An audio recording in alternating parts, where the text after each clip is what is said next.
people were not surprised at all, because I took you through it. What Sigmund Freud and his B'nai B'rith Freemason boys actually believe about you, what they believe, how they have accomplished things, this false dialectic, they're accomplish in Western society, breaking apart Christian empires. Yes, he hated Christians. It's a fact. He wrote about it extensively.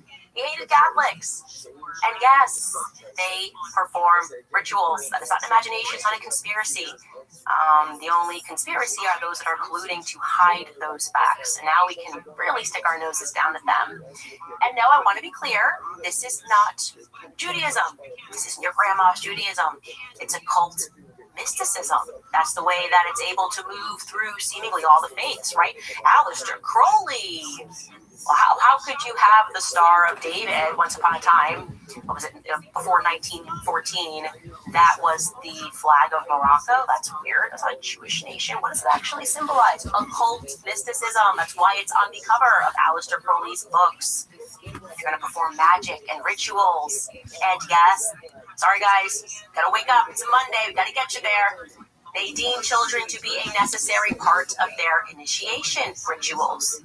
This I'm going to read from you is actually a direct quotation from Sigmund Freud. Okay? Person that was hailed as a hero. We were in high school and middle school, and he's the father of modern psychology. Yeah, guys, that's kind of the problem. That is kind of the problem, actually. Anyway, to contextualize this, he's writing a letter to his best friend, also the person he was having a gay affair with, who mentored him, Wilhelm Fliess. Now, I should skip to the part and tell you Wilhelm Fliess also molested his own son, Robert Fliess. Robert Fliess spoke about that when he got older. But Sigmund Freud is writing to Wilhelm Fliess after he gets initiated, because they wait until you're 36 to initiate you into the occult mystic Kabbalah. Okay, I'm going to read you what he writes. He's referring to a patient who he previously hadn't understood before his initiation, who came in, and she spoke to him about what she experienced when she was a child. He writes, imagine I obtained a scene, which means a patient was speaking about this, about the circumcision of a girl, the cutting of a piece of her labia, sucking up the blood, following which the child was given a piece of the skin to eat. He then fast forwards and he says, I dream therefore of a primeval devil religion whose rites are carried on secretly, and I understand the harsh therapy of the witches' judges. And then he speaks about this. Freud is implying here, by the way, we are so anti-Semitism proof. This book was written by a guy who was the director of the Freud archives. He read Freud's unpublished works and determined that, yeah, Freud knew that the children were being abused in Vienna, and he created a social science, psychology, to help gaslight those children. This is what you got to be aware of. This is all real. It's not imagined. These are not kooky people on the internet that are telling you this. Quite the opposite. And then this guy, Jason Masson, who writes this book, writes that Freud is implying here that the Sabbats were real events, part of a ritualized religion in which sexual perversions were acted out. So he was aware that this was happening. And in case you are not aware, Sigmund Freud, the background story there is wild, right? He was once an outcast in the very tight-knit, perverted psychology club in Vienna because he told the truth. He went to the morgue, he examined children who had died after they were horrifically murdered and sexually assaulted. And then he also saw patients who were children who were still alive, who were telling him these stories about what they lived through. And he had determined after speaking to these children that they were all telling the truth. And so he gets ostracized from the psychology community. He's like, no, this is actually happening, and it's also incestuous. And they go, get out of here. You can't be with us. You can't publish this paper. Oh no, what would the goyim think? He actually did publish his findings. And like I said, the pervert turned on him. Then remarkably, at the age of 36, he partakes in a ritual during which he's welcomed into the club, and he changes his mind, and he writes to Wilhelm Fliess that he now understands. Okay, so that's what I just read to you. Like he now understands what is happening. And that is why you need to wake up and recognize that this is what is happening in our world. And what he's referring to are ancient pagan festivals and ceremonies that center around the earth's cycles of death and rebirth. And So to make this extra clear to you, we are not in a war between monotheistic faiths. The people that we are fighting are effectively pagan gypsies who have been wearing the cloak of Judaism, I would say, since the fall of the missing Khazarian Empire. Khazars were a nomadic Turkic tribe who adopted Judaism in the 8th century. Now, Freud, this part is important. We're going to get to what's in Epstein's emails because, man, if I didn't tell you guys the truth, Freud himself was a racist, okay? He was a part, like I said, of the Freemason group B'nai B'rith, which had, if you don't know what B'nai B'rith is, you got to wake up, especially if you're in America, okay? That lodge, it's Jewish supremacists. They had everything to do with the Civil War in America. They excel at creating the false dialectic, the North versus the South, the left versus the right. Ulysses S. Grant notoriously expelled Jews from his military district, Tennessee, Mississippi, Kentucky. Do you think he was just like what, another white supremacist? Everyone's just a white supremacist. They would have called him a white supremacist, or he was anti-Semitic. Everybody just anti-Semitic. No, this had everything to do with what they were cooking up at these lodges, B'nai B'rith. That then subsequently became the ADL after the ritualistic murder of a Catholic girl named Mary Fagan. There was no hiding that anymore. I don't care if Dennis Prager's going to write another letter and say, that's not true. This case is not real. It's happened so many times during the same dates, the same holiday season, all throughout history, that it is getting ridiculous to not acknowledge that this is true and this is real. And the Epstein files create an opportunity for us to discuss this, to hear the way they speak about us behind closed doors, exactly how Sigmund Freud spoke. Racist, right? I want to make it clear that this is, for them, a religious philosophy, a racist perspective that we are goyim, meaning cattle, that are meant to be herded and ruled over. I said to them last year. I said, this is how I am being treated because I don't listen to them. Hence their psychotic, obsessive, and frankly, their evil manner in which they have confronted me simply trying to move on in my life after realizing I don't want to work for Zionist psychopaths. I just don't want to do that if that's cool. To them, that's akin to a buck that won't break. How dare you? They feel as maybe you or I would feel if an animal beat us at a game of chess. That's what it feels like when Candace just like, peace out, and her life is not subsequently ruined and over. And they will keep publishing things and calling me names. Everything she's saying is an anti-Semitic conspiracy until the emails drop. And Jeffrey Epstein, who worked on behalf of the Rothschilds, according to him, wrote that in an email, the Rothschilds, who credit themselves with having created which nation state? Oh, right, Israel. Israel, the same nation state that is having a bunch of women say that they were ritualistically abused in a forest by rabbis. That's happening in the Knesset right now, that nation state. Saying that they were 3, 4 years old when this happened. He's saying, those are my bosses, the Rothschilds. And here is a brief, but by no means an extensive coverage. Video that was put together by, I assume this guy must be Goy, right? Goy? See, Goy, TikToker, contrarian, put this together. Take a listen. Israel is mentioned twice as much as Donald Trump in the new documents. Here he is discussing with Roger Schenck, a Jewish-American academic and hedge fund worker, saying Jews create vast fortunes by manipulating markets and creating financial speculation and exploiting labor. He says, let the Goyim deal in the real world. In a discussion with the Rothschild family, Epstein says if they overthrew the Ukrainian government, there would be great opportunities. The Rothschild family paid Epstein $25 million for certain algorithms. While talking to Peggy Seigel, August 7th of 2010, she asks if an event is going to be 100% Jewish. He says no, they'll have Goyim in abundance. But don't worry, they're just brilliant wasps from JP Morgan. Joshua Finkelstein, BlackRock's Larry Finkelstein's son, is accused of not having any respect for non-Jews, seeing them as not human. This is from his ex-girlfriend, Svetlana. He pressures her to have an abortion. In 2017, Epstein has a conversation talking about if you want to hire the best people, you have to hire only Jews. Only hire those who can prove they are genetically Jewish. Maria Farmer, one of the first victims to come out and name Epstein. I wasn't allowed they'll get food. And when I called UN and asked why I couldn't eat there, she said, "It's a Jewish country club. You're not Jewish. They're not going to serve you." They, honest to God, think their DNA is better than everybody else. Said that their operation was motivated by Jewish supremacy. Anybody gonna say that that's not real anymore? Hey, really bad time, Rob McCoy, who wrote a public letter accusing me of being anti-Semite.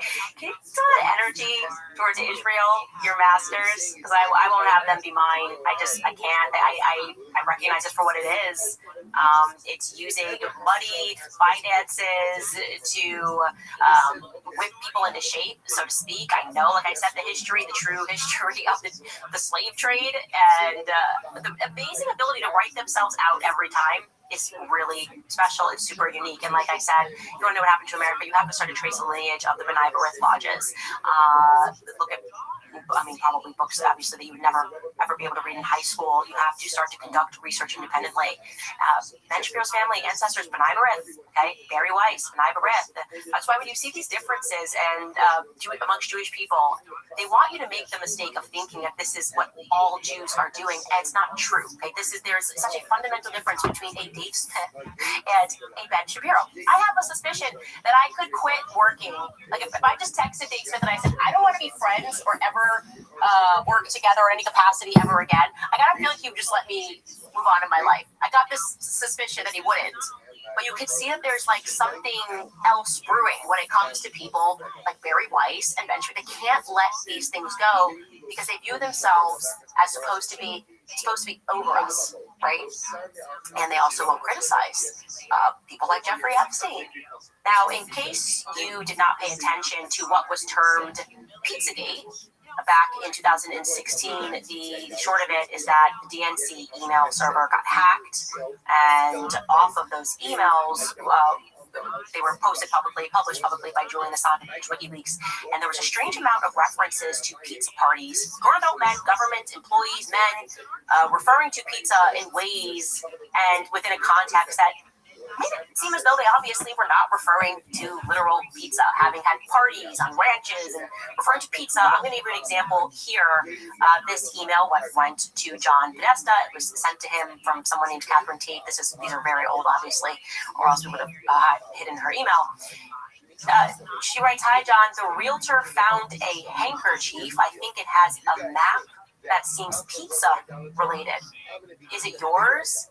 They can send it if you want. I know you're busy, so feel free not to respond if it's not yours or you don't want it." Also, weird specific orders of pizza and hot dogs. That was the beginning of that entire scandal that they tried to downplay and pretend that it was crazy. Well, I should let you know, the FBI has already formally acknowledged that pizza is used as a code word amongst pedophiles. So that's not an illusion, that's real. No conspiracy needed. Epstein emails, put that back in there. What are we to make of these 900 plus emails referring to pizza in real ways? You guys can look through these yourself, okay? Of course, there are the Jeffrey Epstein emails, some emails which we're never going to see, and photos that we're never going to see regarding murder, killing people, calls to kill people. I'm sure they're going to explain this away. Everybody's joking all the time. Todd Blanche has already come out and said that they're sparing us the videos. So we should just assume that there are graphic videos that pertain to death based on his statement.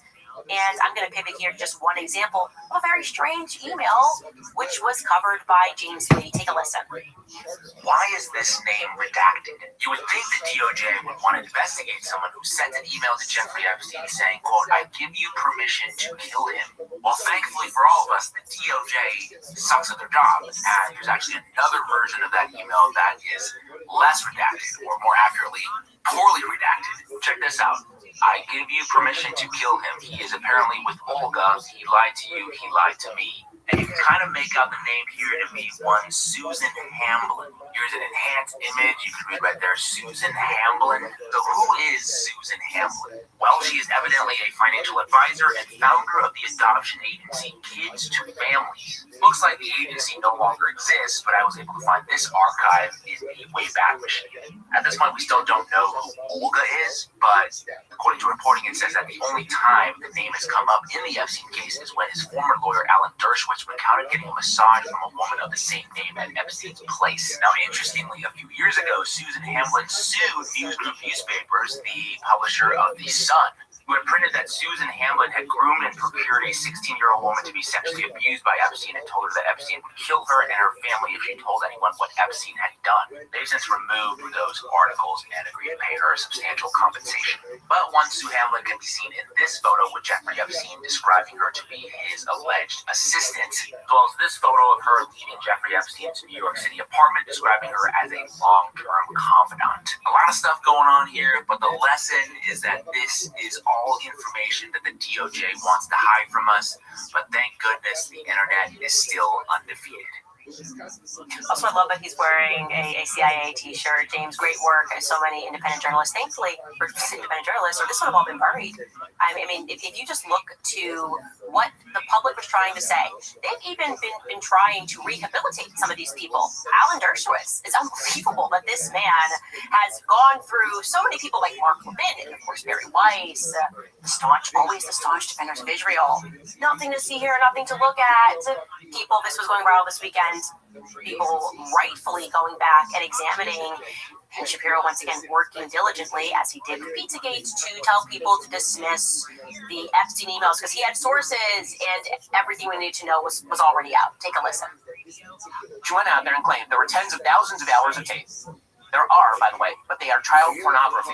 The reason the FBI is not releasing them is because those tapes do not include underage people with third parties on Epstein Island. That is not what the tapes are. I also have sources in the federal government who are covering this stuff and have seen the documents. Those tapes are just child porn. That's all. That's what they are. That's why the FBI is not releasing them. As far as the Epstein list, what I have been told by my sources is that there is no Epstein list.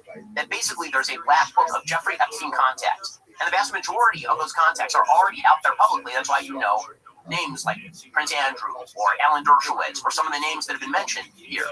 Those contacts, there's no evidence, according to the DOJ and the FBI, and that's public. There's no evidence that any of those third parties were having girls trafficked to them. And that is not evidence that was made clear, certainly, to the DOJ or the FBI. Here is Tucker then asserting that it was actually Mossad. Again, without evidence, not a shot. Of course, this is where Tucker was going. This has become the hot speculation on the internet, is without evidence.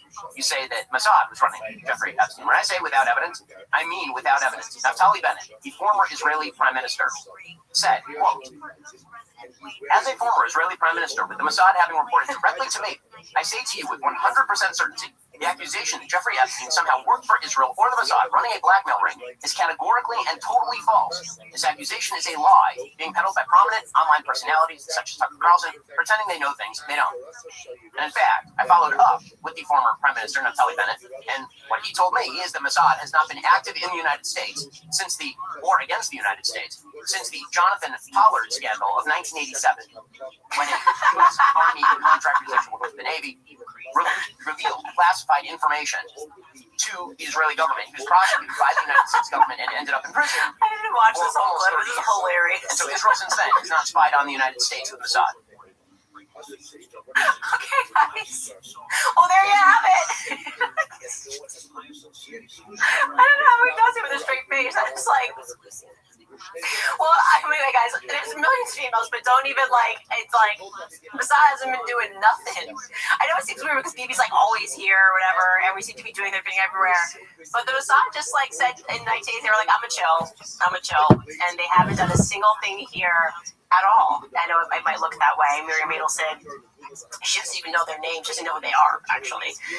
She's doing her thing and just giving Trump $200 million, but it ain't got nothing to do with the Mossad. So I just wanted to preview that stunning report from Ben Shapiro.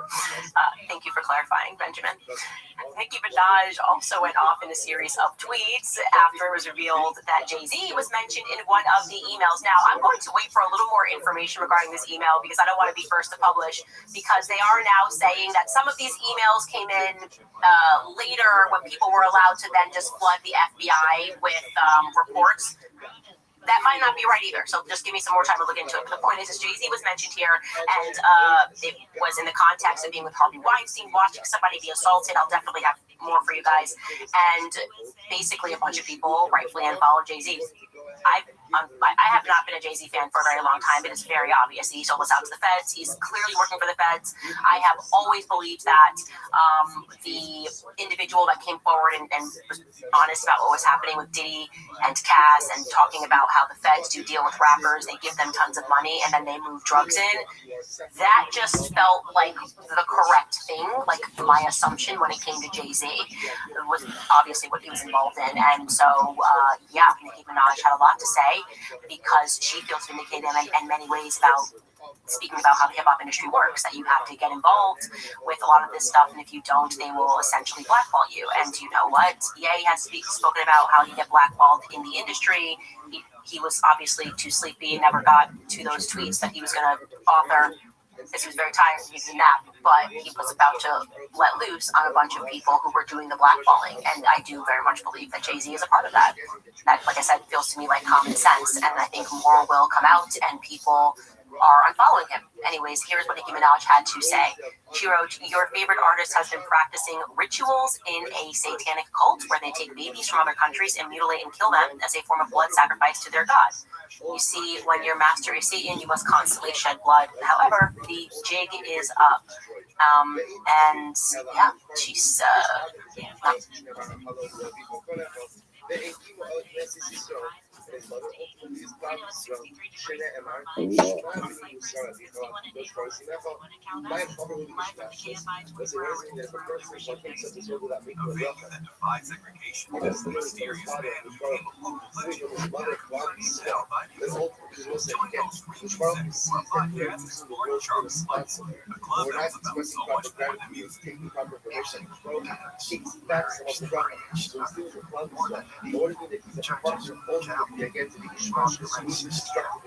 Listen to Charlie's Place on America's #1 podcast network, iHeart. Follow Charlie's Place and Charlie's on the free iHeart Radio app today. Because he ultimately again destroyed Klal relationship.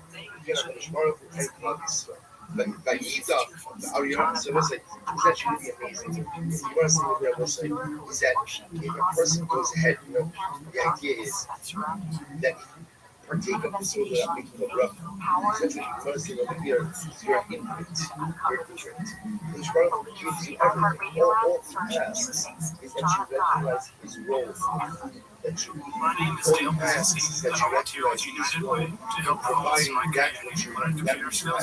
And if you don't do that, then you're no better than your other people. So what is volunteer? Let me know. Go to letmeKnowIt.org. Brought to you by United Way. Free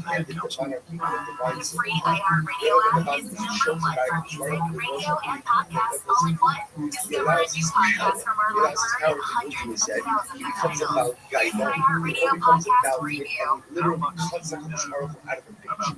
When you partake of something that is really good, you are cutting the charcoal out of the picture. So obviously I become like your other men about very dramatic story. Now you don't know about this one. I probably should have seen A story of manipulation. you want them about cause them to treat like this charcoal and cause them to sin a great sin. I'm gonna be having the state macros and these are it's like two sticks. When you bang them against each other, they both are propelled back in opposite directions. Which part of Europe and about causing probably which part to go in two separate directions. The these are how so now we're jumping back to the eagle, which is going down, which is golden calves.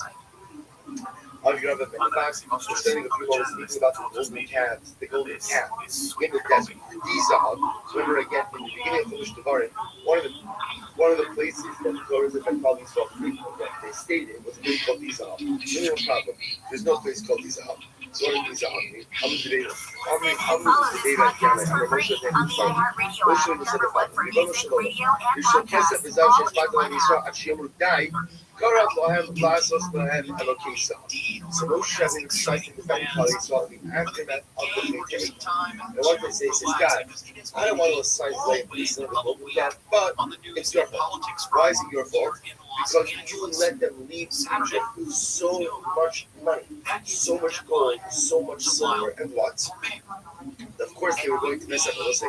So Moshe was saying that was horrible. It's like giving $1 million trust fund to a 16-year-old. What do you think is going to happen? right? What do you think is going to happen? So here, these people were slaves. You let them leave, not just with money, but fabulous wealth. So they have this excess of gold, excess of silver, and it was only a matter of time until they messed up in some dramatic way. So Marshall, Gemara says, gives Marshall, Ari Glories, Benoit, he's all through Bushel Heaven, Elu Tok through Bushel Basar. The lion only roars, not when he's eating from a trough filled with straw, but only when he's eating from a trough filled with greenness. The idea is that the roar of the lion is an expression of his satiety. So the idea is he only becomes a Baal Gaiva when he's got meat in his belly. Give Klal Yisrael all of this money. What do you think is going to happen in Rashi? It's a more dramatic Marshall. Rashi in Chumash. He has dramatic Marshall that if a man gives his son a purse filled with gold coins and places it at the entrance of a brothel, what do you think is going to occur? So Moshe told them to go ahead and he gave Klal Yisrael all. It's not going to be giving tzedakah, that we know. Right? So at the end of the day, you gave Klal Yisrael all of this money. What do you think is going to happen? That's what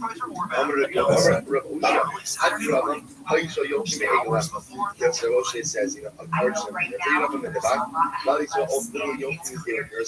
You only have to deal with the fallout of one golden calf. And now, unfortunately, after we've got 2 or 3 golden calves. In the folklore, this is a very dramatic part. In the folklore, says,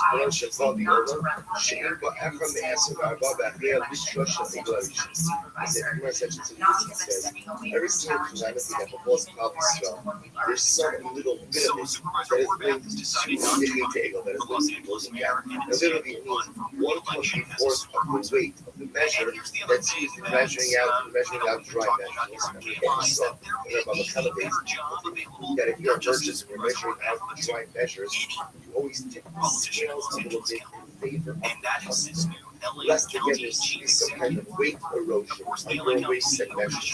So that's called the literal. So the Gemara is saying it's a small amount, but every single calamity that befalls Klal Yisrael, there's some element of retribution. Rabbi Rothschild says the cervical calf was such a dramatic and traumatic mistake that we are still to a certain degree suffering with the fallout of it to this very day. Fallout from it this very day.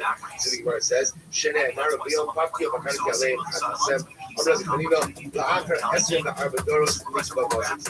Hanina says no, in fact the debt for the golden calf has already been paid. After 24 generations, we have already paid our debt for this standard.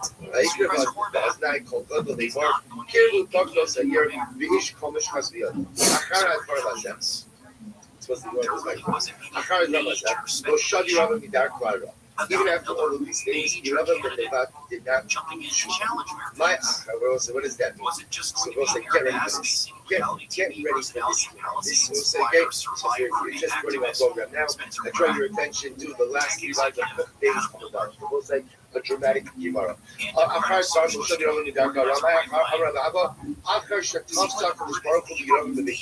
We'll say listen to this. The Rebbe Shalom grabbed Rabbi Ben Nevat by his bench, right? He grabbed him ultimately again by the lapels of his clothing. And he says, V'amarlo, Chazar b'cham. We'll say, he says to Rabbi Nevat, we'll say, Rabbi Nevat was a great son. He was chosen by Hakadosh Baruch Hu because he was a great man. So Hakadosh Baruch Hu Kiviyachol grabs Rabbi Ben Nevat and he says, do tshuva, what are you doing? Why? I'm giving you everything. I'm giving you power. I'm giving you wealth. I'm giving you dominion. The malchus is yours. Just be a tzaddik. Listen to this. The ani va'ato ben yishai the tayo began Eden means you. In the afterlife, we will walk together in Gan Eden.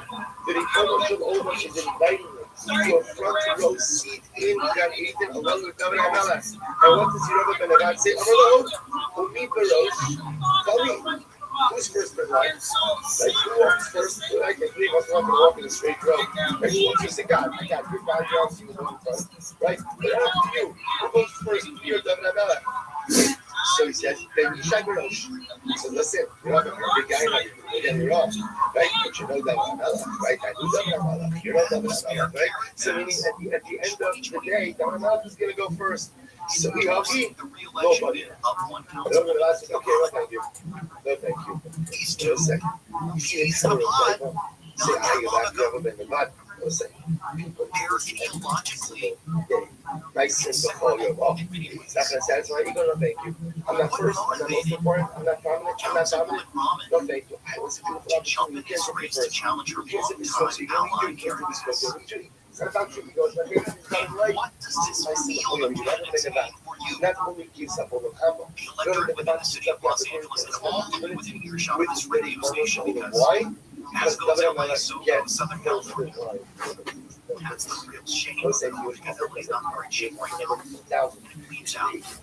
the end of the day, you don't agree about saying with a control with the greatest gift ever. We'll say, unfortunately, you're not getting about to condemns himself. So if I turn up, I don't know what. I don't know what you ever been about. All of that trickles out. All into the surrounding community. All of us because again, and once you understand something, this is just an aside, and no country is better. And I'm comfortable in saying he's not right.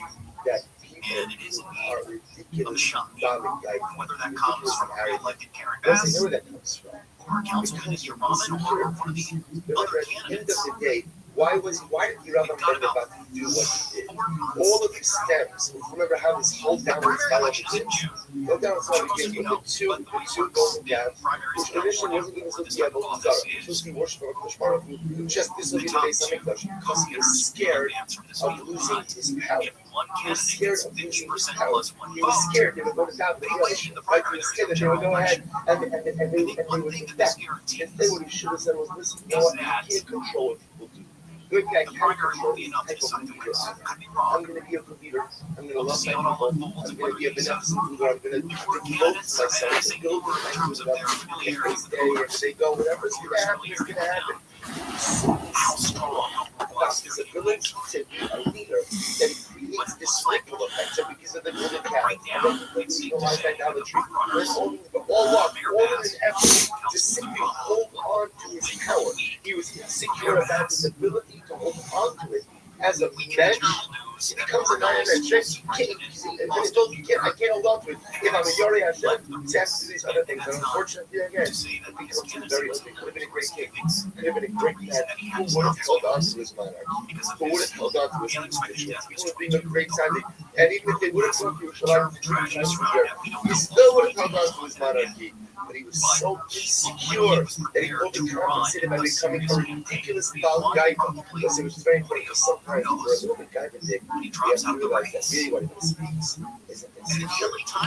There's a little boy in there. Not the first person in Hollywood to say that. I mean, every time we show you things, even when we showed you the CERN activity that was happening, which somebody caught on tape, they just came out and were like, "Oh, we were just faking." That was just like fun. That's what scientists do. They dress up in the middle of the night and pretend to stab women before a statue of Shiva. That's kind of what they told us about CERN. I just don't know how much can be in our face anymore before we wake up and realize these people are ruling over us and they win when we're fighting with each other. That's just reality. I really don't see how you can have a ton of success in Hollywood and not be in the club, because Hollywood was founded upon this. Hollywood Babylon spoke to you about this. In our book club, they quite literally imported people from Vienna, where Sigmund Freud was, where his boys were. They imported them, and they made them directors, they made them actors, they made them actresses, and they were tasked with destroying Christianity, just as they were doing upon the European continent. I don't have time to tell you guys about World War II. Just assume that everything that they told you is incorrect and upside down. They're lying about what happened yesterday. They sure as hell are not telling us the truth about what happened during World War II. And I just don't really care what you call me. It's time for everyone to wake up. And we're not getting all these files. Obviously, they're protecting a ton of people. The fact that you can't find like the Adelsons in here is completely ridiculous. People that are still in power, like they're active agents in America today, are all being protected, which is why it was super interesting to see them sort of throw Peter Thiel under the bus. That was interesting. Like I said, you could trace this stuff through politics, through Hollywood, Jewish occultists, the Jewish occultists, mystics that established these industries. But Peter Thiel, his emails went up there, and it ain't good for J.D. Vance. I'll tell you that right away. I think this is plausibly the biggest scandal to come out of I guess I should say, the most consequential thing to come out of these emails that I can see right now. There's millions to go through. So we'll have more and we'll be reporting on more. But JD Vance, he was kind of, they had him there, right? Like he's going to be running in 2028. He's not been leaning super into the Zionist stuff. He seems to be abstaining, has been quiet during the whole Epstein thing. He definitely didn't seem like he agreed with it. But everyone knows that Peter Thiel effectively funded JD Vance's career. He probably had something to do with JD Vance getting the deal with Netflix to do his book, A Hillbilly Elegy, I think it was called. And Peter Thiel, who was mentioned early on as being someone who was friends with Epstein, went on to Rogan at the end of last year and sort of intimated that he really didn't know Epstein that well, but spoke to him mainly just about math because he knew about taxes and how to avoid them. Take a listen. I met Epstein a few times as well, and I think How'd you get introduced? it was Reid Hoffman in Silicon Valley that introduced us in 2014, but it was basically and I didn't ask enough questions about it. When you were introduced to him, how was he described to you? He was described as one of the smartest tax people in the world. Interesting. And I probably was my moral weakness that I. Well, how could you have known back then? He had never been arrested. And this was 2014.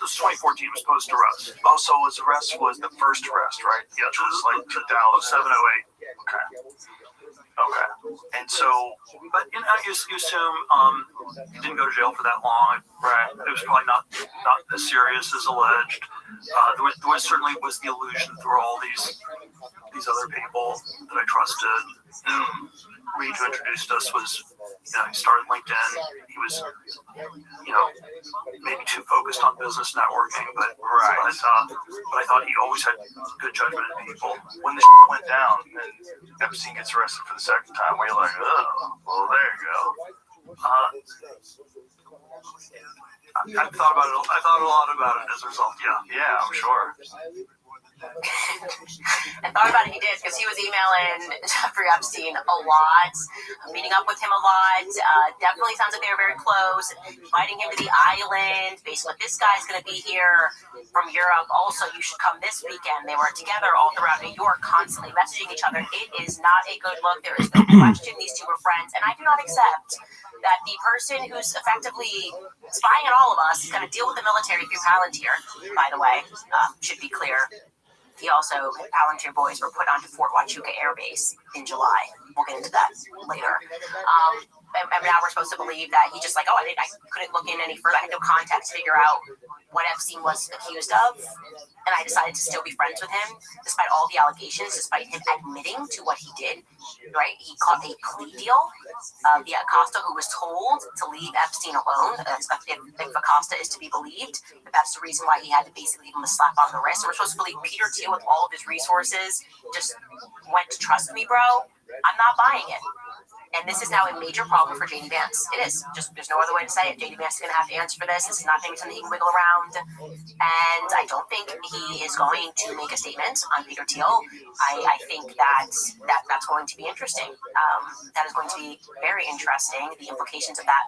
But also interesting that they threw Peter Thiel under the bus.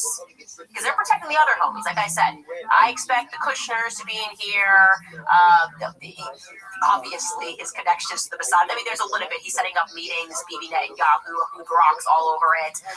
He's writing emails and making kind of some jokes, which suggest about Robert Maxwell and things of that nature. But they've cleaned this up majorly. I also expected to see some other names, which would bring us a little closer to solving the Charlie Kirk murder, in my opinion. So we're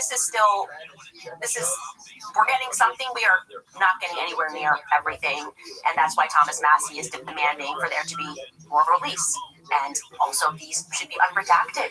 You're talking about murdering people. We should be allowed to see that. We should be able to see exactly who is sending all of these emails when you're speaking about children and the things that you are doing to children in ritualistic acts. Anyways, The next thing I want to say, interestingly enough, is that last week on Thursday, the timing of this is incredible, but Andrew Colvett and alleged Mikey McCoy and his wife went down to meet with the White House, and they wanted the public to think that they were in Arizona.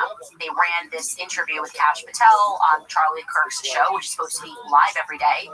You can fake a live, you can make it a pre-record, but it's interesting that they were actually meeting with top brass at the White House. I'm looking for details about what that meeting was about, because I just need to know. There's a lot about pageantry in these emails. It seems like Jeffrey Epstein was practically picking these girls to win pageants. There's obviously a lot about his real estate empire, and they have conveniently redacted the names of some of these beauty queens, which I find to be a little bit suspicious. With what I know about Jeffrey Epstein and the way that he was moving with Jean-Luc Brunel and going to these industries like Victoria's Secret, like Miss Universe, and I think that that's how Trump is caught up into it and is also being rinsed out of these files. They were trafficking through these organizations. We know this for a fact. Modeling organizations like M Model Management with Jean-Luc Brunel. And so I'm going to need that all redacted. I want to know who are all these pageant queens that he was speaking to. He was asking to see portfolios of women virtually at all the schools in New York. He was basically running New York City. Yeah, I want to know everything. Which brings me to Erica Kirk, of course, because she made it clear that she first and foremost wanted J.D. Vance in the White House. That was kind of a bizarre push at AmFest right away. And we have been working to verify her Fort Huachuca alibi. We're having some major problems. More about that when we get back from a quick sponsor break. All right, you guys, thanks to you, last year Preborn helped rescue over 80,000 babies, and today you can help save even more. Every single day, thousands of women hear the same devastating lie that abortion is their only option, that they're alone, and that there's no hope. But everything changes the moment a mother in crisis walks into a Preborn Network clinic and sees her baby on an ultrasound. That one moment doubles her chance of choosing life. So it's not just an image on a screen, it's actually hearing her baby's heartbeat, maybe even for the very first time. And in that moment, she suddenly realizes that life is growing inside of her. And it's not a problem that needs to be solved, it's actually a life that needs to be protected. Let's be there for her in that beautiful moment with love, prayer, and support. For just $28, you can provide one life-saving ultrasound, and $140 provides 5 ultrasounds and 5 chances for life. This year, let's make it the biggest baby-saving year in history. Take a stand, be bold, speak for those who cannot speak for themselves. To donate, dial #250 and say the keyword baby, or visit preborn.com/Candace. Again, that's preborn.com/Candace. Also, remind you guys about Nimi Skincare. You know I love them. One of the reasons I have stayed with them is that it makes consistency really easy. There's so much noise around skincare, new launches, new routines, new promises, and most of it just encourages people to keep switching. I don't think that helps anyone in the long run. I stay with Nimi because it's clean, simple, and it's built for long-term use. January is already overwhelming for a lot of people because your skin is dealing with the cold air and the dry heat. Your schedule is probably packed and everything feels louder than usual. That's not the time to complicate things. It's time to stay consistent. Nimi Skincare is made here in America and built around that same idea of discipline over trends. So make Nimi your friend in skincare. Visit NimiSkincare.com today. Make sure to use my code Candace10 at checkout to save an additional 10% off your order. That's NimiSkincare.com. Do you guys ever wonder why Hillary Clinton in those WikiLeaks emails was asking a few days before we invaded Iraq? She was trying to locate Gilgamesh's tomb. I don't know if you guys read the Epic of Gilgamesh. I certainly did when I was at university. Effectively, it has been long suspected that Gilgamesh was actually Nimrod in the Bible. Okay, so think of the Tower of Babel. We can build society. We're greater than God. Why would Hillary Clinton be looking for that tomb in Iraq? That's what Gilgamesh is featured in Iraq, present-day Iraq. Yeah, okay, so you gotta wake up, guys. It's all real. They made you think that this was hocus pocus. It's not. They are practicing ancient witchcraft.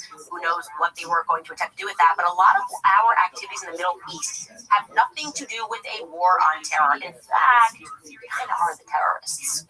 Being honest, the CIA's been up to kind of are the terrorists. That's how you kill 1 million Iraqis by just lying and saying they're weapons of mass destruction. No, they just mass murdered people, but they are also destroying ancient sites. The reason for that is because you cannot, as they want to be, this is what the AI future is about, they want there to be no past, and they will control the ever present, right? You say this happened yesterday, they'll delete a file. It didn't happen yesterday anymore. So they want to go back and they want to destroy all of these relics. That's why there's this obsession with getting into Armenia, which they're working on right now. Iraq, Iran, that's exactly what I think. Iran is another place where there's so much history. But they have not been successful in destroying the ancient temples, which show you that the Star of David, it was never associated with Judaism. Jews, please wake up. The Kiddush cup, that is the traditional symbol of Judaism. It even says this on Wikipedia that this did not emerge until the 17th century, right? 1666 was when that guy who was a mystic declared himself to be the Messiah, and they adopted this symbol because it's actually from Solomon's seal. People that believed that Solomon's ring held power.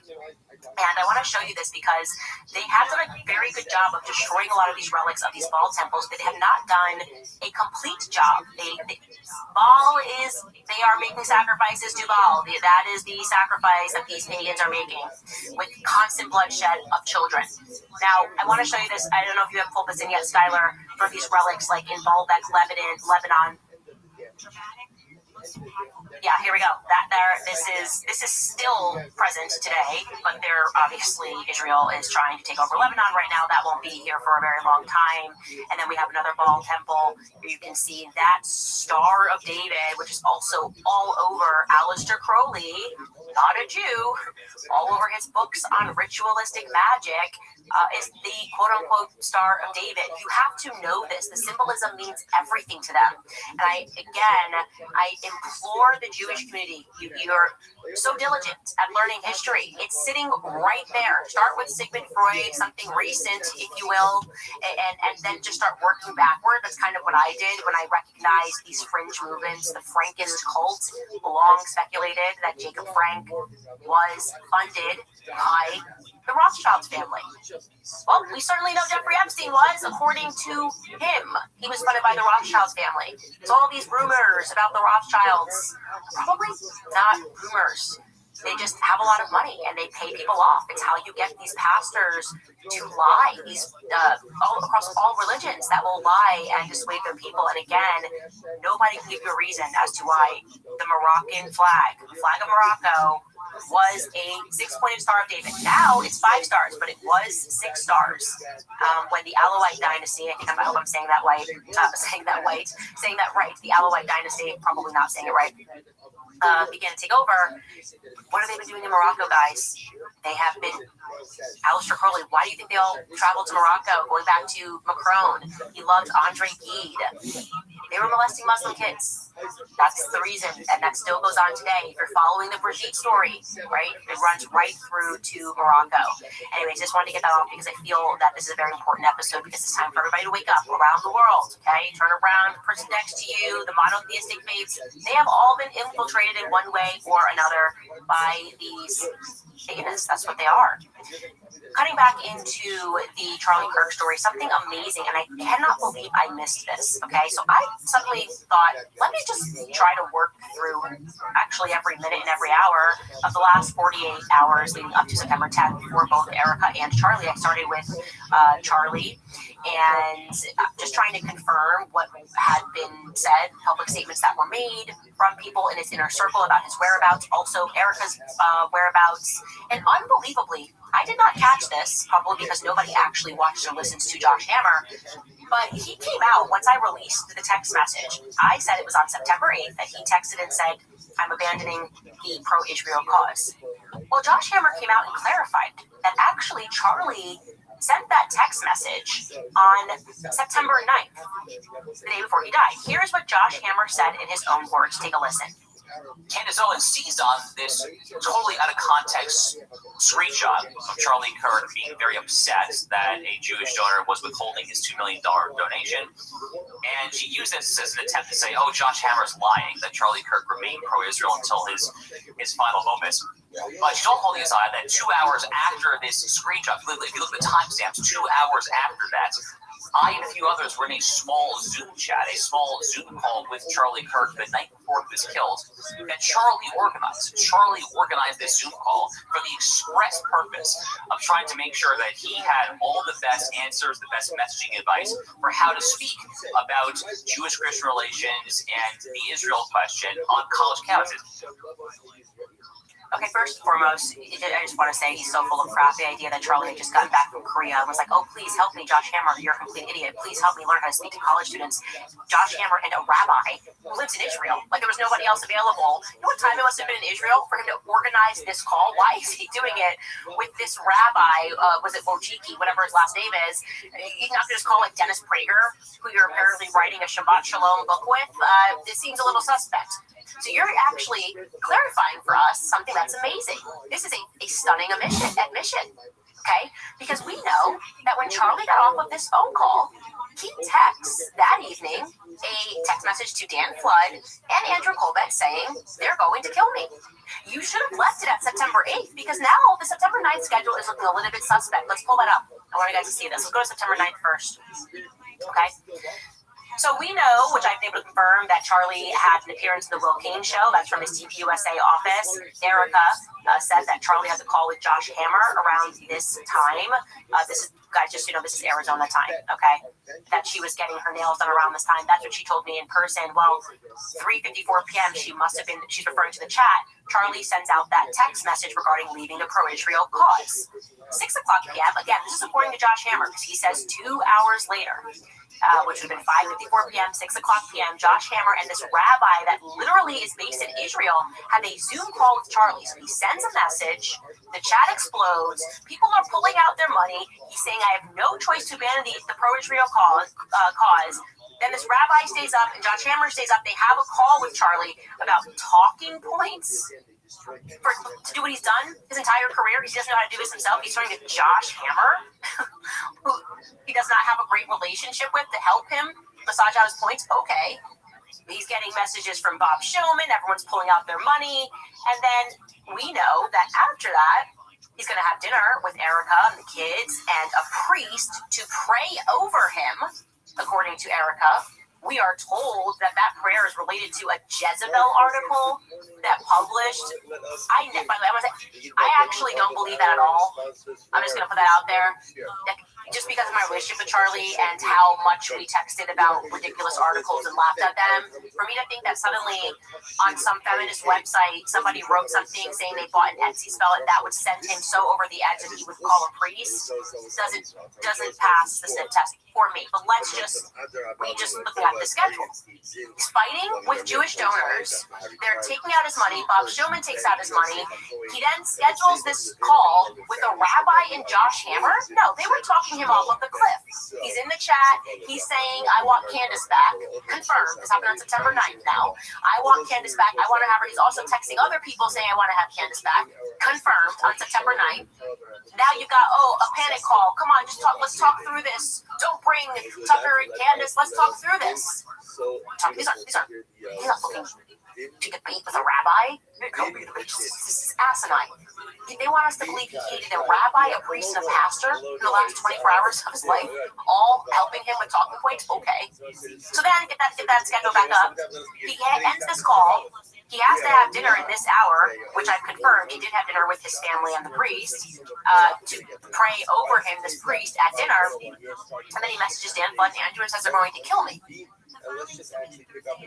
But he was obviously talking about the trannies.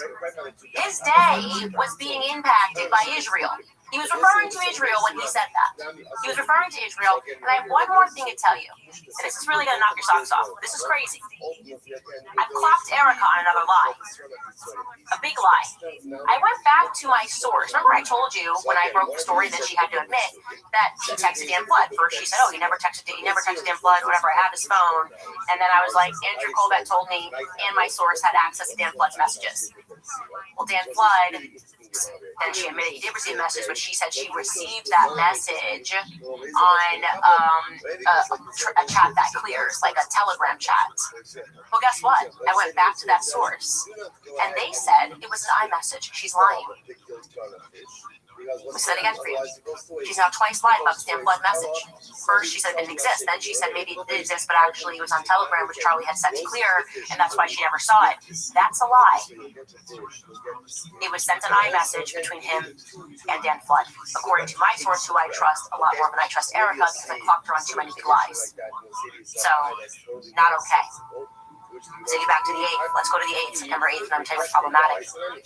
I had to put together what people said happened on this day, and here's what I've been able to confirm thus far. I have from 10 o'clock a.m. to 11 o'clock a.m., Charlie appears from his home studio. Again, this is all reflecting Arizona local time. On the Charlie Kirk show, that's a full hour on the same network. Then Erica told me that she woke up Charlie from his nap. Makes sense, because he had just gotten back late the night before from Korea. Okay? Makes sense that he would be napping. She said she woke him up from a nap before his Fox News hit. Okay, that's just according to Erica. But the timing of him, the idea of him sleeping at this time makes sense to me, is what I'm saying. Then we know Charlie Kirk appears from his home studio on Mean Remangle, and the show, he shoots it from his house. So he's not going to the office because he's exhausted and jet lagged. This is also the day that the article appears in Jezebel regarding that witch's curse. At 5:24 p.m., Erica's alibi to me was that she was just arriving back home, presumably with groceries, but just arriving back home. 6:06 p.m., she texts Charlie and says dinner is ready. And per Frank, and I want you to listen to what Frank Turek says here. He says that he went on a walk with Charlie this day at 8 o'clock p.m. He says that earlier in the day he had been with Charlie, but they then went on this long walk again because he needed advice about how to debate. I don't know what happened. Charlie suddenly was a day old at the base, and he needed to consult. This sounds like the beginning of a joke. A pastor, a priest, and a rabbi. It literally sounds like the beginning of a joke. A pastor, a priest, and a rabbi walked into a bar. Like, this is what they're all saying, though. Listen to what Frank Turek says on Megyn Kelly's show. You know, the last walk we went on, Megan, was Monday night, so the terrible day was Wednesday. And so we spent some time Monday, and then we both went to dinner. He wanted to have dinner with the family, he's a family man. So he said, hey, can you come back at about 8? We'll go on a walk. I said, yeah, okay. So I came back down at 8. I texted him. I said, okay, I'm about here. He said, coming out. And then a minute later, he said, shortly, Gigi just got up. So he was obviously taking care of the baby, taking care of his daughter, because that's the kind of person he was. And then we went on this long walk, and there were 2 major issues that kept coming up that he wanted to be better at. He then goes on to say that Charlie was asking for him advice for how to speak to the college kids about questions about Christ. So again, he's got so many spiritual advisors to help him contend with it. You would think they might have different answers. You got the rabbi to believe in Christ, but he needs to consult him about debate questions. Then he's got Frank Turek, who doesn't even got the priest. Anyways, it's all very confusing. But the interesting part that from that statement is that he says that Charlie had to deal with the kids. Now, I'm not trying to read too much into it, but if he's late coming out for this walk because he has to deal with Gigi got up and he's got to deal with his great dad who wasn't Erica home? Was Erica got back down? You had an appointment to make? Perhaps, maybe she was like, no, it's your turn, you deal with it. But the problem I'm having is I have now confirmed people that live where they live, because they live in a building, that they all saw Charlie. They also saw Charlie on a walk. I have one person who lives there. She ran into Charlie, and he certainly was on a walk, not with Frank Turek, with a tall person who she does not recognize. Charlie stopped.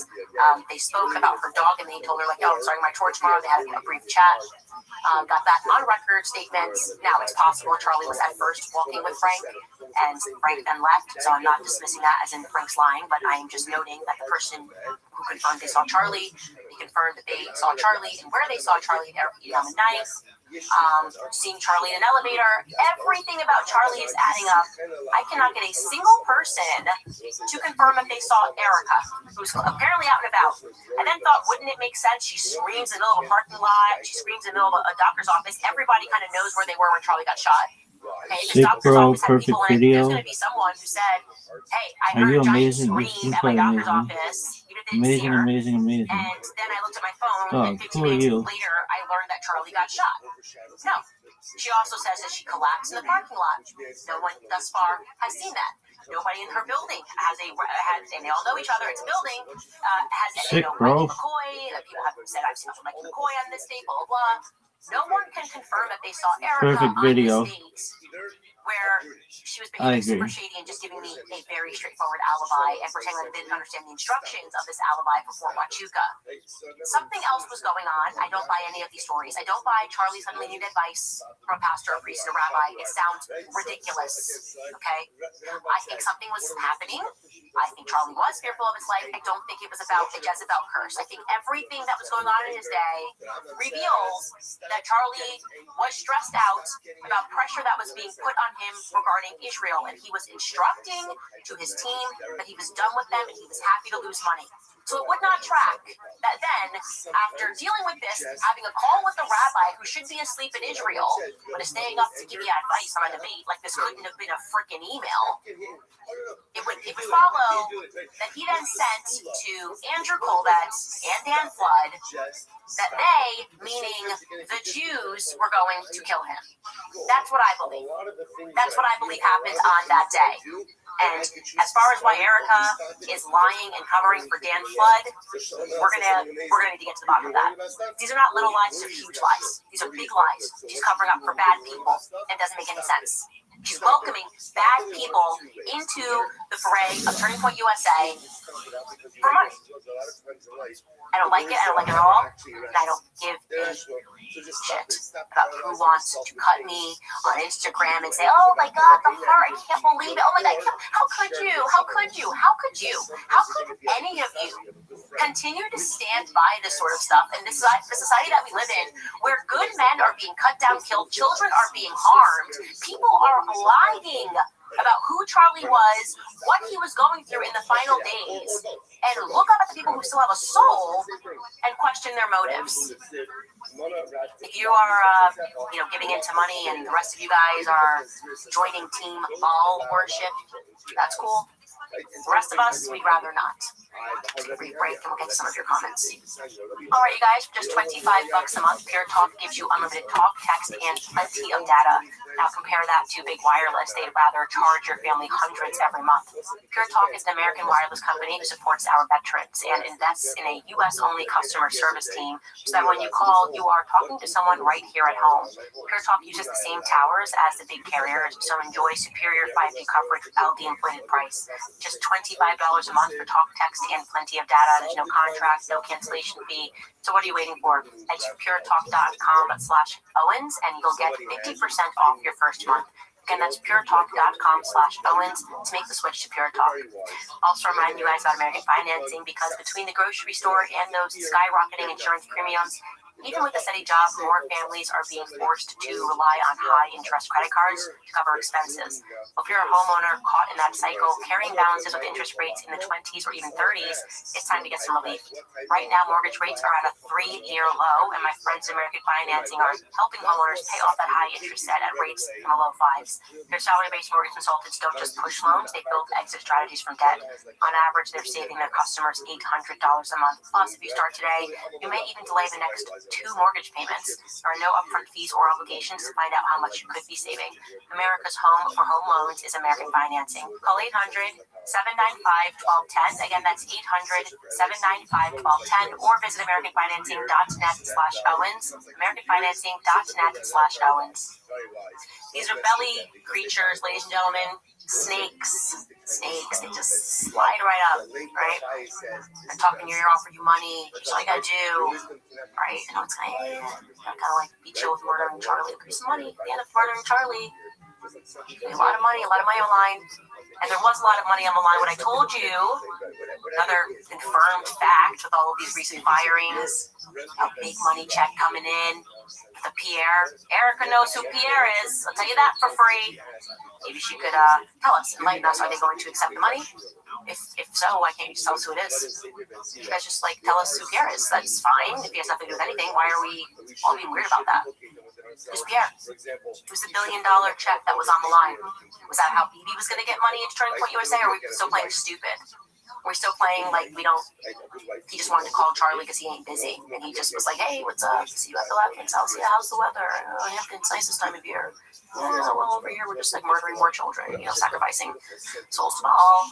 Anyways, talk to you later. Love you, BB. I don't think that's how it went down.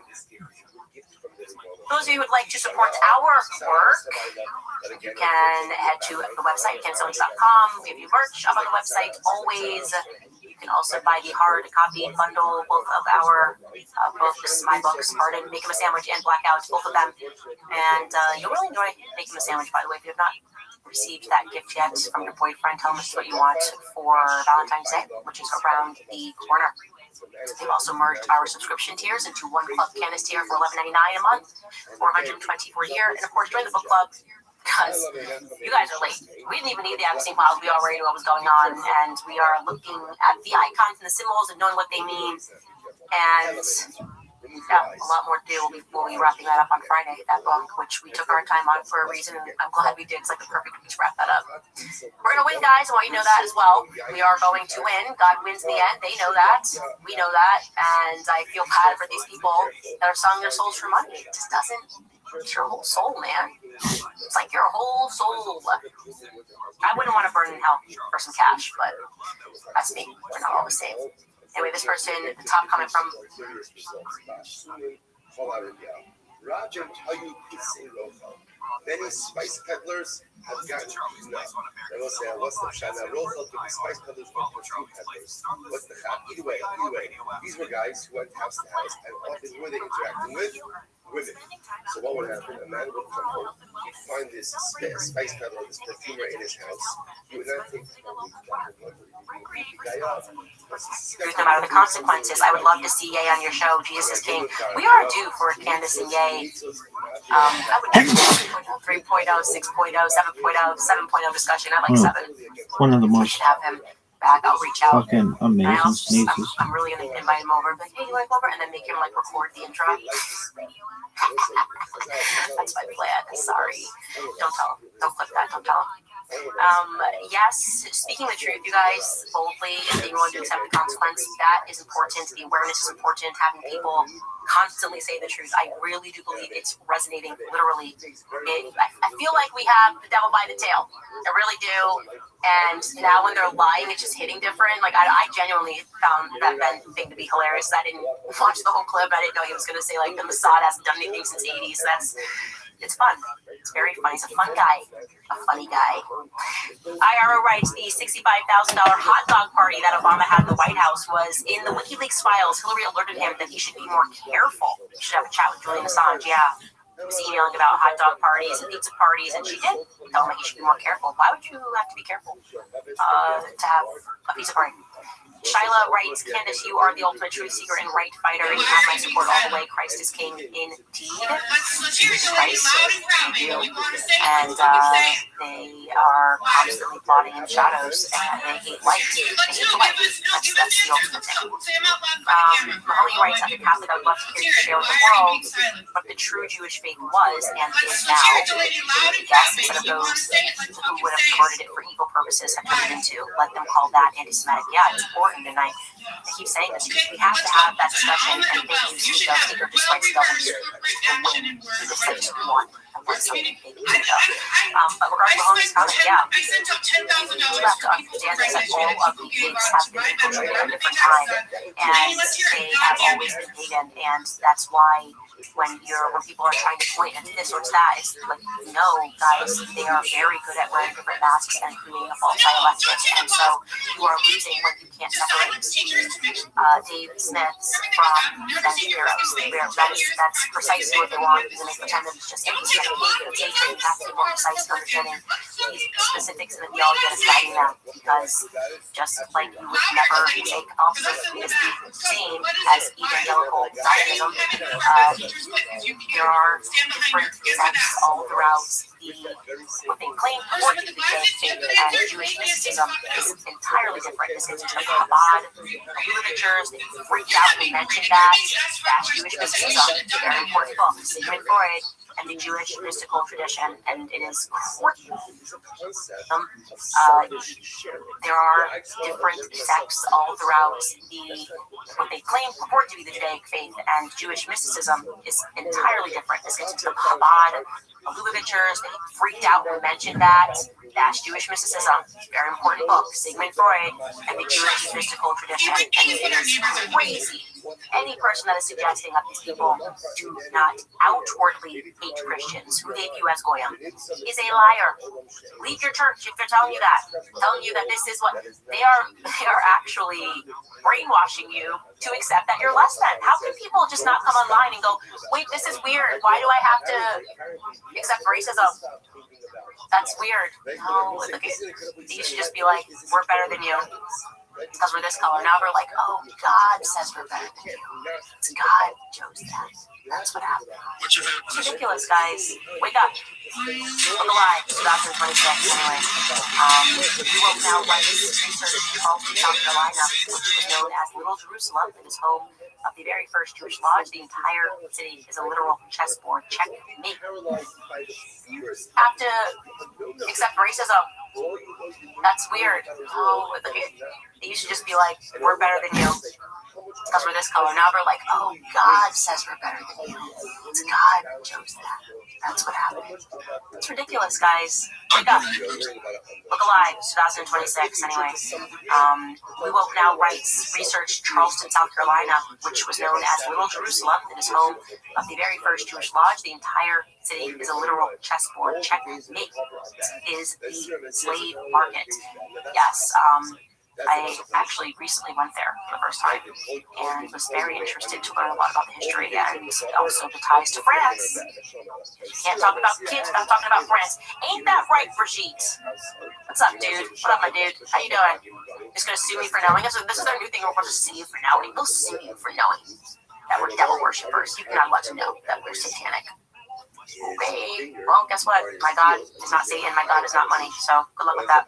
See you guys tomorrow.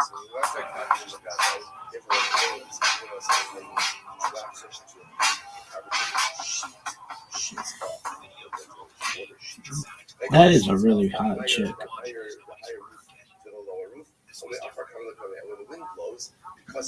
I don't agree with everything that she has. What she says, but she could be a model.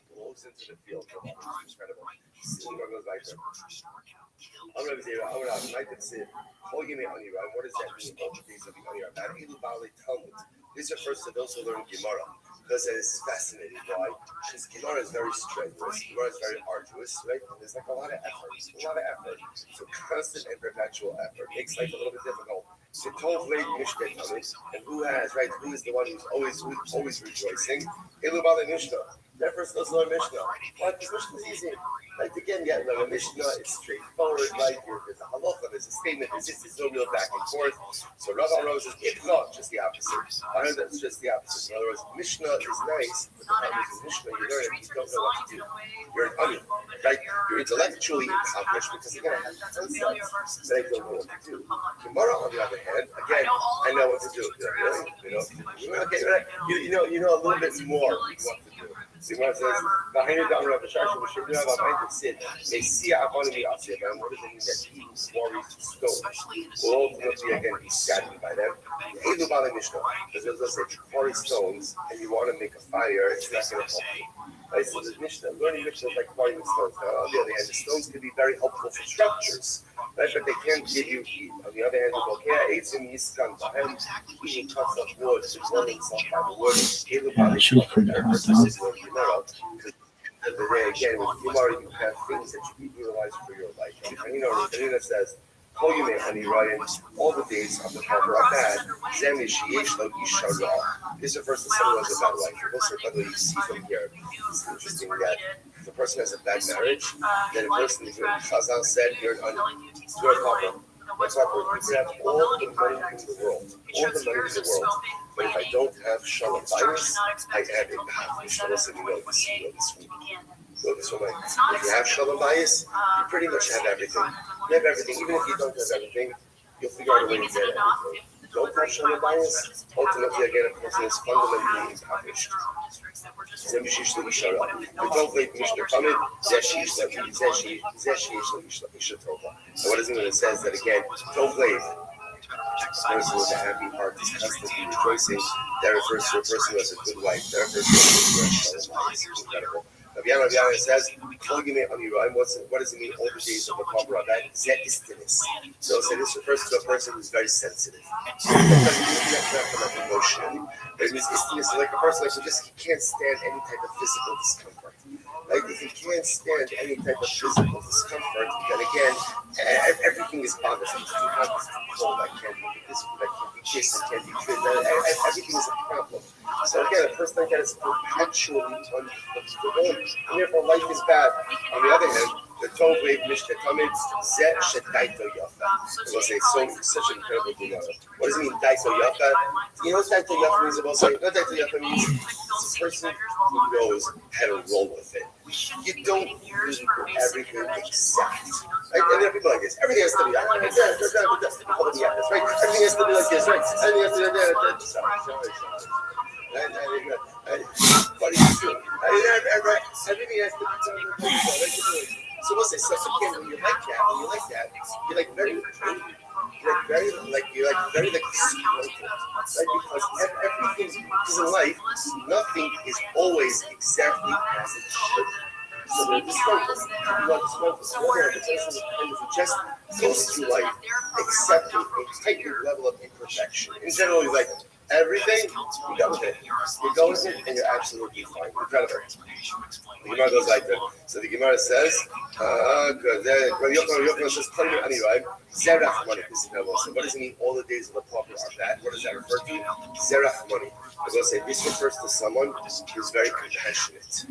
I was say, sometimes, there's a double-edged sword to being a feeling and compassionate person. On one hand, to be a feeling and compassionate person allows you to connect with all kinds of people and allows you to experience life on a different level. On the other hand, being a feeling and compassionate person, sometimes you are overwhelmed by just the unity between the sadness and the heartbreak that surrounds you on any given day. Like you look around the world, you look around the group of people, and again, especially when you know what's going on in people's lives, the amount of heartbreak that generally fills any given room is overwhelming. So the Gemara says, on one hand, as powerful as it is to be a compassionate, empathic, and feeling person, life is heavy. Life is heavy. So they call you money, right? What is it all the days of the farm? That's an empathic, compassionate person who feels the pain of others. He himself or she herself is always in a constant state of pain. What does the Gemara says? Don't blame Mishneh Tamid. Sorry, it's fascinating. What does he tell blame Mishneh Tamid? That good, right? Happy is the one, right? That it is good. And the one whose heart is always rejoicing. What is that? That's an achsa. Now listen, the word achsa is a very strong word. Achsa usually means what? Someone who's cruel and indifferent. Now, obviously, you can't see places someone who's cruel. What it's saying is someone knows how to almost like disassociate a little bit. Or something.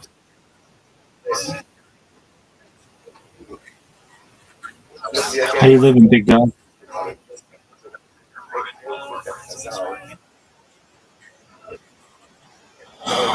right, well, that's your issue. And there are people like this.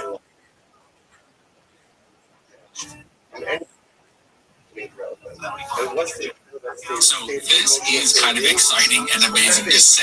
Google's Genie, the real-time world simulator, has released. Who will have the chance to play around the last few days? And I mean, to be honest, I'm kind of blown away. So today we're going to go over what it is, how it works, what it can do, and I've got a few use cases. Plus, we do have an exclusive interview with some of the DeepMind Genie team with some information that, well, you're not going to hear anywhere else. All right, let's go build a world. So kicking off with just kind of a brief history of Genie, we first saw Genie 1 in February of 2024. This was a model that was capable of generating games, mainly like 2D platformers at pretty small resolution. And actually able to do so for about 1 second. So yeah, we're pretty early in here. Surprisingly, though, about 10 months later in December of 2024, we got to look at the blockbuster sequel, Genie 2. Big improvements had been made by this point. We had looked into the 3D world, but there were still issues with around 20 to 30 seconds and a lot of problems with object permanency. See you think? Dog, we're doing stuff.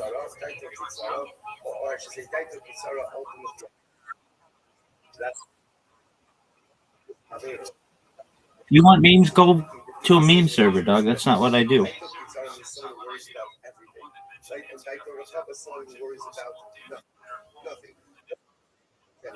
Dog, we've already talked. I've already been through it, and you said that you didn't pay attention to me. If you want to learn about me, go to the About Me part. I've already talked to you.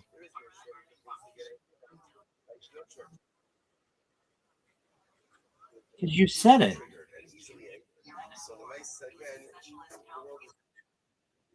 Dog, I'm not here to play games, my friend.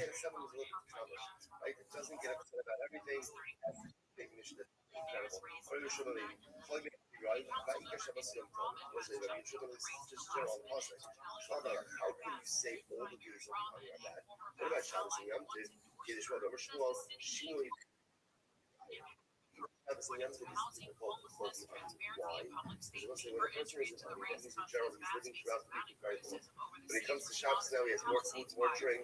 That shit is actually difficult. And what's the takeaway message over here? Change is difficult. Change is difficult, and change is often a shock to the system. 100%, big dog. Your normal right side,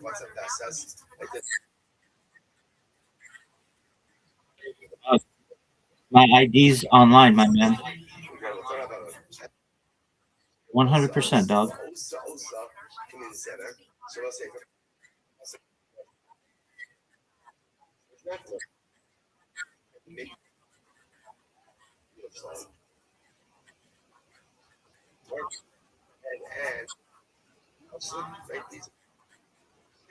This means like in a place of celebration. In a party. Over here, look at that. Sit,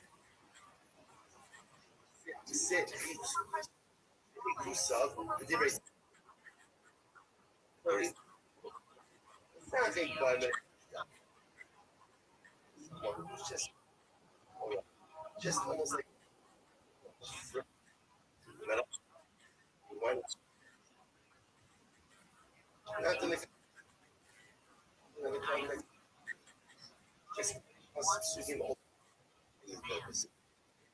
baby Ra brings evil to the world.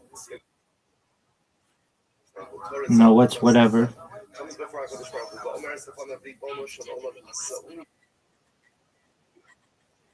Oh yeah. I've at whatever. Yeah, I've seen that.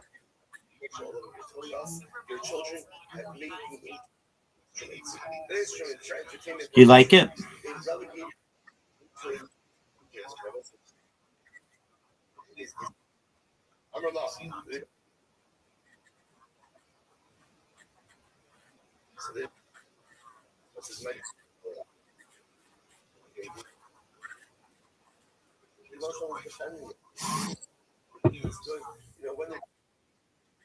When they have to be doing something.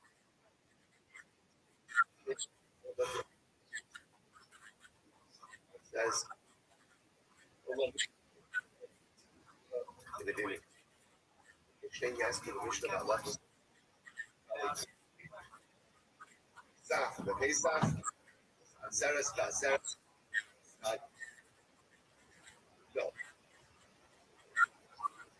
let them learn. Let them let them do something. I don't do it.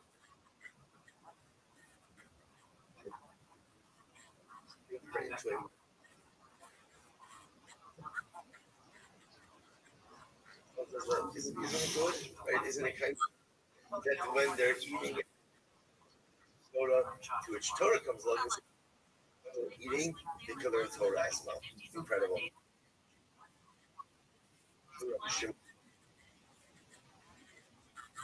Maybe also in its time. I want to end it. Torah, that's appropriate, right?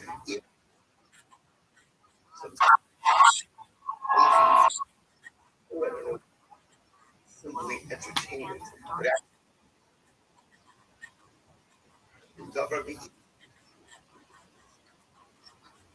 Something in its right time. Remember again, the next thing the Mishnah said is cites some type of incantation over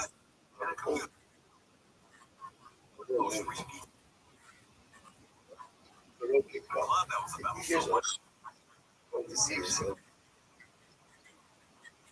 problem that Chazal had.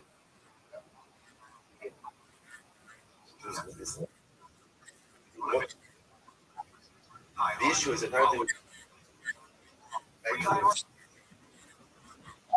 could be because of the cure about the twist. Without the issue is spinning, right? Yeah, because the issue can't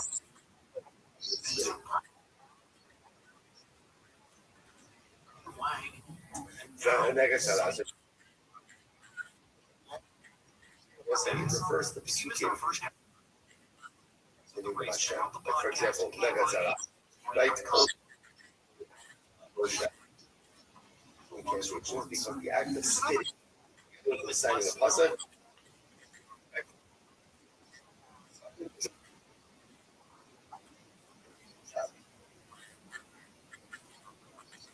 Something is like to rub oil. It's like to massage the area. It's about like a person who's having stomach issues. So what she would do is she would rub oil back there. I said that issue won't be an issue on Shabbos. So even though you can't, this is looked like on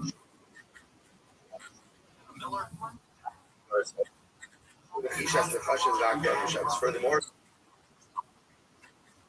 you can do snakes and scorpions only on Shabbos. You're good, big dog. The cold intense. The pressure release, you can do that on Shabbos. Shimon says, yeah, I need to. That's a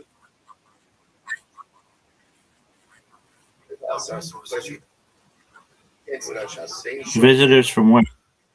What are you talking about? You cannot consult on Shabbos. You also Monday through Friday. So halacha. You also can really want salt.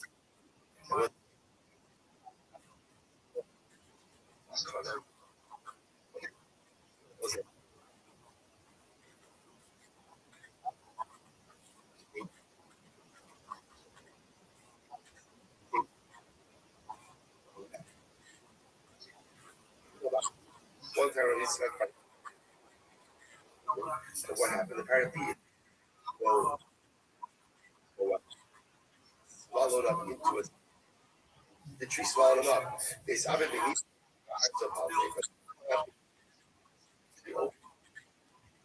get out. Interesting. So apparently, again, whenever we come to shaping, it's what it is. Right? But the nice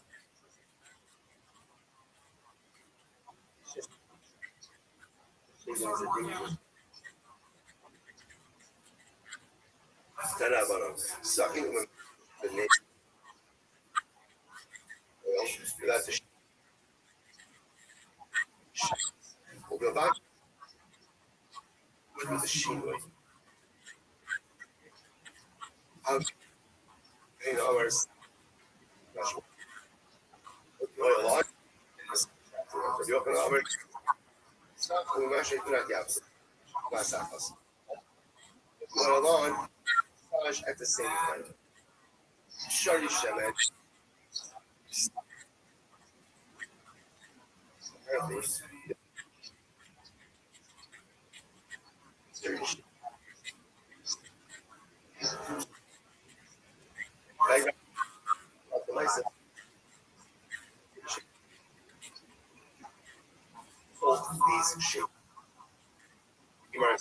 shall I don't.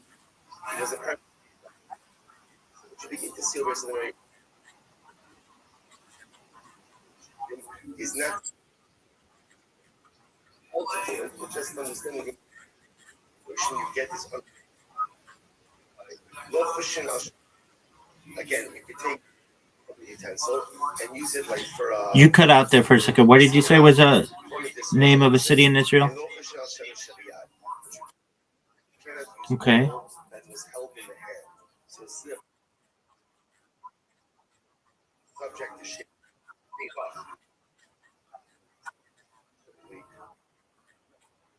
Use for yourself. It's helpful.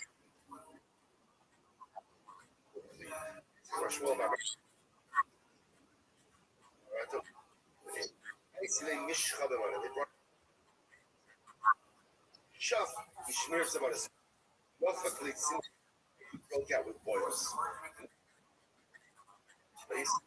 See, this is so there was a particular so one apparently was versed in shaving. Amra Zik I see the shade Hamas. The shade Hamas, that's all over you. Okay? After the mill service, smell something in Hit me. sometimes you see Hit me with it. Go ahead. Listen, it's always important to understand is as follows. There are many forces that we don't understand. This whole story with shaving was the takeaway. You know, with shaving.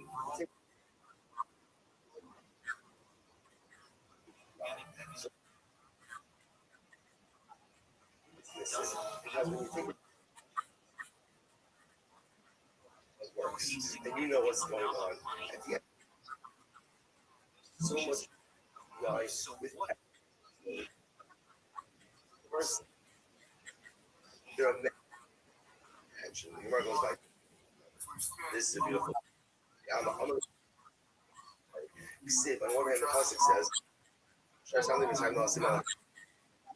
Pasuk says, all the same. Because I am Hashem. The pasuk is inherent. Although some is not going to visit the sickness of Hannah, to be.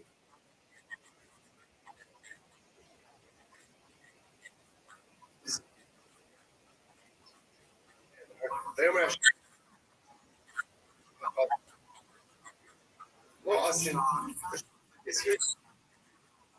Listen to me. How are you? Shema. I'm not speaking, but even if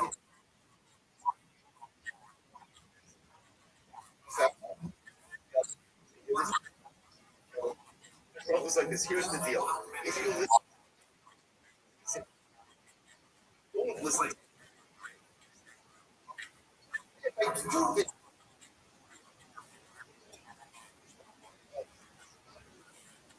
Rest.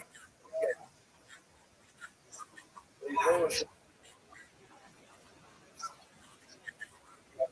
want to say this? Listen, you should follow Rabbi Rothschild.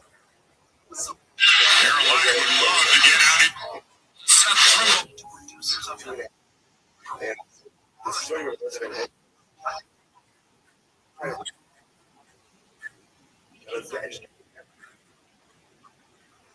this is a story you must read. We should have time for right now. We'll come back to it. But with Elizabeth Harper, this will come into the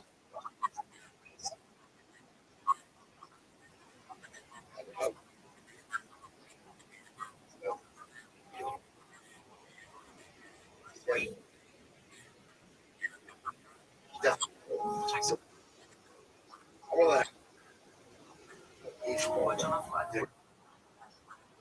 that is built pasture.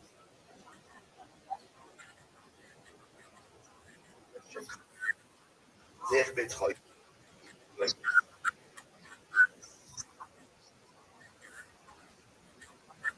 I mean, the answer been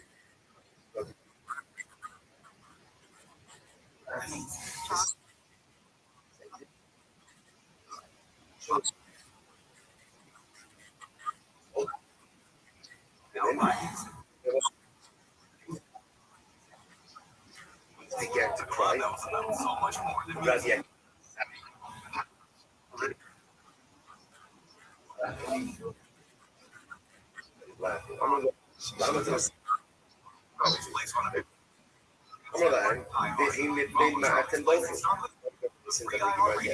Why'd they ban you from all these servers?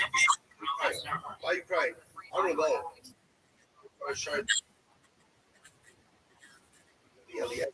don't know. No. I want to know. I'm curious, dog.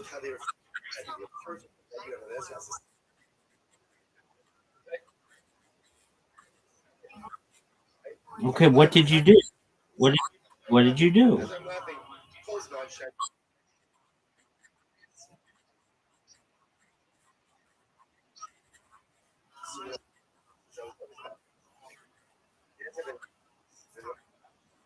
Good life.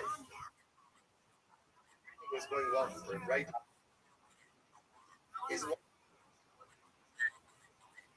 his oil. In other words, every Shalachas v'shalom. Rabbi Kiva said,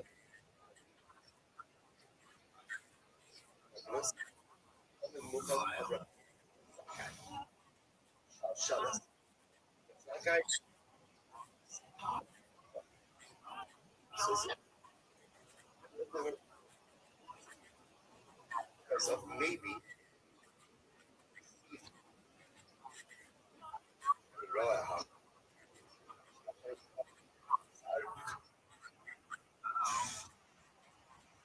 I see Rabbi say,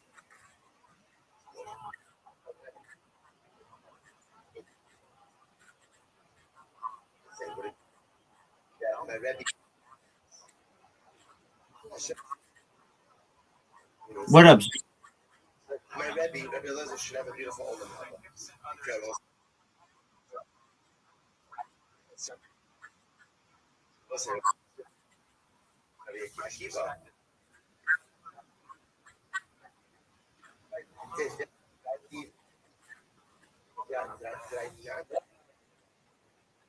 I didn't do other. Rabbi,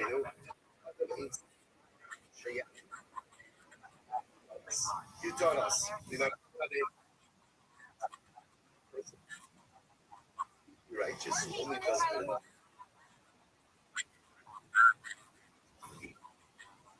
good. He's going to attribute for that. I'm so happy. Okay, well, we've got some other people here, so it's been, interesting conversation. Zoot, how you living, pimp? All right, Zoot, are you ready to lose? All right. Very cool. All right, well, you guys can believe that, and that's cool. You should know, to my man, you're always welcome here. So feel free to come in whenever you want and just chill. Get a lot of people in here who do that. And I hope you don't get banned in any other servers. Sound good?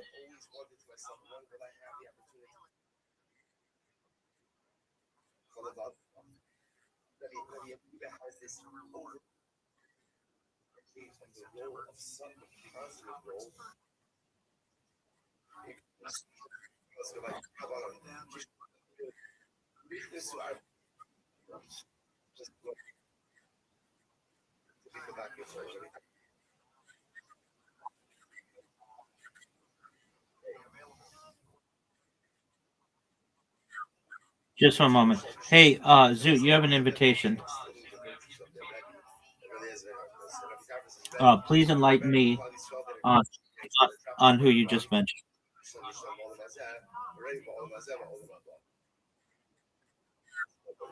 Rabbi, you help us in this.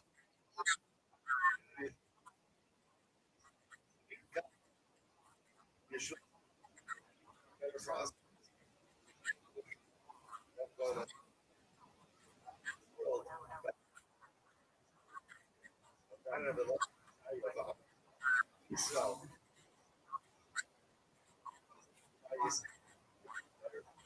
a father and a mother. Why? Mother helped the Rebbe. Father and my man in the world. Rabbi Akiva. So it says. Yes, sir.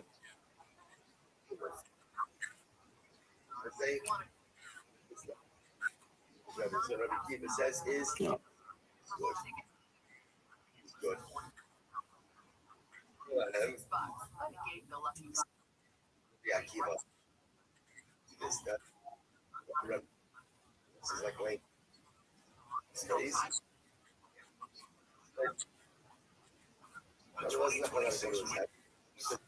Says suffering is good. Rabbi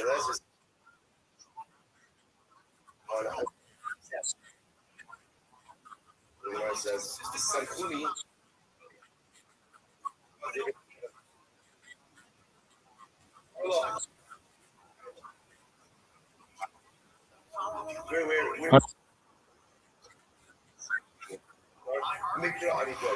All right. Well, like, isn't it arguable that like Muhammad's more famous?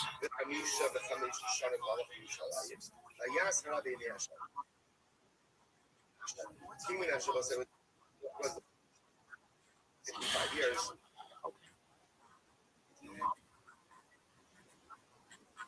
12 years. And was a tremendous sin. God.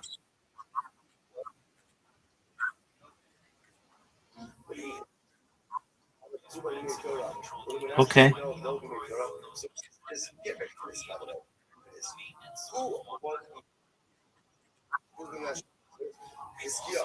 Right? Remember about Hiskiel? Or what do we know about Look at the Mashiach. Remember to learn about him?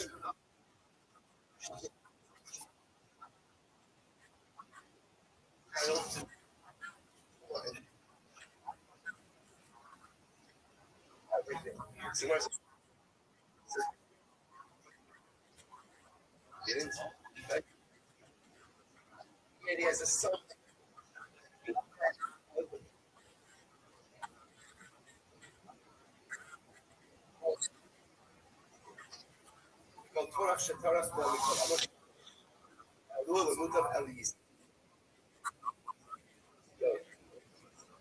Well, say, you know what?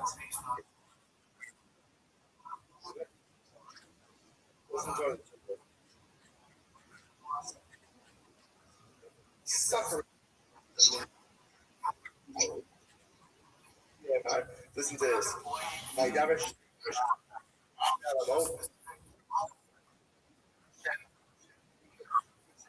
He's not. He's not. He's not talking to you. He's not talking to you. He's talking to me in this game.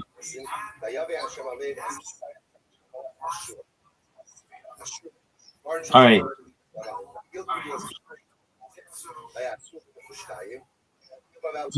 I'm gonna ask a really dumb question, but I'm gonna ask it. So why does Mr. Beast have more views than like Muhammad or JC or somebody?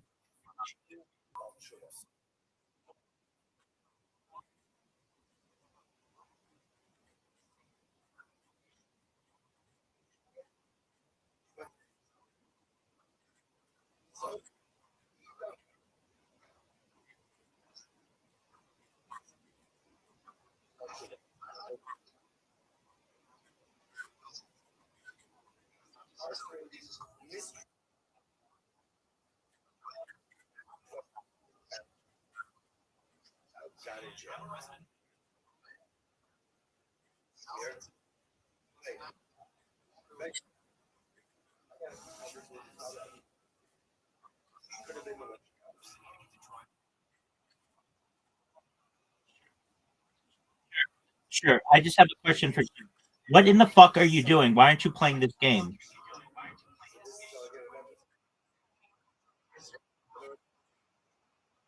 All right, cool story, dog.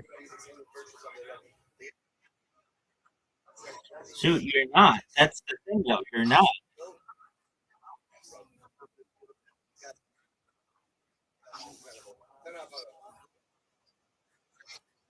Incorrect, dog. Incorrect.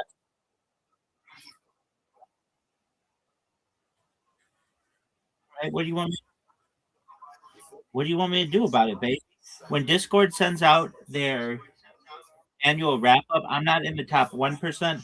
I'm not in the top 1.1%. I'm in the top 1%. I'm the biggest Discord user on earth.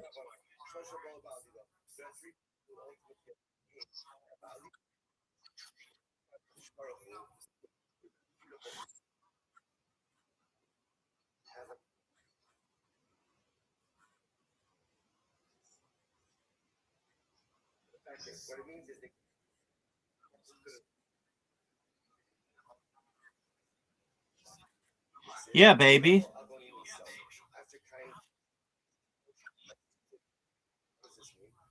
Zoot, are you gonna go or are you gonna jerk yourself off?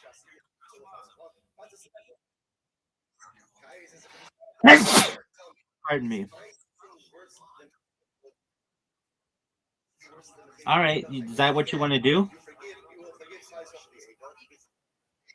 I mean, I beat you the last time we played. I beat baby. No, you don't. And I beat you the last time we played.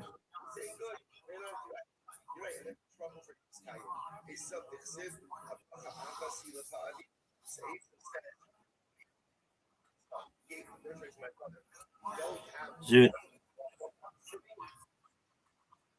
Zoot, you suck absolute donkey dick. You're you're maybe one of the worst players in the history of the pool.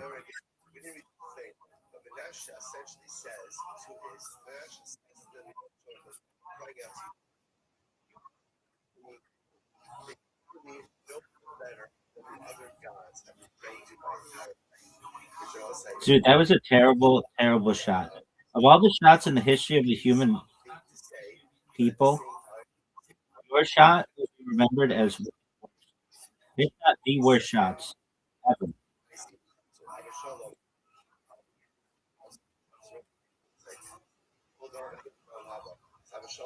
Zoot, you're up. Zoot, you're up, and everybody's waiting on you. Dog, are you gonna go? Zoot, it's your turn. Zoot, go. Zoot.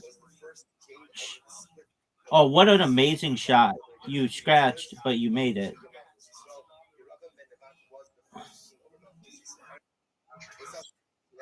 I know.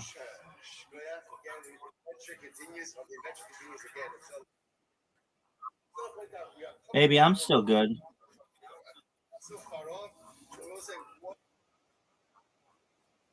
Incorrect, dog.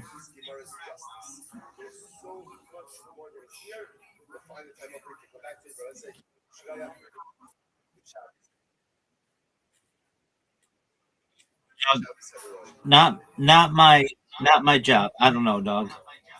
I just listened.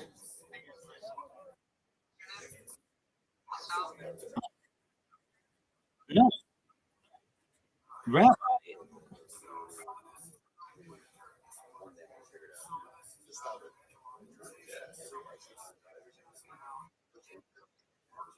Oh, Zoot, what a shot. Zoot, what a shot. Zoot, 140-point shot, son. Zoot, what did you think of that shot? Zoot. Zoot. We're playing pool. Zoot. Zoot.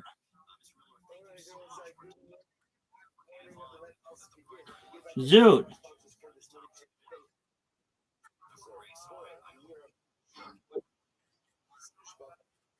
Zoot, you know it's one of the best shots you've ever seen, son.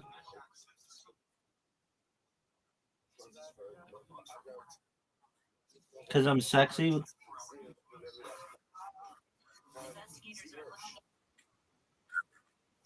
Zoot, you're done. Zoot, you are done, son. It's over for you. Do you see this lead I've amassed? Zoot, oh, what a shot. Zoot, that was amazing.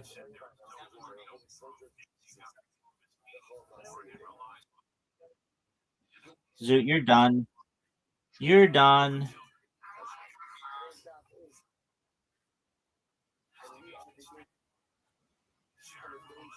Zoot.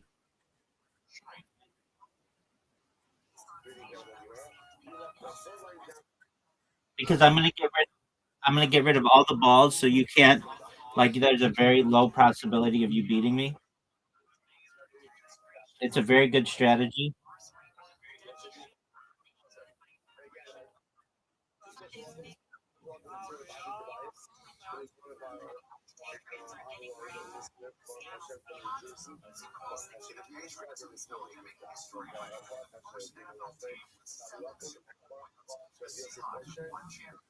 No way.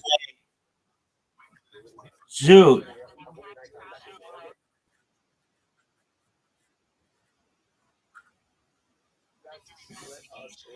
Zoot, that was amazing.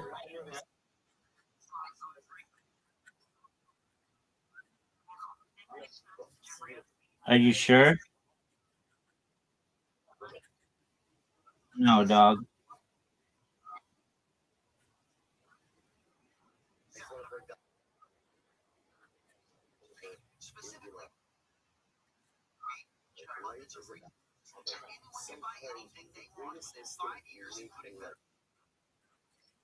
Zoot. Zoot. I know what I have to do.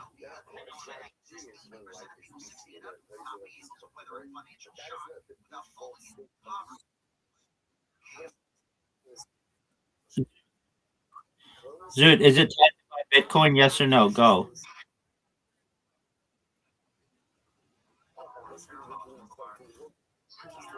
Is it time to buy Bitcoin? Yes or no? Is it time to buy Bitcoin? Yes or no? Both of them.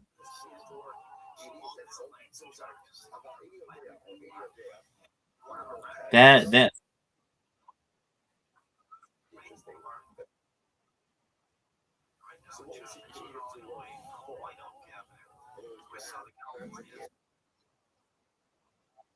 no way. Maybe Harry Potter Obama Sonic 10 knew.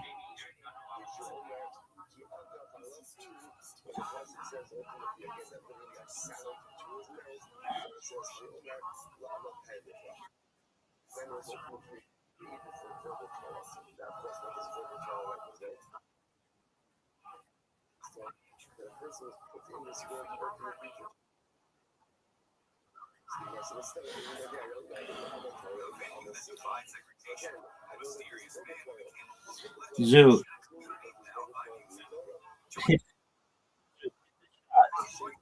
Zoot, hit this shot. That's a miss. Oh, it almost missed.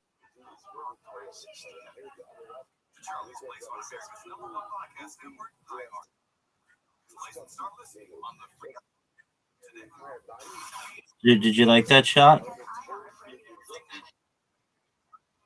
Yo, JC, if you're not talking to us, mute yourself, please.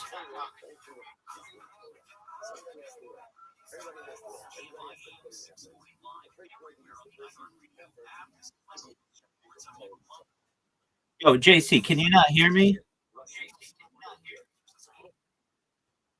Dog, I'm gonna mute you if you don't.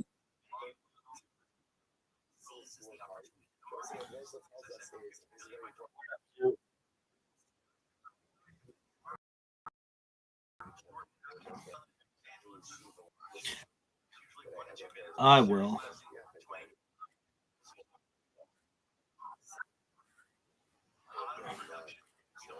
Zoot, you know you're gonna lose, son.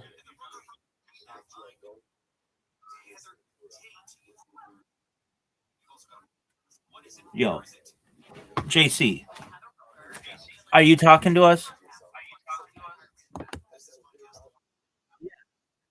Yeah, dog. If you're not talking with us, please mute yourself. You're more than welcome to be here, though.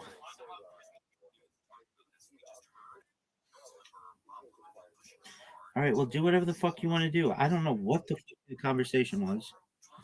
I have no idea. All I know is that I'm about to beat Zoot, and everybody knows it.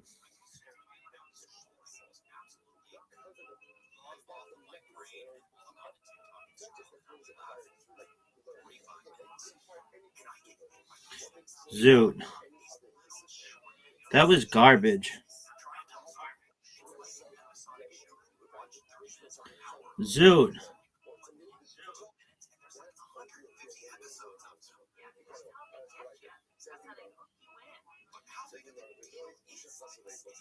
Zoot, look at this shot. Oh! Gotcha, bitch! Zoot, what'd you think of that, son? What'd you think of that, son?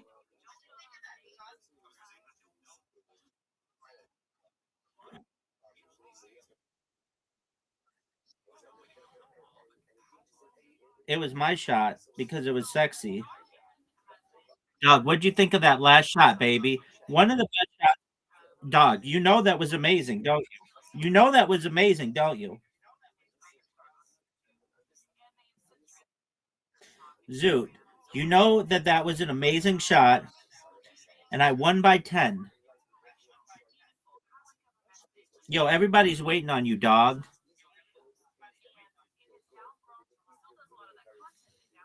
Zoot, are you gonna go? Are you gonna jerk yourself off raw?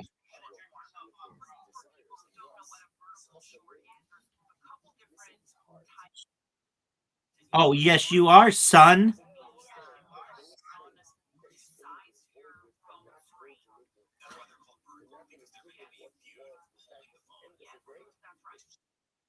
I know it's my turn. And I'm about to have the greatest. Then it doesn't count.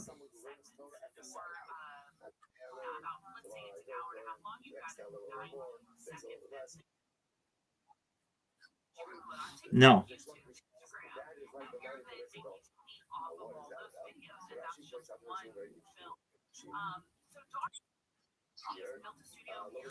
Baby, there's no way.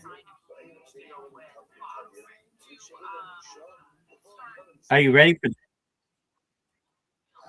Big dog? Ain't nothing difficult in this world.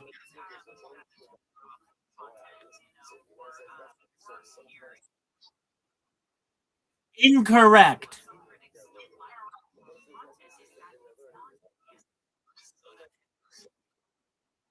That's not a trick shot. That sucks. That was one of the worst shots I've ever seen. It's one of the worst shots in the history of humankind. Dog. Look at this move. No one knows, and no one cares.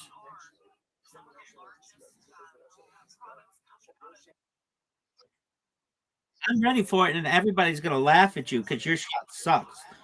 Oh, dude, that was a sick scratch, dog. One of the sickest scratches in the history of mankind. Big dog. Yeah, baby.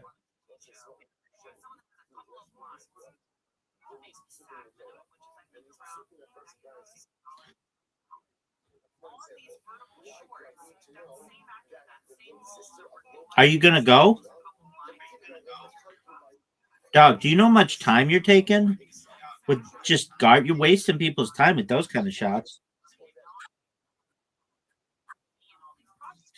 Dog, that was one of the worst.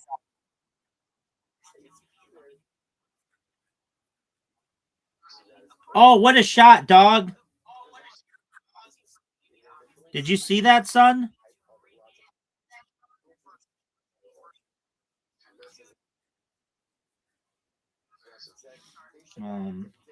Maybe he was hypnotized to do all that shit. Yeah, dog, you heard me.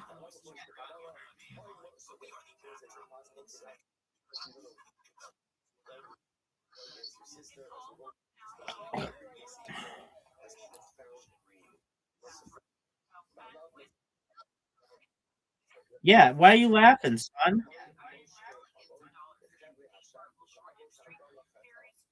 Hypnotism's a thing. I've seen it with my own eyes. It's it's freaky shit.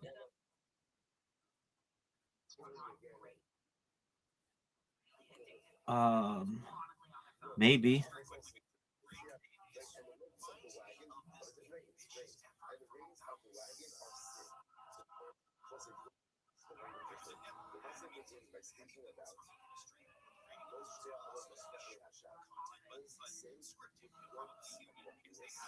Just absolute disgustingness.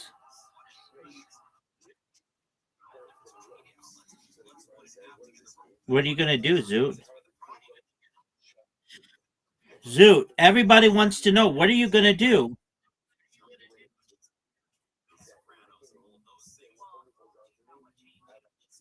Zoot, Zoot, I'm just gonna be honest with you. That was one of the worst shots you've ever seen.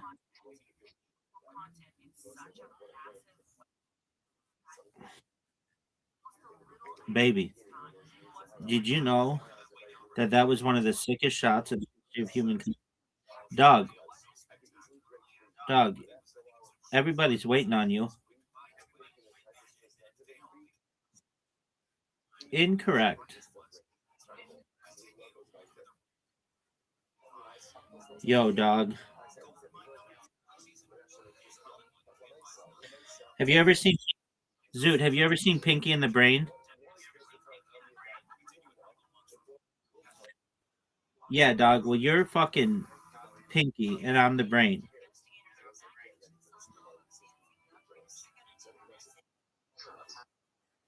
Yeah, let's see your fucking shot. Pinky's the dumb.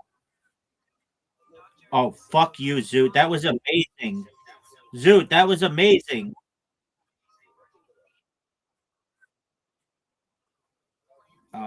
The ladder. Dog, that was amazing. Make this. Make this. Make this. Make this. Dude, that was fucking phenomenal. That was fucking phenomenal. What a way to fucking end it. That was fucking phenomenal, dog. That was fucking phenomenal. Absolutely fucking amazing.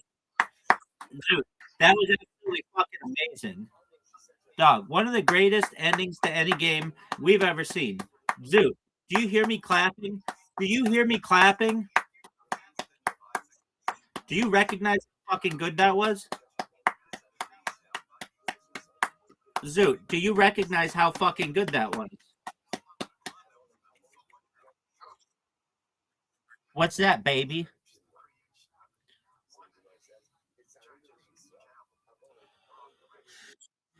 What's that? I like how you say that you have more wins than I do, and I have 34 wins and you have 17 wins.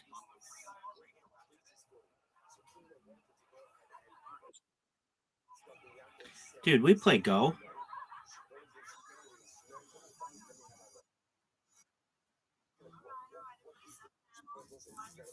And what happened? Are you ready to play Go, son?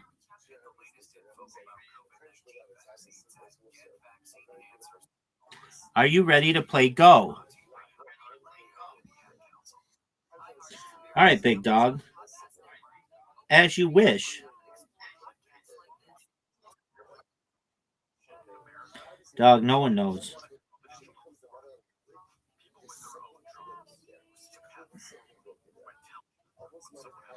Zoot. Zoot, you have an invitation. Are you going to quit sitting on your thumb and play? Or are you going to suck your own dick?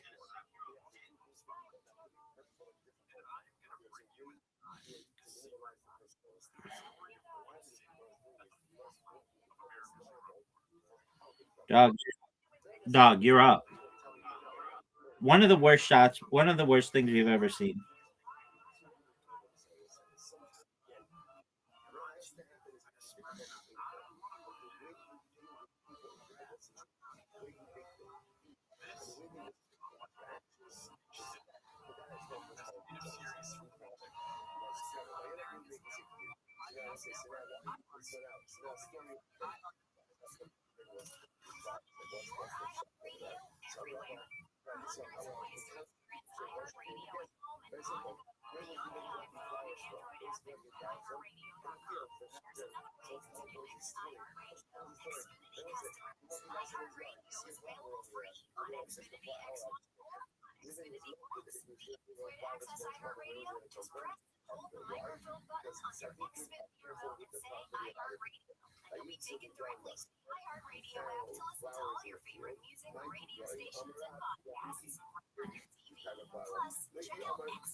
Fuck you, dude.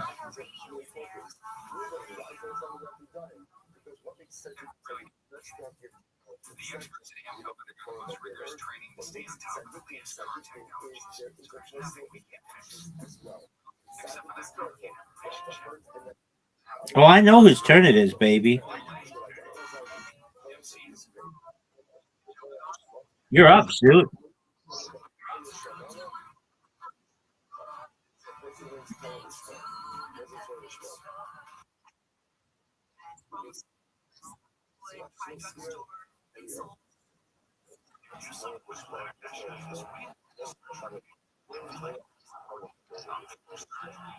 Dude, did you watch the Olympic opening games? Opening ceremonies?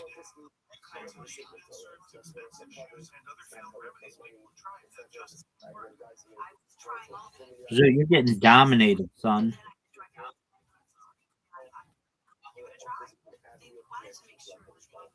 Dude, did you know you're getting... I mean, is that my fault? Was it my job on this earth to teach you how to play Go? No, that's incorrect.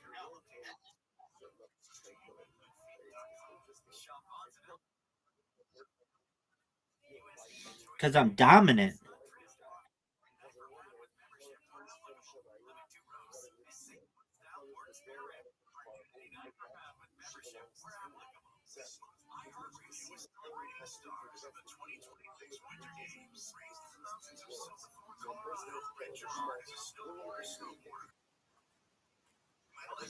Zoot, you know I'm dominating you. This is a dominant performance, son. This is a dominant performance, son.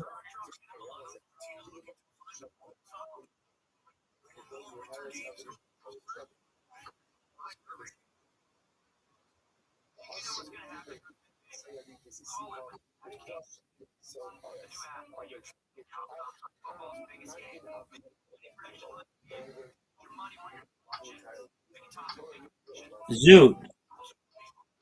This is a dominant performance.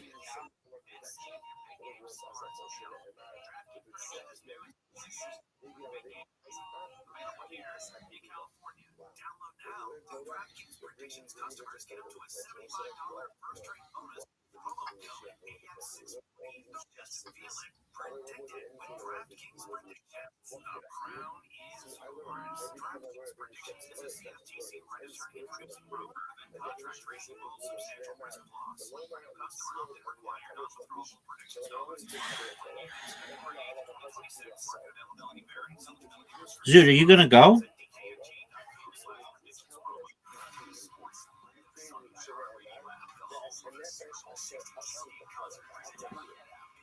Zoot, are you gonna go?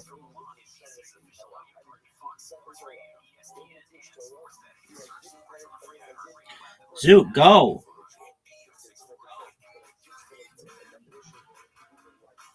Zoot. Zoot, are you there? Zoot, go.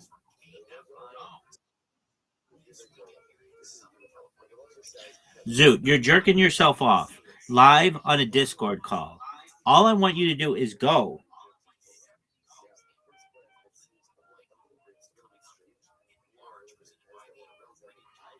Go.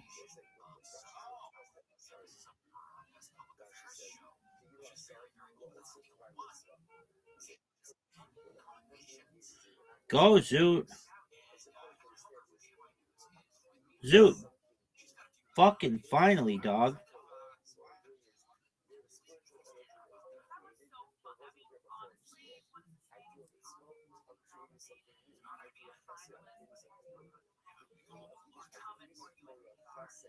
Dude, this is an absolute ass kicking.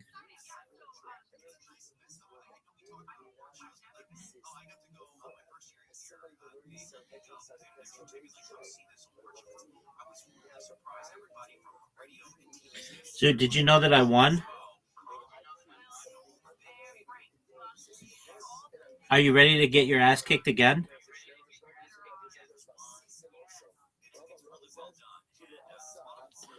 Zoot.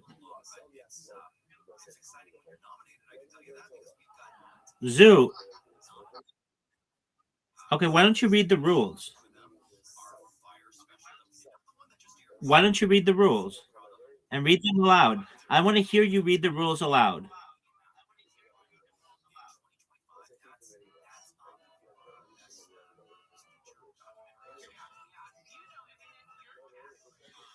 Zoot. Read the rules. It says board. Go is a two-player game, usually played. Okay, do you see that where it says that, dog? Dog, what are you doing?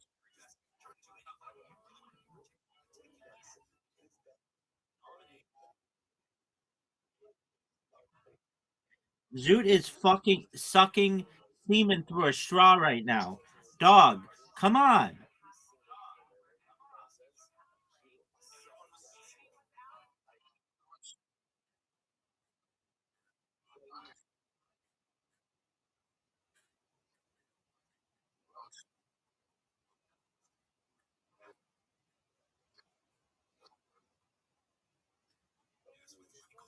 Opposing pieces. Now go to gameplay, son.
No.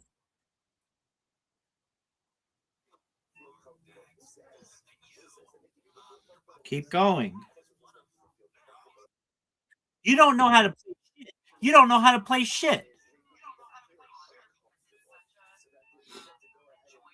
Finish finish reading.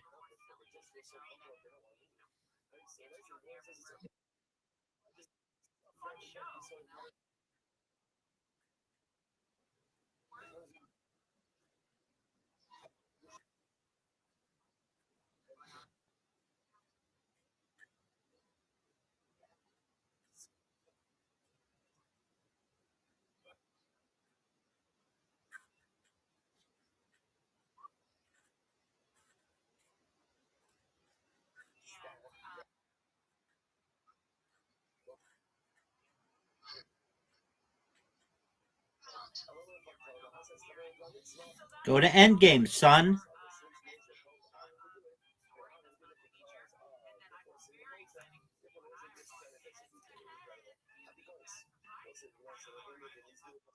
Zoot, it's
Other rules. Go.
Yo, how about you finish reading?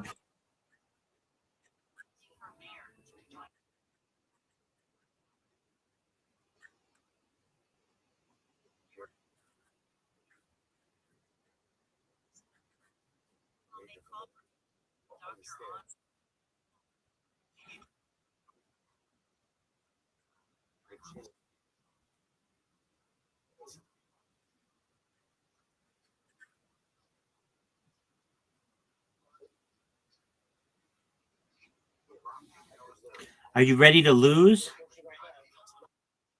Yeah, that's what I'm talking about, Zoot. Zoot, you read that like a fucking pro, baby.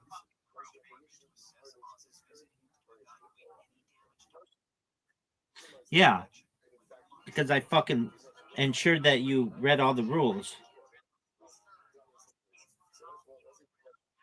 Well, we're gonna play not on a big board, still small boards.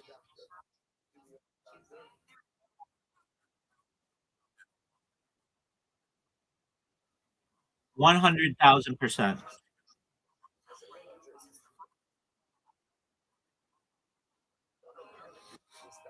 No one does, Zoot. All they know is that it's your fucking turn. How about you fucking go, dog? You know why it's called go? Because it's your fucking turn to go.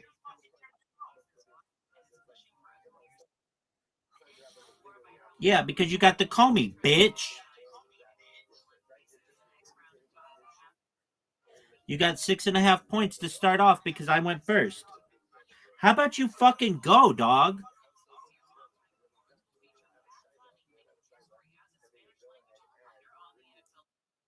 Yeah, it was the worst move in the history of humankind. Next question.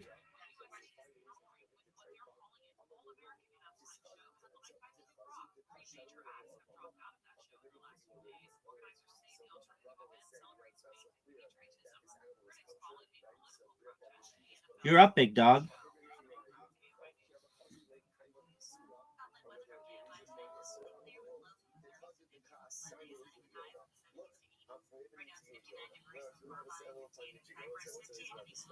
Big Dog, it's your turn.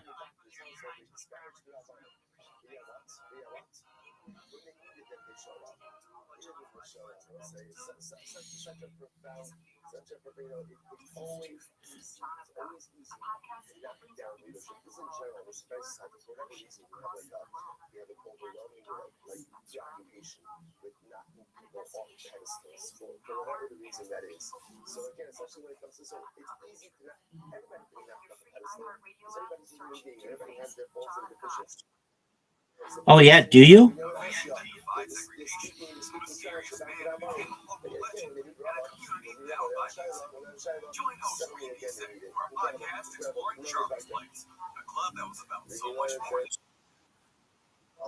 Zoo, you're doing terribly.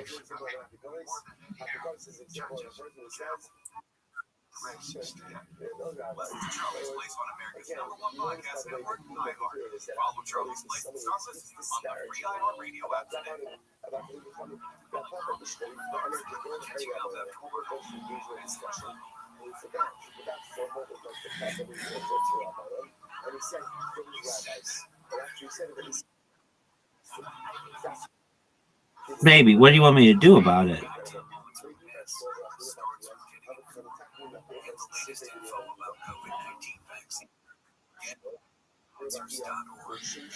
The thing is, you haven't scored yet.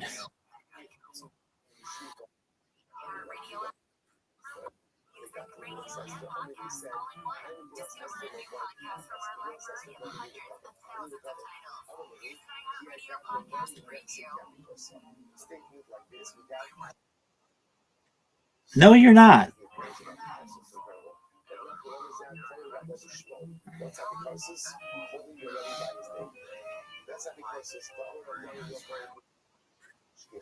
Dog, you just read the fucking instructions for like 10 hours, dog.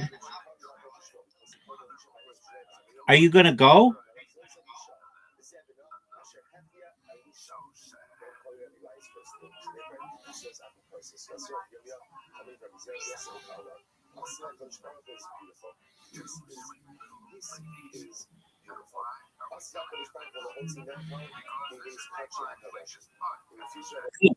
You got a huge lead.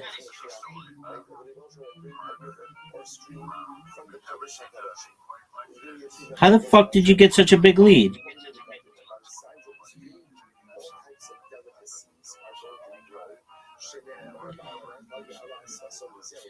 Dude, Dog, F this, man.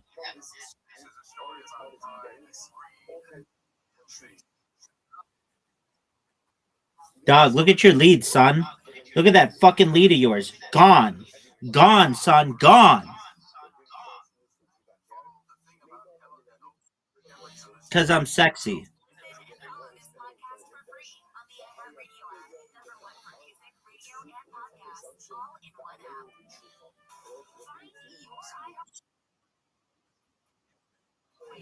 Because I mean, do you need me to say it again? Because I'm sexy. Hey, scoreboard. Scoreboard, big dog.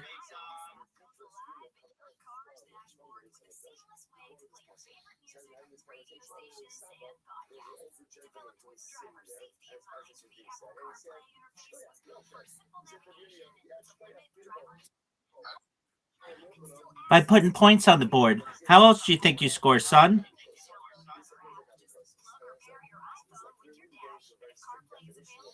Thanks for the free points.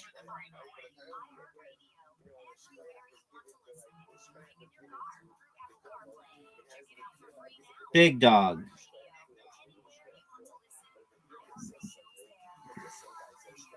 You're up, big man.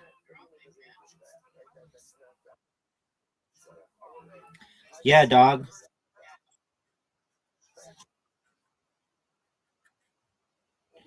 Oh, is it a protest on being funny? Because you've been doing that your whole career. That is a fucking zinger, dog.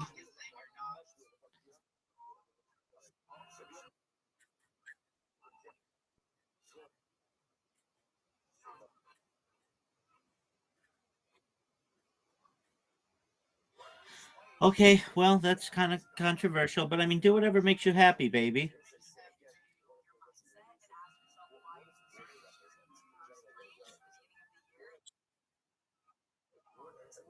So you're not going to do that. What, are you going to go up there and just be like, hey, as opposed to trying to be funny, I'm going to come to the realization that you've all come to and not be funny?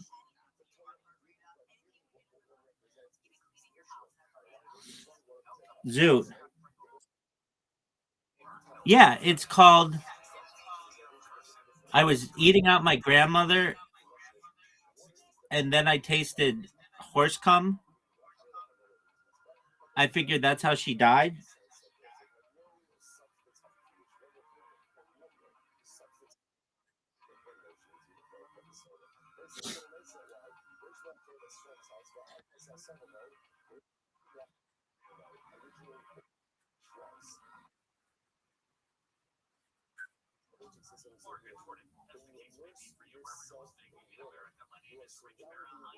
Zoot, you know you haven't scored yet?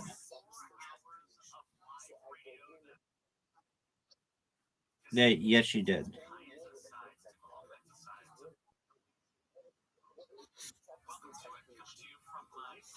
Zoot, you're losing. Because you're just getting your ass handed to you.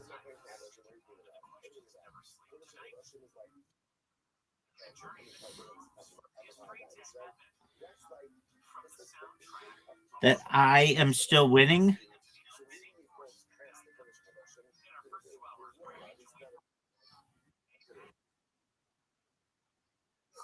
Chelsea.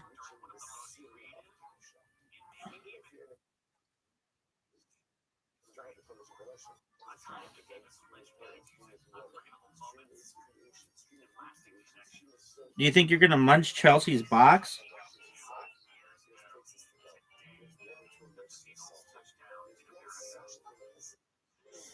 Do you think there's any chance of it?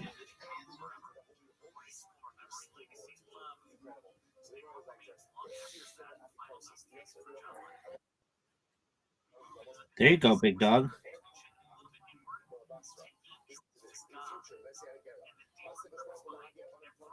Dude, quit with your fucking black cat.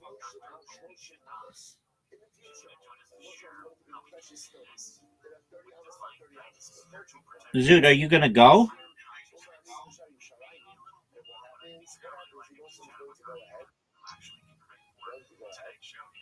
Zoot, look at the scoreboard, son.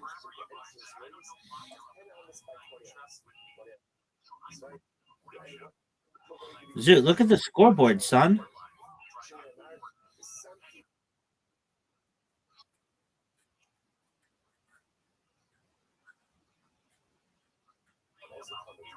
It doesn't usually work that way. No, because opening doesn't like pay that well.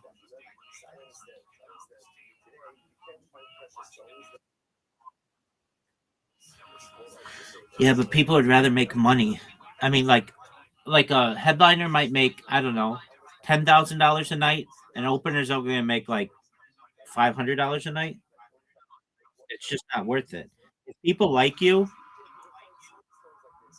they're eventually going to um want you to do your shows. I can tell you this, dude. I can tell you, dude. How about I just tell you what's up? All right. So there's a guy named Tom Papa, and he's kind of made a career out of opening for Jerry Seinfeld. But he's also done his own shit.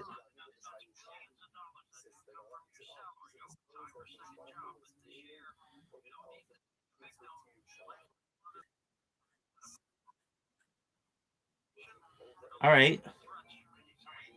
Are you trying to get in on that?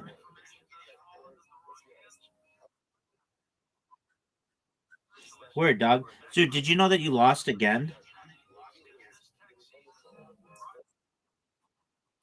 All right. Well, it was fun whooping your ass, and I look forward to doing it in about 2 hours. Sound good? Excellent. Do I like Olivia Dean? I mean, are you asking what I eat or box? This bitch better be hot as fuck, dog. Don't bring her into my world if she ain't hot.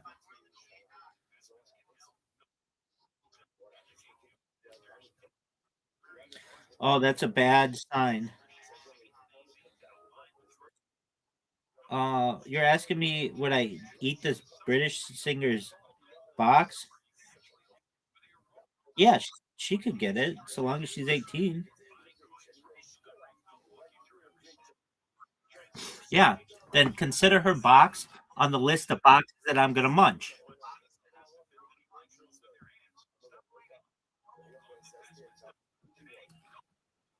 Peace, baby.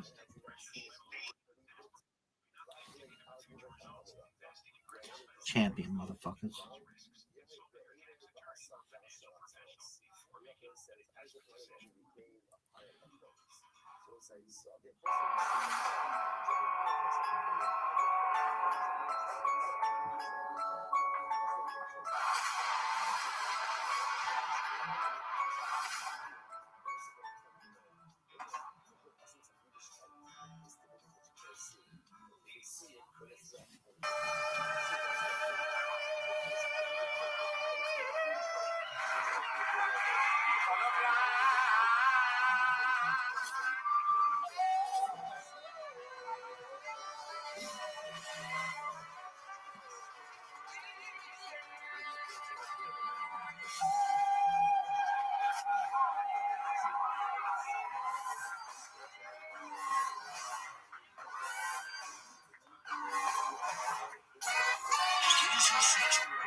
What's that like for you as you're watching the Sullivan show? What's really interesting is I'm a huge music nerd. I'm a musician myself, and so music just in general lights me up like nothing else. And there are so many hundreds of famous artists that talk about that moment when everything changed for Eagles Russ and Sullivan. And everybody's like, well, I want to do that. Even I need to do that. Listen to everything picked up on that over the years that now has to shift and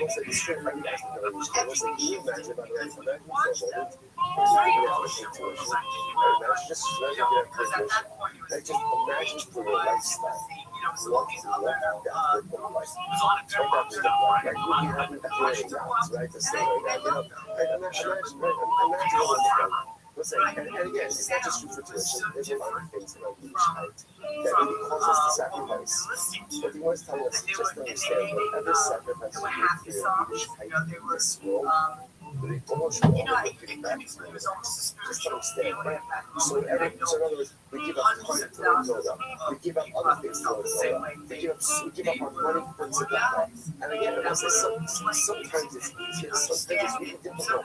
Just understand whatever you sacrifice for the Torah in this world, he will give you back multifold in your life. It's incredible. Love is like it. Well, it's kids are being on as Kashmir did the Fontaine Vitali for their own son. In the future, by us, the Kashmir will give us a handful of Rabbah from ברוך השם, ברוך השם ביום, יענוס גדולוס, אחרי שעשינו סבבה, בהתחילה של המדים, ברוך וכיסים צבאו כבר נאמר, אני מלא בשלום מים, בשמיים, בצד מים, בשמיים, there is nothing. So the Gemara says, says a handful, it's messy. So how do you get Rosh Hashanah to your handful? I can't compete this handful.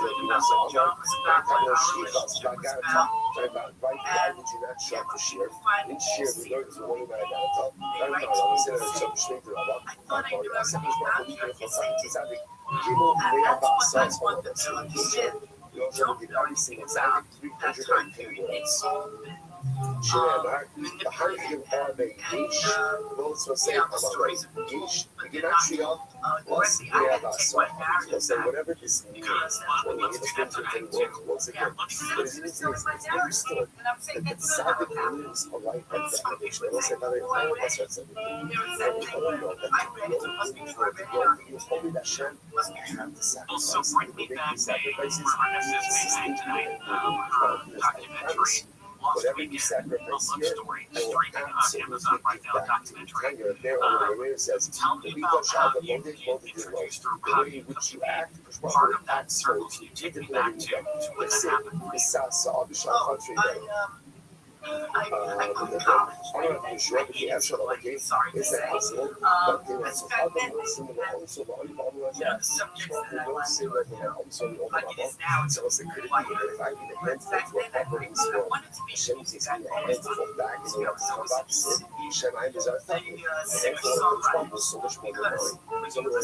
You see me that they're giving go, that means whatever I give, I'll get. But if I give money a handful in this world, I get back so much more from the Shema. Tuesday was the Atelier, easily the Buddha, we the Torah, I'm sorry, easily the Buddha, we the Torah, we the Buddha. So as I say, again, remember, when you see me that they're giving go, that is reciprocity. At the end of the day, for what is the greater pleasure of reciprocity? For good or for bad, other days, other days, I'm the flying. Having over, we the Torah, we the Midas, so say, we know, really answer this.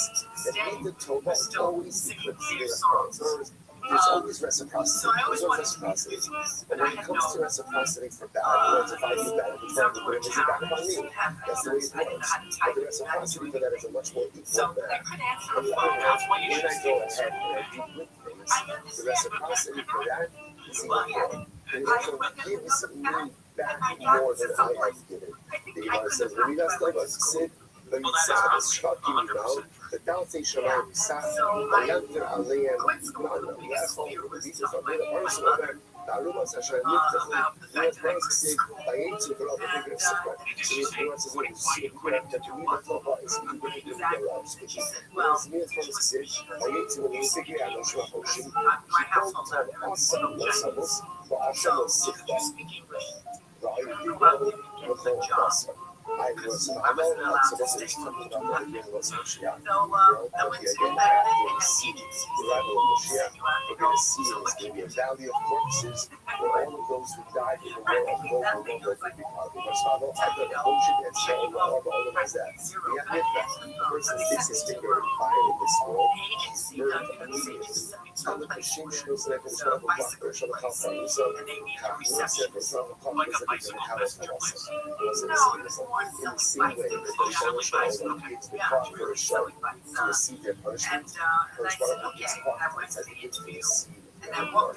But I was the primal part of here is as follows, that even if it's in the system of the reciprocity, right? Reciprocity for growth is much greater than the measure of reciprocity. In other words, I know that when I do Averos, there's going to be a person that does Averos. So that's the way it works. So whenever I do in this world, there's going to be reciprocity in the world to come. So whenever I do wrong, there's going to be reciprocal punishment for my disease, assuming that I didn't do tshuva. If I do tshuva, then a person can already set me free. Assuming I didn't do tshuva, there's reciprocity. That's for Tova, for good, the Lord said. It's not just simple, like direct reciprocity. Whatever good I do in this world, the Rothschild gives me reward, and the reward I get from the Rothschild far outweighs the good that I do in this world. That's what I'm going to do. After going to Shabbat Chitzon, Shabbat says, in some reads, Shabbat Chitzon is what I call this. What is Shabbat Chitzon? Tana the Sifri, sorry, Tana the Sifri Maybe citing James Taylor's headline and moving back. it's the more people who never harsh about that. But we'll say, Allah, the secret that Siva and also so again, we'll say exactly the harsh also to the book of Ben Siva. As well as the book of Ben Siva was a book of knowledge that was compiled by this guy Ben Siva. So the Shah suggests a way that that's also called other curses. So you are only by a lifetime. Now what's so bad about the book of Ben Siva? Like what is it that it has in there that's so bad? You know, the sick bay, the little oceans, you're done on the other day. So maybe it means, because it says, do not skin a fish, right? Don't take the skin off of a fish, Rashi says. So it's Rashi on the right hand side. Let's see, check the other day. The one I was single over Shabbat, I put it on Oslo. The fish at the looks it up. Don't do off the skin of the fish. You don't do off the skin of the fish, you don't waste the skin. What the fuck is that? Someone tells to find it. And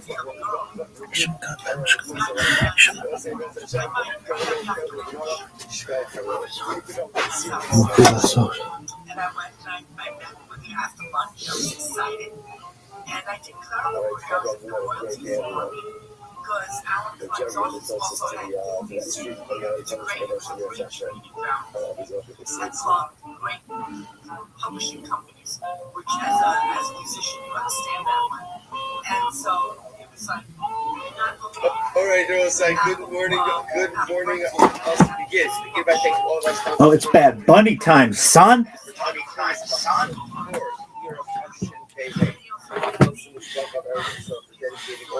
Is it? Oh, for sure.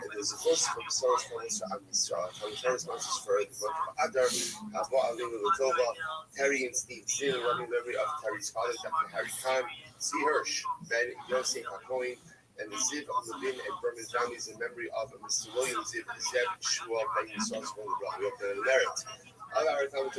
All of the Neshamos, the families in the Chol, all of those who leave their full Shnevan, the Chol Yisrael. The Rosham Shonesa should bring home all of our hostages and our holy soldiers should be successful. The Chol Maaseh. With that, let us begin. We have a lot to do today. World is brought to you by Quo, ZipRecruiter, and Shopify. How you guys feeling tonight? Good? Good in here. Feels real good. Before we get started, here's a little bit more from the amazing sponsors that made it all possible. We live in Austin, Texas, but we are jumping in a tour bus, ladies and gentlemen, and we are taking the actual Kill Tony show to Houston, Texas, February 28th, and Dallas, March 28th. Go to TonyHinchcliffe.com for tickets right now. Come see an actual Kill Tony show in the great state of Texas. One in Houston, February 28th, one in Grand Prairie, March 28th. TonyHinchcliffe.com. Get tickets now. You guys ready to start tonight's fucking show or what? We are braving the freezing weather, and what a warm, hot show I have for you, ladies and gentlemen. Two of the biggest comedians in the world, two of the funniest human beings on planet Earth. Ladies and gentlemen, I present to you two of my favorites. Make some fucking noise for Bert Kreischer and Rick Ingram. Yeah. Oh, yeah.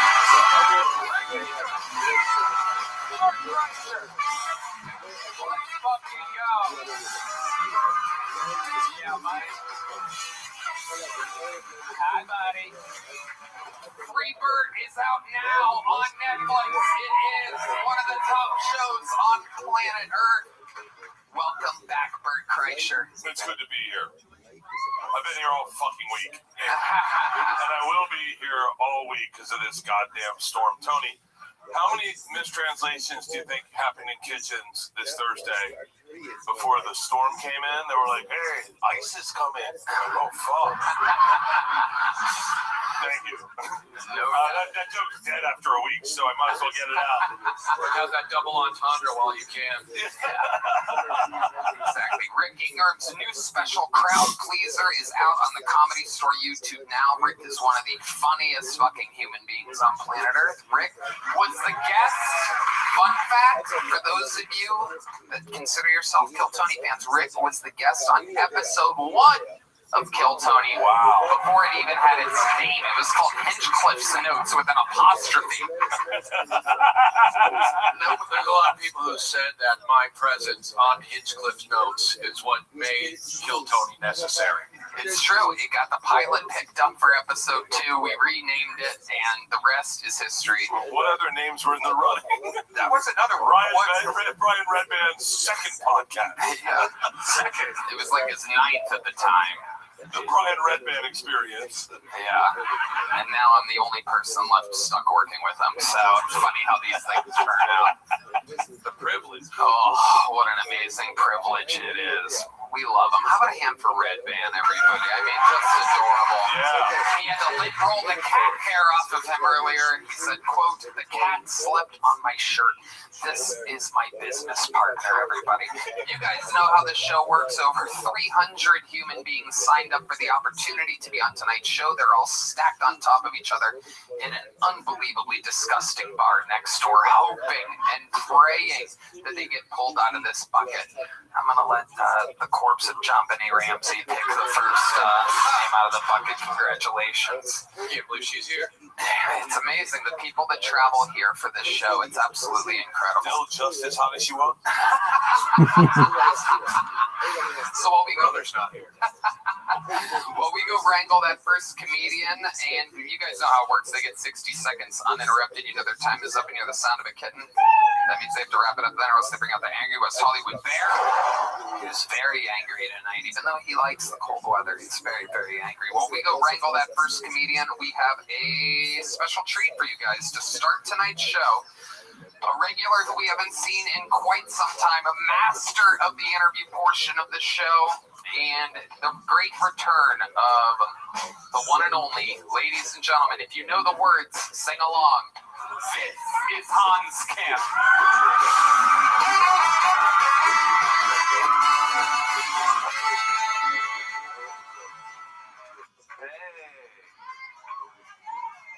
Hope you guys are staying warm, driving safe. There's a lot of ice on the road, and not just the good kind.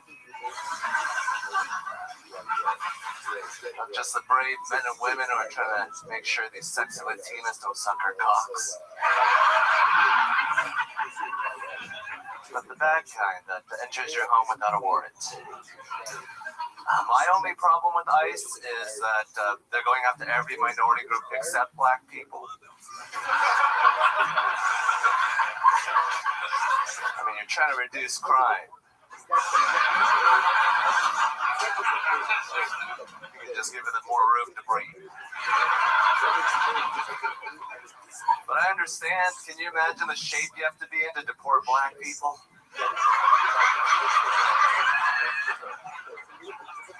Yeah, I'm actually training for the 3-gun competition right now. That's where you shoot a pistol, a rifle, and a shotgun in under 3 minutes. Just in case I get carjacked at an Antifa rally. And a flock of quail fly by. All right, that's my time. Thank you so much. All right, Ron. Yeah. Go. Bert, you grab that mic quick. Oh, I didn't mean to. I just, I haven't been able to laugh at this whole ICE situation, so it was nice you brought levity to it. Thank you. I'm kidding. I've been laughing all weekend.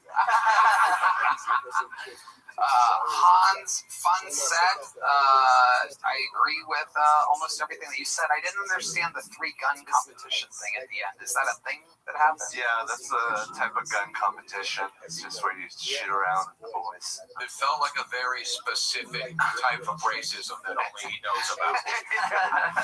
But he is Asian, so that's the highest level of racist. That is true. Not a lot of people know this. Asians are the most racist people. I thought people knew that when I made fun of an Asian back in 2021. Turns out nobody fucking knew it somehow, or everybody forgot it all at once. And I got in big trouble, and I needed to find an Asian to come in and be my token Asian. And This wasn't the Asian? no, that's the Asian that I got to replace the old Asian. Is it racist that we both thought he was the Asian that we were talking about? No, it I was like, there's no way Tony ever went for 2. I mean, only one can replace the other. He was the Yao to my Bing, so it worked amazingly. Your life is good, right, Hans? Yeah, of course, it's amazing. Yeah, I'm doing great. I went camping recently in Big Bend, just out there by myself, just enjoying the Texas countryside, just soaking it in. You went by yourself. Some serial killer shit. Yeah, it's like meditative, getting to know myself, just thinking a lot about my life. And Were you on your phone out there? yeah, Oh, okay. So meditative. What else did you do while camping, Hans? I smoked a joint, did some mushrooms. By yourself? Yeah, Dangerous. Those eyes closed all the way. Out in the woods by yourself, just like Helen Keller, like, or Helen Keller. That is correct. I love it. So, Hans, how long were you camping out there by yourself for? 4 days, 3 nights. Wow. Just to know myself. How often are you jerking off in this situation? It's actually really cold, so it kind of. You couldn't find it. His eyes are closed. He's got chopsticks down there going, Can you tell me more about this camping trip? So you didn't jerk off at all? 4 days? I did once. Can you explain to us how that went down exactly? Can you imagine you're hiking through the Texas woods and you come across what at first you assume is a Sasquatch, only to find out that it's an Asian guy masturbating on mushrooms? You expect that in Oklahoma. You don't expect that here. And the best part is he can't see you. So you and your family just circle around him and wait till he's done. He's hiding shit, his eyes are closed, he's looking for his dick. And your youngest is like in between your legs. I want to hear more about camping. Yeah, I had a great time.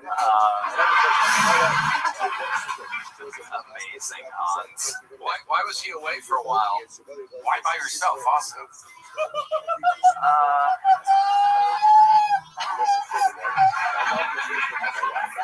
It's easier to jerk off that way. I brought you guys out here to watch me get high and jerk off. This is what friends do, I thought. Did you see anybody else out there when you were camping? Were there other people? I saw a bunch of dudes just camping. They were like tactical men. Were they with each other? Was they were following the general rule? It's not as creepy if there's more than one. Yeah, they were. A proud boy of men. Four dudes in tactical gear come upon an Asian in the woods. And they're like, you want to go old school and hunt them? A lot of Charlie references. Oh, yeah. We used to fight Asian millennials. You will again soon. Hansi boy. All right, Hans, another great new set. You got the show started for us. Thank you so much. Thank you, Everybody. Great job. And now we rotate over to the Dear Insane Bucket of Destiny, where we actually meet people. Anything can happen. Make some noise for your first bucket poll. It's Big Vinny, ladies and gentlemen. Here we go.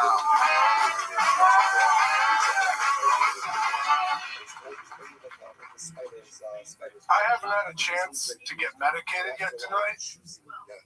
Does anybody have a spare Ozempic they could throw up on stage? I could really use that shit. Has anybody in here ever gone fat splashing before? I'm sorry, that's what I call skinny dipping.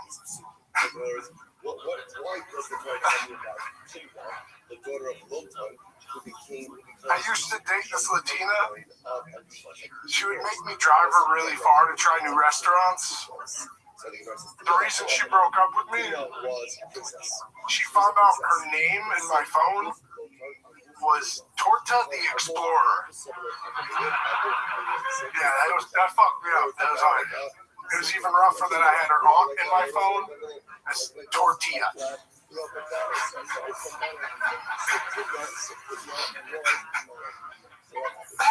Alright guys, that's been my time. I'm Big Vinny. Big Vinny.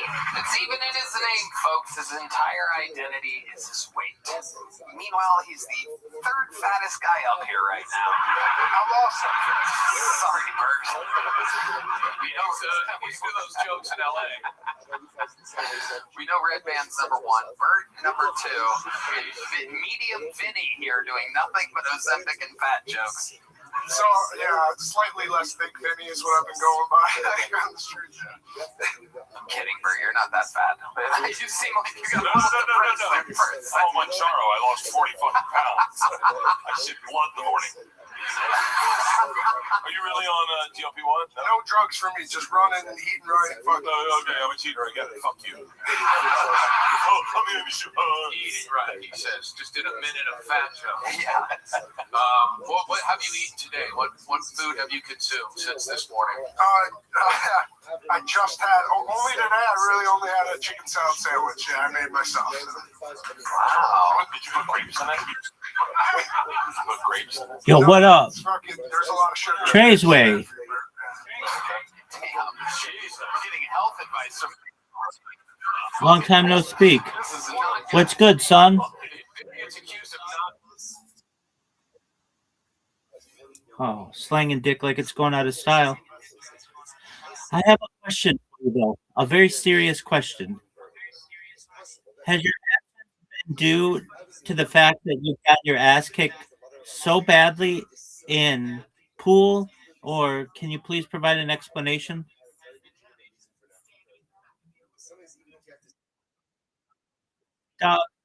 Yeah. Okay, I'll take even. Are you ready to lose?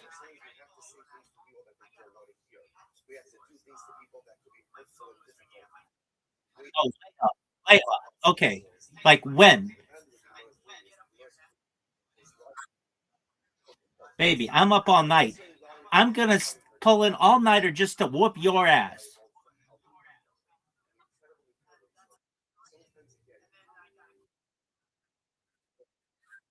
$7 hours? You need me to wait 7 hours to beat your ass when I could beat your ass good and ready right now?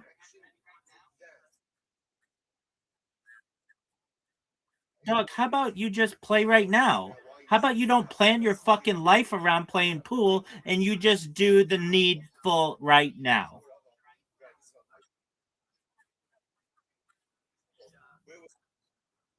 Dog, 6:41. There's never been a better time in the entire world than 6:41 to be able to play pool. Barry, how have you been, girl? GM. How are your doggies? Excellent. All right, back to my man. Excellent as always, absolutely. Back to my man Traceway. So Traceway, how about you just lose right now, get it out of the way, and then you can recover for the next 4 months or whatever the fuck it's been since I've last whooped your ass. Baby. Look, I'm just gonna summarize this for you as best I can. All right, concisely, efficiently. Let's play right now, not in 7 hours. How about that? Baby, I'm just giving you an opportunity to get your ass kicked sooner rather than later. Dog, you need me to get out my calendar to play you. I'm ready to play right now, anytime, anywhere. You're over here like, hey, when the moon and the stars. Yeah, exactly. Come on, man. Come on. 7 hours. I could be asleep. I could be in the middle of beating somebody else's ass. Right now, I have the opportunity to take you to the woodshed.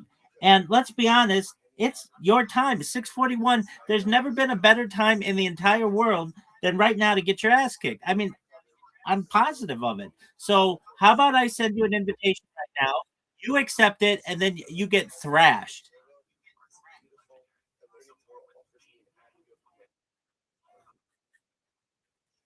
No one does. It's just part of how the cookie crumbles. All right, next question. Are you ready for the Winter Olympics, big dog?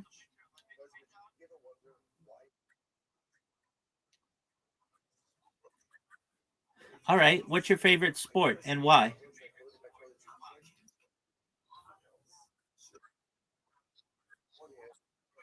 Dog, winter sports.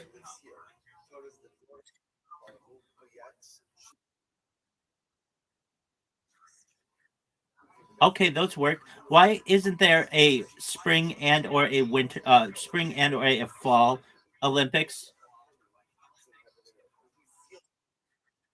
Why isn't there a spring and or a fall Olympics? I'll wait.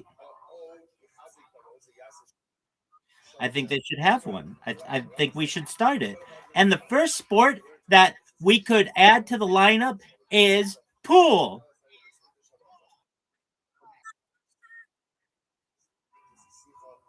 They play pool in the Summer Olympics. Okay. Well, they used to. They should start that back up.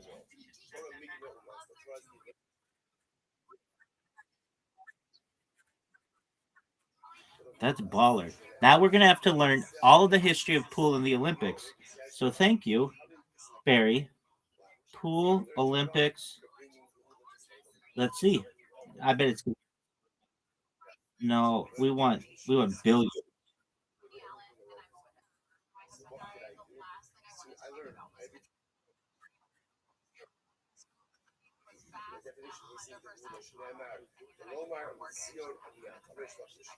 Okay, here we go. Um, has it ever been in they're saying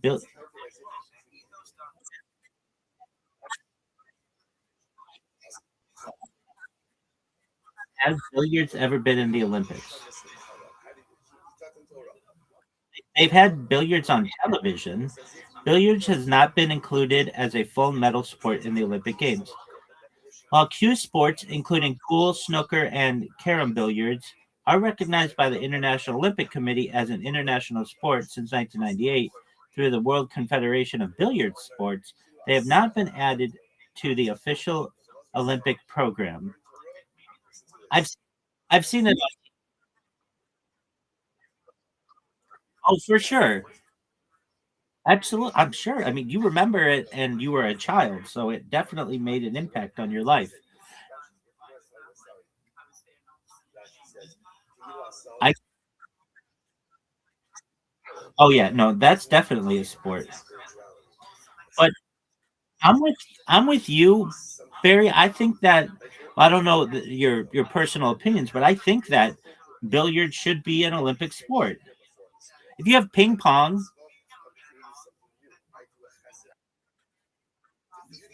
is that a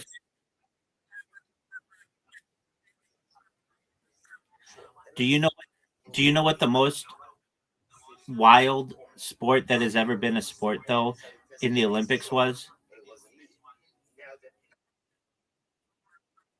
No, I'm talking about painting. Painting in the early days of the Olympics was a sport. Painting. We're going to learn all about it. Yo, dog, please tell me about painting as an Olympic sport. Back when art used to be an Olympic sport. So from 1912 to 1948, part of the Olympic art competitions that celebrated artistic expression inspired by the sport. Requirements: all paintings had to be original and directly inspired by athletic themes, such as depicting sports events, athletics in action, or the spirit of competition. Gold, silver, and bronze medals were awarded in each category, including painting alongside athletic events. I think that's baller. It was discontinued in 1948 due to concerns over amateurism and inconsistent judging. That would be a hard one. The International Olympic Committee cited a lack of objective criteria and declining artist interest. However, the spirit lives on through the Cultural Olympiad, a non competitive exhibition program held during the Games, including the 2024 Paris Olympics. All right. So that's a little bit of Olympics history. And we learned that Trey's likes bobsledding and the downhill skiing. Barry, what kind of sports do you like in the Winter Olympics?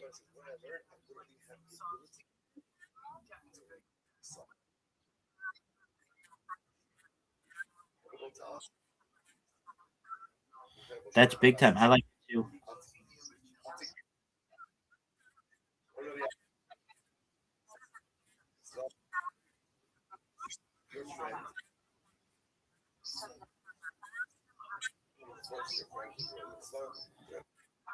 All right, I'm going to name a sport and you tell me if you like it or not. The biathlon. Go. Excellent, excellent question. I'm going to clarify. It's very interesting. It's where you cross country ski and then you get a gun and you shoot a target.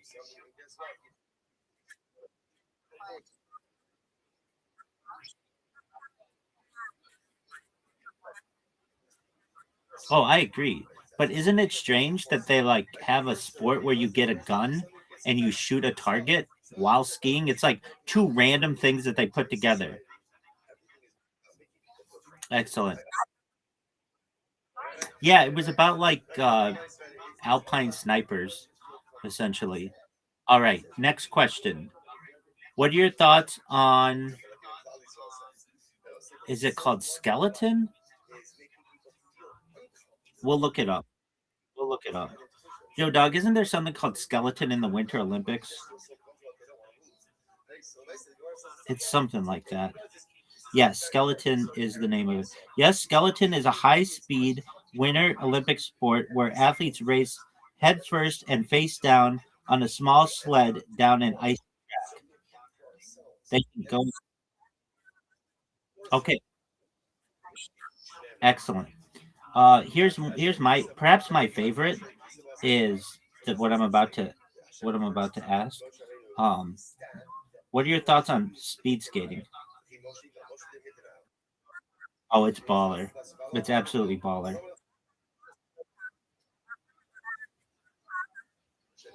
Yeah. Wait. Oh, yeah. Absolutely, Barry.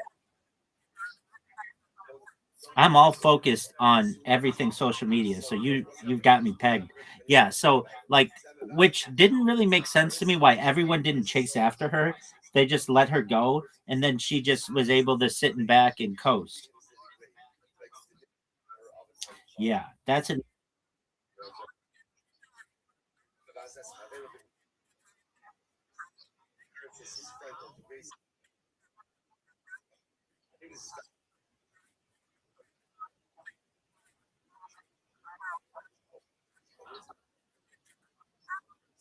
Right. It really brings into, like, I did not think that air resistance would have that much of an impact, but it does. They have to, like, uh stay in the pack or whatever. Yeah, I did see that. My favorite Olympic event. Okay, so there used to be this guy called Apollo Anton Ono, who was like the big speed skater of like the early 2000s, and he was in a race versus like all these people from like cold places, and they all were in the biggest speed skating event, like the final gold medal match, and one of them slipped and took out everybody in front, and the winner ended up being from Australia, and it turned out to be Australia's first gold medal, maybe even any medal in any Olympics, and all the guy had to do was just not fall down, and he ended up becoming not just a gold medal, but he became like a reality television star in uh Australia. He's been on like like Australian Survivor and all kinds of other things. And literally all he had to do was just not fall, and all the people in front of him got taken out. I find that to be interesting.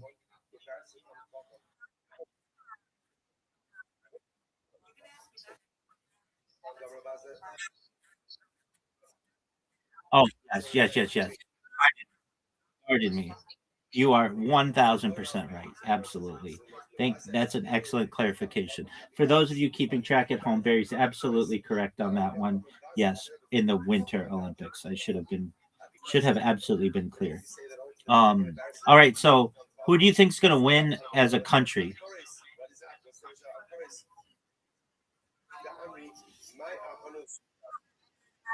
That's okay. So I think Norway has a good chance because they like always they're tough. Canada, United States, those are the big ones. Uh, can you name a single person, anybody, one person who's competing in the Winter Olympics?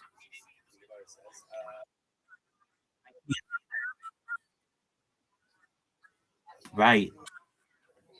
I'm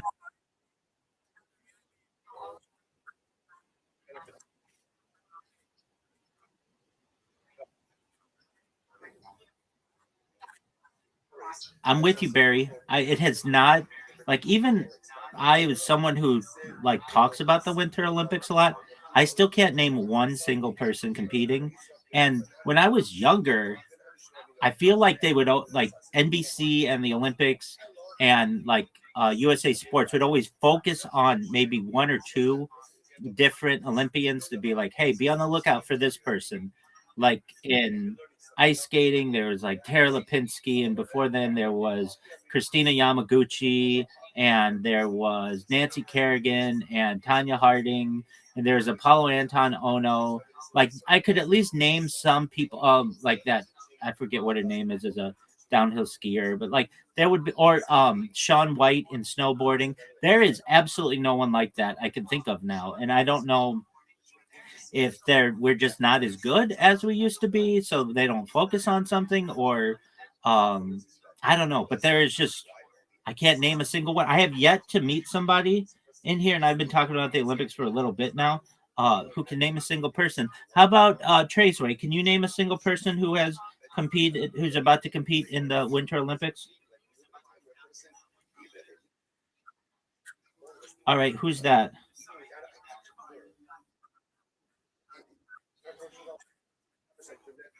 Okay, there you go. So at least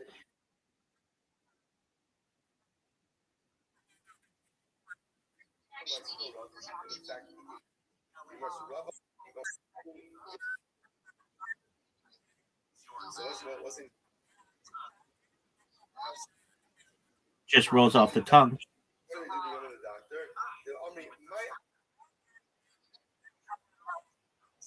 All right.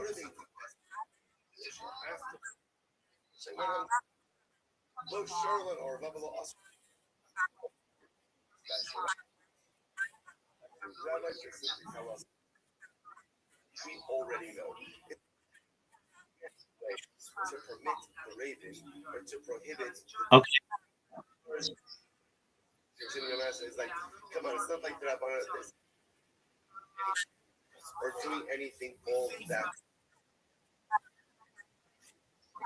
already know. Rabbi, when I say when in the house together, go ahead and bring it to Rabbi. Listen to this. Find the reason to permit the trade. Very interesting. That seems difficult that she was 15 and had that pressure on her, and I'm sure she doesn't know what's going on with her coaches and such, but you never know. I go ahead.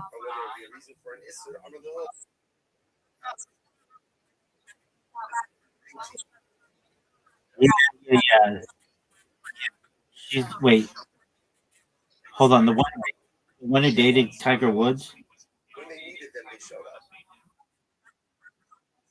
Yeah, this is a blonde chick. It was what is that girl's name? That's who I was thinking too. Yo, dog, who's that Olympic skier who dated Tiger Woods? Lindsey Vonn. Exactly.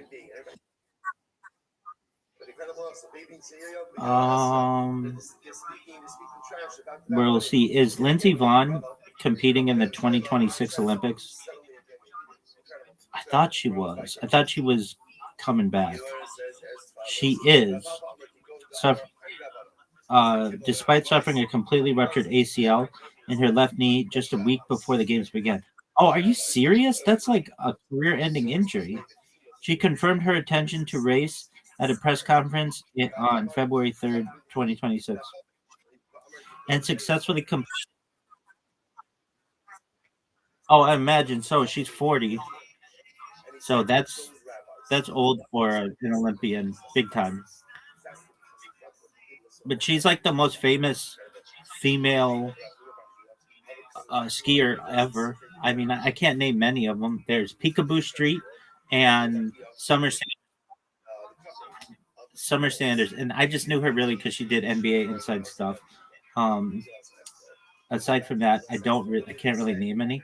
You know, I didn't even think of American hockey players, but I can't even name that many people in the NHL that I could say like I know their names if I hear their names, but I don't really follow the NHL that much. So I even I don't know, like the NHL used to have bigger name people. They'd have like Wayne Gretzky and Mario Lemieux, and I feel like they're just not. They don't have like a single really good guy who I could be like, oh yeah, that guy's playing. So yeah, trying to think of any other sport. I can't name a figure skater, either male or female. You know what sport I really love to watch? It might be my favorite sport is curling. I love it.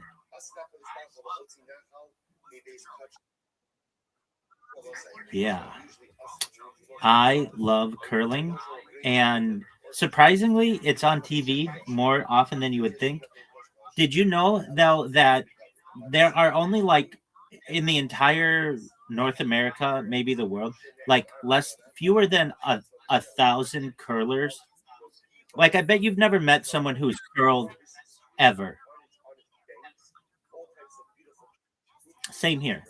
It's just not like it's like you have to. It's almost like nepotistic. Like your parents are good at curling, and they get married, and then they have a child, and that child's all into curling. But it's like I've never met a curler in the United States, unless you grew up in like I don't know, like Seattle or Salt Lake City or someplace that's like really into winter sports, maybe Denver or something. But like LA, I've never. People play all kinds of sports.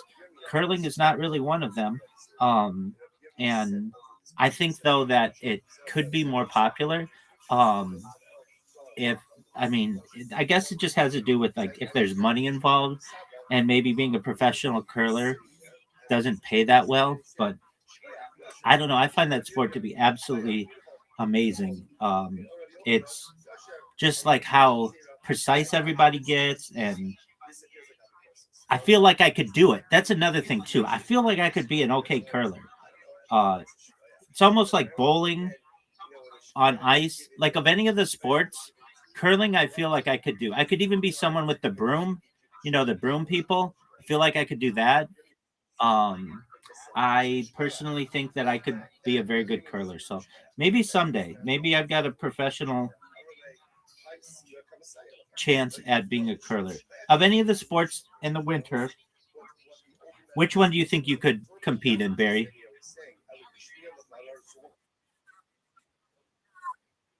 Oh, but you could do curling. All you have to do is just like slide and let go of a rock. All right, but I mean, even a broken clock's correct twice a day, right? You could maybe do something. I mean, have you ever bowled? Okay. All right. All right. So you don't think you could do anything? Can you ice skate at all?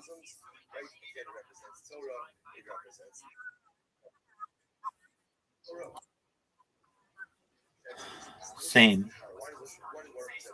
I ended up on the ground a lot on the ice, and when I was a kid, they didn't like. They have these like walkers now for people to learn how to ice skate. I've seen it like ice rinks, but and I've used them at ice rinks. But when I was a kid, they did not have that, and so you just ended up on your tuchus, on your butt. If you'd be all bruised and stuff. It's very easy to break a wrist. It can be pretty dangerous. Um, all right, I'm trying to think of another winter sport that I could do. The one that I think I would probably die at. I guess it's the one. Is it the luge? Not the luge. The one where, let me look it up. Where the people are flying through the air. It is absolutely. What's the one sport where it's like skiing, but then you fly in the air like really fast and really high, and it's something. Like that. Ski flying, is that an Olympic sport? Hold on. Is ski flying an Olympic sport? Ski flying is the sport you're describing. It's an extreme form of ski jumping. Uh, it is not an Olympic sport. Okay. What's the sport that's like ski flying, but it's in the Olympics? I guess it's ski jumping. That to me, I think I would die doing it. I really do. Like, you're flying at like 85 miles an hour, and I don't know. I just don't think I would do very well at it. Um, yeah. All right. Trey's way. I have several questions for you that have added up over the course of our time together right now. Are you ready for the first question?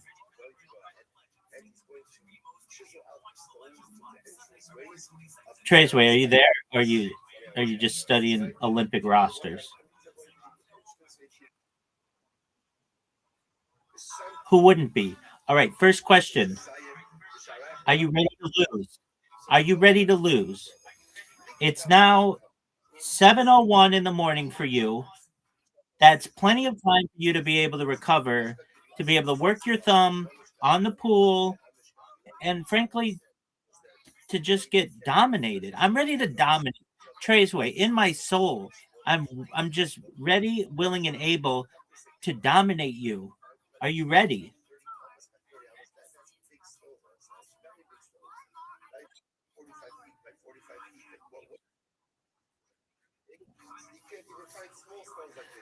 All right. Well, can you at least give me a countdown until you're ready to play? Didn't you say I have to wait like 7 hours or something, which is just like outrageously long? Nobody plans that far ahead. I'm about the here and now because I'm about being a champion today, not in 7 hours.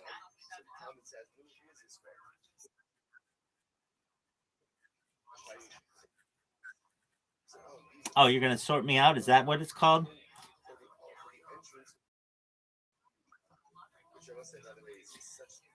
I just want you to know that I've been playing different versions of pool, and there's 9 ball, gotten pretty good at 9 ball, gotten pretty good at trick shot. So I mean, in the time that we've been together, I've just been dominating, just dominating computers, dominating opponents around the world, dominating people in private games. You should know that for as good as I was, I'm even better now. And I can't wait for you to see the improvement that I've made. Are you ready?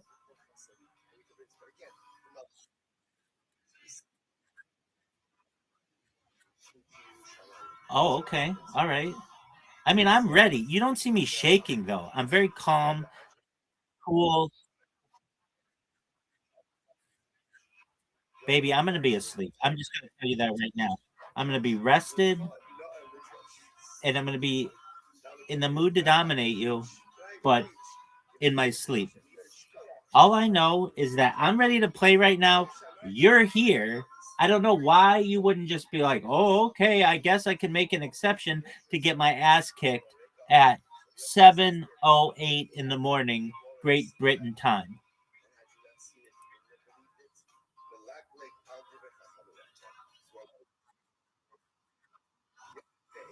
Okay, do I have to sing it or can I just say it?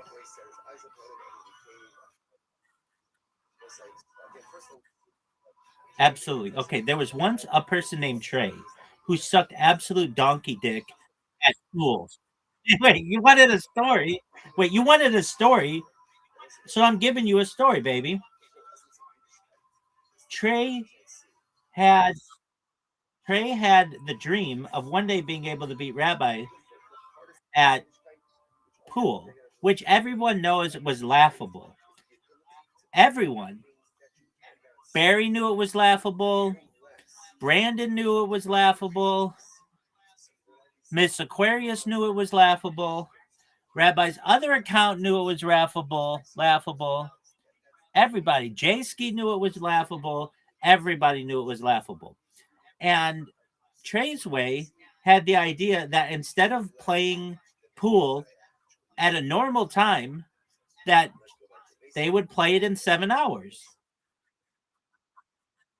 Dog, you want me to play at 6 a.m. and that's just not going to happen, okay? I've got better stuff to do at 6 a.m. Dog. I'm just going to be honest with you. This is prime time pool playing opportunity, okay? There's never been a better time in the history of humankind than to play pool like now. Dude, you know what? As I was talking about this, I was thinking if pool was made into an Olympic sport, what makes it have to be a summer sport? Why couldn't it be a winter sport? Trace, I want your answer to that quandary.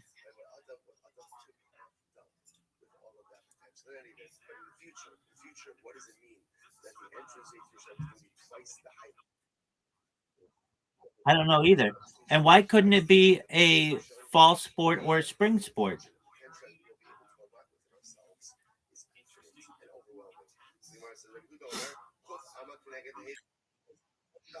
All right, you go for it, baby. I like to sneeze. I find it somewhat orgasmic. It's an amazing feeling.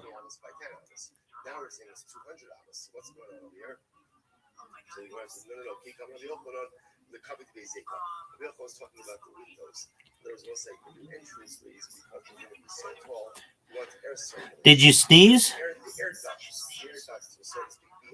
Oh, you're never going to be able to sneeze now. We sabotaged your sneeze. All right, so back to our story. So, as we were saying, Trey's Way had to sneeze but was unable to for whatever unknown reason. And Rabbi was doing their best to motivate Trey's Way to play pool at 7:11 a.m. Greenwich Mean Time or whenever the fuck he follows.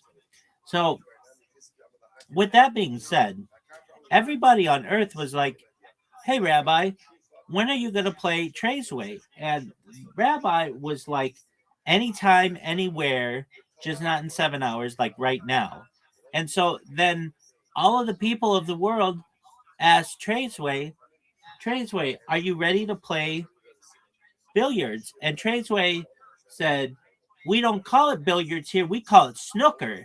And everybody laughed at that, not knowing that Tradesway was serious, because no one would call it snooker because that name sucks. They'd call it pool because it's short and sweet and easy to spell. They might even call it billiards if they're being fancy, but no one, absolutely no one on this globe would call it snooker. So they asked Tradesway, what is snooker? And Tradesway responded, that's the sport that Rabbi always kicks my ass at. And everybody was like, oh, we know what you're talking about. That's pool. And Tradesway was like, yeah, it's pool. The end.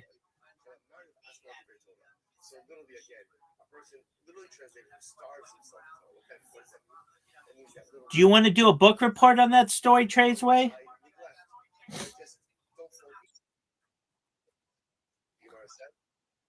I love you.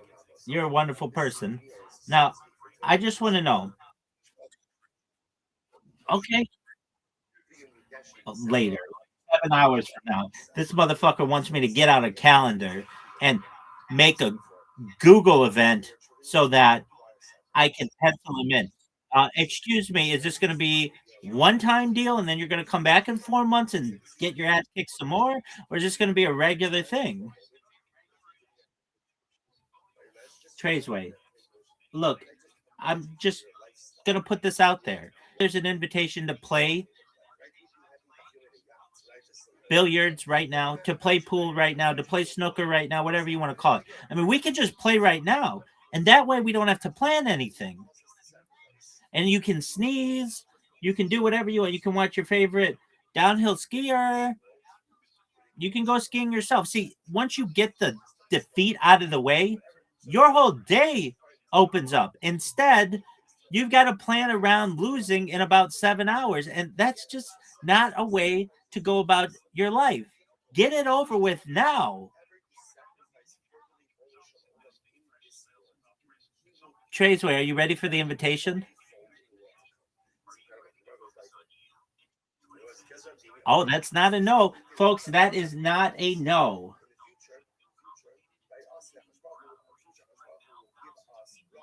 Tradesway, are you ready?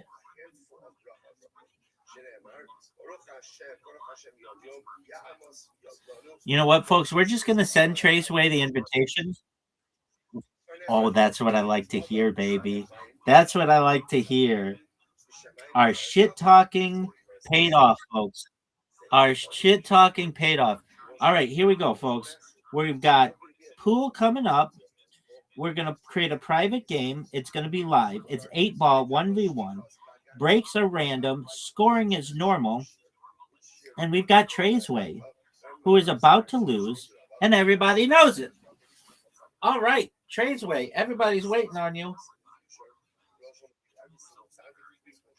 Big Dog, you've got an invitation. Everybody's waiting on Tradesway. I'm waiting on Tradesway. You're waiting on Tradesway. The International Olympic Committee is waiting on Tradesway. Barry's waiting on Tradesway. Miss Aquarius is waiting on Tradesway. Tradesway, do you know that you have an invitation?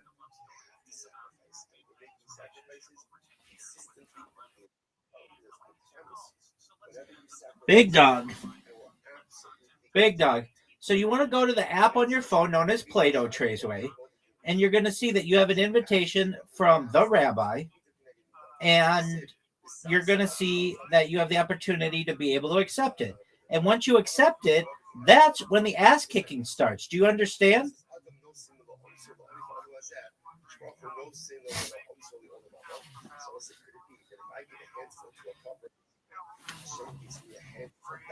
Tradesway, are you ready, Big Dog? Tradesway. Tradesway. Tradesway. Dog, Tradesway is taking too long. Let's go, baby. It says waiting for the other player. And the other player is Tradesway. Tradesway.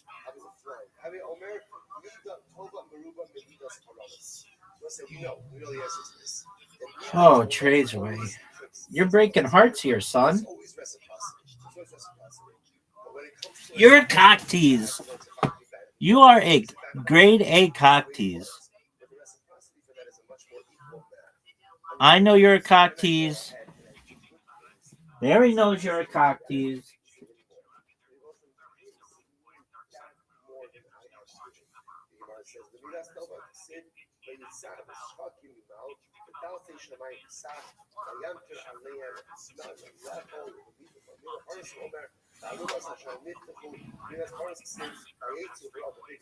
Tradesway. Breaking hearts.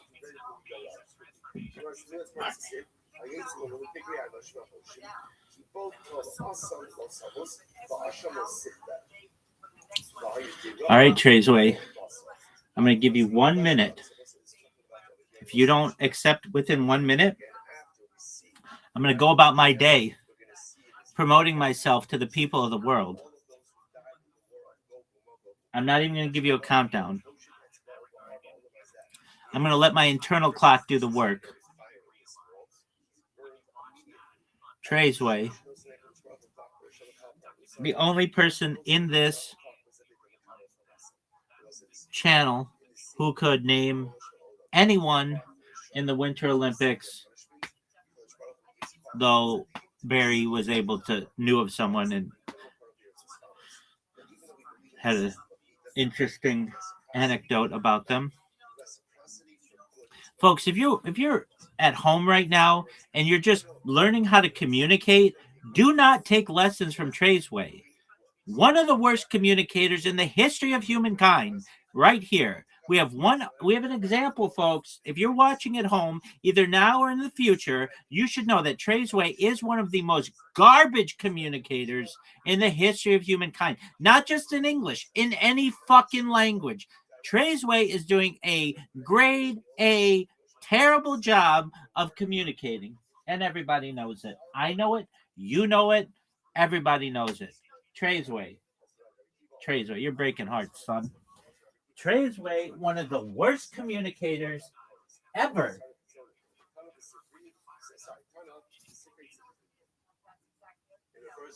Tradesway, just an absolute garbage communicator. In the future, when people are like, hey, how should we communicate? The opposite of Tradesway. Okay, opposite. Tradesway can't even sneeze correctly.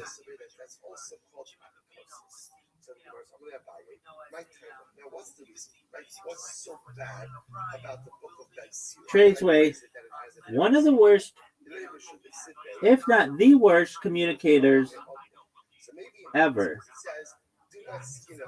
I know that Tradesway is a bad communicator, and now everybody else knows that Tradesway is a bad communicator. I'm going to summarize this for anybody who may be confused. There's this thing called communication. I do it marvelously. Tradesway sucks. You know, if we were being honest, we would say that Tradesway is actually the worst way to communicate. Tradesway should change their name to being the worst communicator in the history of the world.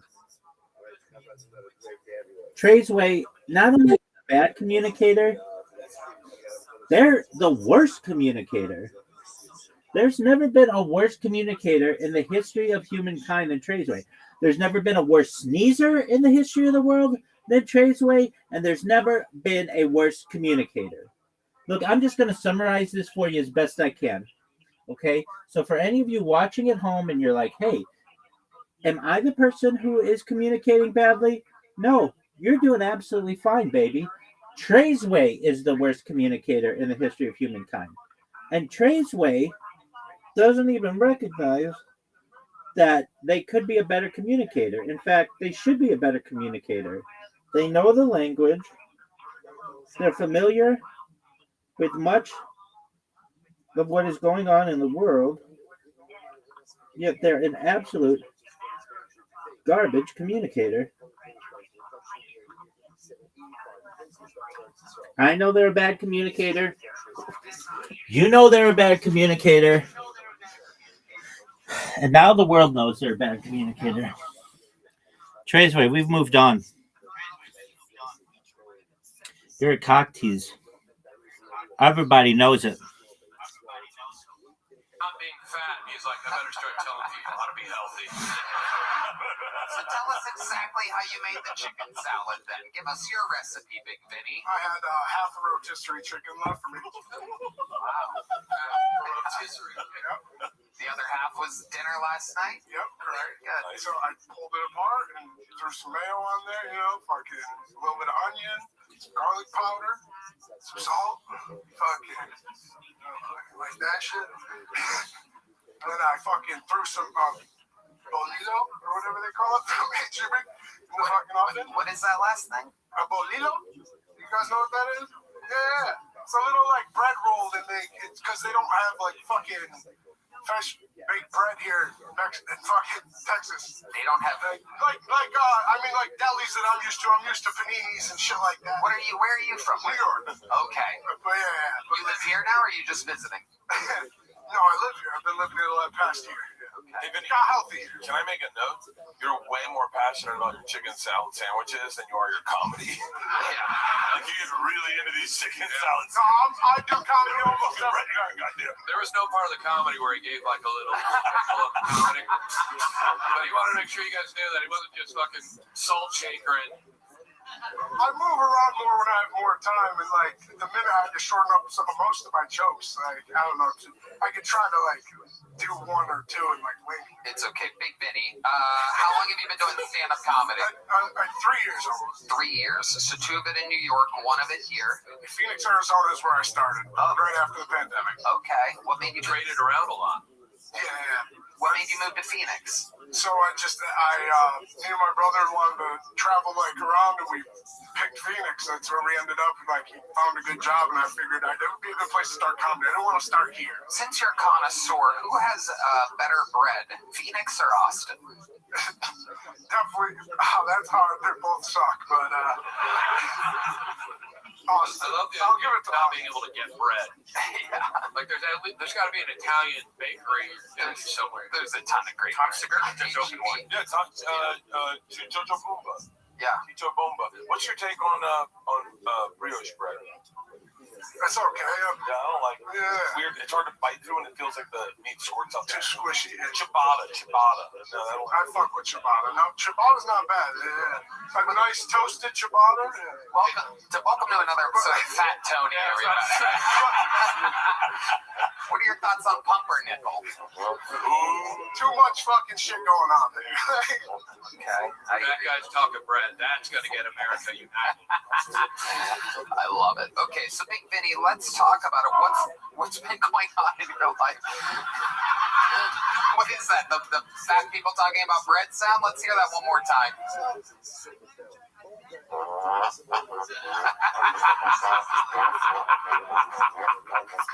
I love the horn section so much.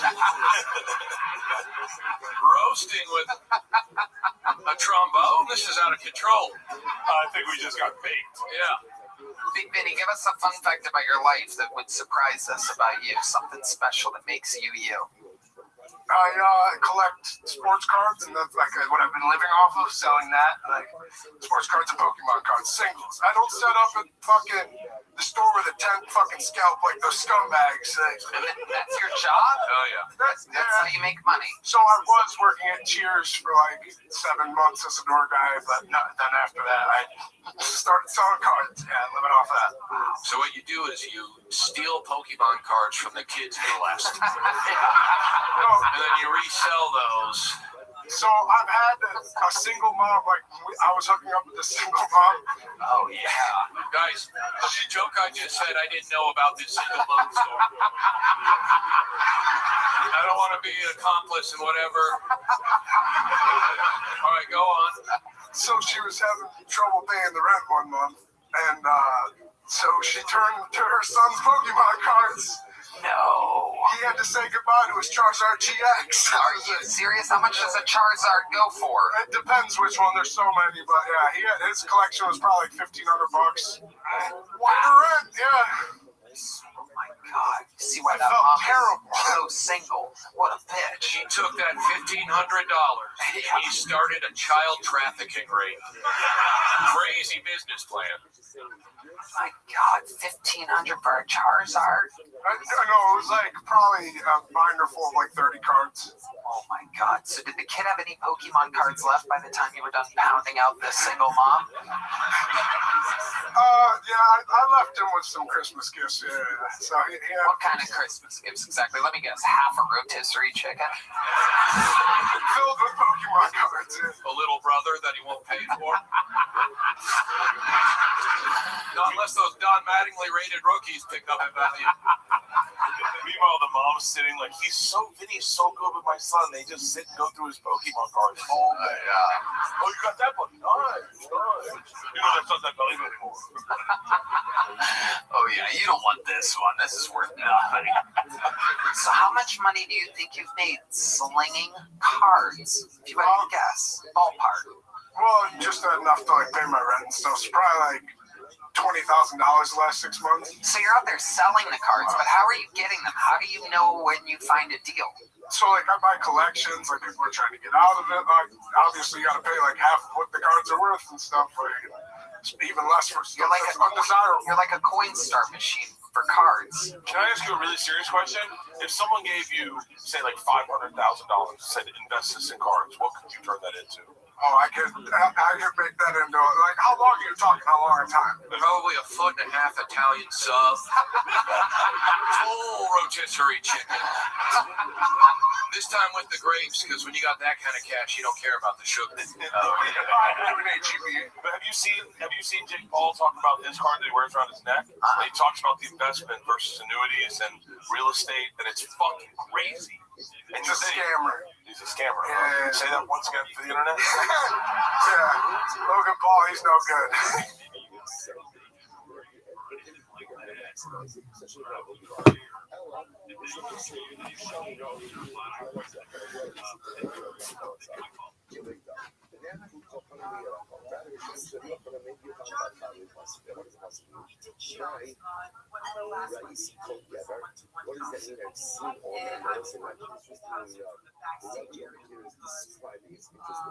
Once again, all of these circumstances describing the as ViralRabbi, and I say like a man who grasps his stomach by interpel, like a woman affected from severing the blow.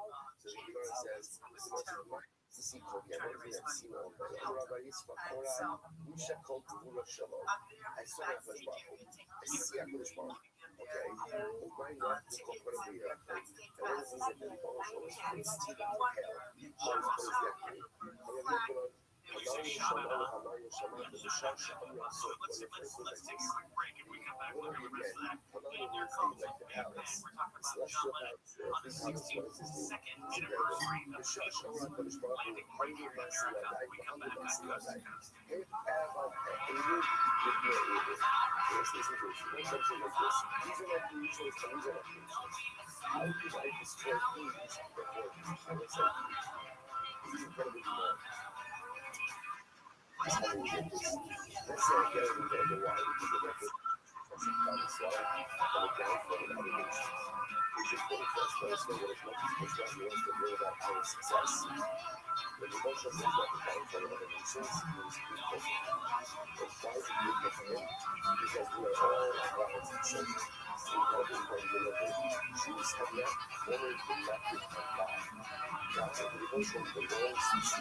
And everyone wants to be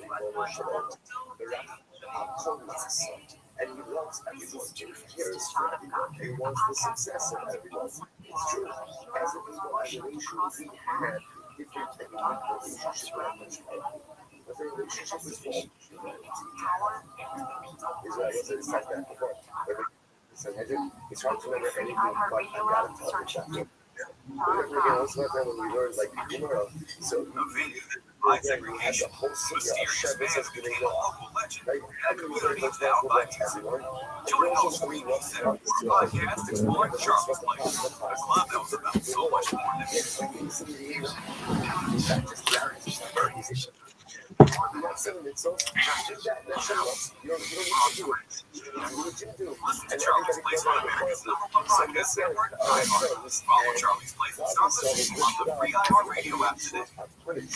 That is hard for Hashem. It's hard for the emotional to have to punish any of his children, even if they're disrespecting of it. So the Gemara says,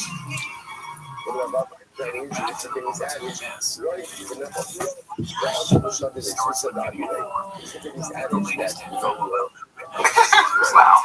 Looks like I'm going to have to fight in a boxing ring in a few months.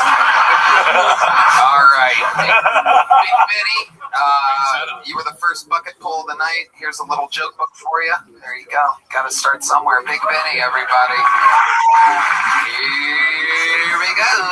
Your second bucket pull of the night, ladies and... Ooh, it's the lovely Heidi, everyone. Oh my goodness gracious. The crowd goes wild. Hello, everyone. I'm proud to say that this episode is sponsored by Prize Picks. The big game is almost here, so cash in during America's biggest sporting event with Prize Picks, where it always feels good to be right. That also means it's your last chance to get into the football action before next season. Close the season outright with Prize Picks by getting $50 instantly in lineups when you play your first $5. Tony, Prize Picks is the best. It makes my sports watching experience even better. My best friend didn't even know what a first down was, that stupid girl. Now she's talking to me every Sunday about who she's picking for her lineup. It's so exciting. It gets us all amped while watching the game. That's amazing, Red Band. You can find your community on Prize Picks with the new social feeds feature. You can share Prize Picks with your friends, copy lineups you like, or use them as inspiration for your own picks. Plus, Prize Picks now has early payouts. If your player gets off to a hot start, you now have the option to cash out those winnings before the game even finishes. Download the Prize Picks app today and use code Tony to get $50 in lineups after you play your first $5 lineup. That's code Tony to get $50 in lineups after you play your first $5 lineup. Guys, Prize Picks. It's good to be right. This podcast is sponsored by Shopify. Starting something new is just hard. It's terrifying. Trust me. I know. When I started this podcast, I wasn't even sure what I was doing. What if no one listens? What if I make a fool out of myself? Ooh, what if no one buys my products? Now I know that I was right in believing in myself and launching my podcast despite all the fears and hesitation. It also helps when you have a partner like Shopify and Red Band on your side to help. Ooh, Tony, I love Shopify. It's the best business tool out there. Shopify is the commerce platform behind millions of businesses around the world, from household names like Mattel and Gymshark to brands that are just getting started. That's right. It's the best thing that you could possibly be part of. Get started with your own design studio with hundreds of ready-to-use templates. Shopify helps you build beautiful online stores that match your brand style. Plus, get the word out like you have a marketing team behind you. Easily create email and social media campaigns wherever your customers are scrolling or strolling. It's time to turn those what-ifs into... With Shopify today, sign up for your $1 per month trial at shopify.com/KillTony. Go to shopify.com/KillTony. That's shopify.com/KillTony. Shopify.com/KillTony. Shopify.com/KillTony. That's right. She can talk. So can we. Go to shopify.com/KillTony. People are rather concerned. All right. Your next bucket pull goes by the name of Greg Bergman, everybody. Greg Bergman. Here we go. I'm in a great mood. I'm dating a beautiful girl. Or I shouldn't say girl. She actually identifies as non-binary. Which I gotta say, fellas, is the best of both worlds. You know, I come home from work. Depending on my mood, I can make love to her or beat the shit out of him. You know. How do you get away with it? Man, no, officer. She put on the makeup to cover the black eye I gave him, not the other way around. You know. Get away with it. It's amazing. Well, I've signed up 57 times. I don't know if I'll ever be back. I have to tell Austin I have the biggest penis in Austin. This is a fact. Look, I do. I have the biggest thing in Austin. I'm not bragging. I bought it. That's odd. Allow me to explain. About 10 years ago, or Lincoln would say half a score, I got a penis implant. Made a movie about it. Big like me. And there's only one caveat. They can only make it thicker, not longer. You know, and I'm a little disproportionate. I gotta be honest. You're supposed to go twice. I went 3 times. Third time, not a charm. I'm hung like a hockey puck. It's really couple cans of tuna stacked on top of one another, but not that cheap bumblebee shit. Let's talk about that albacore, that solid white meat. That's what I got. True. All right, great Bergman. Great. I missed the big dick thing. Can you explain? I was doing 3 things. Literally missed it. I have one. Big dick. Yeah, that was it. Oh, you really just have a big dick? I was like, I must have missed a bunch of. Well, there were just yes. I have a penis implant, and you really do? Yeah, I do. It's fun stuff. Yeah. You really do? No, I do. Well, okay, so let's talk. Let's start there. Yeah. I can't imagine starting anywhere else. So is it what I'm seeing right now, bulging out of your pants? Yeah. Is that your dick? That is a fucking wad. I know. Those are jeans. Touch it. It's not gay if it's an implant. Whoa! Look at that dick. It is a little hard. No, that's just the plastic stuff. Does it stay like that? No. So yeah, it hangs low. It hangs low because it has plastic in it. So Bert, are you okay? That's fucking real. Yeah. I just heard you tell a ghost story at a campfire, and I got in my tent and saw shadows. Dreams really do come. That is a solid cock, and it's limp. That's the one you want. Is the one that black guys have in the shower? That's it. This is incredible. We've been doing this show 13 years, and I have 784 questions remaining. Well, my first question is, why is Bert kind of hard? Now, this is how it goes. You have to touch Bert's, and then it goes all the way down until Redman comes in his pants. All right. So, Greg, look, I don't even know where to begin. When did you get this penis implant? How was your dick? 2014, I made a movie about it called Big Like Me. It's on Tubi now. The director's cut's down too. Fantastic. And we can watch, guys. Yeah. And Tubi is the perfect network to check this out. Well, there was this other movie called Unknown Hero that got this South by Southwest 2 months before we were done with editing. It fucked me because conceptually it was similar, so it fucked me with festivals. So that guy now has cancer and couldn't come back. Oh my God. But that little thing, he didn't go all the way. I went all the way. I got it. And, can I make one suggestion from a professional comedian to you? Yeah. You gotta close with the dick, okay? You can't open with it because I can't stop looking at your dick. It's so prominent. It is like... I thought Bert was going to say when you come out on stage to start your set, you just pull it out and then do your whole set with your dick hanging out the entire I could be like a star. Maybe turn off pants. Here's my idea. I have an idea. You come out with your dick out. It has a shirt on, and then you pull the shirt off, and the crowd goes wild. This is why you're who you are. Okay, exactly. So let's start with the question that everybody wants to know. Exactly how big was your dick pre-implant? Okay, so no, we're talking about they can only make it thick, thicker. That's so not true. They have it right now. Let's not argue about it. I know you have deep research on this. Let the expert. They can make it. It's not true. There's many implants you can get.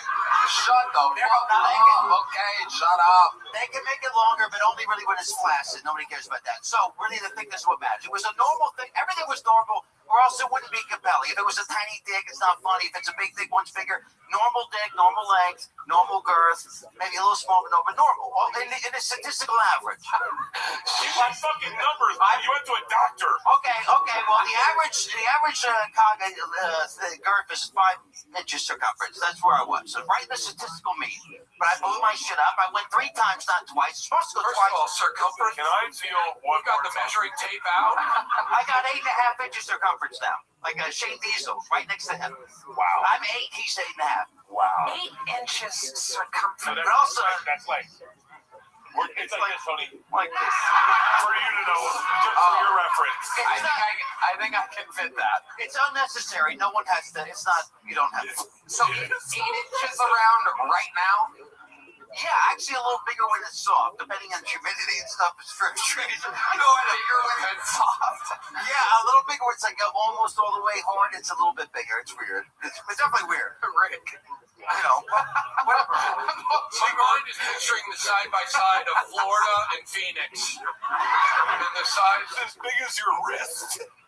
That's 8 inches. Do we have a measuring tape? Just for a wrist. That's not as exciting as fucking homo right here. It's like, yeah, let's go.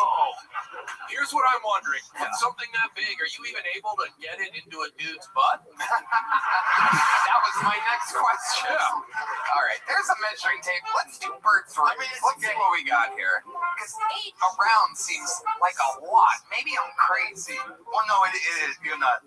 What is a can? You're not insane. It's.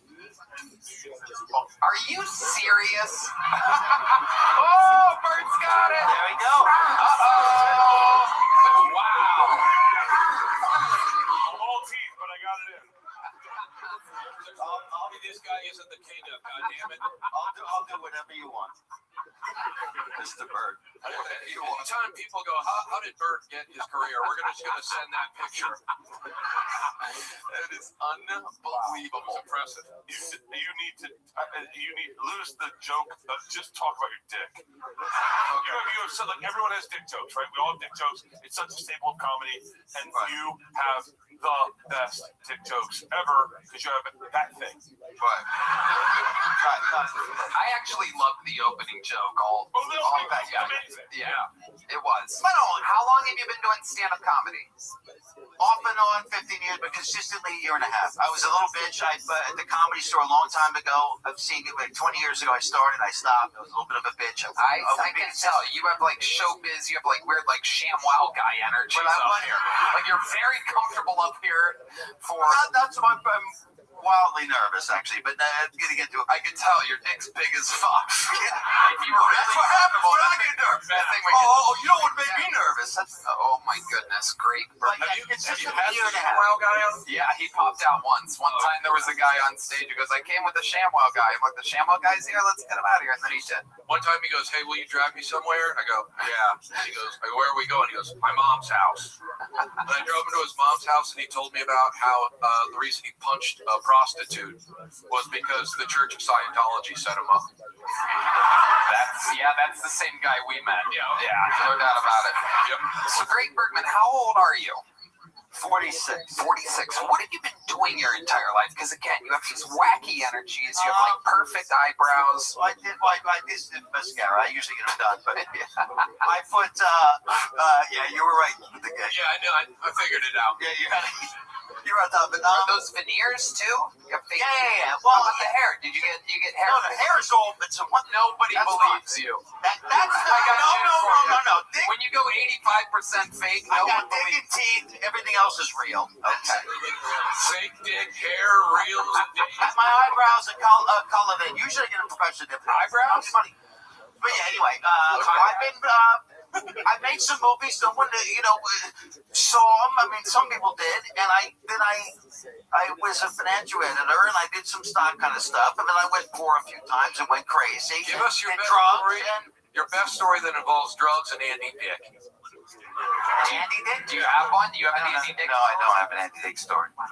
You think with that dick, you would have an Andy Dick. I know. I don't have an Andy Dick story. Absolutely incredible, Greg. So how did you make most of your money? Doing the financial stuff?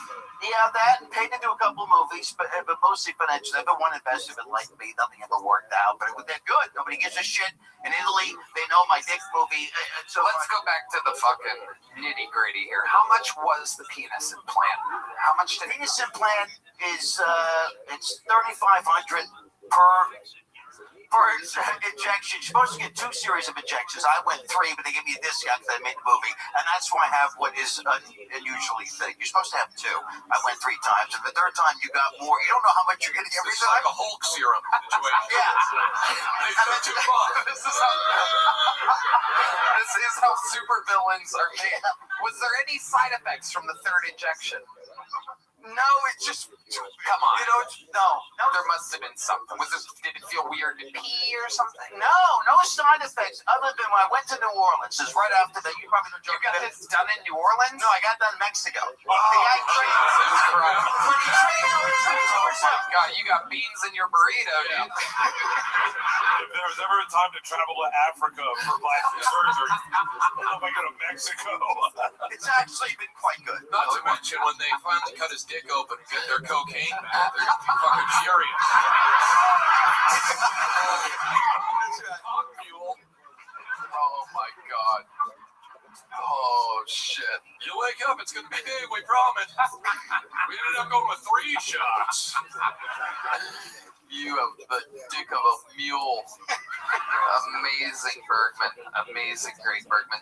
What's your love life like? Did you have a girl when you were getting these injections? I was married when I got these injections, yeah. How did that end? Divorce. Yeah, but not because of it. Actually, she liked it more than before or something. Well, welcome to another episode of No Fucking Shit. Yeah. But I think the kind of, maybe it was the kind of person who would do that. She left me. So, yeah. Why? Why do you think she left you? Did she leave you for another man? No. She left me. The movie was got a little bit too much. It's taken a lot. And also, I had my dad. That's not funny. My dad's schizophrenic. Used to die in LA. Live on the street with insane. And I do drugs. Not anymore. But I used to do a lot of drugs. What kind of drugs? Just go. Give us 33 more reasons why she left you. You're really unwinding. What? Yeah. Diddling. We grew apart. Just say grew apart. Yeah, amazing. Grew apart. Yeah, naturally grew apart. No injections. Nothing to do with me. We grew apart. Wow. Like her vag hole grew apart after she fucked up for the first time. Exactly. I'm kind of blown away. Yeah? Yeah, this is really fascinating to me. Isn't it amazing? I cannot stop looking at his dick. It is. For those of you listening, wondering why it seems like we're all kind of staring, it does look like he has That's a fun thing. It's like Pinocchio during COVID. Wearing a mask and you're like, I still know you're Pinocchio. Yeah, it does. It looks like he has one of those really good steakhouse baked potatoes in his one of those fully loaded, the sour cream chives bacon, twice baked with a little extra. Wow. You ever seen a fupa? It's like a baby fupa. It's like just on a fupa. It's like a fubu fupa because it's black. Because it's thick. Speaking of which, we have a Kill Tony big joke book that just so happens, I'm not kidding, to have fucking King Kong, the giant gorilla on the front. What better than Thank you very much. I liked the opening joke. I didn't understand you talking about your big dick, but if you're going to do stand-up, I agree. You should have jokes about getting a penis implant. You should hit it on the nose. There he goes. Great Bergman, everybody. Wow. What an interview. What an interview. That is the first fake dick on the show. It also happens to have a penis implant. I have ones that make it long, by the way. Is everybody good out there? You guys having fun? This is kind of like this crowd's never really been brought together all at one time yet. Make some noise for your next fucking boy. It's Eliezer Guzman. Eliezer. I know I'm saying that wrong. Guzman, everybody. Hey everybody, it's Elazar again. I've been trying to gain muscle, lose some weight, so I downloaded this new app that doesn't let me use my phone until I do enough push-ups. So if you see my friends and family, tell them I'm alive. Tell them I missed them. My luck with technology hasn't been great. I fell on a Lime scooter about a month ago, and I fell on my right hand, and I couldn't use it for a while, and it made things awkward because I'm a righty. I ran into my ex-girlfriend at this bar. She was drunk, I was drunk, so we made out. She was like, I want you to finger me right now. But all I had was my left. And the best way I could describe it, you ever try to plug your charger in the dark? I could have sworn the holes are right here. If you didn't get that, you're European. Elazar, welcome. Welcome back. You've been on this show before, I remember, because your name is hard to pronounce. Yes. Elazar. What is that again? It's Jewish. Oh, wow. All right. I'm not Jewish, though. You have a Jewish name? You're just trying to make it in showbiz? Yeah. Well, my mom's Puerto Rican, so she was just trying to help. Yeah, I mean. Nice. What's your dad? My dad is Peruvian. Okay. All right. Look at that. Unbelievable. Elazar. What does it mean? Does it mean something? It means God has helped. God is helped? Has helped. God has helped. Yeah. Not with your setup. How long have you been doing stand-up? I've been doing it 12 years. 12 years? Yeah.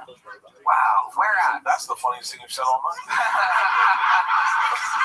Where have you been doing it? New Jersey, New York, all over the country. In my bedroom. How long were you doing stand-up in New York? About 10 years. Did you like it? Yeah, I liked it a lot. You love it. Well, how long ago did you move to Austin? I moved here about a year and 9 months ago. Okay. What do you do for work? I work as a chef, and I work as a dispensary, so I work at a dispensary. Okay. All right. What kind of chef are you? I make burgers. Yeah, burgers. He really helped his title there with chef. Yeah. I make burgers. Where are we making burgers? I work at NADC, but I'm trying to expand. Nice. That's a good thing to say to Philip. Yeah, we're all friends with the owner of NADC. It is an unbelievable burger. In fact, it's almost too good. It makes you want to go to sleep afterwards. It's like heroin. It's absolutely incredible. What? Okie dokie. Yeah. That was cool because he's like the first mass shooter vibe we've had of the night. Yeah. And to get someone from the crowd with the same vibe shouting out was cool. Yeah, I said heroin, and that guy said, yeah, knee. Oh, yeah. Okay. Anyway, now we got his dealer's name. Was this primarily newer stuff you were working on tonight? Yeah, it was. Yeah. I was thinking for 12 years. I would love to hear like the old joke that you know worked. Yeah, you have like one of your favorite jokes that you could just show us how funny you are. Ladies and gentlemen, doing one of his old jokes. Make some noise for Elazar, everybody. I've been going to therapy lately. Had a weird situation. My real father was a criminal, and my stepdad was a little person. So I had no one to look up to.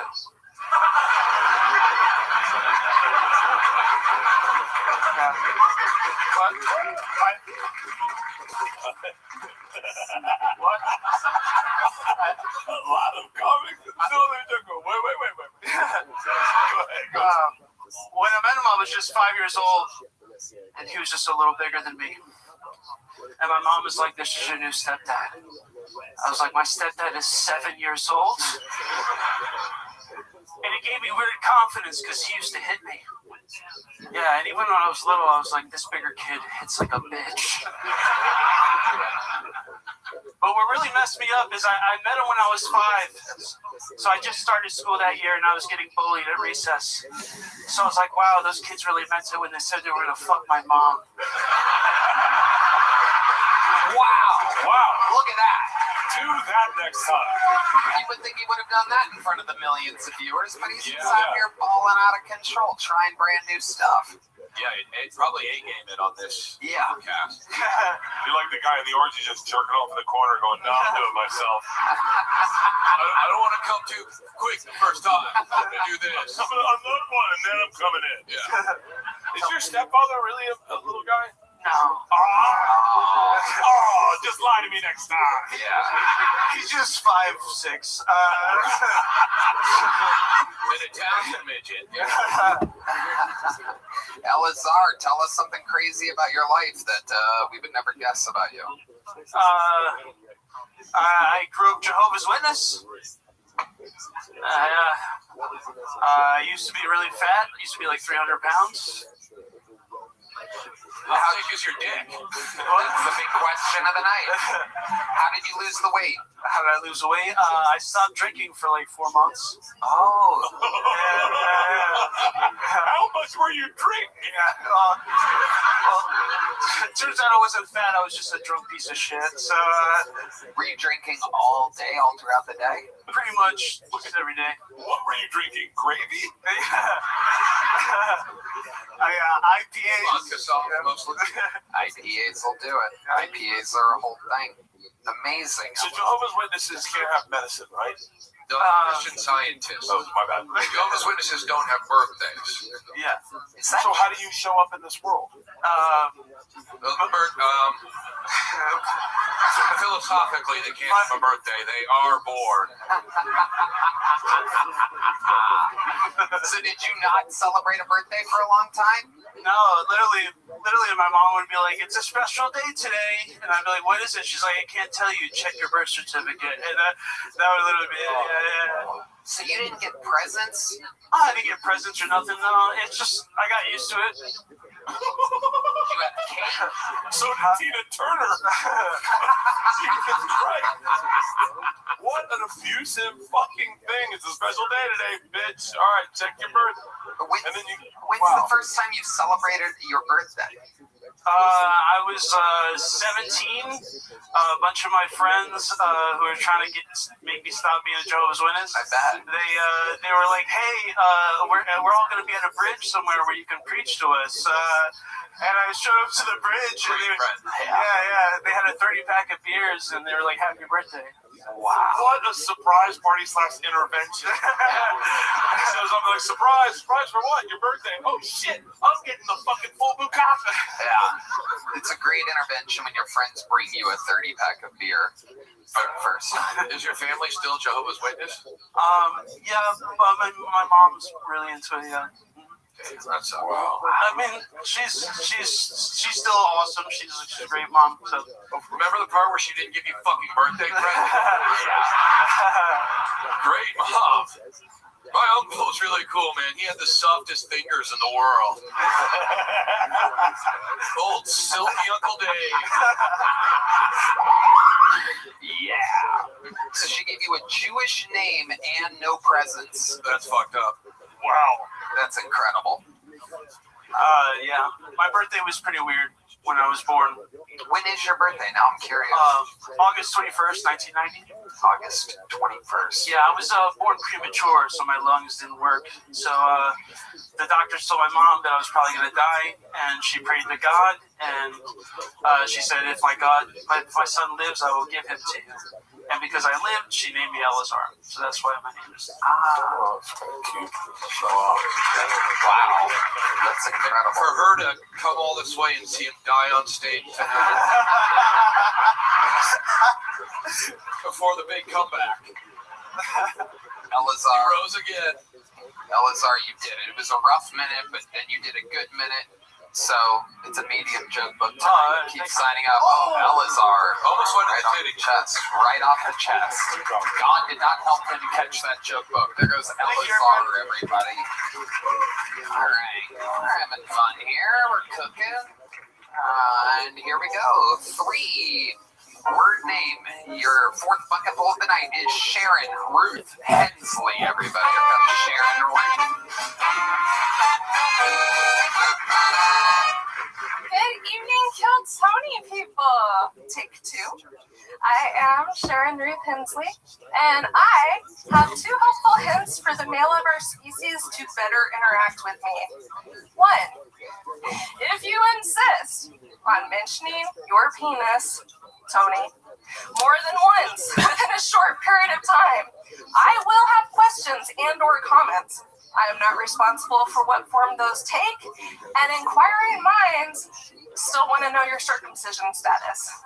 2, if you insist on sending me pictures of said penis, Tony's audience, be aware in Texas and a handful of other states it is against the law. I find them amusing, so I will allow it. If and only if you follow these guidelines. Well lit, head to toe, nude, fully erect, holding a 16-ounce bottle adjacent for size comparison. Thank you. Jesus fucking Christ. Sharon, what what the fuck was that, dude? Well, here's the deal, Tony. After the last time, I figured out that I, being a naturally born female, cannot ever possibly say something at all funny. So I should say something that would make my life easier when the onslaught of like your 10,000, male followers message. 10,000 male followers. 10,000. Wow. The big 10,000. Yeah. Let's check in with Rick Ingram here. The first thing is we gotta send her a pic of that thick dick from earlier. Yeah, no doubt about it. We gotta get that. Correct. We're gonna have to scan it on a printer because it's not gonna be on an iPhone. There was so much insanity throughout that set.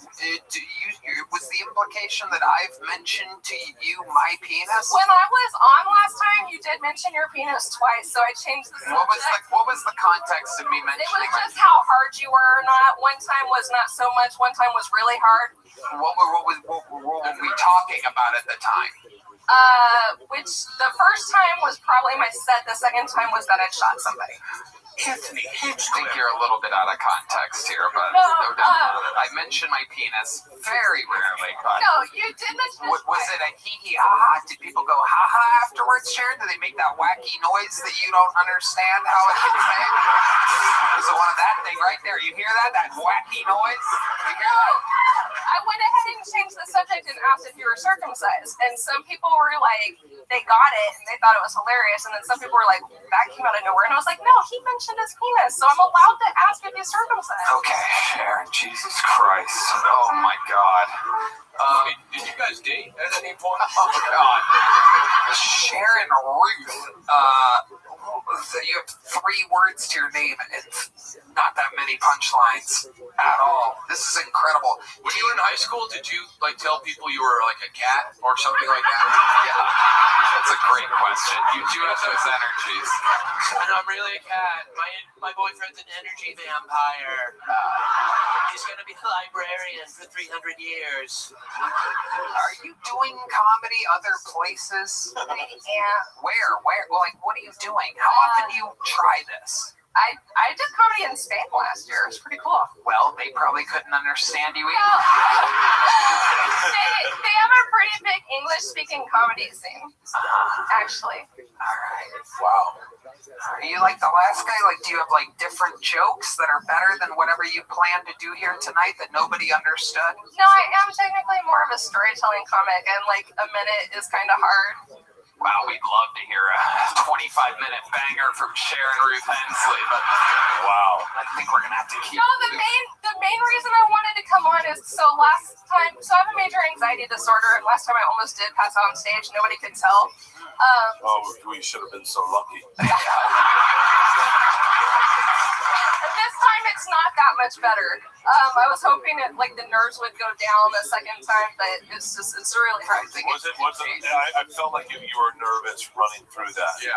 You felt like a hologram. Well, no, I wanted to get it in a minute. Like, I respect the minute timeline. No, I think you're looking at comedy the wrong way. Respect the joke and then make it, don't try to cram it into a minute. I think that's where the disconnect was. Is slow it down and find your pacing. Because it did feel rushed. I don't want to be shitty because I've been nervous on stage and tore through material before. But I'll be shitty. You could have done that. You could have pumped the brakes on that and done it so slow that it took 20 minutes to get through that, and it's still there's not a funny unidentifiable moment. No, I did it very intentionally. It is funny to certain select people. Who are these people? Where are they? Can I suggest trying to perform to maybe the Kill Tony audience? Maybe them. No, what I wanted to tell your audience from last time. So I am not a person. Oh God, Sharon. No. No one cares. Like Sharon. What do you want to tell the Kill Tony audience, Sharon? I don't know if you think this is going to get any better for you. I'm not a person who would do well in jail. I do know from experience. So I should not be talking about things on stage until those pesky statute of limitations run out. There's no statute on attempted murder, so I should not have mentioned that last time. Okay. Wait, so is it possible we could get her arrested tonight? And then... Maybe. Sharon Ruth, you just mentioned it again. You know? No, I know. I'm like, well, I already made the mistake. Like, let me lay into it. There's something very melodic about her voice when she starts to lose it. And it's like,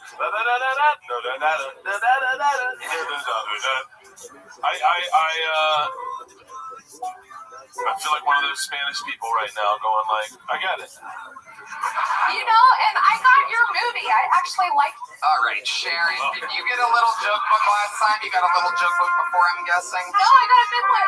Because of the interview. Because the audience demanded it. All right, Sharon, you get nothing this time. The good Sharon Ruth Hensley, everybody. Yo, what up, baby? Come in my Discord. Unbearable. You've upset Tony's penis. Very good. A joke by Redman, everybody. There you go. There's Hensley, everybody. With the patented one last crazy glare in the eyes.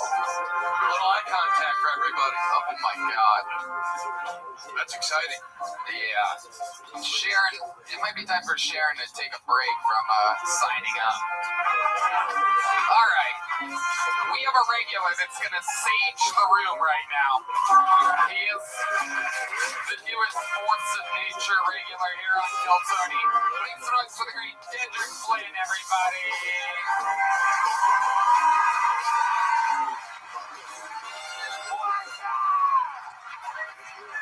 Guys, I hate the Greyhound. I'm so glad I don't gonna take the Greyhound no more. One time a nigga with no arms stole my wallet. I'll say it again, a nigga with no arms stole my wallet. And the only reason why I called him is because my wallet was in my hoodie because it was cold out and I felt that nigga big toes scrape across my tummy. And then while I awoke, that shit was right there in between his thumb toe, I don't know what you call it, but his thumb toe and his index toe was gripping that motherfucker. And he got strong legs. He got nice legs. Because you know how, like, Daredevil, his eyes don't work, so his ears is stronger, so his arms is his legs. So when I tried to grab that shit, I had to, like, tug a war with this nigga. Then I started wrestling my wallet away. He talking about, you cheating, because I had to use my arms and my legs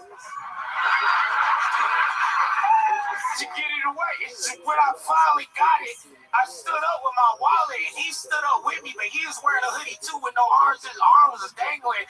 So when he stood up, he was like, what are you gonna do, snitch? I was like, no, nigga, we still got 8 hours on this bus. I can't snitch. How dare you? Because the other thing is, when I ride the Greyhound, I got my gun on me, and they tell you you can't ride with your gun. You won't get in trouble. Go to court. If you tell the judge, like, why'd you have your gun? I was like, I'm on a Greyhound, and I got all of my teeth.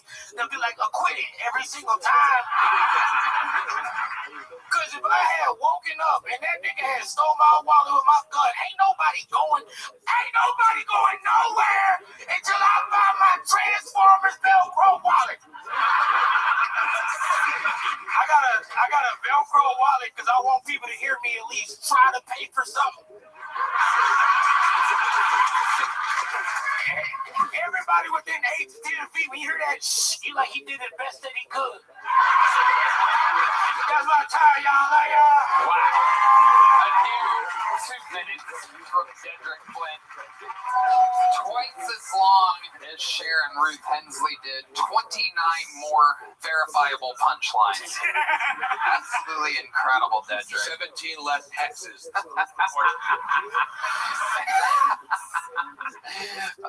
Dedrick, that is fucking fantastic. Great set. Great job. I love Greyhound material.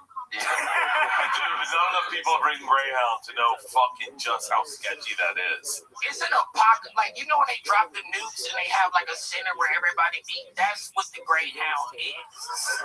You don't know what year it is based on what niggas is wearing. When you get out of prison, they give you a Greyhound ticket. Yes, they do. So you sit the majority of the people on that bus just got out of prison. Yeah. I fucking took Greyhound from Tallahassee to Tampa all the time. Wow. I remember when Biggie's album came out, I had headsets and a tape player or a CD player.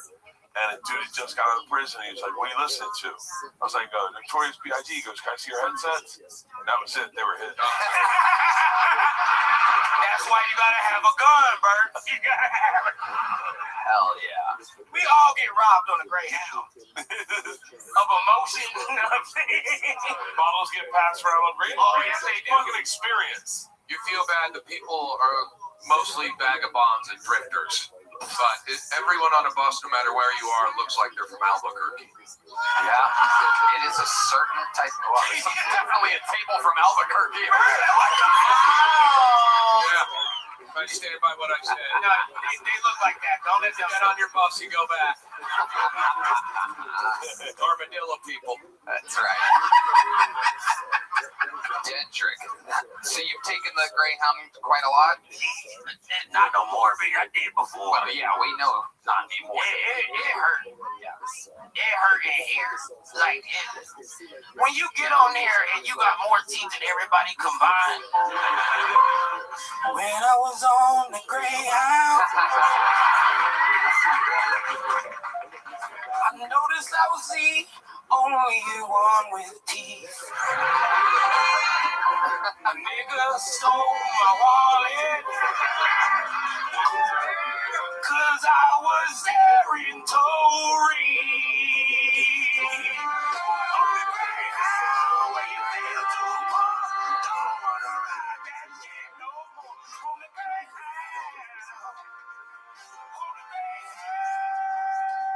on the Greyhound, don't ride no more. Greyhound, well I feel too poor on the Greyhound with the mess, the killers, and the needles. Live. They owe you money. Greyhound owes you money. Greyhound owes you money. They just have to use that as a commercial. They just have to own who they are and roll with it. They know. They know. They don't even have an intercom in the Greyhound. One time I went to the Atlanta Greyhound, which is the scariest place on earth. I literally cannot imagine. The entire city of Atlanta scares me. It seems like the Greyhound station would be too much. And it's right outside of the strip club, so the port is terrifying. And I walked up to a lady, I said, "When is the bus to Charlotte?" Right? I looked at her, and she was looking at me, and she went, "The bus to Charlotte leaves in 32 minutes." What did you say? I was like, "Don't yell at me. I'd rather be on Frontier, and nigga, I hate Frontier." You know, Atlanta Greyhound station is dangerous when Dedrick is the safest person there. Everyone else looks exactly like John Dees does right now. You have your fucking ski mask. You wear your ski mask up when you're laughing. You have it all figured out, John, at a comedy show. You're cracking up with his mask on. There you go. There it is. You know why he got it, right? It doesn't work. The joke doesn't work. Because we told him that if the power went out, we was going to start looting. Because we gotta make our Kill Tony money somewhere. Like I don't steal, but I loot. You know what I'm saying? No doubt about it. No doubt about it. The group synergy is different. Yeah. Is the Greyhound in Atlanta right by Magic City? Yes, it is. I've been to that Greyhound. Wow. You know exactly where the Greyhound's Yeah, I was just there.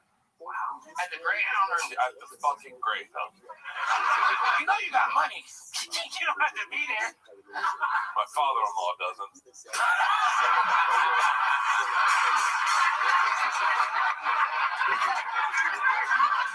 Fucked up. He called you. Come get me now. And Magic City has the best wings in town. Yes, they do. The lemon pepper. All shout out to Magic. Shout out to Magic City, Atlanta, Georgia. Oh my God. Dedrick, your set was absolutely fucking incredible. Very good. Very fucking good. Can I tell you, just like, there's such an energy. It's almost like watching good ice skaters. Like when you came up, you kind of owned it. It was like, you know, when you watch ice skating, it's not enjoyable at all, ever. Hey, Bert, what's an ice skater? You're the opposite of ice skaters, and that we've all enjoyed it before. Why are you watching ice skating? How do you enjoy that? No, but it's like when you see someone come out confident, you're like, oh, this is going to be, okay, I'm not worried. And when you came out, I was like, oh, I'm not worried. And then when they kicked in the music and you own the stage, that is the energy of a great comic. Yeah. You have it, man. Yep. A rising star, ladies and gentlemen. Also, a guy in a cowboy hat was very excited to see you, which is another sign as a black guy that you're doing it right. Come on. Yep. Come on, man. Thanks so much. That guy rode the Greyhound here. The actual dog, everybody. He rode the actual dog. Cowboy. One more time for the great Dedrick Flynn. Wow. Seems like a comedy show again. Completely cleansed the room of Sharon Ruth Hensley's nasty attitude. Tony. Last time I was on, you talked about your penis in a comedic way. All right. Your next bucket bowl goes by the name of Zach Townsend, everybody. Here we go.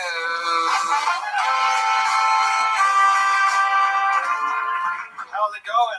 I'm 35 years old. I used to want kids real bad. I used to want guns real bad too. Now I don't know if I want either one. You know, I kind of see them as the same thing. You know, they're both dangerous. And whenever somebody has one, they're always like, "Do you want to hold it?" And I'm like, "No, I know way too many people in jail for touching those things." You know what I mean? No, yeah. Get my fingerprints off it. You know? I feel like guns are a lot like kids too, because all the worst people I know hold theirs sideways. You know, it's either like, give me your fucking money, or like baby hanging off the hip at Walmart, you know, some white woman in Cookie Monster pajama bottoms even though the sun is still up. Come on, you guys have been to Houston before, you know what I'm talking about. Tears coming this way. I feel like guns are a lot like kids too, because whenever I see one out in the street, I'm like, shouldn't you be in school right now? You know, and I don't know about you guys, but whenever I'm on Facebook, I see a new article of like a female teacher banging their younger male students. We gotta pay these teachers more money, right? So they can afford to go on dates with people their own age. Because it's super easy to wine and dine a 15-year-old. You just fucking say 6'7" while you juggle their balls a little bit. You know, all right, I'm Zach. Thank you guys. Wow.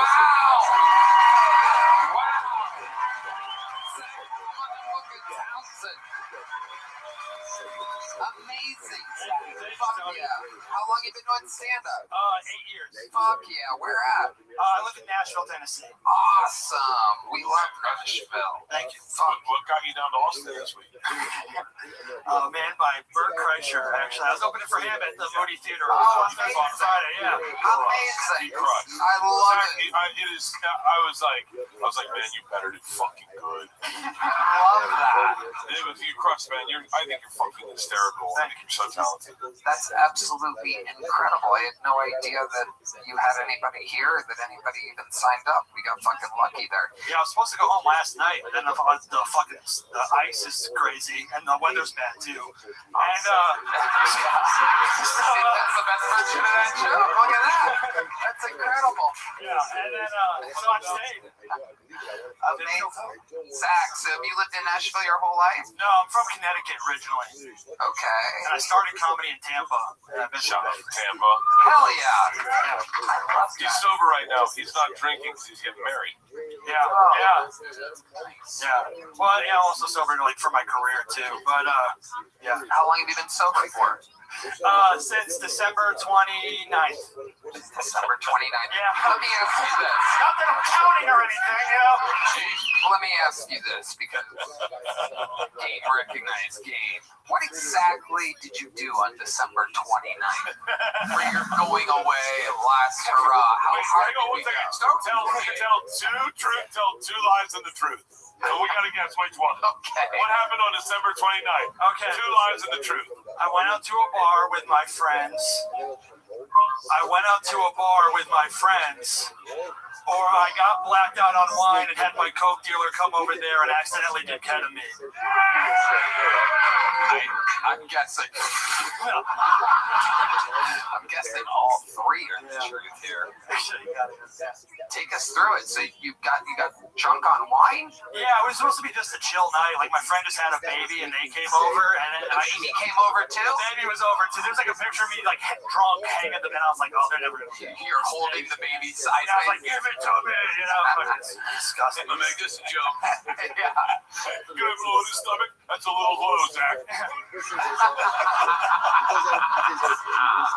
Someone bring me a gun. Yeah, I'm holding it sideways and shit. Yeah, it was awful. I always wanted to try this.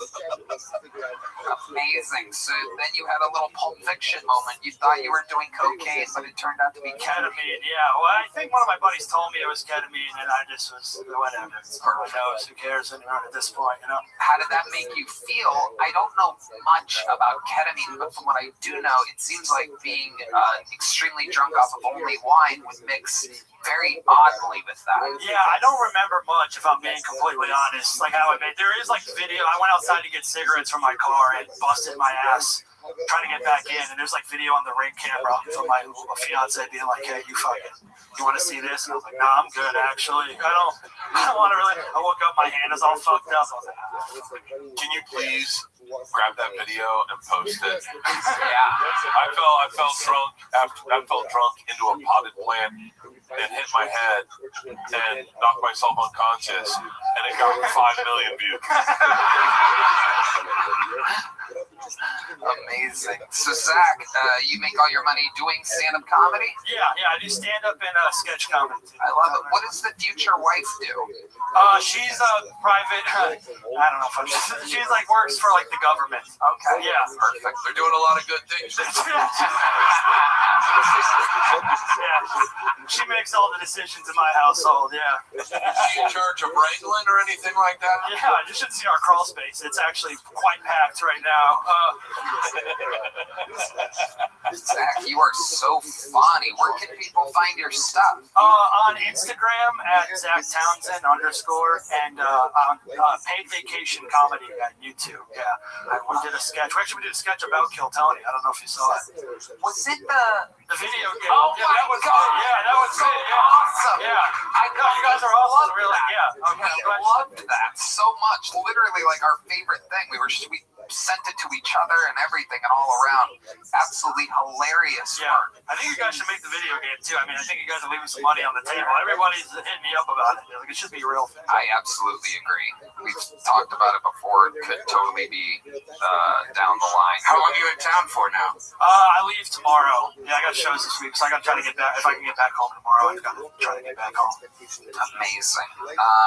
Well, how about you come back when next time we do the Bridgestone Arena in Nashville and do a spot on there? I would absolutely love to do that. Yeah. Follow this man at Zach Townsend and repost the video game sketch and tag us in it, and we'll repost it. It's so funny. Thank you guys so much. Appreciate it. One more time. There's a challenge, and that's okay. That's the reality of life. Sometimes when we go through life and we expect things to be tranquil and we expect things to be easy, and when they're not, we become so disillusioned and so upset and so broken. What happened? Where did I go wrong? Because my expectations are flawed. Everything is wrong. It's very sluggish. You seem to be open. Life is hard. It's hard now. It's pre-Messianic era. That's the way it is. But if you embrace it and you get into it and you understand it and you accept it, then you figure out how to maximize it, especially if you're a Muslim. Allah, Mishum B'Sid, Shalom Rukum, Yelad Zachamadoris, Yavayad Bachalazam, Kileda, that who call Panum Yerakom. Rather, Mishum B'Sid, you're not going to make you a band by the following policy. What does it mean? Raisi Kol Geber. What does that mean? I've seen all men. I wasn't that. The Navi over here is describing this interesting. Once again, all of these people seem to be describing the pre-Messianic as reality. And they say, like a man will grasp his stomach, right, and propel like a woman, like a pregnant woman. So the Gemara says, my Raisi Kol Geber. What does it mean? I've seen all men.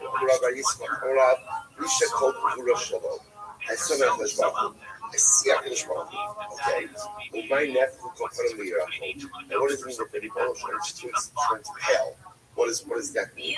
When we open on Hamal Yoshamar, Hamal Yoshamar, the Shar Shamra, so one refers to it like this.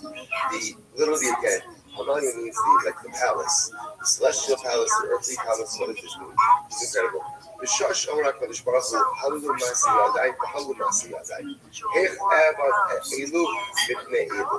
So listen to this. The Moshe says like this: these are my creations, and these are my creations. How can I destroy these before these? I will say, this is incredible.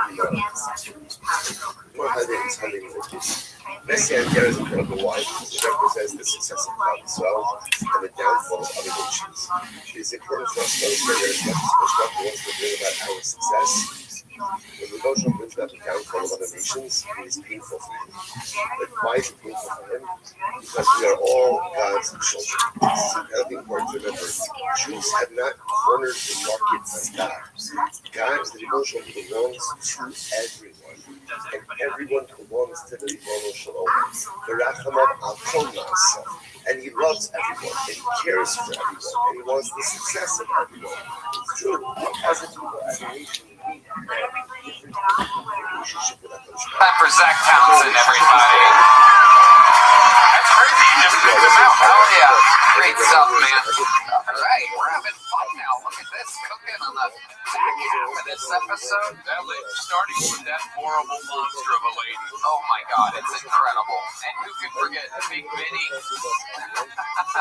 Greg Bergman's fake cock.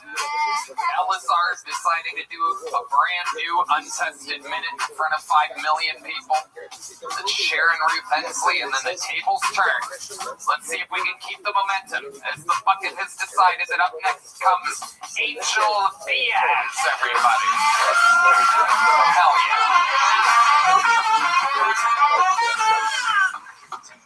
Yo, fuck yeah. Yo, give it up for myself one time. Hell yeah. I actually have a real life question. Is anyone in here subletting a room? Fuck me, bro. Goddamn. Does anyone see themselves living with me at all? Jesus Christ. Alright, well, it's because I have to move out of my apartment, like, really bad. Like, alright, this is a text message thread between, like, me and my landlord. Alright, I had to write it down. Alright, this is what I said to that. I said, Mr. Landlord, or no, alright, I said, Mr. Landlord, man, can you please come tomorrow between 10 a.m. and 1 p.m. to fix the AC unit? And this is what he said. He said, "You short little Mexican man." No, I'm kidding. I'm kidding. He didn't say that.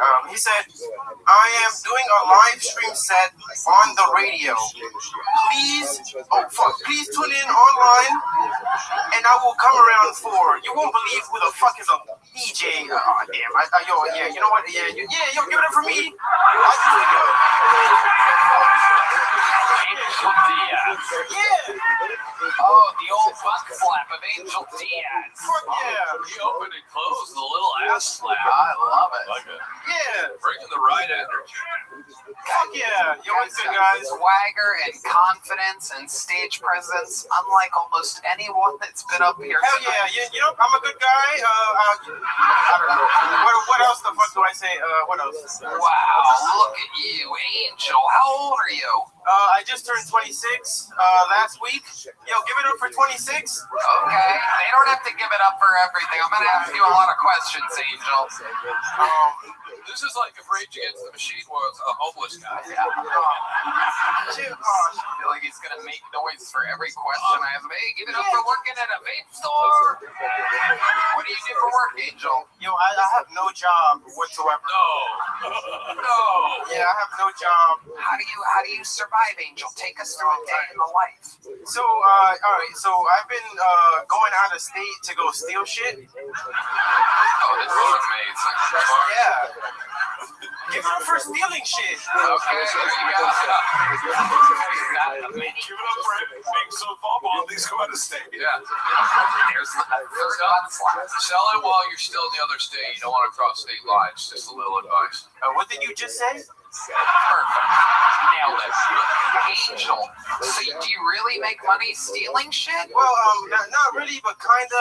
Well, if I steal anything, like, it's for myself. But like, if you need bounty, I mean, I don't know. That's like the type of shit I'm stealing. You know, like paper towels. Yeah, it's bad. Can you give us an example of some time that you've stolen something? Like, well, allegedly, oh,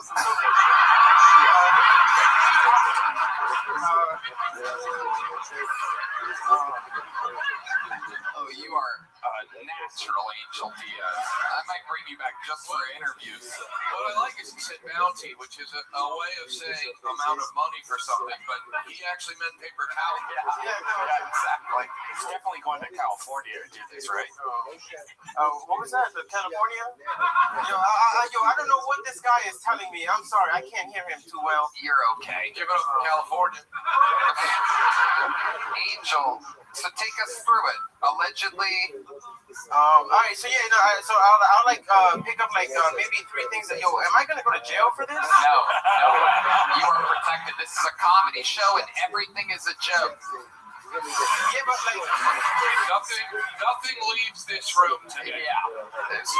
But what if they catch me on camera? You know what I'm trying to say? Like, it's like, yo, this is you, and like this is you talking about it on the show. Angel, I got good news for you. Everybody that's ever stolen anything looks exactly like you. So there's no way you can get in trouble for this. Keep going, Angel. Tell us about the amazing work of the bounty hunter, Angel Diaz. So I'll just walk in and then I'll walk out with like a whole bunch of bounty, and then I'll sell it to like the first person who needs bounty in their house. You know, like is anyone subletting a room? Hold on, Angel.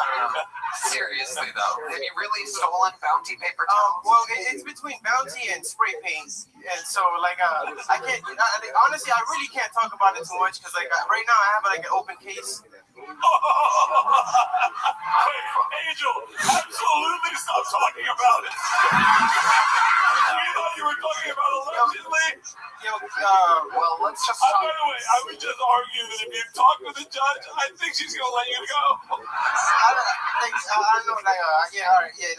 Can I just walk off now? No. You are like a fucking gold bug. Yeah, we might keep you here all night. We're like porn directors, and this 18-year-old girl just showed up and goes, I don't know my dad. We're like, all right. This is incredible. Angel Diaz.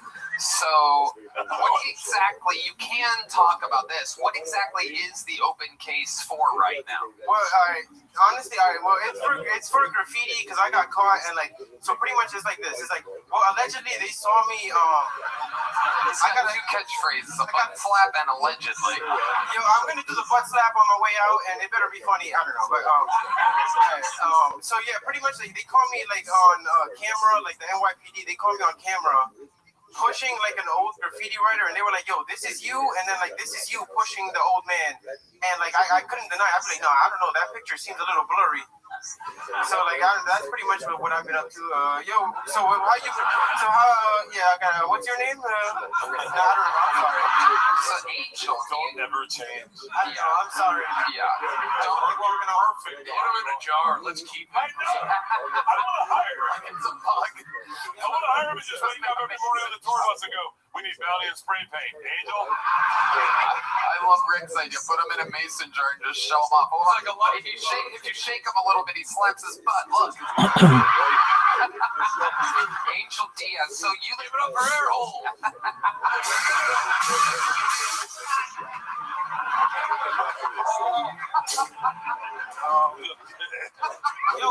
Can I have that water? Is there any chance you guys can crack that water? Oh yes, please have a delicious water. Angel Diaz, what is your living? Wow. Oh my goodness. See, you wouldn't have gotten wet if you had a mason jar. Right now, I'm a little wet. Angel, what is your living situation in Austin, Texas right now? Do you live here now? Not allegedly. I kind of stay with my sister when she just had a baby, so I can't really stay there. Is anyone subletting? I'm gonna stop. I'm gonna stop saying that. I'm sorry. Seriously, you live with your sister? Yeah. Where she lives in Austin? Yeah, North Austin. How long have you been in Austin? Like Wednesday, since last Wednesday. Where did you come from? New York City. New York. How did you get here? I took a plane, bro. Like, what the hell? I did. Well, no, there's been a lot of talk of Greyhound buses tonight, and if anybody that I know from this episode belongs on a Greyhound bus, buddy, it's you. So, by the way, the judgment he showed towards the other Kill Tony guy for being on the Greyhound bus just now. Yeah. So fucked up. Tony, who the fuck do you think I am, man? I took a fucking Spirit flight, duh. Yo, I literally took a Spirit flight. No. Do you remember your boarding position by any chance? Yo, I was D26. Oh my god, that's pretty much last, right? I can't imagine what the guy behind you looked like. Does anybody see my pants?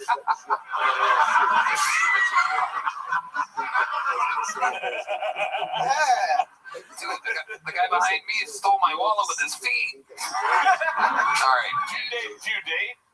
Yeah. Yo, wait, can I shout out my girlfriend out? Nope. Yeah, sure. Can I?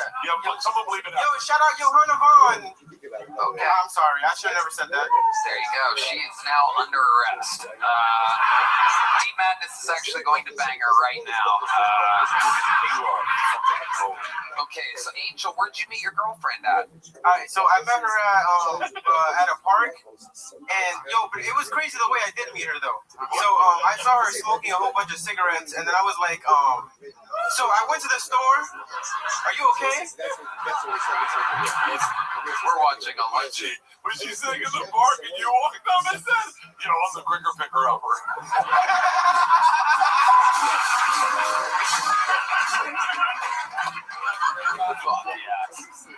Watch Freebird out now on Netflix. I fucking love this kid. I know. Me too. How much do you cost? We're not selling it today. I'm fucking paying for this kid just to be around me all the time. Yes.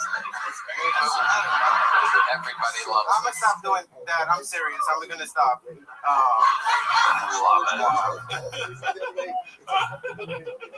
Bert, I can't wait to see the kind of trouble you get in when you purchase him straight up for $2,100. I'm gonna get him for $35,000. More like 4,000. More like I'm. No doubt. He's a tough negotiator, Bert. He's Angel Diaz. Keep us Bert. A master negotiator. $5,000. I'll do it for $4,000. Is anybody leasing a room? Angel Diaz will sleep in the gas tank of your tour bus, Bert. Hey, just give me a second. I don't even need the money. Just give me a can of spray paint and paper towels. I'll fucking do art. I'll fucking deck out your bus, Bert. Okay, Angel. So let's talk about it. What jobs have you had before? I can't imagine you really holding down anything at all. So I used to work at a halal shop, and then I worked at a top. Does anyone gonna pick that glass up? Like, what is going on? He's like a fucking goldfish. It's like anything that happens around me, like, fuck you. I better hope no one's barefoot. Jesus Christ, You better hope. He better hope. Better hope. I'm waiting for this hope. Is it coming? They better not hope, but he better hope. That was Obama's initial pitch. Better hope. Better hope. Angel, you are so naturally funny. How long have you been doing stand-up comedy? I've been doing it for like 2 years now, and if I had my phone, last time I came to Austin, they were like, never do comedy in Austin. We fucking hate your guts, and like I'm like, I can't even, I don't want to blow them up. Alright. I don't want. Are you serious?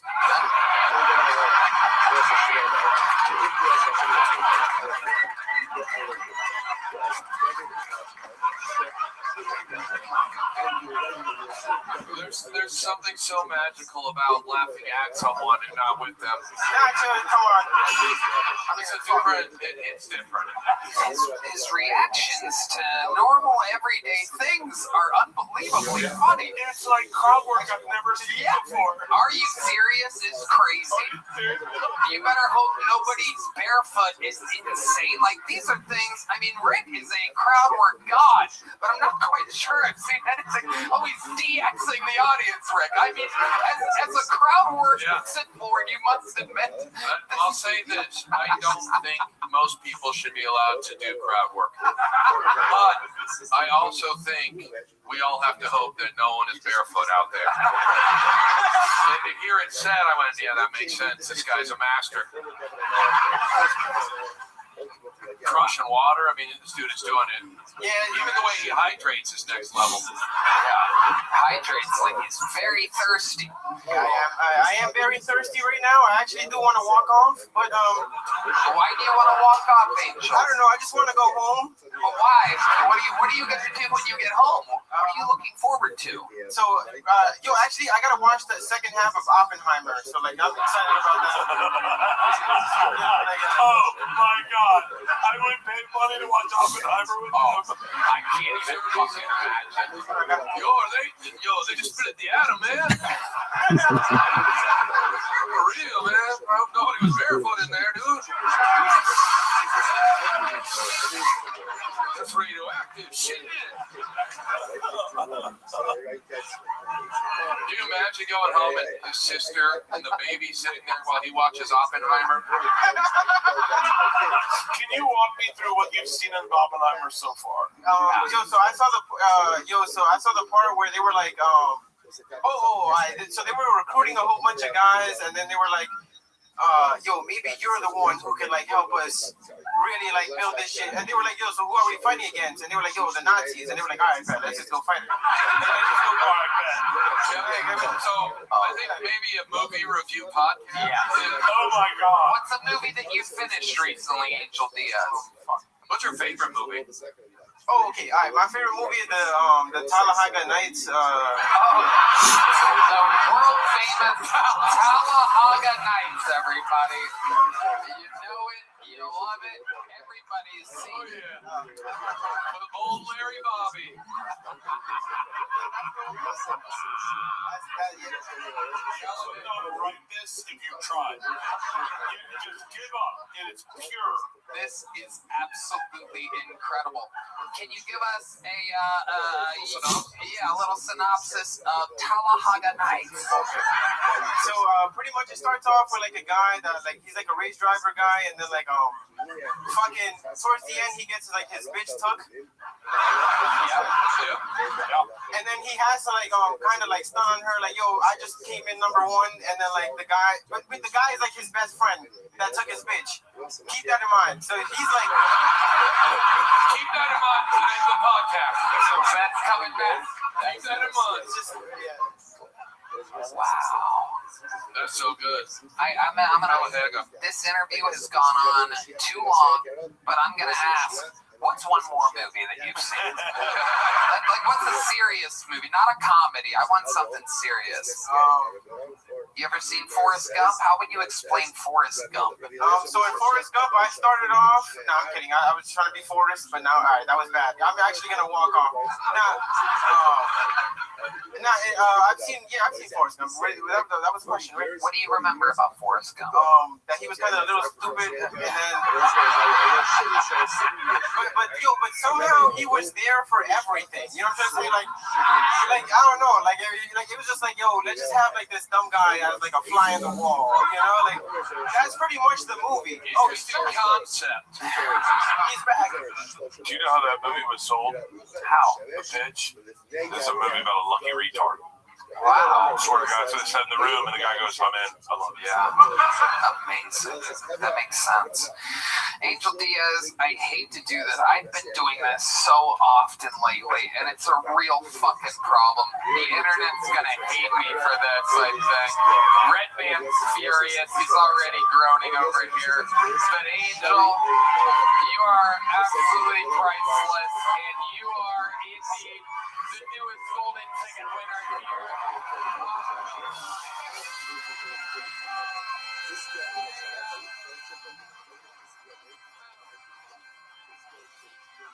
There's the butt slap. Come back again. The whole world needs to see you again. You're about as welcome as it gets in Austin, Texas, by the way, Angel Diaz. Holy shit. My God. He was real deal. Real deal. There's going to be shit missing from now on around here. Tony, right before he walked off, he goes, yo, can I throw this water in the crowd? No, no. He is real trouble. Every once in a while, you need add a little fucking pepper to the mix, a little Diablo sauce, if you will. Angel Diaz is the newest winner of, I'm getting word, the mothership is out of paper towels. Wait a minute. Somehow turned him into PCP in the back. All right, well, my sister's gonna have a fun day when this comes out. Oh God. Hey, yo, so check it out. Like, I have a reason to stay now. I'm gonna leave my bitch in New York, and the court, I'm just not gonna show up to court. I got a whole thing going on now. Court's not happening. Court's not happening. He's gonna avoid that case in New York City. All right, your next fucking poll. You guys having fun out there, huh? Your next fucking poll goes by the name of Andrew Lowe, everybody. Andrew Lowe.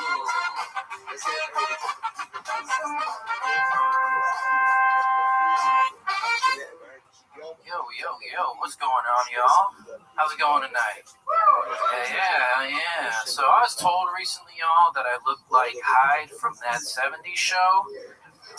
And, I don't know if you keep up with the news or nothing like that, but, it's just pretty disgusting to be compared to somebody who's a known Scientologist. You know what I mean, guys?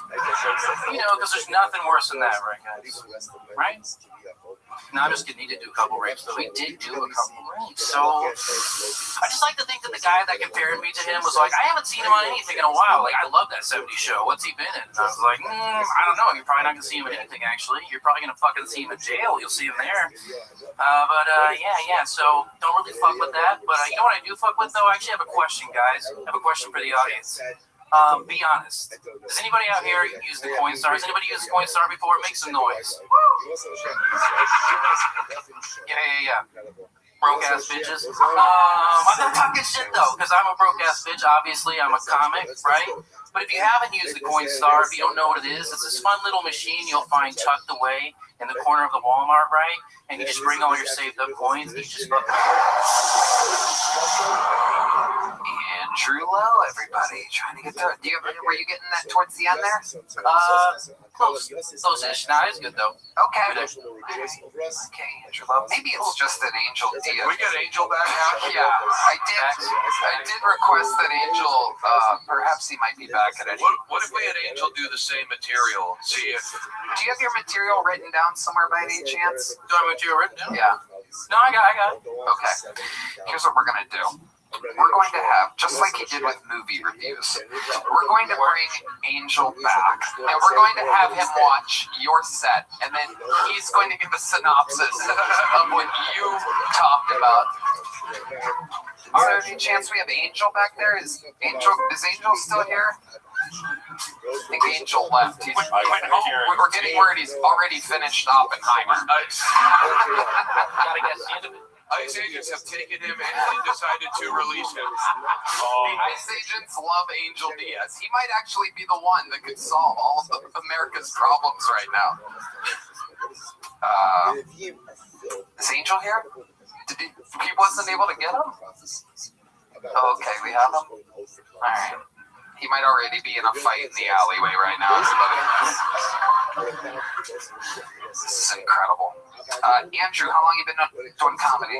Probably like 3-4 years, give or take. 3 or 4 years. One thing I liked was you said, I don't know if you guys have seen the news, and then you told a joke about something that happened 5 years ago in the news. So that might not be the best intro into the Hyde raping.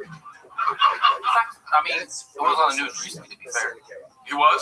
Yeah, just in front of him. That was why somebody brought it up to me. Okay, I've gotten word, ladies and gentlemen, that they were able to retrieve Angel Diaz. Ladies and gentlemen, make some noise for the return of Angel Diaz. There he is, live in the flesh.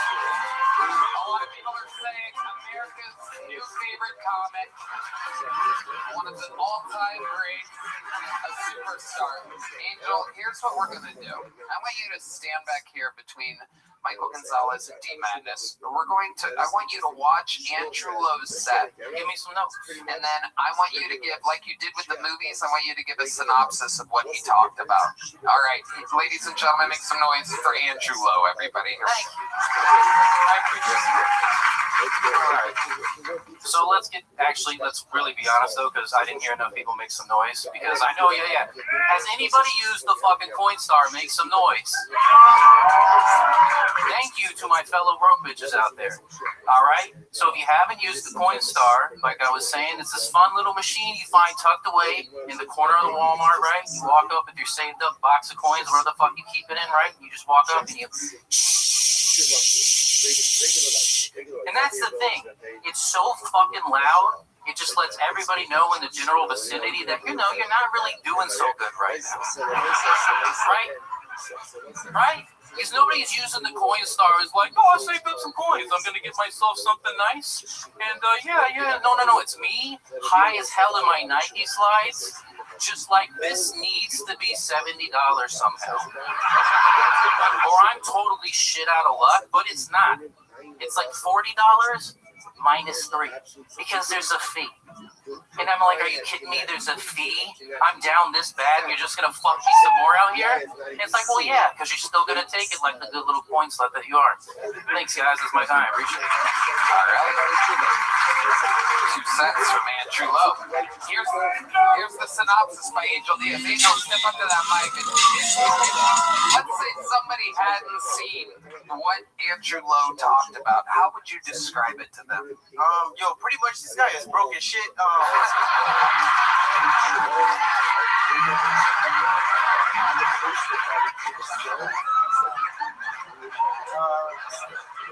So you said you were collecting coins and taking them to Walmart, nigga? Like,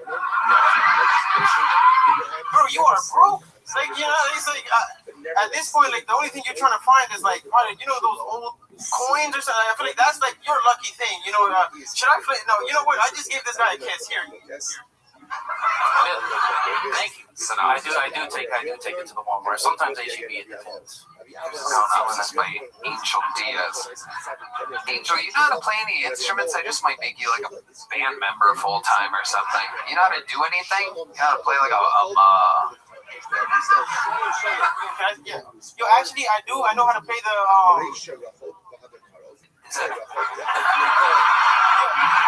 I know how to play the double keyboard. No, you're not gonna replace one of these guys. They're gonna be an addition to the band. Wait. Double keyboard. The double keyboard. Get your goddamn single keyboard the fuck out of here. I don't know how to play that. It's called piano. I can play the piano. The best was the look around, though. What do I play? Oh, of course, the most common instrument played by human beings. The double piano. Angel, you know what we're going to give you is another can of delicious water. Bert, hand him that can of water. Here you go. Let's open it away from me this time. You've earned it, Angel. Wow. Somehow, a completely uncarbonated can of water, by the way. Somehow, so much bounty. I'll say this too. Angel's such a good presence that Andrew Lowe's set got better and better. Yeah. And we got to hear the whole Coinstar thing and it made more sense. I'm like, this gave me a little more good. We'll never know how many people were laughing at the Coinstar material and how many people in the room were slowly picking up on that Angel literally has to lean in like that to be able to absorb. Is that also how you watch movies, Angel? Do you have to... Yes, I'm actually very blind. I have a 1320 vision. I don't know what else. I'm sorry. I don't have no idea what else to talk about anymore. I don't know. At this point, I'm just lying to everybody. Perfect. The fact that you've run out of material is absolutely perfect, Angel. I'm so glad I gave you a golden ticket. Amazing. It's going to be a real hootenanny next time you're on. And Tony, he can't miss. You found a full-bodied retarded midget. Uh-oh. Look at him. Was anyone else showed up in the same clothes? Michael Jordan of something. There he is. Sound effects for days. Every time he does something, something happens. All right, Andrew Lowe, fun times. Just for the sake of your entire set being about, or everyone thinking about Angel Diaz while you were up here, here's a big joke book. There's nothing that can. You had to be here for what happened before you. I think you got a golden ticket, Angel. It's a little better than a joke book. You want a joke book too? I'll give you a joke book. I'll give you a joke book. There you go. That was for hold on to those things, Angel. Don't go selling them to someone in an alleyway, though. I can tell you're a real hustler, dude. I don't know how you survive. Can I get those cigarette butts real quick, though? Is that, Make some noise one more time for Angel Diaz and Andrew Lowe, everybody. There they go. Where's one more butt slap? There goes Angel.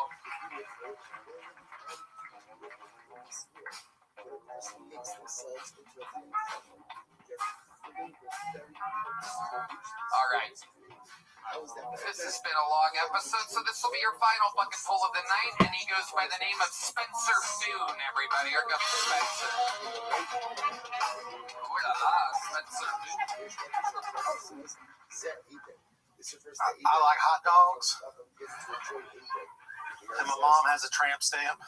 You can forgive your mom for getting a tramp stamp when she's young. My mom was 44 in her third divorce. I don't think I should be able to remember my mom coming home with a tramp stamp. I definitely should have been old enough to drive away from the situation.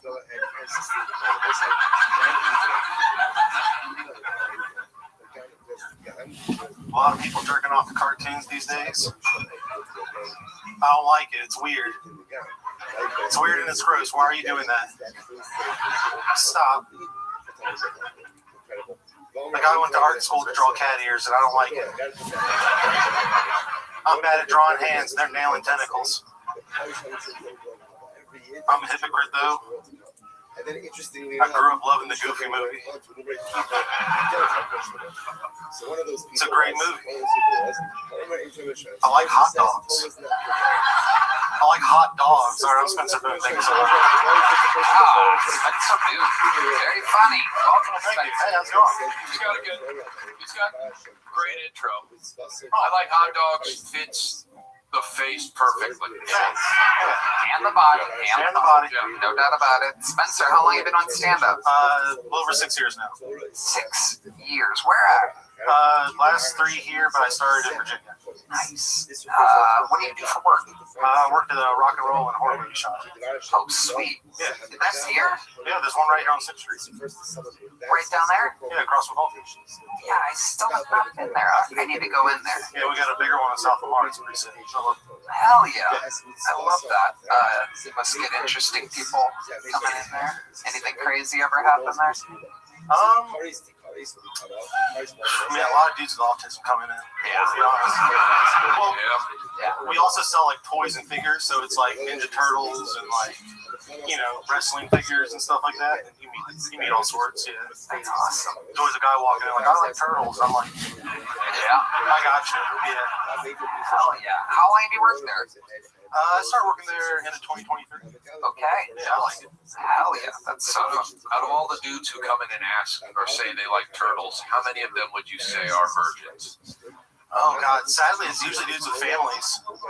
It's not a lot of virgins. Yeah, it's like dudes coming with their kids. Are like, we all like turtles. I'm like, hell yeah! It's a family affair. Pass that shit on. Yeah, collecting shit they don't need. You know. That's So do you have to know about all that shit to work there? To a degree, it helps to like know about movies and music because we have bands ranging from classic rock through like death metal. So it's like it's also a merch store. So the more familiarized you are, the easier it is. Okay. Fuck yeah. What do you do for fun, Spencer? Go to a lot of rock concerts. Concerts of any sort, just live music in general. I love.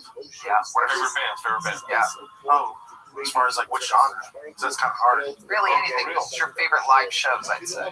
The Acacia Strain. Wow, they're here. They're here in the audience, ladies and gentlemen. It's my favorite metal band, but I mean, last year I saw Wu-Tang. That was awesome. Okay. Yeah, Wu-Tang Run the Jewels. The people from Albuquerque love Wu-Tang. But Run the Jewels is the shit live. Yeah, they were. They were. Yeah. That was right there at Moody Center. Yep. Two rappers at once. Turns out it's like twice as entertaining as one rapper. Yeah, and then Wu-Tang's like 7 dudes. You're like, fuck. Yeah. Absolutely. I know when I'm surrounded by 7 dudes, I get fucking. Sharon Ruth Hensley would call hard as a rock. Okay, so Spencer Boone. You in love? No. Okay. Briefly dated a girl over the holidays, and that ended. But how did that end? Just wasn't feeling the vibe anymore. You ended it. It was mutual. Like neither of us were kind of like really looking for a relationship. At least I wasn't really. I kind of fell into it. Right. When you say you fell into it, what exactly does that mean? I work at a horror movie metal shop. Yes. You know, you meet a lot of goth girls. Okay, hell yeah. Red Band, what do you... So he's moaning, he's doing his growl. For those of you that don't, if you're wondering what we're talking about, Red Band does a thing when he wants to talk but doesn't have anything to say, where he just goes... We all hear it up here, but the mic's not near him, so you don't know that he's doing it.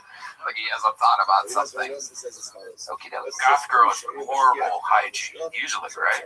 Not in my experience. I don't know what goth girls you've been with, but yeah, dirt balls. Ooh, run through some goth girl stereotypes. Yeah. Condom? Not typically. No. They want to die, Bert. Why would they use condoms? But I don't get with just goth girls. It's been a lot of Latinas since I've been in Texas. Ooh, Latinas. What do you notice is the difference between Latinas and goth girls? They're worse when blended together. Oh, there's a big Latina goth movie. Yeah, they take it too seriously. You don't want to fuck Morrissey fans. No. That is the most fascinating thing in culture. The Mexican community attaching itself to Morrissey is like mind-blowing. I'm hoping that'll happen to me somehow. That like I'll show up and it'll just be paralyzed people. And I'll be like, what did I do to get just people in wheelchairs? It's incredible. It's the shirt. Have you ever thought about performing shirtless? No. You want to try that? That's never crossed my mind once. It works. For you, maybe. Bert, no one can do that now. If anyone does it, they just say they're ripping. Well, shocked. Yeah. A lot of shirtless comedians these days. I swear to God. There are? Yeah. Well, I'm sure This is how I felt when everyone started releasing crowd work clips. Angel Diaz is going to be releasing a couple. Hell yeah. We love Angel Diaz. There's one lady literally having an orgasm over there. Okay. Can I give one piece of constructive criticism to the comic for another comic? All the jokes you're telling, when you get better at comedy, will be better. Just keep writing, and then revisit these when you're better at comedy. Because like the idea of your mom getting a tramp stamp and you shouldn't be able to drive away from that's funny. You just haven't figured out the right. They're also shortened for the minute. These are longer bits I do. Yeah. Ooh la la. More details and things. So I don't typically do just a minute. How does the tramp stamp joke go? If you don't mind me asking, a longer version. Can we hear the unedited, unplugged Spencer Boone? Her tramp stamp matches her PT Cruiser she had. Oh, I love that. Yeah, it was a purple and blue butterfly with the word crazy beneath it. Oh my God, are you fucking serious? Is that real? That's real. She had that on her PT Cruiser also? No, but she had a purple PT Cruiser with blue flames on it. And the license plate said crazy. My mom, I think you picked the wrong part of the joke to tell. Why wouldn't you bring your mom? It feels like this should be a comedy duo.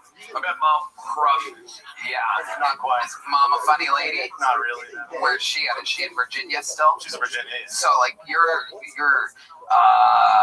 home in Virginia is at a very small population. Yeah, I'm from Orange County, Virginia. It's very small. Tell us about it. It's a farm county. I mean, I think the whole county has like 35,000 people. Are you anywhere near the what's that one family called? The famous. Oh, the Trumps. No, I go to West Virginia. The wonderful white. Yeah, The Waltons. the whites, the wonderful whites. I don't know. I don't think so. We're in Virginia. I think that's more westward supposed to be. Oh, that makes sense. I'm in like the Shenandoah Valley here. All right. 35,000. What did you do for work when you were there? I used to work in a t-shirt factory. I used to make band merch. So that was cool. Yeah. Spencer, you're a very funny guy. Congratulations. Great times. Here's a big joke. Awesome. There you go. Thank you guys so much. Spencer Bim. Have a great night. Appreciate it. You gave that deal? Okay. All right. We're getting word that Angel Diaz has brought his notes. How did you get those? In the bathroom? You ran into Angel Diaz in the bathroom and he gave you his notes. All right. Well, it actually does say, can you please come tomorrow between 10 a.m. and maybe 1 p.m. and fix the AC unit? That's his text. And he says, I'm doing a live deal. He read this. Oh, they're kicking you out. There you go. That's how it happens. That's the exact kind of foreigner we need to get out of this country, goddammit. That guy's just drunk enough to know that Angel did this joke, or not know that Angel did that joke on stage. Was he British? But we should keep that. Hold on to that. We're going to put that in the Kill Tony Museum one day. It is incredible. His handwriting is very youthful. Incredibly, I don't know if you have a shot at that. Yeah. Childlike wonder. You would think a graffiti artist has better handwriting, but no. All right, everybody, here's the reality. William Montgomery is sick again, everyone. That's right. The most vaccinated person in the show's history somehow gets sick once a month. What are the odds? Ari Maddie got snowed into Estonia, everyone. I know, the controversy is wild. But I do have one remaining special treat that you guys might like. Ladies and gentlemen, this is one of the greatest golden ticket winners in the history of the show. Here to close us out, make some noise for the one and only Martin Phillips, everybody.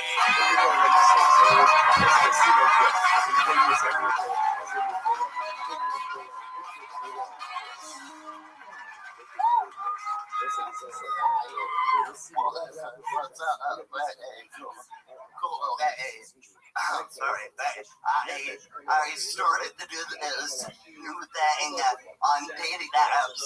I use my baby pictures, and then I say, swipe right if you want to see how it turned out.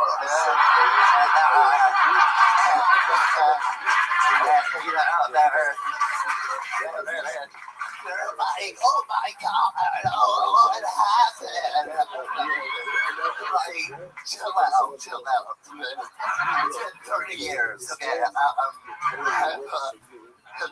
Has anyone ever used it? Flashlight? I didn't know. You have to lube it, you know? I was stupid and I was like, this hurts. I don't know if I'm gonna come, but I might bleed.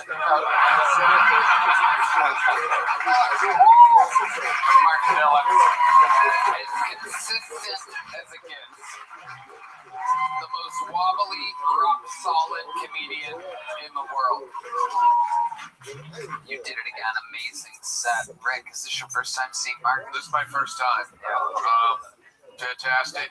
I would just say straighten up, do what you gotta do. I've been trying.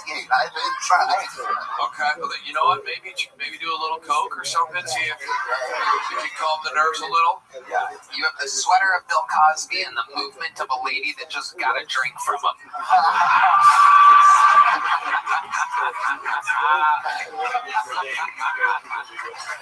Like, it's like he's standing on ice right now. Where's the ice?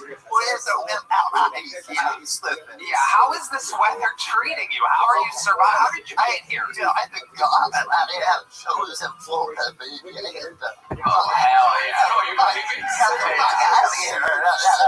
Shows in Florida, baby. He's like a 1940s gangster. Shakes over here. Been doing that. Took over the city of Miami, baby. I love it, Mark. Did you get that sweater over Christmas? It looks great. Well, thanks. I don't get to wear sweaters too often, so I'm really pumped to sweaters. Could you stretch the fuck out of trying to put them on? That's what you do with your shirt.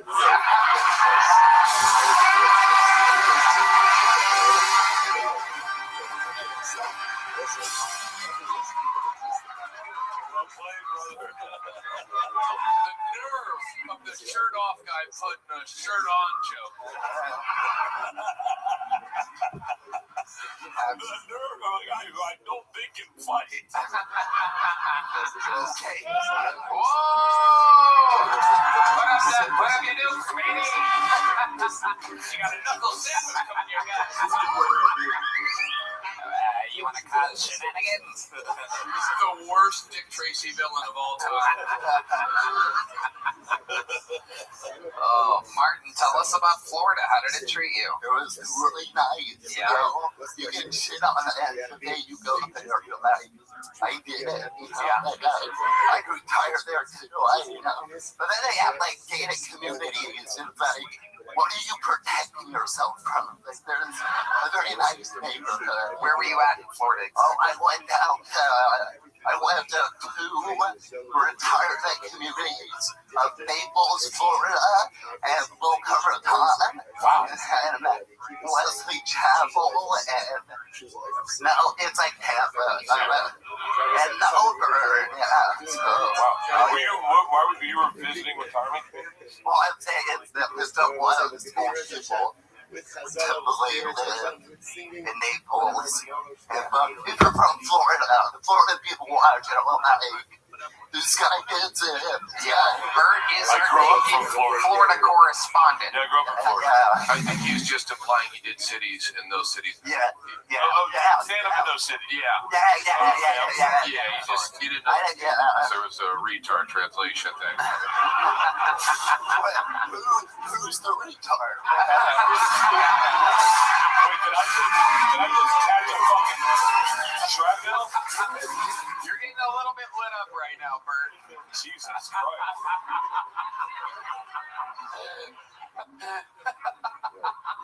I'm not gonna buy this one. For Freebird is on Netflix. Angel Diaz is watching it right now. We're going to hear a synopsis. It's going to be next week, Bert. We're going to get the Freebird synopsis. So basically, there's like this fucking fat guy with a family. You're never going to believe it. He looks just like you. I want to hear Angel describe cerebral palsy to the rest. So like basically God didn't like this fucking guy? Damn. Did you get to see Angel Diaz tonight? I saw the end of it. I had to just. You kind of had to see the whole thing. He pops his butt sometimes. Well, oh shit. And I can take it back. Oh my God, Martin, I love you so much. You're so fucking consistent. You're so powerful. Catch him everywhere. Catch him on the Killers of Kill Tony in his own tour. Guys, how long can this place get for the great Rick Ingram and Bert Kreischer, everybody? Rick has crowd pleaser. Go to the Comedy Store YouTube page and watch it immediately after this, please. And then, or before, or in any order, go to Netflix and watch Free Bert. These guys have unbelievable things out there right now. This episode's been brought to you by Quo, ZipRecruiter, and Shopify. Did you guys have a good time? Check out the secret show every Thursday, sunsetstripatx.com. Love you guys. We are going back to Los Angeles, where it all started in May, to the Intuit Dome, the largest ever venue that we've ever done, bigger than the O2 Arena, bigger than Madison Square Garden, to do a little show that started in front of 12 people. 2 of those 12 were Lainey and Jerry in the Comedy Store Belly Room, which all started with the first guest ever on the show. One more time for Rick Ingram. One more time for Bert Kreischer. We love you guys. Thank you. Good night, everybody.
Time for the best damn band in all the land.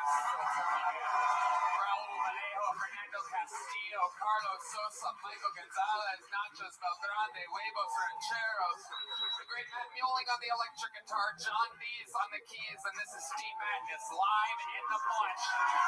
We are back here at the Comedy Mothership yet again for another episode of the #1 live podcast in the world, brought to you by Blue Chew, Shopify, Talkspace, and Tacovas. We have a great episode lined up for you guys. Before we get started, here's a little bit more from the amazing sponsors that made it all possible.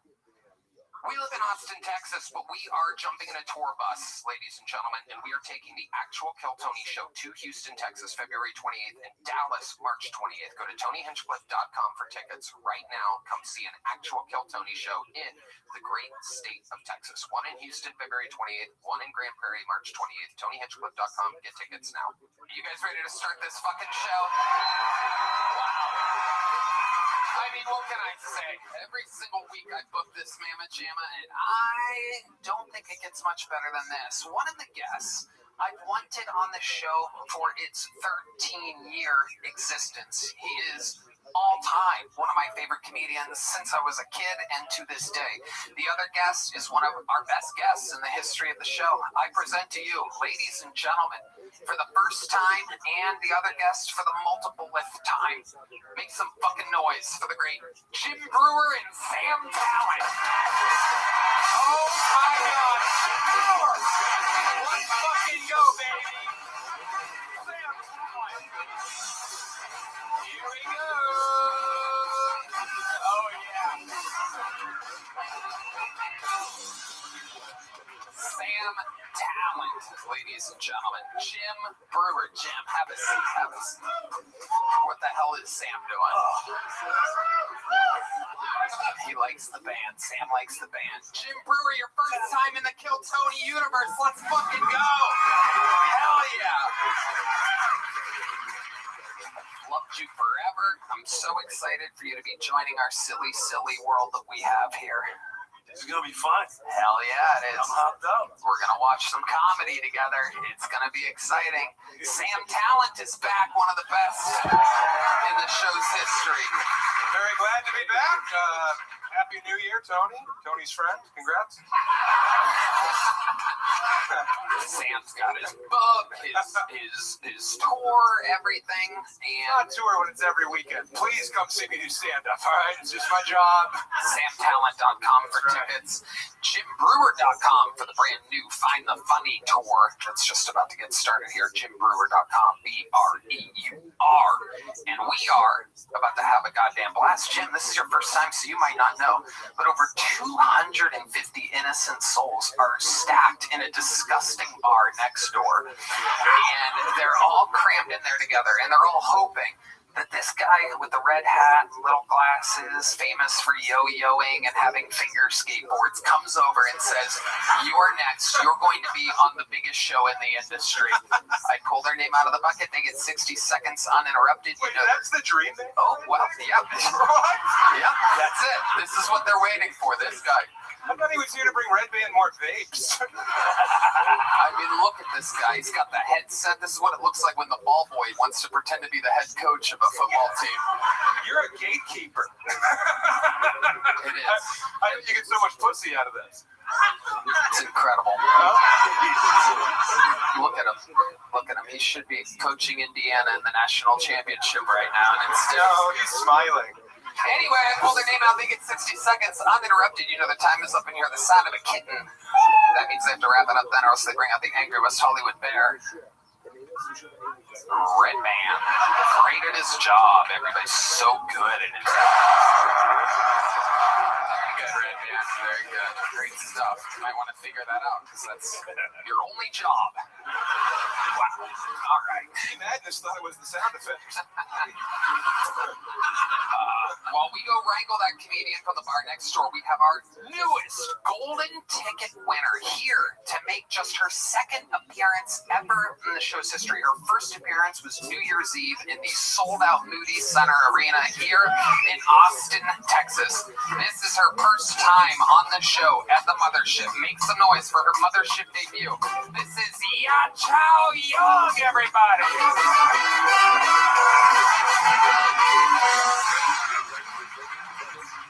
Thank you. How are you doing? Name's Young. A fun fact about me, I was adopted by a few white guys. Ever since I came to the United States at the age of 20.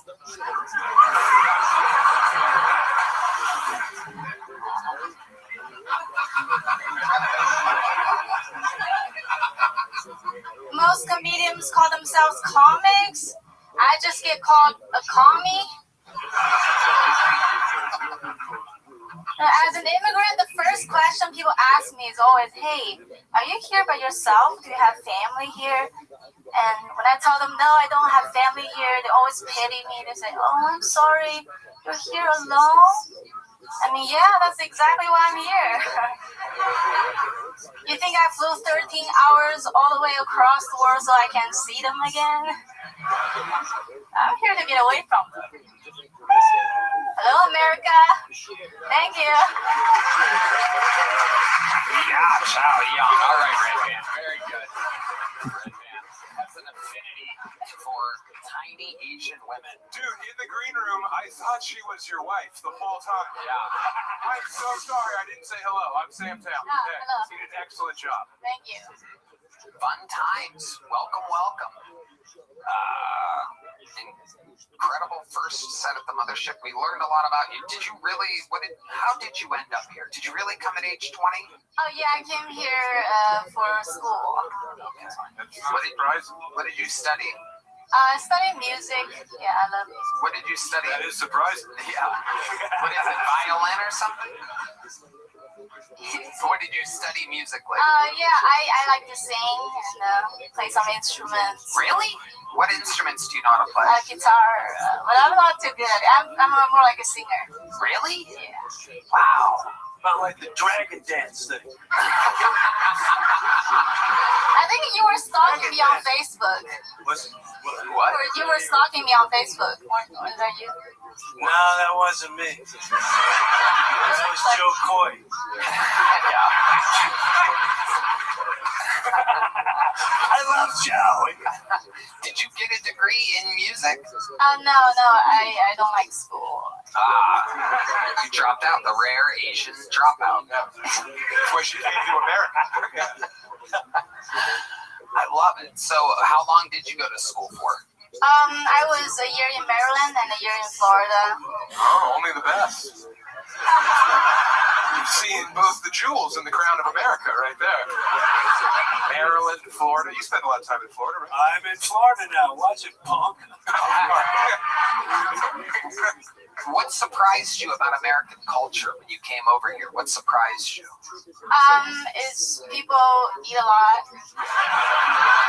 You do eat a lot, Red Band. There you go. They need people in the Walmart. They need wheelchair just because they're overweight. Quit looking at me. Sorry, you just need 50 more pounds and you're in a wheelchair. Wait, which way? Up? You look like you could be in a wheelchair now.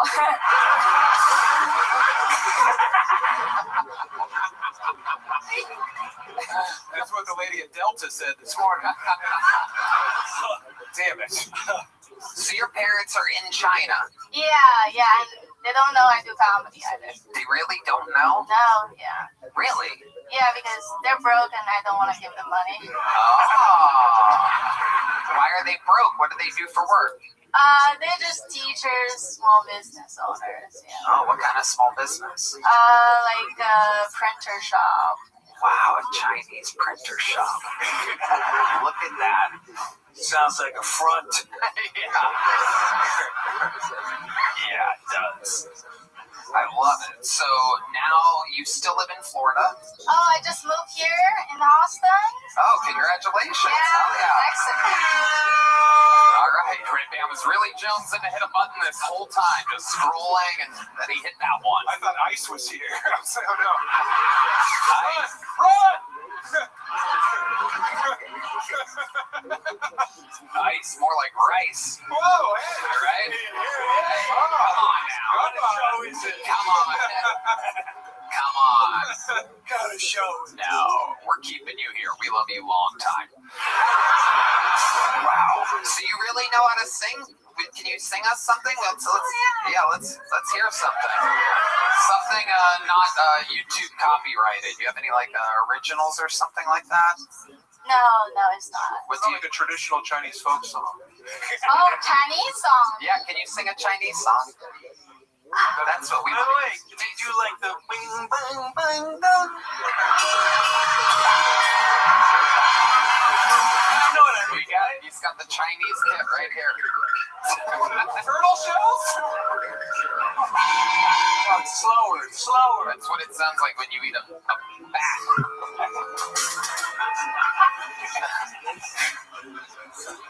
Can you do acapella? Yeah, I guess I can. Okay, here she is. She's like literally anything but Very what you classic quit. song. It's the moon shows my love to you. Classic. It's a real panty dropper. Do you want me to sing or not? You're the second red band here.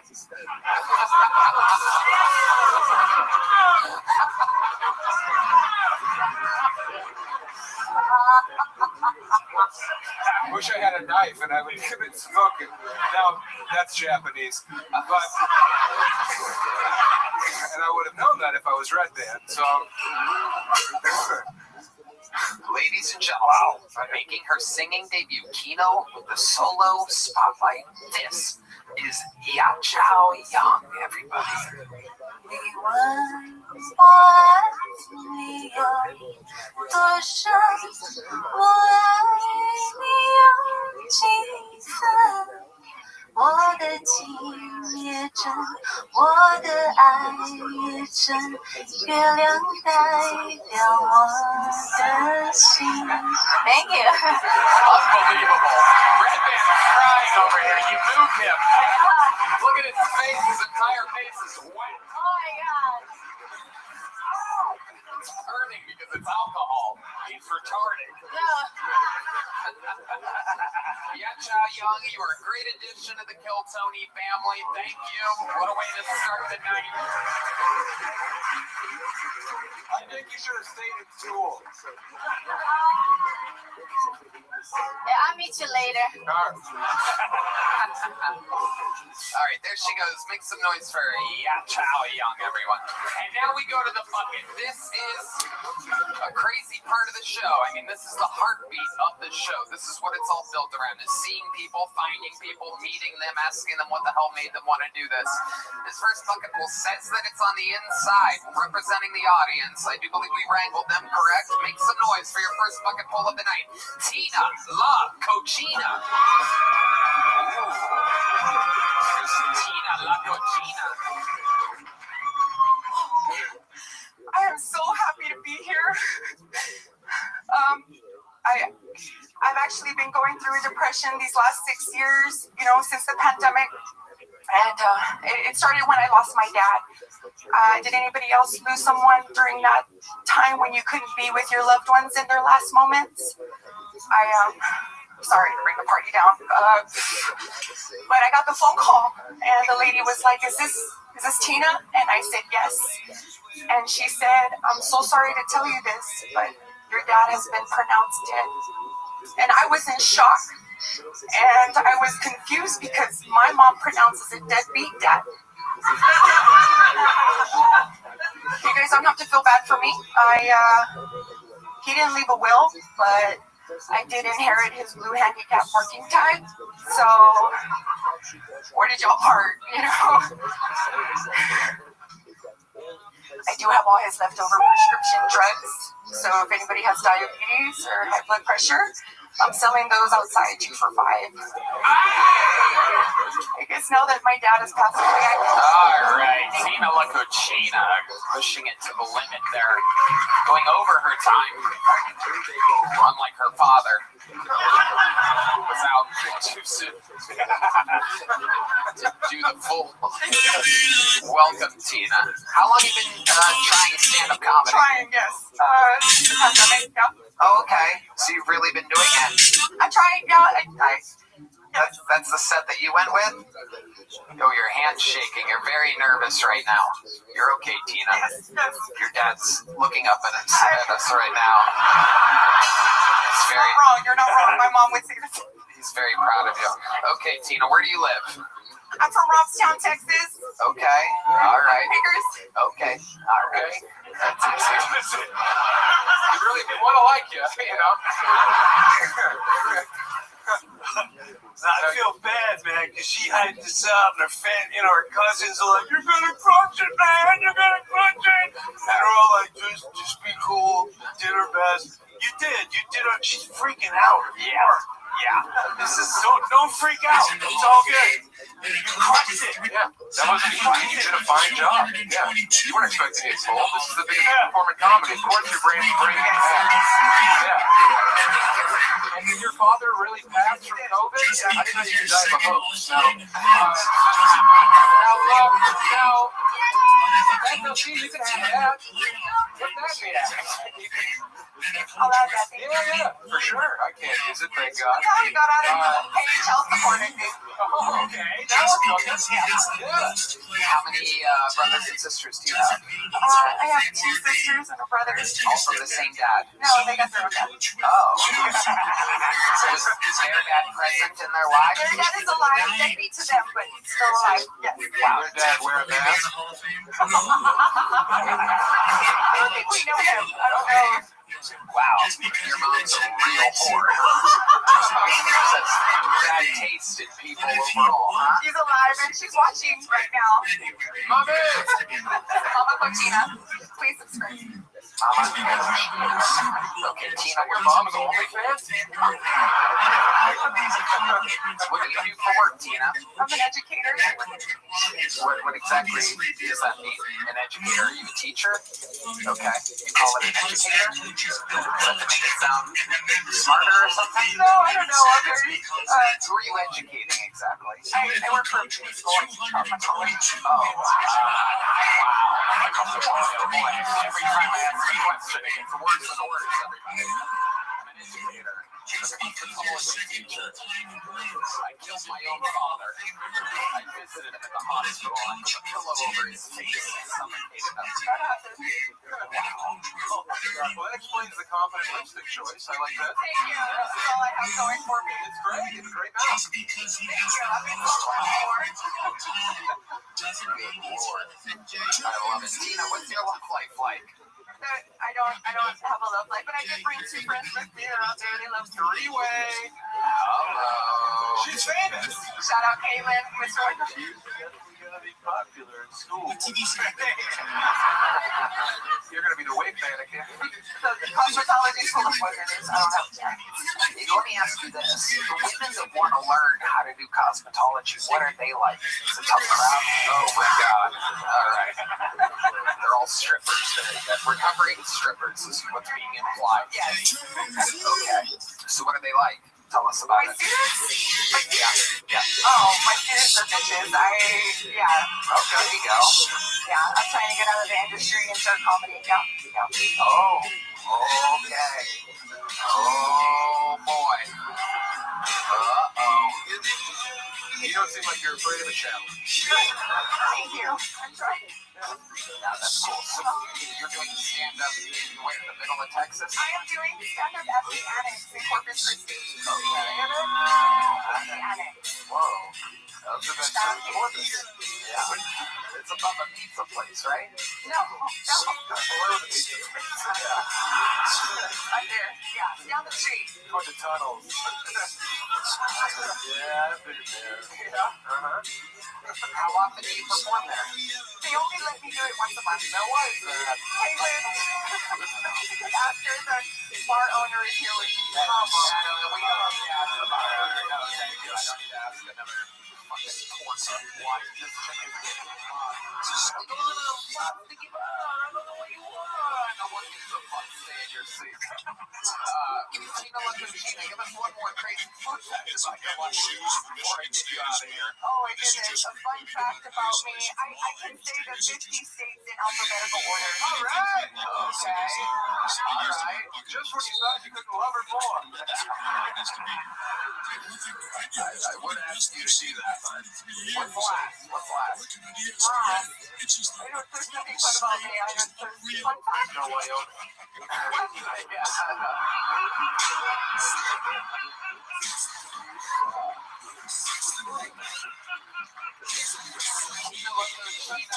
You're the first fucking pull of the night. Congratulations, you were on Kill Tony. Tina.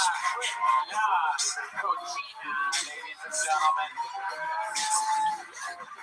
Sam, you don't have to shake everybody's hand all night. You don't have to do that. You don't have to do that. Just let him go. Let him go. There's Heidi. Look at this. Oh, my God. What a beautiful sight on these weirdy eyes. What a difference a moment it makes. Tina looked like Tina to Heidi. Heidi is the final boss of cosmetology school, for those of you that don't know.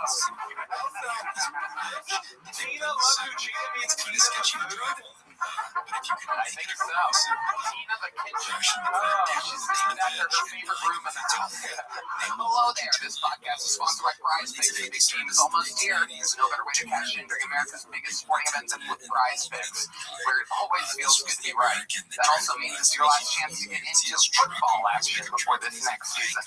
So close the season out right with Prize Picks by getting $50 instantly in lineups when you play your first $5. Hey, I love Prize Picks. It's the best way to get into sports like myself. My best friend didn't even know what a first down was. Oh, what an idiot. I know. Who are you hanging out with? I was hanging out with Amir. We started playing on Prize Picks, and now she's taking to me, talking to me every Sunday about who's picking for the lineup. It's so exciting and gets us all amped up watching that game. Wow, look at that. Find your community on Prize Picks like Red Band. With the new social feeds feature, you can share Prize Picks with your friends and copy lineups from winners with a single click.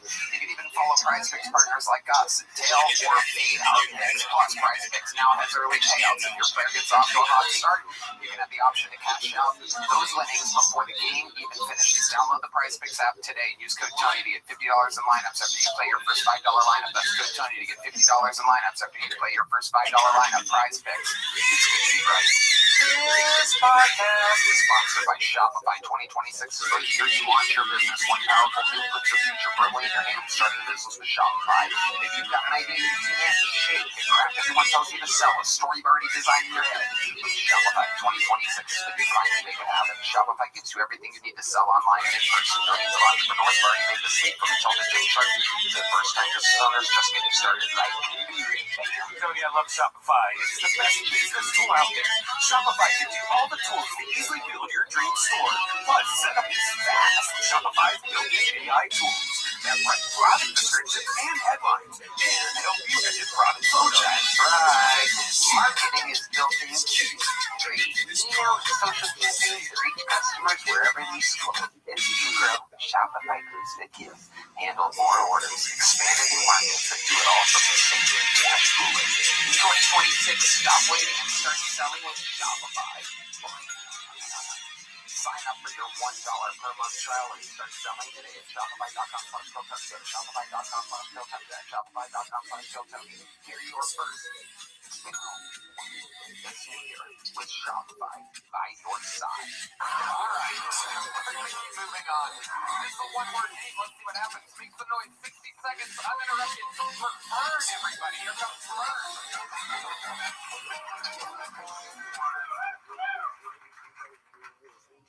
Female Ferns menstruate.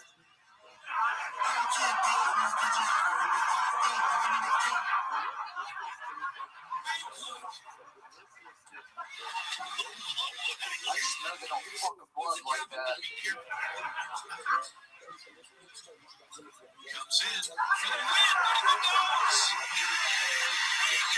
My girlfriend has the daddy doll little girl cake. If you don't know what that is, it's where she pretends she's a little girl. I'm not into it, but I just want to be a supportive one. But I don't got kids. I don't know what to do. So let's do what my dad did. Get drunk and beat the shit out of her. You think Bad Bunny's a good choice for the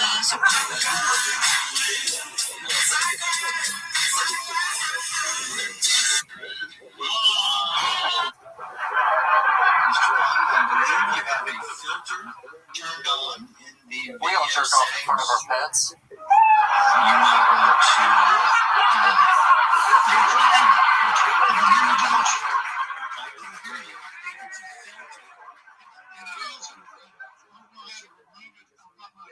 Have you ever paid? Alright. Was that it? Have you ever came on a cat? If you think about it, it's just a self-cleaning cum rag. Alright. Goddamn. You don't do a pussy plug right there? A pussy plug? Yeah, you think you do something about pussy right there? Oh, I'm trying. I got a lot of cat material, dog. I liked it. I thought the jokes were solid. I liked the quiet confidence, letting it linger. It was nice to see jokes here tonight. Hell yeah. Thank you, son. I love your book, by the way. I agree. Thank you. A lot of white splotches on this pants. A lot of dirt. It looks like the cat's returning the favor, huh? Goddamn right. I got some cat hair on me, I bet. Cats are doing whiteface for MLK. That looks like all my neighbors in Florida. This is Florida look. Where are you from, Fern? Paris, Texas. Okay. So, how long have you been doing stand-up? 5 years, actually. Yeah. Okay, you've been on the show before, right? Yes, sir. It's my third time. Hell yeah. How's it been going for you? Good? It's going great. Just on the grind mindset, working 58 hours, doing comedy 5 nights a week, and coming with my cats, right there. Hell yeah. Cats comedy work, baby. Cat lover. You can tell by his huge hands. Cat hair falling off of him. Why are you so dirty, though? I'm not a worker. I feel guilty. Oh, sir. Can you put some light on 9/11? Yes. Actually, it's my favorite conspiracy. Jeff, I'm kidding. Oh, yeah. We're on YouTube. We know you did. Quiet.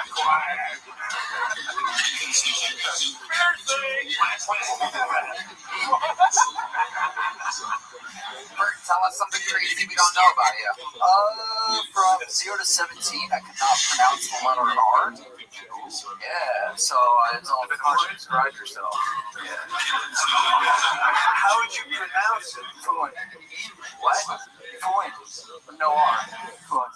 Oh, yeah. Larry told me on national TV that my company would fail in less than 90 days, but I'm still here. So how did you learn how to pronounce R? What? Therapy. I knew I was going to go to the Air Force, so vet, one vet. And I knew I couldn't say Sua, yes, Sua, and get away with it. So I went to speech therapy, fix that shit right quick. How long did it take you? Pretty quick, actually. Yeah, I can't teach you. All you have to do is take your tongue out to rip his mouth out. I also could not say my art as a little fat boy. My favorite X-Men was Wolverine. So my mom would have me come in during dinner parties and be like, Sam, what's your favorite X-Men? Like, Wolverine, honey. This little fat boy looking like John Popper. He was brutal. I was 82 pounds in kindergarten. I know it's so fat, so what did you do to lose the weight? I didn't lift it up. I grew into it. You put on her bones. I was 82 pounds a kid. I was a fat. Santa Clara. I can relate. Thank you. We should hug. I was really skinny my whole life. Wow. Look at that. Really how I grew up, I was just about to ask you.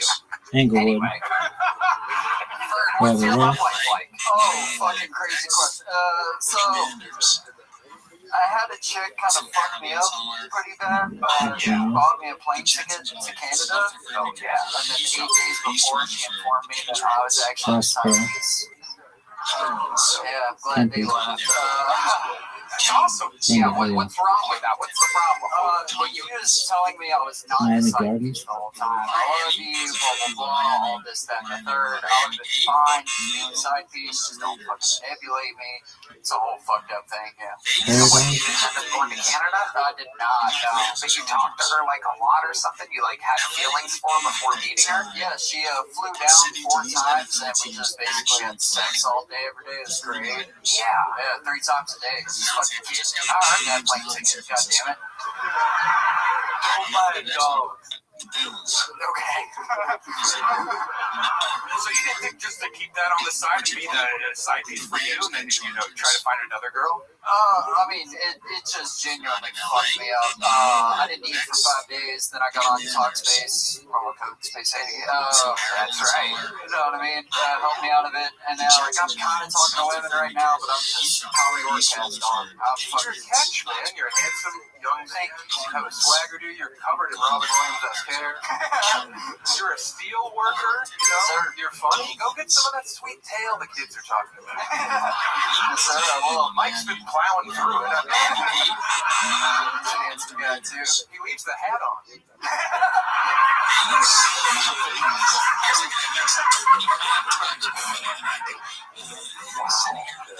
She really damaged the Canadian catfish. Yeah, she did. How long ago was this? 7, 8 months ago. Have you been on dates since then? Yeah, 2 catfishes. One. It's an internet term for being lied to about his company. No, I'm pretty sure it's one of the big girls from Corpus Christi over there. One loud table of torches over there. If we could quiet them down, they're still chiming in. This is the big city to them, Corpus Christi people. So they're having a real hoochie tonight. I'm sure they had margaritas at the Iron Cactus before this. Right now, what? So, give us an example of one of these recent catfishes. You're on like an online dating site, and what happens exactly? All you think about is like, she's like, did you hear me? He was talking to me. You're an asshole. You're fucking retarded. Sorry. No, you're right. You're back. Yeah. We love it. Do you want to have sex with any of these ladies over there? I wasn't talking to you. Jesus. But I think drove off for some pussy. Like this, it was just a girl with a filter and she ended up being big. Always 80 pounds plus. Like, how old are these fucking pigs? Are you going to their house? Are you meeting them for coffee? Where are you realizing that you got catfished? Yeah, bar. I'm actually starting to think now to where I'm waiting in my car and be like, fuck. You're just watching them enter like a fucking Italian mobster ready to do a hit. I'll never leave the cannoli.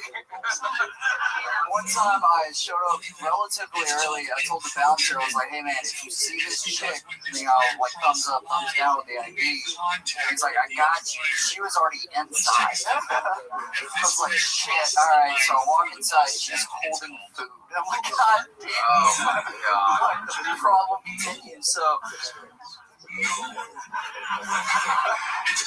debating, do I just leave? What the fuck do I do? So I go to the bathroom, call my homie, I'm like, what would you do? And he's like, I don't have the balls to leave, but if you do, that's wild. And I was like, bet. So I like walk out the other way, trying to hit the door, and like as soon as I get here, she's like, hey, and I'm like, fuck. Oh, man. So I'm sitting down, chit-chatting with her, trying to be polite, and then a spam call calls me, and I'm like, oh, hey, Mom, gotta go, and I fucking bill. Wow, you used a phone call from your mom to get out. No, I was looking for it. When she said it was a spam call, did she say, oh, Spam is a great food. SamTown.com. You're like a son-in-law. Seriously though, dude, I worry for my father nightmare. Oh, really? This is my fucking nightmare. He's a candidate.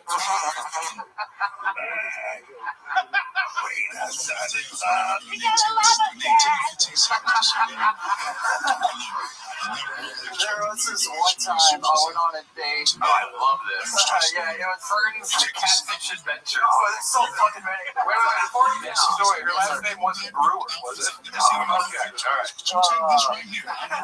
would have kept that one. I show up, she's like the dimensions of a toilet paper roll. Oh, yeah. Yeah, it's bad.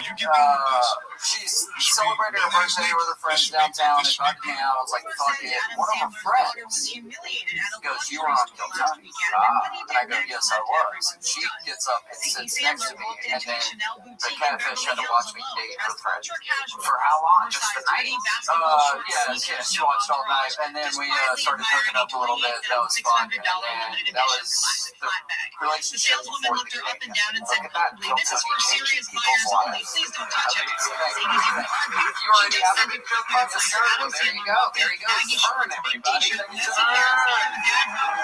One day, Fern. There goes Fern, everyone. Thank you, Fern. You don't have to do that. Then he turned to the manager. Every classic flat bag. Your next bucket full. We know this guy. We've known him for a long time. He's the going to great cars on everybody with a 2 minute tank. Even when they're wearing basketball shorts. Guys, believe it or not, I was actually born prematurely. Called the most legendary chill dad clapback in Hollywood. Isn't this peak Sandler energy? It's crazy. The other day, I was out in public with my dog and I took a shit. And I didn't have a bag. And I did that move, you know. Is that what the Colts Is this what white guilt feels like? I'm going to make excuses for animals. What do you mean? All right, you're going to love this next one. I've been really working on this impression. Here, I'm going to hit you with it. How does she know where you were? Oh, you know, somebody said her because when we were there, she started chatting.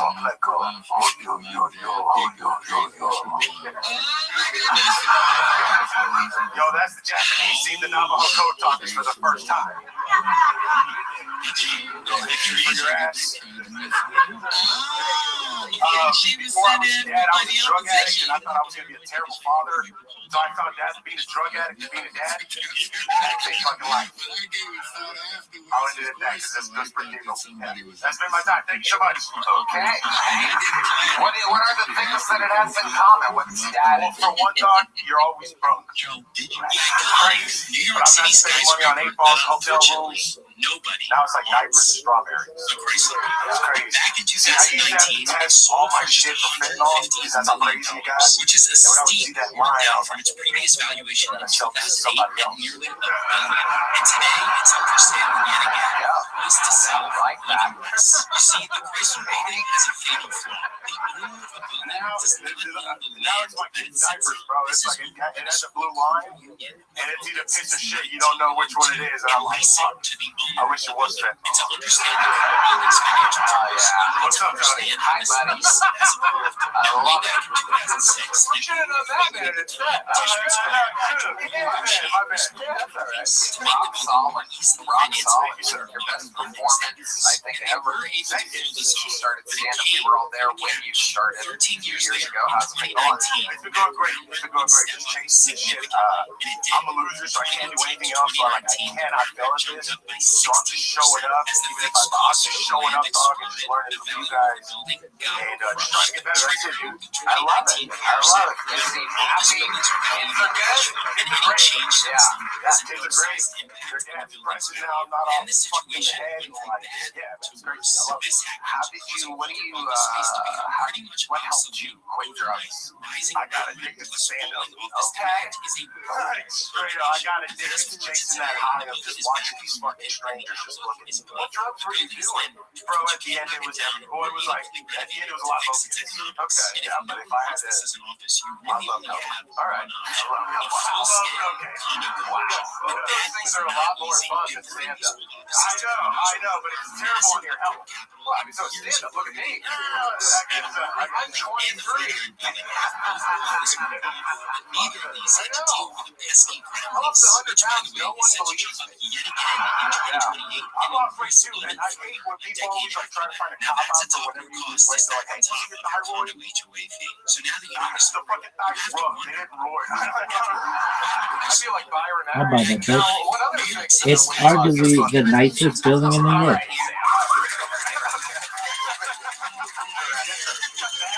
Yes, sir. 13 years. Solid wife. Chick was there when you were nuts. Great. Wow. Yeah. Not through it all. Down as you. Yeah. Hell, you see no Tina Cochina.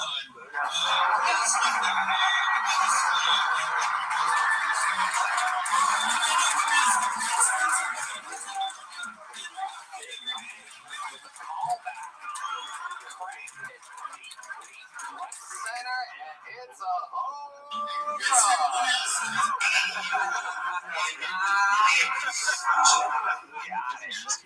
Hank, what else is going on in life? Yeah, man, huge shout out to the Wyatt Riverwalk. It is the door guy there. They took a chance on me. So if you're ever in San Antonio, the Wyatt Riverwalk, come down. We have solid comedians out in San Antonio. Trust me. But they took a chance on me, and I can't thank them enough. I love it. Well, great performance. Here's the big joke, Buck. Big bomb. Any guards, everybody. We're going to keep it moving along here. This podcast is sponsored by Tacobas. Anywhere we're going is worth going in good boots. Find your perfect pair with Tacobas. Tacobas crafts Western boots for everyone. From generational ranchers and lifelong cowboys to first-down new buyers. Start the year off right with a new pair of Tacobas Western boots because wintertime is prime boot season. Tacobas has you covered with timeless and tasteful boot silhouettes.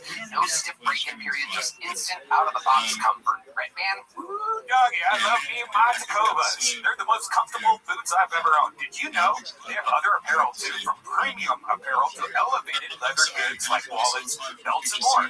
Everything at Tacobas is crafted with the same attention to detail and timeless style. That's right. Shop Tacobas Western Goods online at Tacobas.com or swing by a Tacobas store for the full experience with free drinks, boot shines, and complimentary boot branding to make your pair feel personal. I know I've been to the one here in Austin on Congress, so if you come to the show, you can visit that location. But with over 50 Tacobas stores coast to coast, there's bound to be a store near you. Right now, get 10% off at Tacobas.com/Kiltony when you sign up for emails and texts. That's 10% off at TECOBAS.com/Kiltony. Tacobas.com/Kiltony.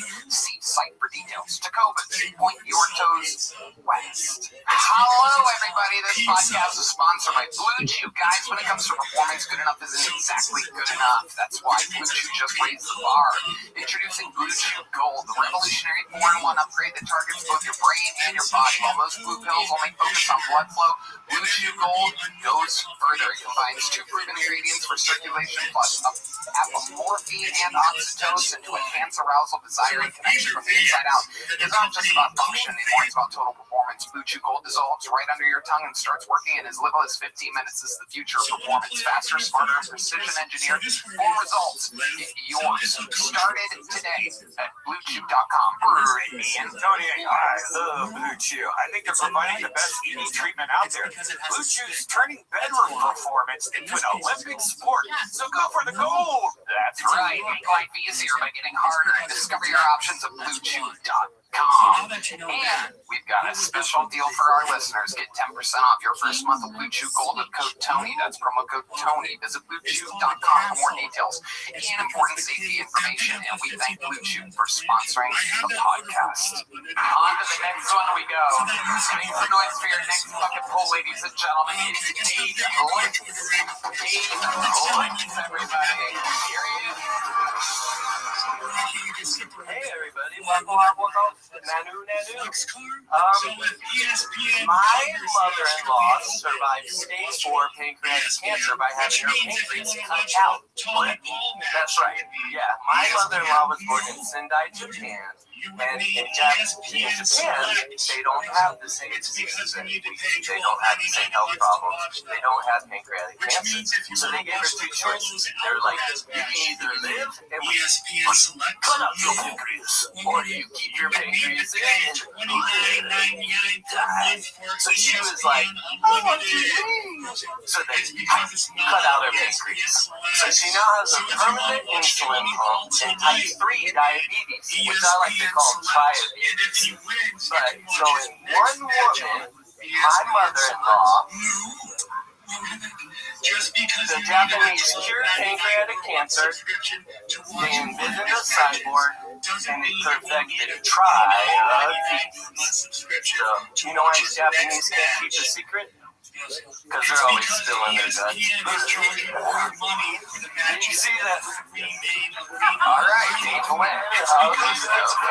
Welcome to Dying Parent Night here on Kill Tony. He's trying to crack them. He's going,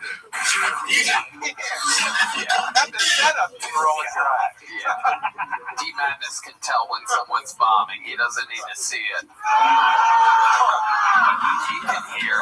Dave, welcome. So I really don't get it. Your mom's Japanese, or she lived in Japan? I said she was my mother-in-law, Tony. Oh, your mother-in-law. Okay. How dare you, Tony? Hard to keep track of you. My mom's Tallahassee Lassie, so she's the Seminole.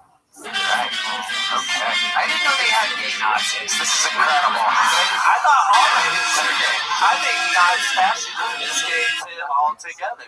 Hell yeah. Is that it? You have a gem attached to your cheek? A dermal anchor, yeah. A friend of mine invented it. It's called a dermal anchor. Dermal anchor? It's an anchor and you're sinking. Every time. My dad was in the Navy, so I'm used to it.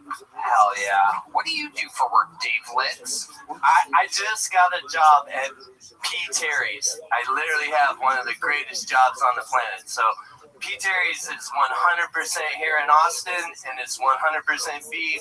It's one of the greatest jobs I've ever had. Make sure you get that in when you get out there. Forget if the joke's over. I started talking to my manager. I would like to do a Monday where we actually feed all the comics. There's like 300 comics. Most of them are homeless people. They would love to have some hamburgers. Like, I think it'd be a real good night. But so you just work a normal P. Terry's? You're not the manager or anything? Nah, man. My wife's the #1 recording artist from the Gold Coast of Australia. Okay. My wife's name's Mia Muse. What'd she play? Didgeridoo? Every day. Yeah, with her hoo-ha. Is that funny? Mia Muse. M-I-A-M-U-Z-E.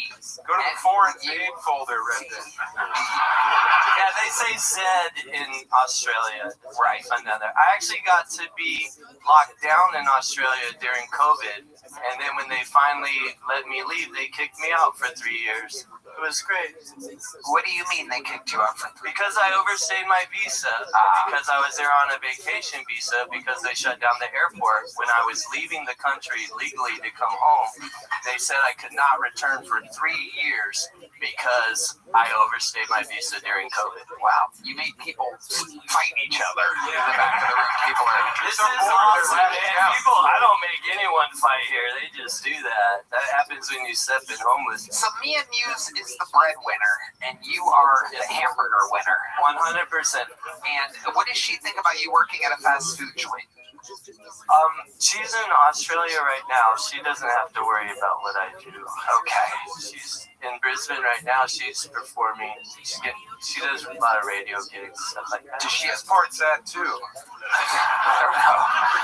I'm here. I moved here. I live on Ben White and Bannister. I've been direct cross streets, ladies and gentlemen. If anybody's looking to hire Dave Litz, just take a megaphone to walk downtown every day and do open mics mics every day, sometimes 5 to 7 a day. How long have you been doing stand-up? Almost 30 years. 30 years? Is that what you just said? Hold on.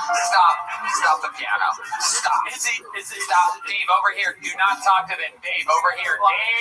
Dave. That guy, like, Dave. that's amazing. Dave. Shut the fuck up and look at me. 30 years, Tony. I did it in high school. I actually got suspended from school for doing a joke. Okay, stick with me, Dave. Over here. I need you to focus. So, have you been performing at that rate, that hard, for that long? You've been working hard at this for over 30 years? I got here from St. Louis, where I was performing at the Funny Bone. I just got in with the improv crew at the... What were you doing at the Funny Bone? Featuring for somebody? I was trying, yes. What do you mean trying? You have to show Were you do open mics. So you did open mics at the Funny Bone? Okay. At the Funny Bone, every day. What's the biggest gig that you've done in the 30 plus years? Cruise lines. Cruise lines. Not really big. How long were the sets that you were doing on cruise lines? Oh, an hour long. I bet people were taping anchors to themselves on those cruise lines. Jumping off. They have comedians on cruise lines. You're my favorite person on the planet. I can't believe I'm this close. Yeah, you're the best. Like, you guys have been doing stand-up of the same length of time. You probably did open mics with them 40 years ago. I've never done one with you, though, Tony. You be careful. I might bite that gem right off your cheek. Keep flirting with me. You're getting that close. You're not Joe Rogan, bro. I don't know what that means. Anyway, so you have ninja skills. Joe Rogan has, like... Okay, all right, Dave. You're retarded. Stick with me here. How long have you been? Dave, stop just yapping. Listen, focus on be present, Dave. You're rambling over there. How long have you been married to this lady?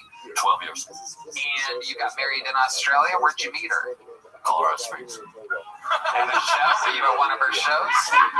I was shooting laser beams on top of a nightclub, and she was performing.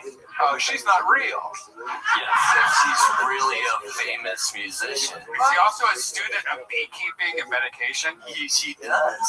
She actually has, she studied beekeeping at a Buddhist temple. And she has her own beehive. She actually,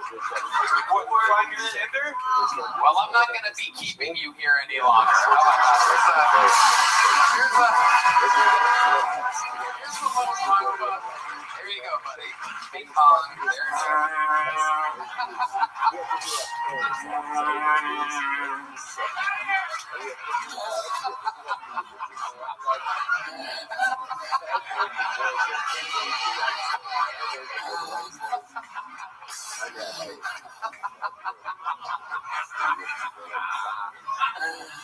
Oh my God. What a freak, man. Unbelievable. What the hell? I don't know where that was going. I don't know what that was. I'm like, what's the biggest gig you've done in your 30 plus long year career? He's like, I did the Funny Bone. So I'm like, what'd you do? He's like, an open mic. Yeah. And you could do that night. You could start that day and do an open mic at a Funny Bone that night. Nothing prevents it. Gig, 3 decades plus. That's in stand-up comedy. The biggest thing he's done is something that fucking Tina Kachina could do. It's unbelievable. All right, pull another name out of the bucket. Let's see what happens here. Who knows? This guy could be doing it for the last 90 years. He's a vampire. Make some noise for Trevor Lewis, everybody. Here we go.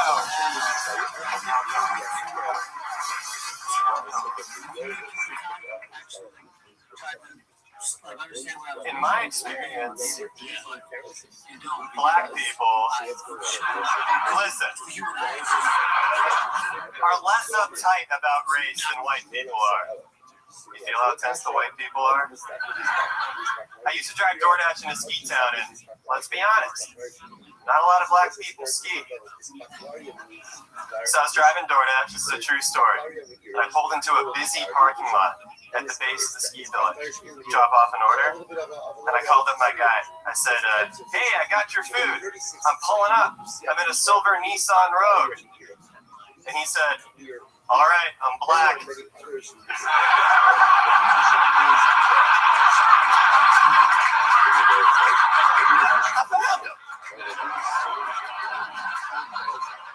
was surprised he said that.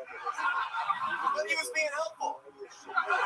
Actually, he was more helpful than I was because there were more silver Nissan Rogues and black people in that parking lot. Wow. You must have been doing stand-up 500 years. This is incredible. Written material, smart, topical, well executed, edgy but not sad as fuck. Not a single dying family member or cancer reference or depression or pandemic or white guilt. None of these things. You don't have a dipshit haircut? Yeah. No gems hanging off of your face. Yeah. Your bones aren't pierced. Yeah. What the hell? Shocking. What a relief. Welcome, Trevor. Thank you. How long have you been on stand-up? 1 year. What? Oh my god. Oh my god. Let's clone him and make 30 of him and kill Dave Litz. I think Dave's gonna do it himself. He's been doing it 30 years until tonight. Yeah, good work, Corky, man. That was good. Thank you. How old are you? I'm 26. Amazing, Trevor. Wow. You've been doing it 1 year. What made you want to start stand-up a year ago? Okay. Well, honestly, I moved here after college. I wanted to be an independent filmmaker, and I was grinding away writing screenplays, faced writer's block, but I was going to shows around here, shows at some other shit, and I was like, I can get up there. I can do that. Hell yeah. Yeah. Amazing. And you've been working hard at it? Oh, yeah, really hard. You love it. I love it. You're addicted to it now, and filmmaking is kind of... Oh, it's gone. Right. Incredible. How are you making money to survive in the meantime? I wait tables. Nice. Absolutely. Doing what you gotta do. Yes, sir. It's the great Otis Redding. Anyway, it doesn't matter. Shen Yun? What is it? Was it Shen Yun? No. Nina Simone? Do what you gotta do. Yeah, I know that one. Right, Nina Simone? Who gives a fuck? It doesn't matter. Jesus Christ. Okay. Did you really do DoorDash in a ski town? I did. Okay. What ski town was that? Vail, Colorado. Did you go to school there? What were you doing there? During COVID, I took a gap year there. Ski bum. Nice. Hell yeah. All right. Trevor, what's your love life like? To be determined right now. Okay. Never had sex? I have had sex. That was a good question. I didn't want to ask it. I didn't want to be disrespectful. No? It could be my son. I'm just saying. You've been on the road a long time. Long time ago. You have a regular girl that you hang out with? I met a girl at my restaurant. She came in to eat. Oh, yeah. Hung out a couple times. You were shooting lasers at her or something like that? Keep going. Yeah, she came in to eat with her parents, and she had just moved here, bought a house, was asking me all these questions about Austin, and I became like the guy who answers the questions. Look at you. And then what happened? And then we exchanged contact information, and I was like, I think you're cute. You want to go out? And we went to a show at the Creek in the Cave. And then hung out a couple times since. She's been in Thailand for 3 weeks. Getting the surgery.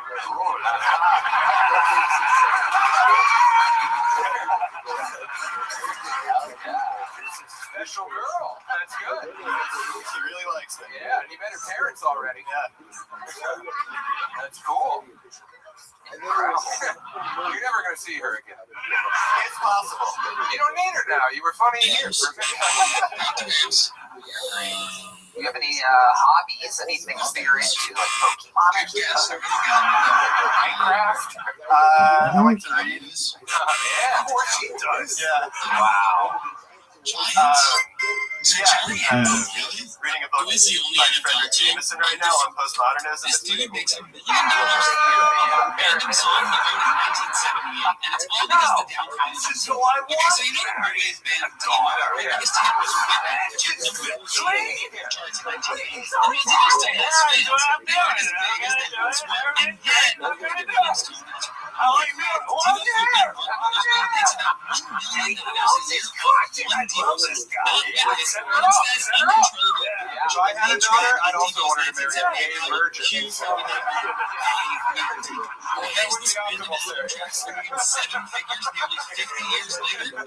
Yes, in 2011, he Walk was through chosen that to door be the theme just song like for that. the Like, MTV oh, series God, Ridiculousness. Ridiculousness was canceled this year You don't even after have a 14 penis. years Welcome here. on the air and more than 1,005 I do, right. But in recent years, MTV hadn't played Ridiculousness. Other than Basically, reading a Trevor, trailer. other than And reading, every time the theme song airs, Mark gets what else? Rolling Stone, When you lay your hair down, you want to get a little wild. What does a guy like Trevor Lewis do? Yes, I've always been an athlete, so I grew up playing football. I was really competitive. Wow, where did you grow up? Outside of DC. Wow, incredible. You're a football player. I was a football player. Is it a town of little people or something? This dude makes $1 million I believed in myself a lot. Wow. What position did you I was a quarterback. Wow. Is he two units? Absolutely. He's saying he doesn't want ice and snow. He says the passing record is Middle Earth high. And they them to last longer. But weren't air conditioners designed to run outside? Weren't they designed to this way? Oh my God.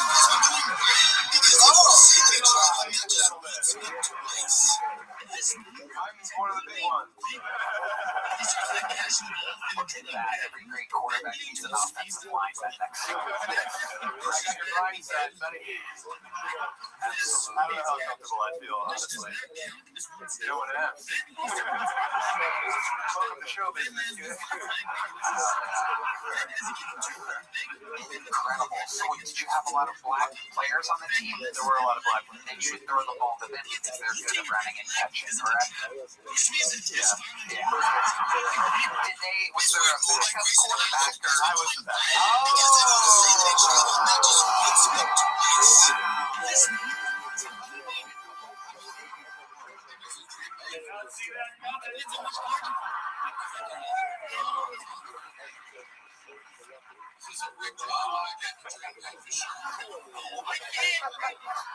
If you had to describe what the starting quarterback looked like, how would you describe Caleb Williams. Can you use some more? Like his name was Caleb Williams. It was Caleb Williams? Actual Caleb Williams was the starting quarterback? The quarterback of the Chicago Bears? Quarterback of the Chicago Bears. Was the quarterback ahead of you? Right. But he started over you. Top of the team. Oh, wow. It's incredible. 22 people. Loyal boy. One moment, he's a super athlete from Virginia. The next you realize fucking nothing. Absolutely nothing. You have the same sports history as Dave Bliss and his face gem. Wow. Are you still friends with Caleb Williams? I was never friends with him. Great guy though. Bad rap. Bad rap in what way? Have you seen Twitter? No. Tell us about it. We're not looking. We're not searching. We're not searching our high school bullies on Twitter. Or our crushes. No.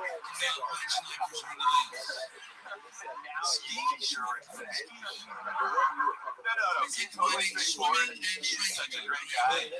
Really high character. Some people on Twitter give him a hard time for the painted nails, and I think that's okay. Well, painted nails ain't nothing when your girl's in Thailand for 3 weeks, but Trevor, very, very, very great set. Very great interview. You're present, you're aware, you're funny. Keep it up. Nothing can stop us. Trevor Lewis, ladies and gentlemen. Hell yeah. That's how it's done. He wrote, he took his time, he performed, he executed. Hello there. This podcast is sponsored by ZipRecruiter. You know, you may need people to help you achieve your goals in 2026. If you want to eat healthier, if you need a dietitian, if you want to stick to a workout, it's hard to find people who are good at what they do. It's like if you're hiring, how can you find the best people? We're all going to go all find you. Easy. ZipRecruiter. And right now you can try ZipRecruiter for free at ZipRecruiter.com/Hilltown. And Tony, I love ZipRecruiter. ZipRecruiter, it's so easy to find the best talent for your business. ZipRecruiter's matching technology works fast to find the top talent, so you don't waste time or money. You can find out right away how many job seekers are in your area and are qualified for your role. No wonder ZipRecruiter is the #1 rated hiring site based on G2. Let ZipRecruiter help you find the best people for all your roles. For life employers who post on ZipRecruiter, your quality candidates within the first 6 years. So just go to this exclusive web address right now to try ZipRecruiter for free. ZipRecruiter.com/Philtony. Again, that's ZipRecruiter.com/Philtony. ZipRecruiter, the smartest way to hire. Here we go with one of our regulars, ladies and gentlemen. It is that time. Minnesota's Twin Cities. These Twin Cities love him. He's known as the Dark Storm of Atlanta. Make some noise for District Glenn, everybody.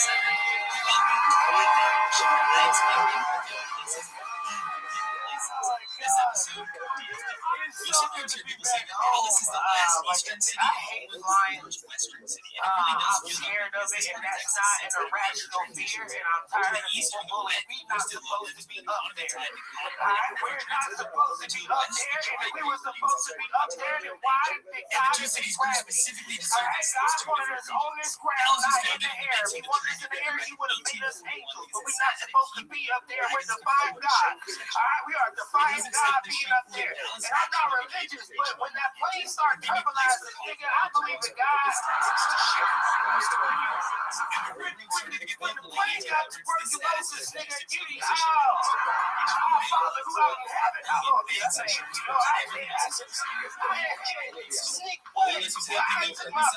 took my first private jet, right? And I didn't pay for it. Tony did. I was going over with Tony, and I can tell y'all this: fuck little planes. Fuck little planes. We not supposed to see the captain. Alright, we not supposed to see the captain the whole time. I'm supposed to be in 30F, nigga. I'm not supposed to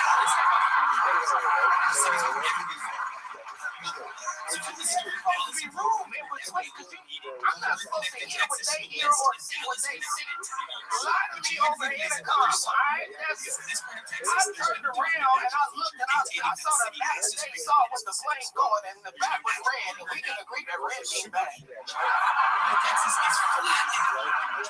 Red means bad, and I know red means bad because the pilot came and he leaned over to us and he was like, hey guys, we're going to get some turbulent weather. It's going to be really inclement.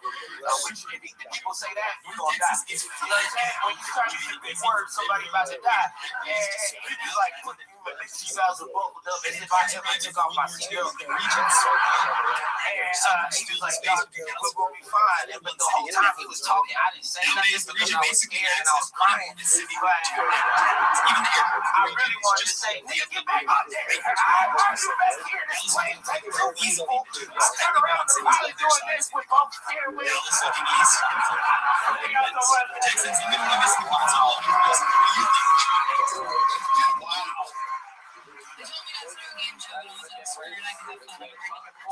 Golden ticket winners and Kill Tony regulars. It was great. Absolutely incredible. You do that face the whole time when you do like an hour? Are you just banging like that? Yeah. Damn, dude, that's great. That's really funny. You look like both members of Rome the Jewels combined.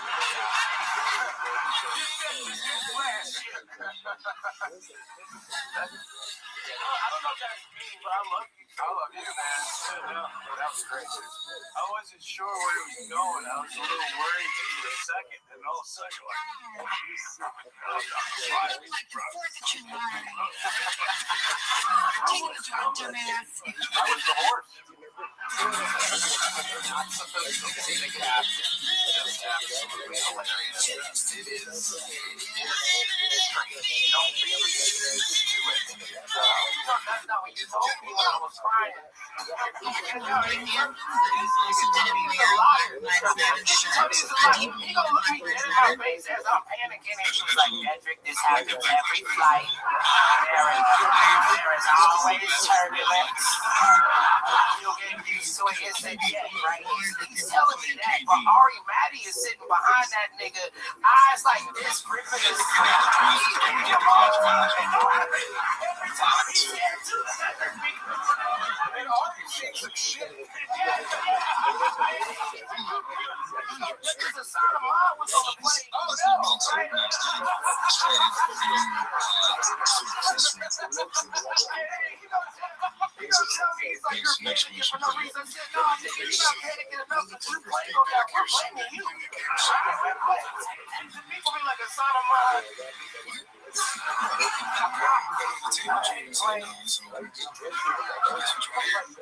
a little tricky. It's a little tricky. You can feel the turbulence on a smaller plane a little bit better than a big one. But it's all Turbulence isn't bad though. But you're not supposed to feel it like that, like in a little plane. On a big plane, yeah, but you're sick as fuck. Oh, you're so scared. I don't trust you, Red Man. Yeah, I've been on the jet with you. by Red Man repeating everything we just said. Amazing stuff. I would say that just because y'all landed safely, but y'all know at that time, because I looked at you, looked at me, looked at everybody else. We thought we was going to die. Because we weren't even going nowhere real. We was going to Lincoln, California. Nigga, I never heard of Lincoln, California a day in my life. But there's a sense of peace when you think that you're going to die. No. Oh. You been popping. I just heard a lot of niggas.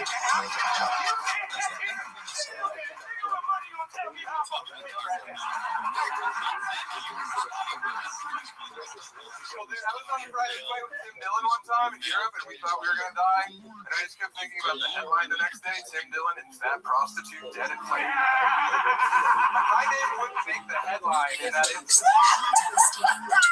It would have been Tony Hinchcliffe and, you know, 3 more guys dead. That's what they would have done to your memory. They couldn't even mourn me, man. Yeah. This Red Man, one time I was talking, did somebody die on the flight back from Yeah, I had to fly next to a dead person next to me for 6 hours. That was fucking horrible.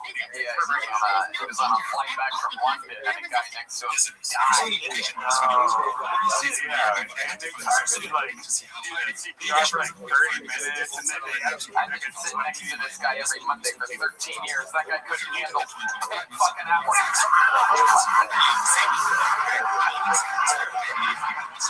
Any idea how fucking hard this job is? Other people are like, instead of watching an Indian movie, they're like, I'm fucking It's the first suicide in the history of first class.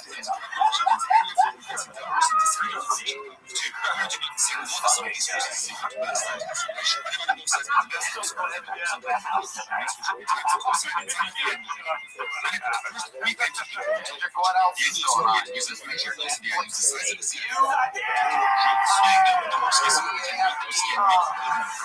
in the top 10 on Netflix right now. I think we're top 3 too. Something, it doesn't matter. It flip-flops. These women in Helmemo, this girl watching a bunch of bitch shit ahead of us. A bunch of woman shows. These moms are all at home with nothing to do. These fucking anyway.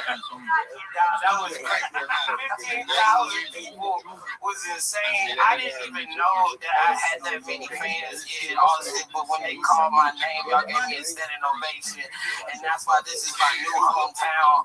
I am renouncing Atlanta, Georgia. Passing yards at quarterback again on a single drive. Give you 1 minute to figure it out. You are unbelievable. He's really glad you did. Yes. Sir has arrived.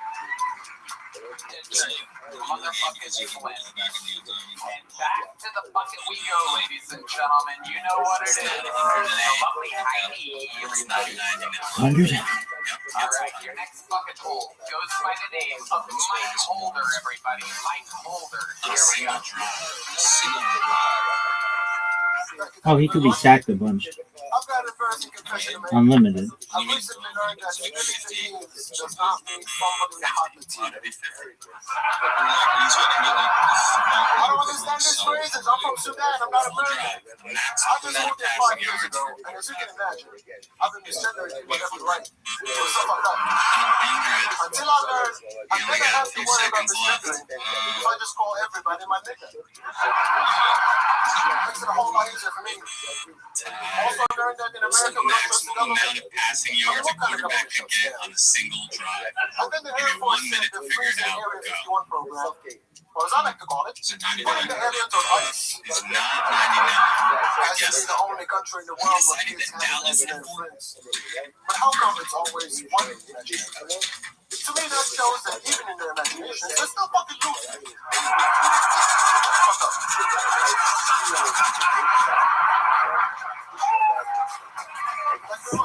Wow, Mike Holder with a great set. Amazing. You've been on the show once before? Once before. Heck yeah, I remember you. I remember you because you blend in with the back wall behind you. One of the rare comedians that blend in with the black bricks of the mothership. Welcome back, Mike. I mean, night difference between this last set that you had tonight and the other one, right? Yeah. It's fucking crushed It was right good. now. Amazing set. No, his first one was How's good. life been going for you? Remind us, how long you been on stand-up? Coming up on 4 years. 4 years. Here in America? Look who the fuck it is. I said, look who the fuck it is. This motherfucker thinks that they can take me down in fucking trick shot pool. 9-ball trick shot pool. Is that true? Dude, how's your day going, baby? What did you realize?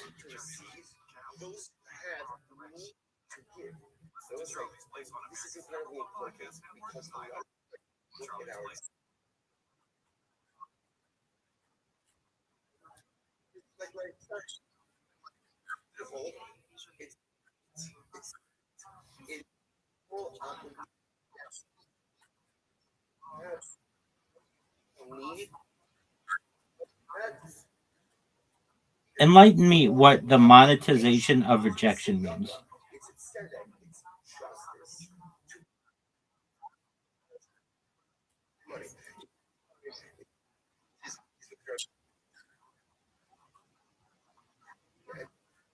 So what is it?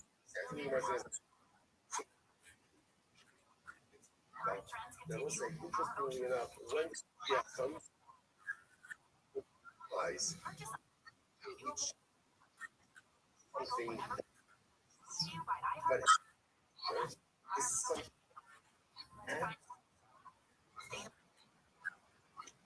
So the moment that we realize that tzedakah is Okay. not charity, but tzedakah is just clarity and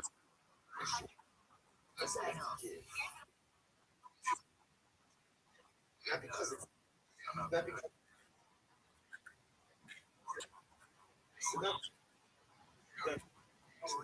you're not obligated to do what you go about.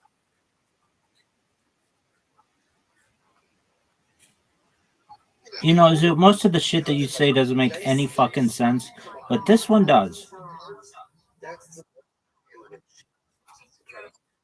Yeah, it does. Yeah. I think so.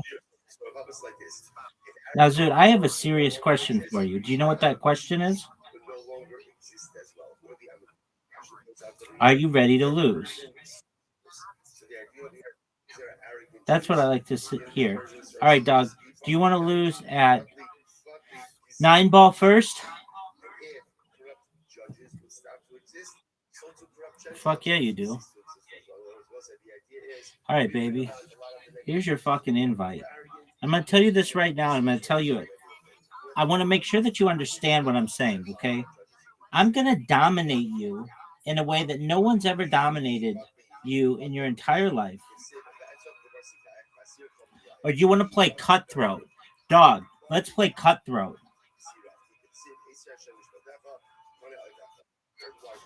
I don't know what it means, but it sounds fucking baller. Oh, shit. We can't play it. It's 3 people. All right. Well, that's garbage.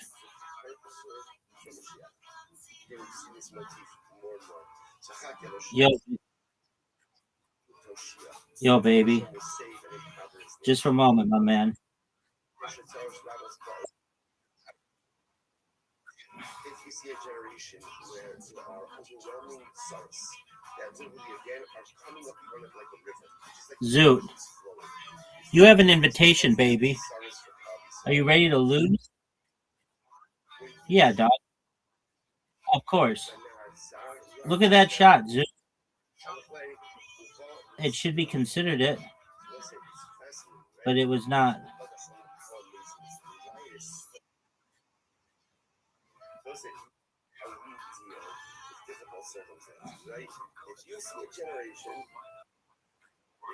Zoot, you're done.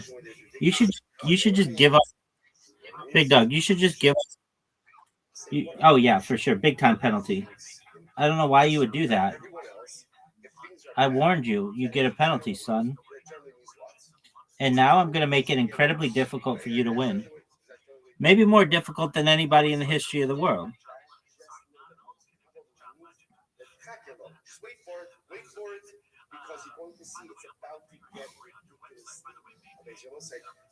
Zoot, I'm going to dominate you now. I'm taking away. I'm taking. Oh, dude, did you see that thing lip out?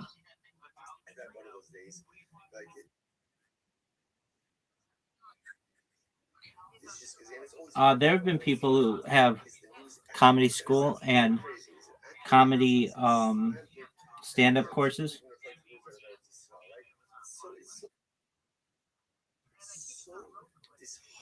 There's not that big of a, like, it's more a natural thing. It's like saying, like, why isn't there a school for pool? And I'm sure there is, but oh, Zoot, how'd you like that, son? Zoot, how'd you like that, son? Do you want to hear me bark at you? Arr, arr. How'd you like that, son?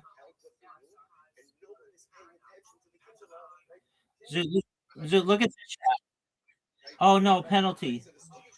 Bank shot, combo shot. I don't know how I got credit for that. Dog, Zoot.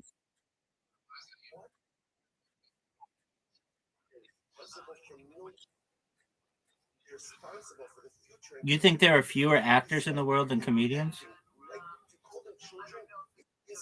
All right, I mean there is basically. Have you ever heard of Upright Citizens Brigade? It's in LA. It's in New York as well. It's like basically you pay and they teach you how to do improv and comedy and stuff. And it's pretty expensive. It's like $20,000 a year. A lot of people say that it is.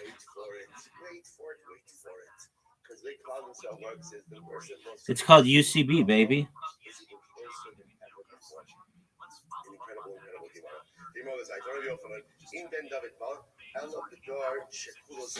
Do you know who Amy Poehler is? Well, she did Upright Citizens Brigade. Did you know that?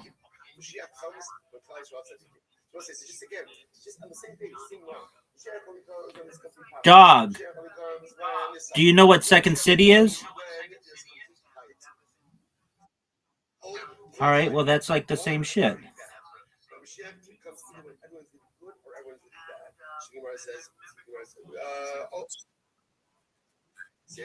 An interview for the podcast? Absolutely.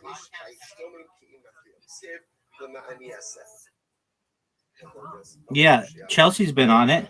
Chelsea had her box munched on it, dog. It was just in the uncut version. Look at this shot, Zoot. Did you see that? No, but I mean, Chelsea doesn't seem like somebody who would turn down a good box munching.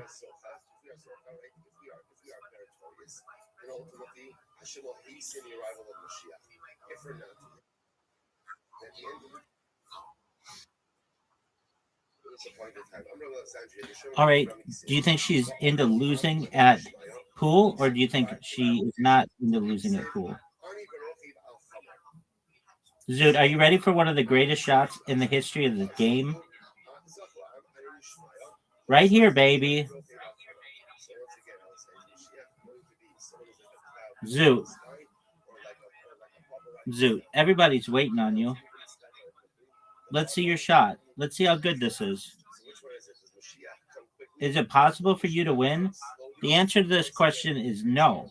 You're done. Zoot. That was an amazing scratch. In the history of the world, of all of the scratches, that might have been one of the best ones ever. But look at this shot, Zoot. Get it.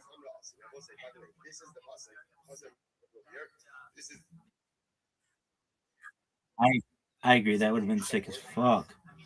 Zoot, let's see you win, man.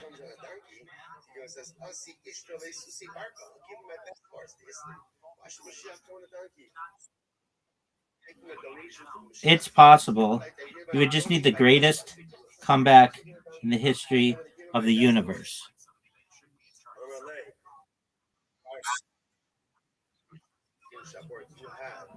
Who's to say you can't get that, baby? Who's to say that you can't get that, baby? Zoot, are you proud of that shot? Look at this move, Zoot. That would have been so sick.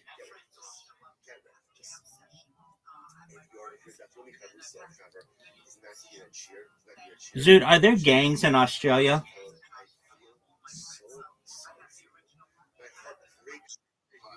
Like, you know, we have like the Crips and the Bloods, the Latin Kings and shit.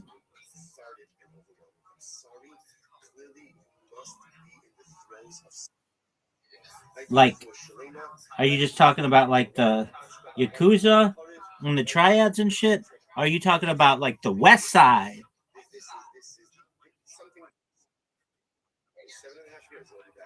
What did you call them? What's that?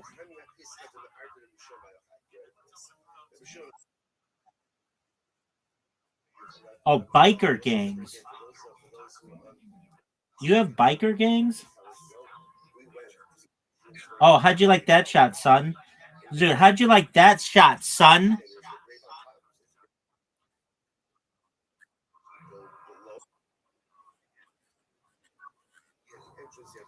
Zoot, watch the best shot. Look how good that was.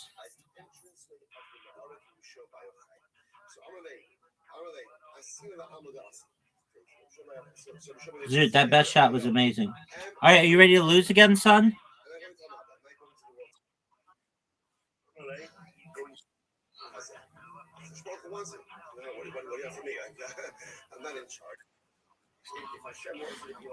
The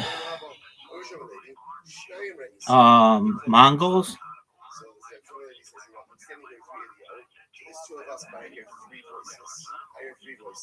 Dude, I hit 2 balls in. I pocketed 2 balls. And I get no points for that.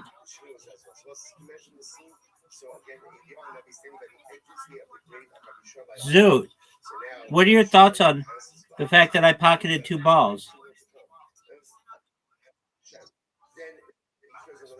Ma? Dude, you would have sucked that dude off. And everybody knows it. Do you know who opens for Matt Rife?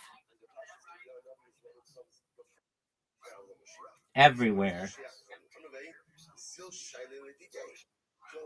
Not everywhere, but it's the guy from the Golden Hour. He's the guy from Workaholics, and nobody knows his name. What the fuck is his name? Eric Griffin.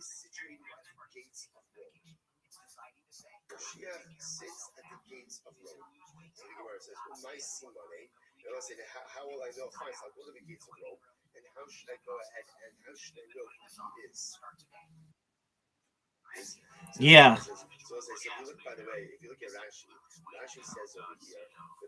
They're the same people who close for you. They're known as the Crickets.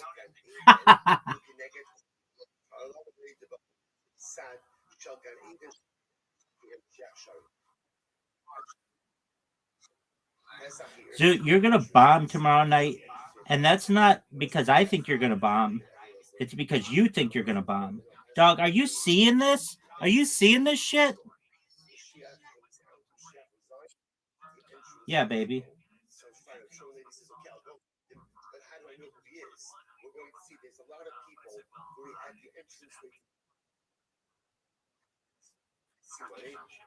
Basically everything that I've ever seen.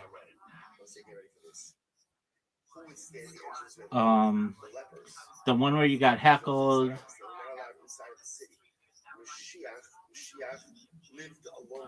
I don't know. You've only shown me like 3 videos, so none of them would I ever say that you absolutely killed.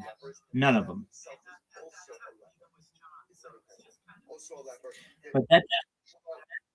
Oh, what a shot! Oh, okay, because that makes no sense.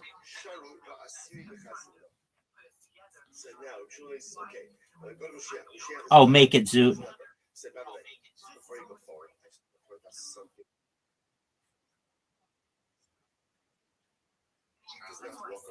Because I know what comedy is, and obviously the judges to that thing don't.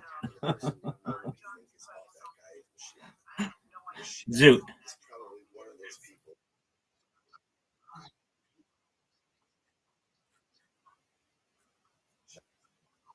There you go. There you go. That's and that is now that is funny.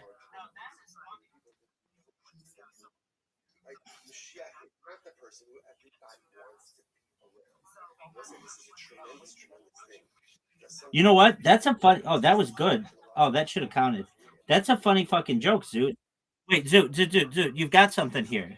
The joke would be, "Hey, everybody, Zoot, hold on. You're not eligible anymore, so you can say whatever the fuck you want."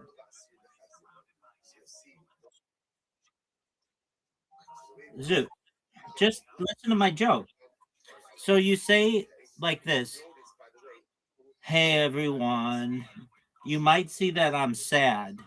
And if you want to know the reasoning, it's because I was a state finalist for South Australia in raw comedy." And you may say to yourself, well, that's nothing to be sad about. But if you know anything about the judges, they're all dog shit.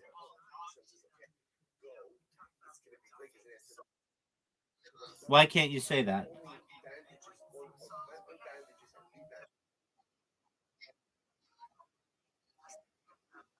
Okay, but they're like,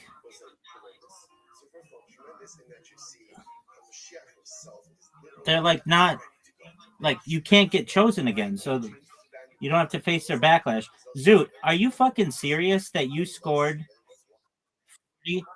Are you fucking Zoot? Hold on. Are you fucking serious that you scored 40? All right, Zoot, are you ready for this shot?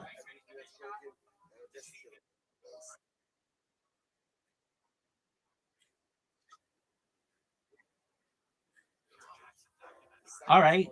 So then he would know that the judges are dog shit too because they didn't pick him.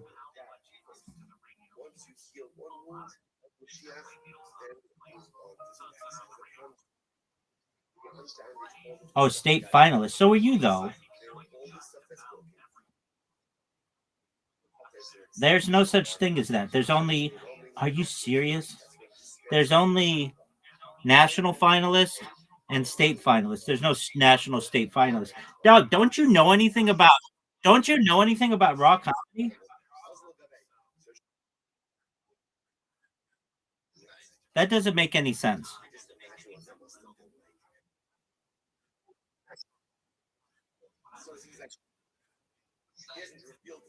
All right, that's just a national finalist, dog.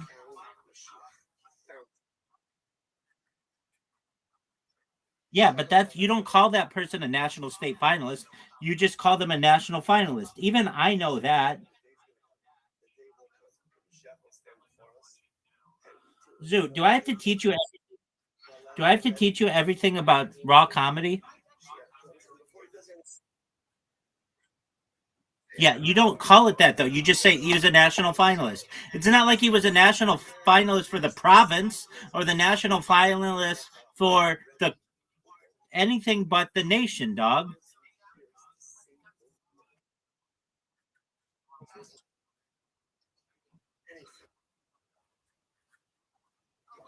Zoot. I know you think that you're outsmarting me on this one, but you're not. You are either one of two things. If you're a finalist for raw comedy, you're either a state finalist or a national finalist. There is no national state finalist. That's redundant. There is no. Am I gonna watch raw comedy? Dog, I'm the king of raw comedy. I'm the king of raw comedy. Don't you understand? J. Michael longs to be me. Dude, are you, dude, everybody. Next question. Someone who's not funny, I can tell you that. Because Australian comedy sucks. But it's better than British comedy. Maybe. British comedy's awful. Zoot. Look at this shot, Zoot. Zoot, are you ready for the best shot ever?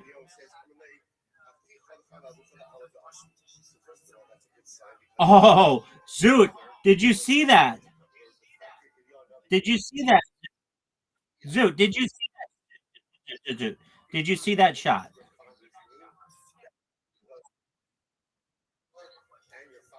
He could be better. Dude, did you see my shot? Because I don't think you did. I don't think you did. If you did, you would have reacted more to it. I think you were twiddling your thumbs. Make it. What a shot. Oh, and you scratched. Oh, that was unfortunate, too. That was unfortunate. The fact that I'm about to win. The fact that I'm about.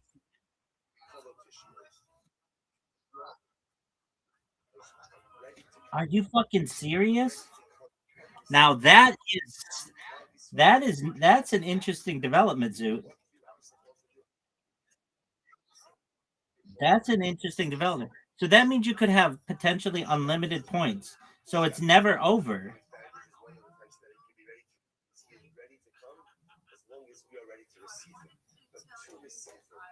That's really fucking interesting, Zoot.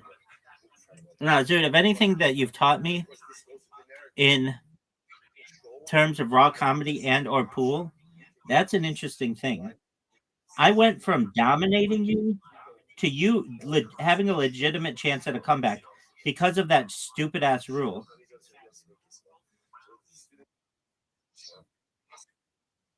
And Peter Joseph sucks.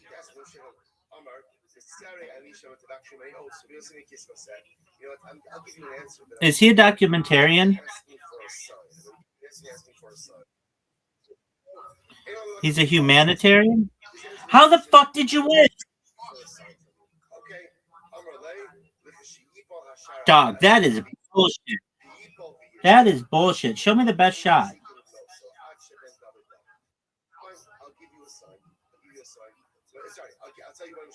Dog, I wish I could see how you fucking won. How did you win? Fuck you.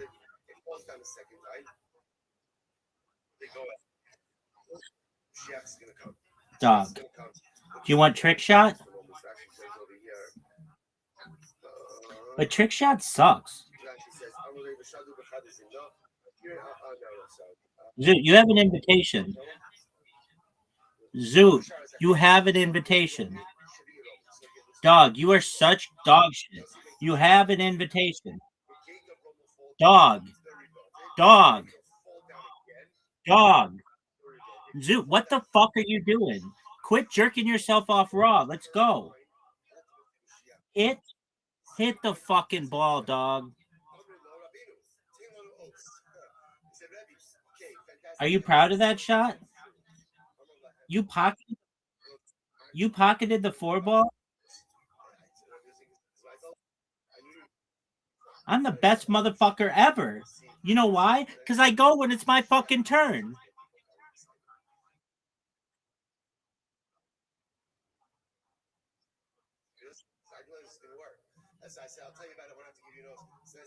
Like you get accused of being a shitty 8-ball, 9-ball player?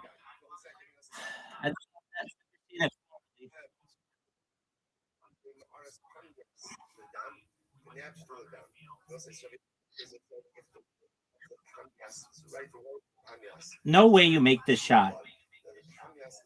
Way to fucking go, dog.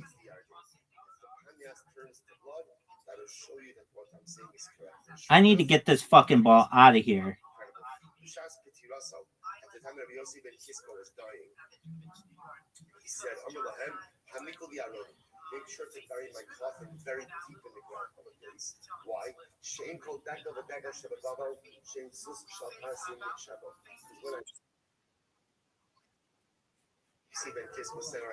Not to my knowledge. And there's going to be so many Persian horses that No.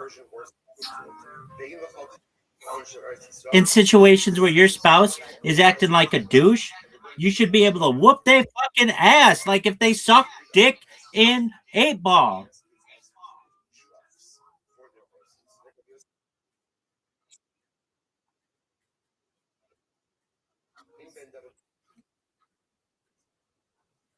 Dog, who the fuck cares? If you don't want to be in a relationship, then get the fuck out.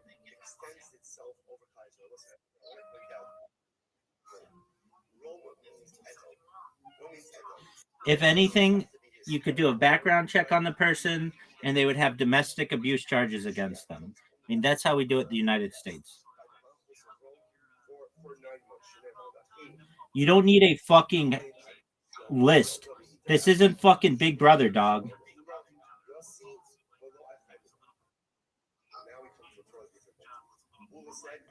All right, well, then they hide it. I mean, you could hide being on the list, too.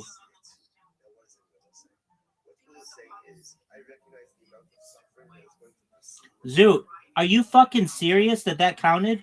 Oh, it counts. How the fuck did you win?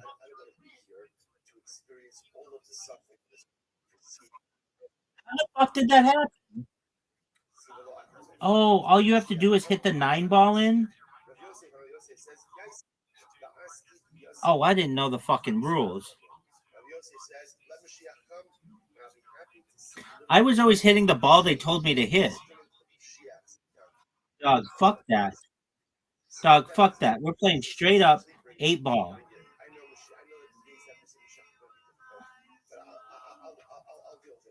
I'm going to whoop your ass in 8-ball.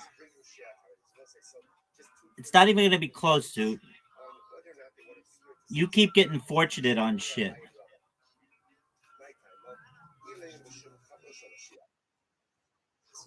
This is regular. Zoot, I'm going to destroy you. The table's open. Zoot. I mean, is that my fault? Do you want me to do something about it? Baby, all I can tell you is this. I'm about to start dominating, and you're going to see a fucking clinic. Are you ready for this clinic, son? Are you ready for this clinic, son?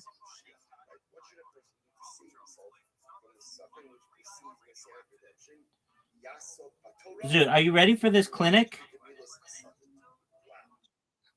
Look at this move, baby. Did you see that? Did you see that?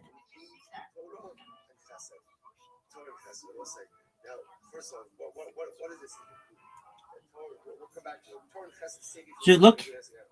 Oh, that was bullshit, and you know it. You know it. Ball don't lie, baby.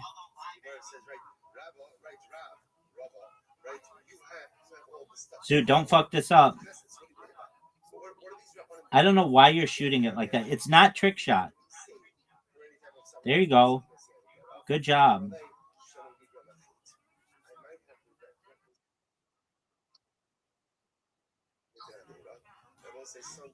Cool story.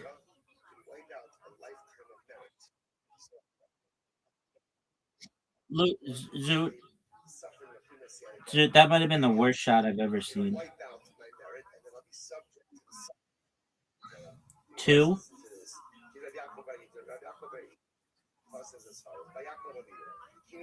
I mean, okay, I'm winning.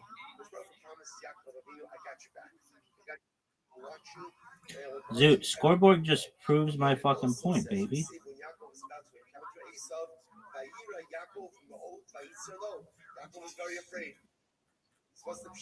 Baby. I wish you would tell me.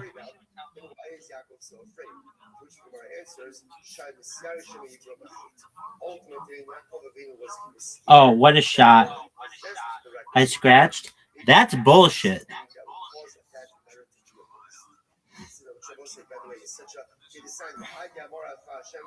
What the fuck was that?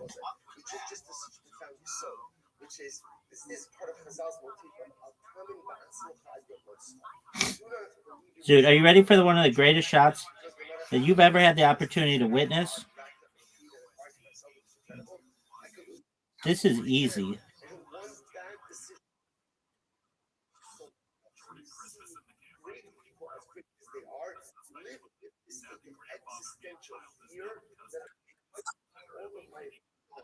Zoot, you ready for this shot?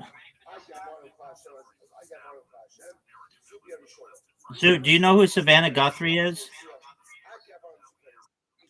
Dog, her mom was fucking kidnapped, which like never happens in the United States. It's very suspicious. Zoot, are you watching this absolute massacre? Zoot, they may have to put me on the domestic violence registry because of the ass kicking that I'm delivering to you. Do you recognize that, Zoot?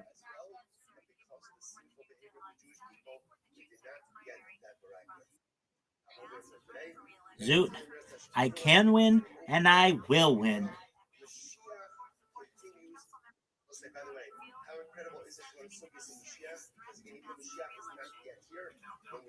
Are you fucking? Are you fucking? Dude, you're not gonna have shit. I'm Kill Tony. You're Raw Comedy.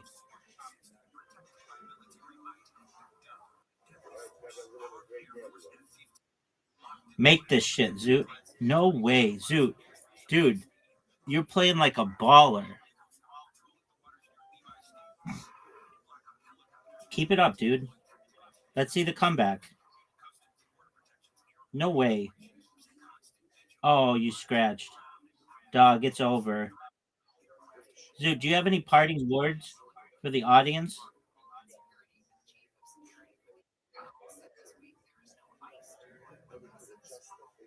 I don't want to talk about it.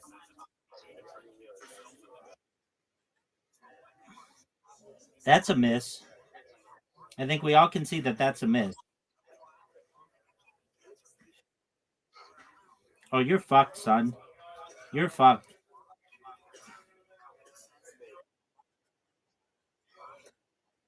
You think it's one of the most difficult shots in the history of the world? Right, because I just banked it like a pimp. Like a pimp. When we play straight up baller ass shit, I dominate. And I think I proved it. Are you ready for a rematch, son?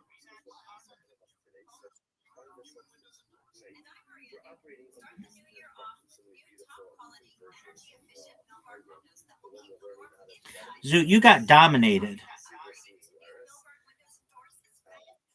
Zoot, you know you have an invitation and everybody's waiting on you? Hey, Zoot, if I may say to you, like, in all seriousness, you take my shit talking better than anybody, and you have my respect for it. If I ever cross the line, you just say you cross the line, and I'll, be nicer. But for right now, getting back into my character, you're gonna get your ass whooped in this game of 8-Ball. You ready, son?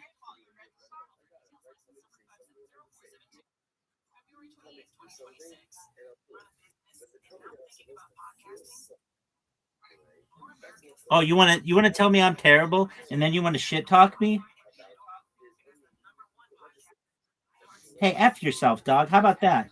How about F yourself?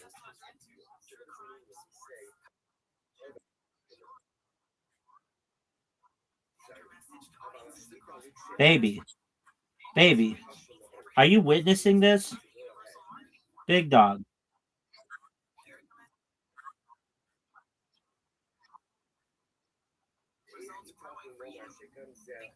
I don't think so.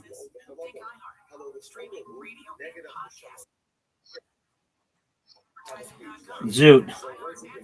Zoot tells me I'm terrible. Well, you're garbage. Oh, what a shot! That was beautiful, big dog.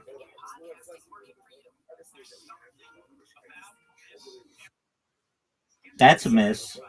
I can tell from here that's a miss. Are you gonna hit the fucking ball? That's a miss. Look at that time tick down, son. What the fuck was that? One of the worst shots we've ever had the opportunity to see. You just straight up gave me a shot. Hey, Zoot. You know that scoreboard bullshit?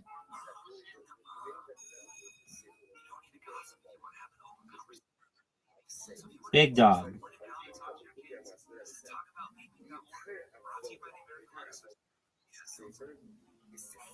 Oh, did you see the fucking cue ball? That was sick. Yo, dog. Are you trying to let me win? Look at this move. Dude, are you watching this? Dude, I'm putting on a lesson for you. You wanted to know why they don't have comedy schools? You should be asking why don't they have billiard schools? Because I'm putting on a lesson, son. That was bullshit, and you know it. You know it. Hey, Zoot, scoreboard. Zoot, scoreboard.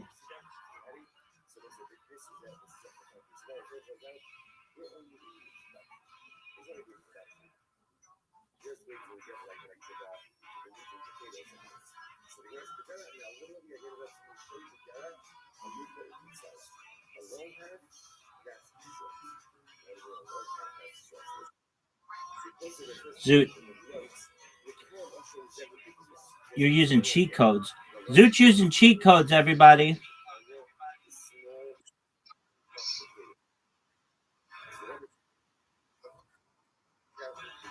Zoot, you're using cheat codes, and everybody knows it. Cheat codes. Zoot. Zoot. Zoot.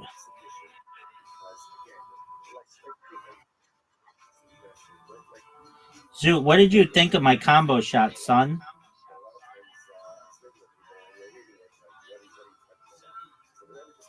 Look. Oh, fuck. You have a difficult shot, though. One of the most difficult shots in the history of the world.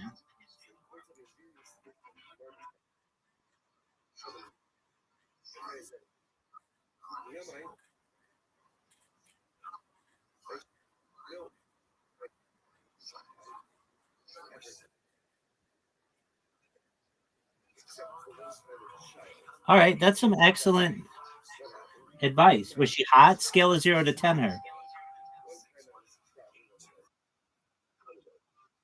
Okay. A 6, all right. Dude, if you hit this shot, I'm going to be pissed. That would have been one of the best shots I've ever seen. But it wasn't. Dude, are you ready for this shot? Just, are you serious? Are you effing serious? Dude, that was garbage.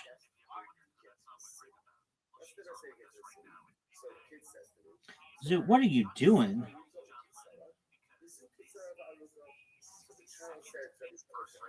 Zoot, just straight up giving me the game. Dude, are you seeing this?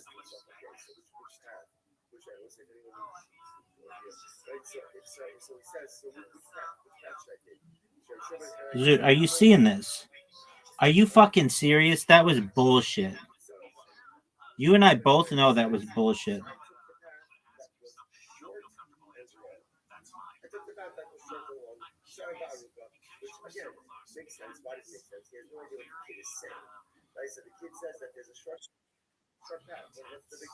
Zoot, don't fuck this up. Zoot, don't fuck this up.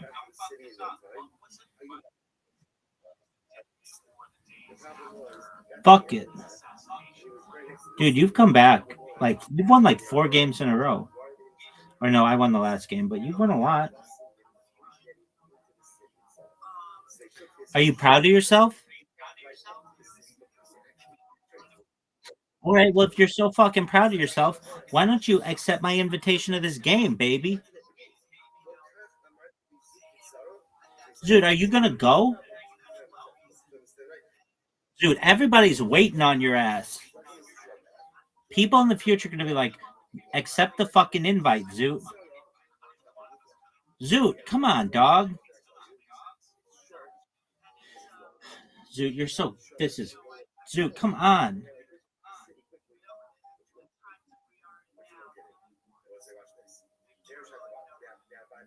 Dude, do you see how sick that shot was? Illegal break, baby.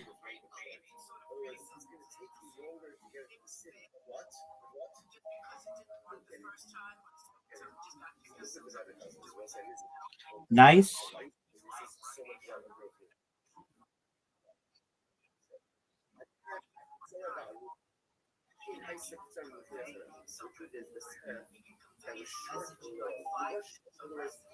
Yo, Zoot, are you ready?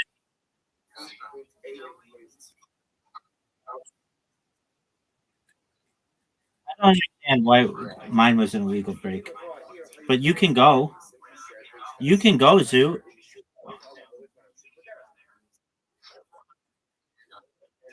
Are you proud of that shot?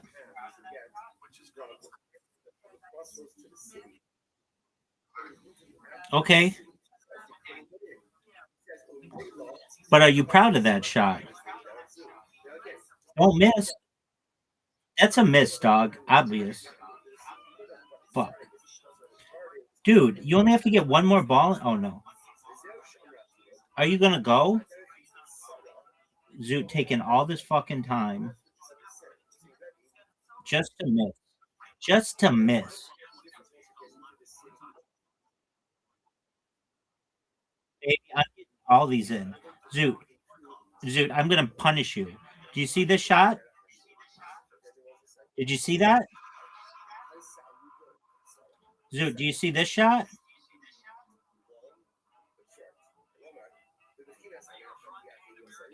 Zoot, did you see that shot?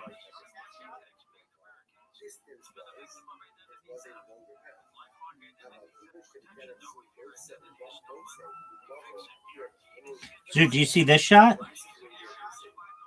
Oh, that was bullshit.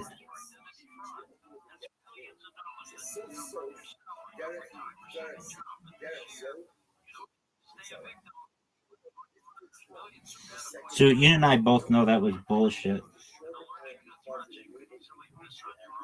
What a beautiful shot, Zoot.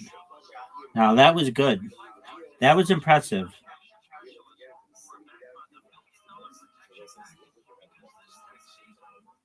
Are you proud of that?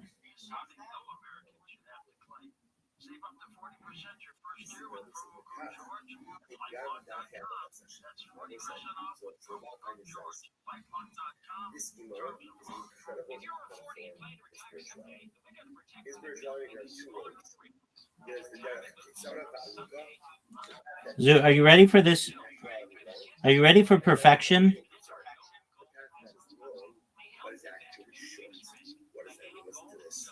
Zoot, did you see that?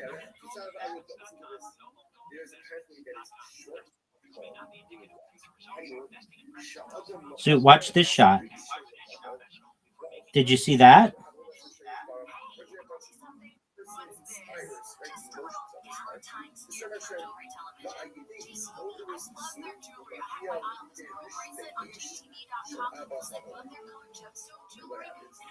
Zoot, look at this shot.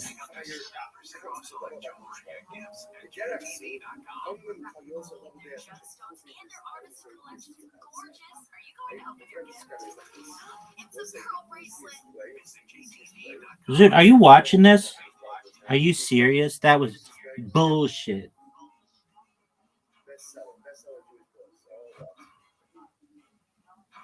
No way you make this shot. Not in a million. Are you effing me? That was garbage. Everybody knows it was garbage. Dude, how about you make this shot? Are you fucking serious? Are you fucking serious? Dude, that was amazing. Are you going to make this shot? Get out your protractor, son. That's the wrong ball.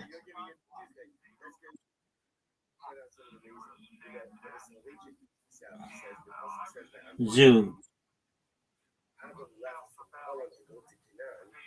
I mean, I don't know. Whatever you want.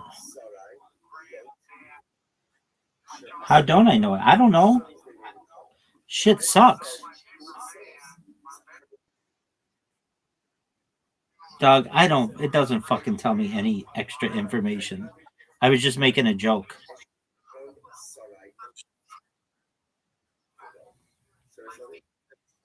Baby, I was just making a joke.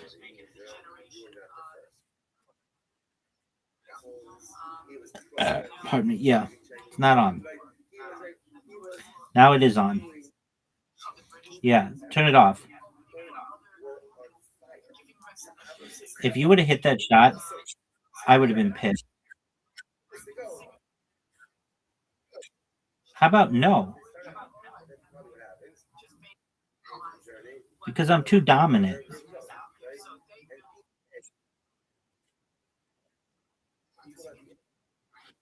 Okay, so my line is on.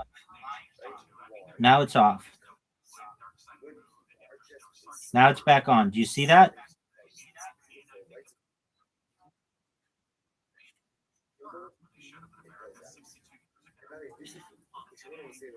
Are you serious?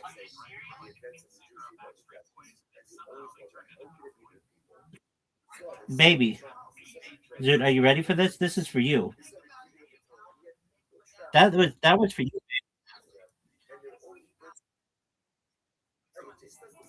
All right. Well, let's look at the best shot. Obviously, should have been mine. That was garbage. And everybody knows it was garbage. All right. Random, all the same shit. Zoot, if I see you with your fucking protractor on, I'm going to be pissed. Your protractor's on, Zoot.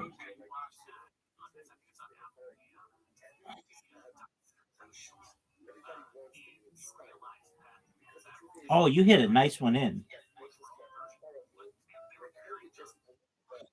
Zoot, your protractor's off. I don't know why we call it a protractor. It's not a protractor. It's like, oh, no way.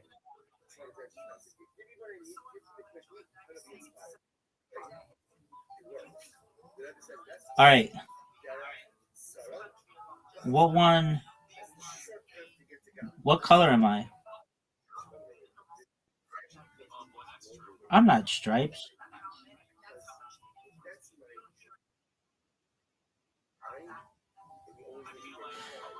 Nobody can tell because that fucking thing tells you which ones to hit. The table's open. So I'm not stripes.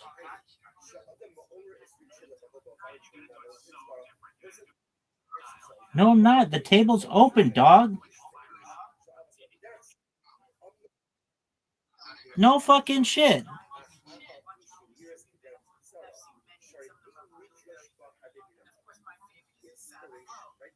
Dude, are you gonna watch the fucking Super Bowl today? That's all I want to know.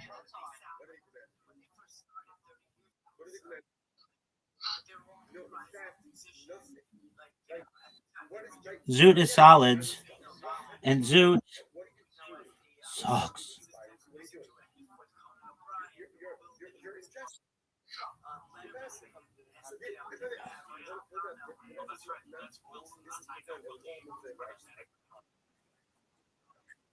I agree.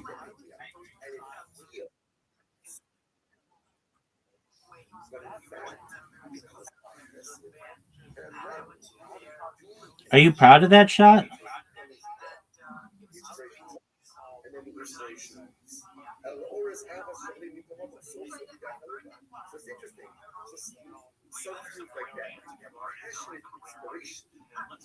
That was dominance.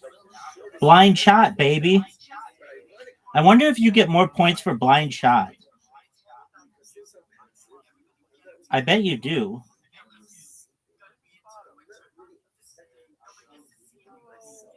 You failed to hit a stripe first. Oh, fuck. That wasn't my ball? That was garbage, Zoot. I just helped you. Blind shot. Are you proud? Did you know blind shot is considered a trick shot? Yeah, dog.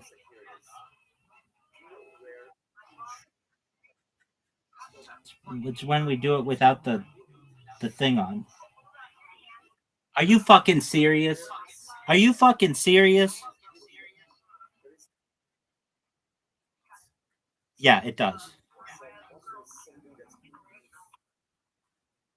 We didn't know, dog. We didn't know.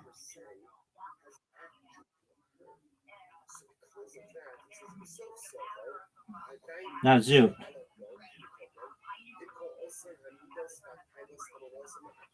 Are you fucking serious? This is so hard.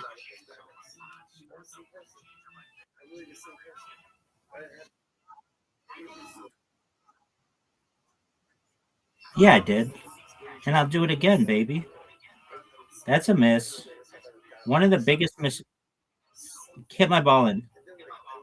Thank you.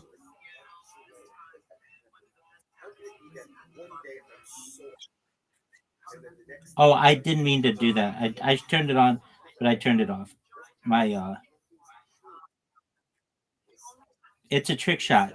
There's no doubt it's a trick shot, and everybody knows it's a trick shot. All right, well, what do you want me to do about it?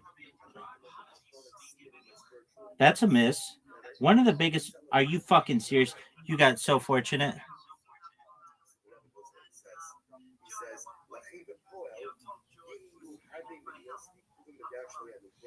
Zoot, are you proud of the way you're playing?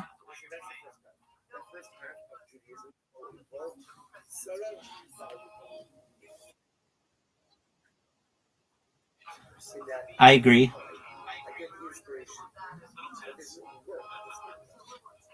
Zoot, did you see that blind shot, baby?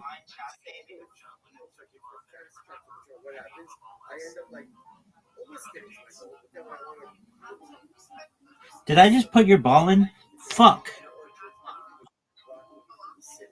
That's some bullshit. Bullshit. Bullshit. You're gonna hit the 8 ball in and I'm gonna win.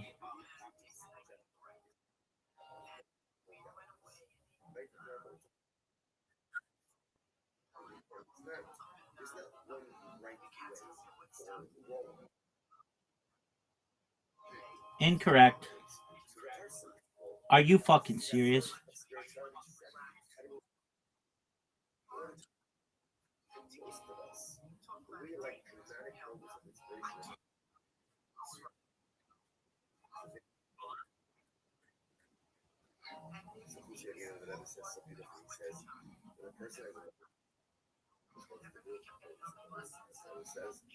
Blind shot, baby.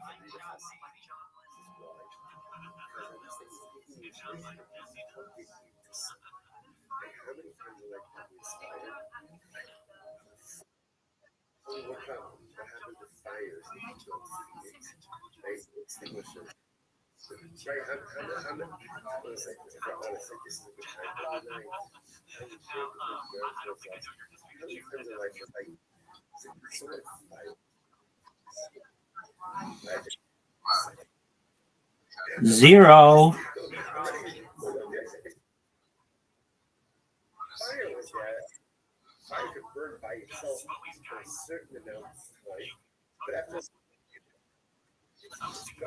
Zoot, do you see how dominant I am?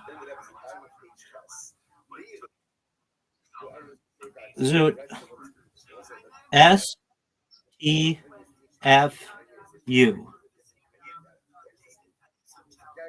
STF. Don't miss it. And you did. One of the worst misses we've ever seen.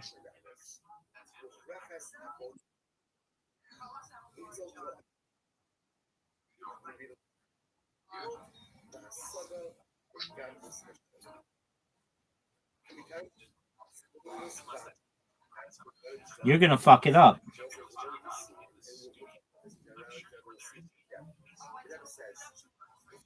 Wow. One of the most massive fuck ups we've ever seen in the history of the game.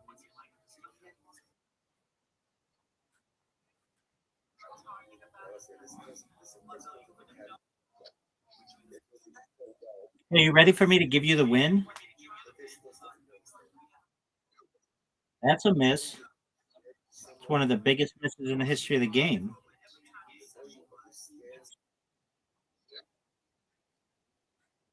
Of course, dog. And your ball's in a really tough spot. Do you recognize that? Yeah, you could lose.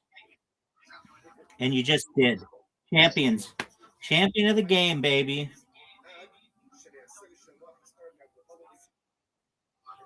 Hey, guess what? Nobody gives a fuck.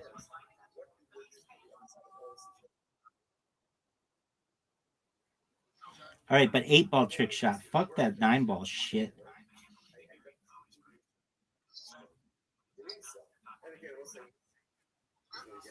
No, it's not because you could. I want it so that you have to get all the balls in.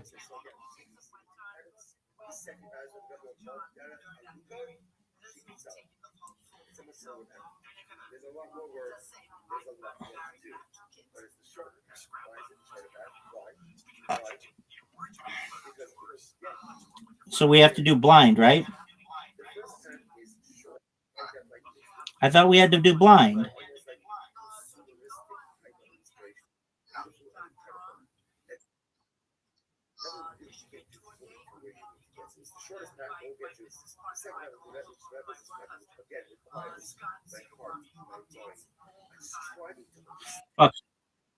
Fuck that shit, because I thought we had to do blind.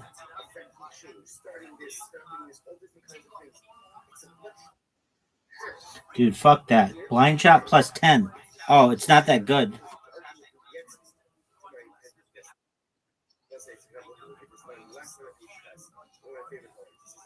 Are you going to go?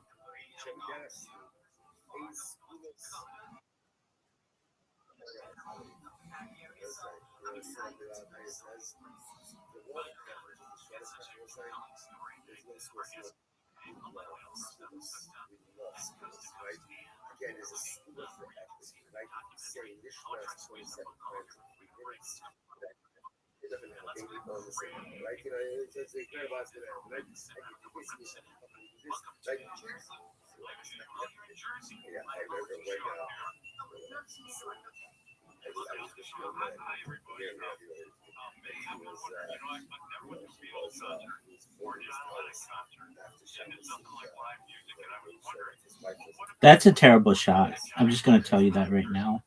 It's one of the worst shots we've ever seen. You tried to cheat. It wouldn't let you cheat. Excellent job of sucking dong. Everybody saw you try to cheat. I saw you try to cheat.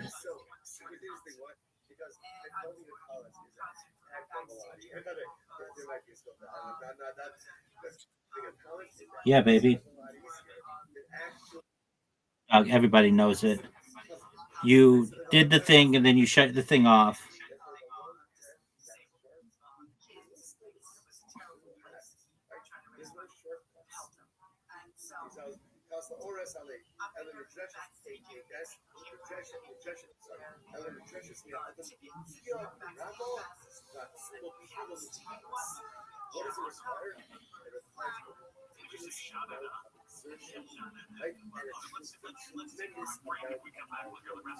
Dude, are you excited for Bad Bunny?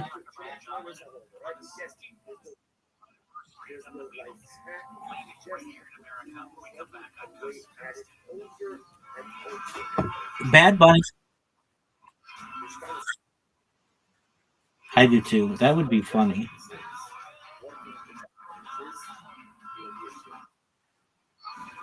Not unless comedians become like way more, like make way more money. You know, Bad Bunny doesn't get paid to do the halftime show because none of the people do. They do it for the notoriety and because they sell their music. That's why there's always like a thing after it, like Apple Music is proud to present Bad Bunny.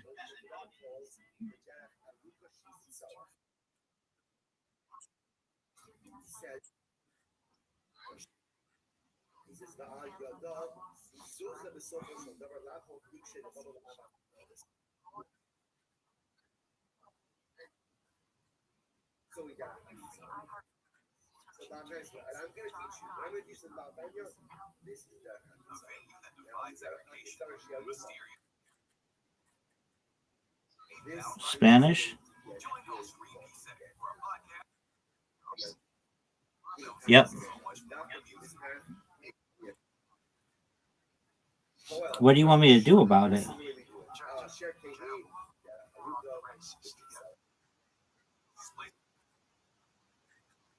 I've told them that. I've told them that that was Zoot's specific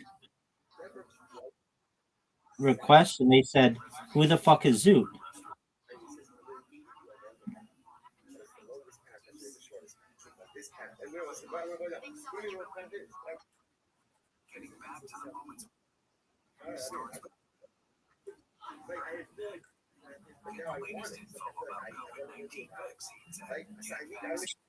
Yeah, baby. He's in jail, dog.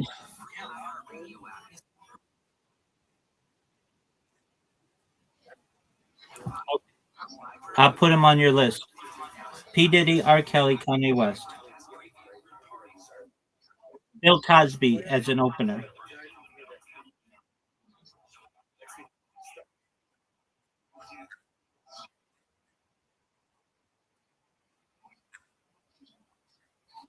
For sure, dog. That's why I stated it. Maybe holograms of theirs.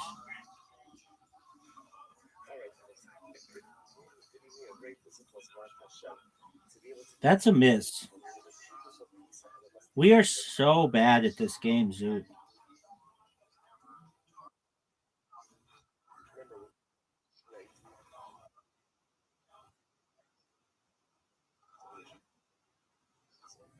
Maybe. Kiss shot, make it.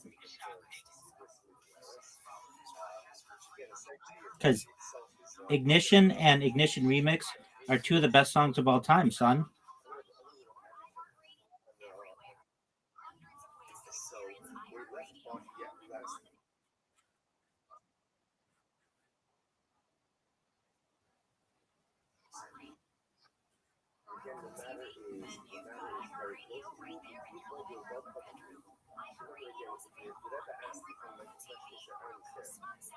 Are you proud of that shot?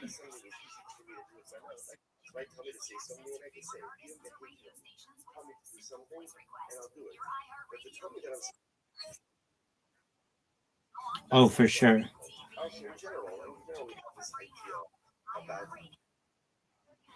Dog, he shows up in those fucking bad things.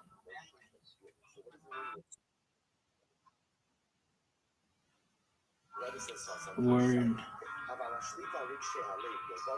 They were indicting him when they were doing P. Diddy, and then they reversed the charges or some shit, which was questionable.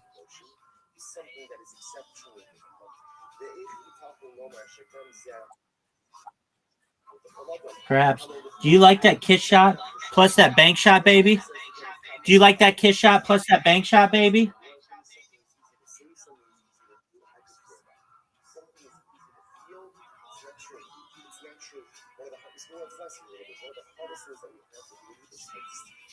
Zoot, are you gonna go?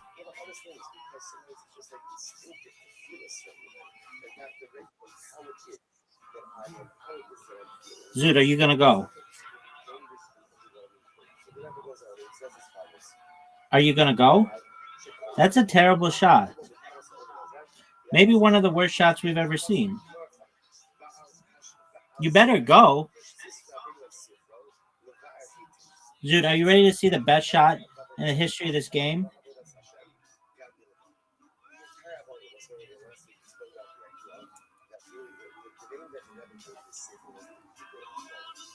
F them up, baby.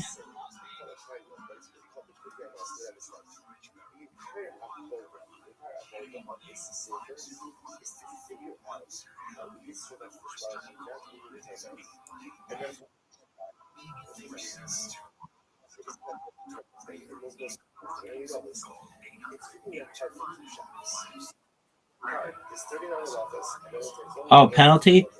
Fuck that. Oh, didn't he already have one?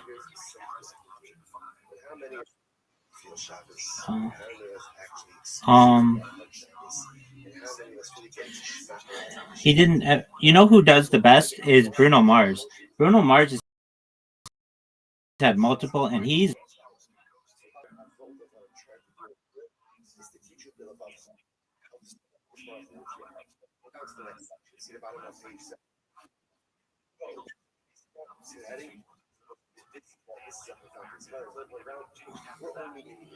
What do you think they should get, Zoot?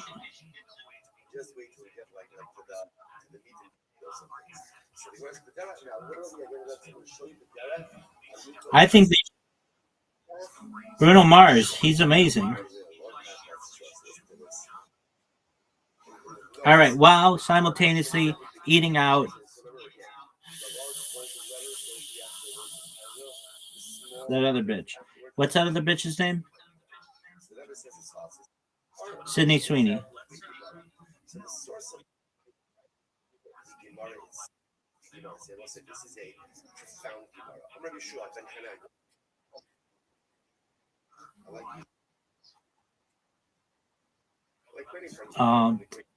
They both look like dogs without makeup. Give me a real woman like Lily Collins, baby.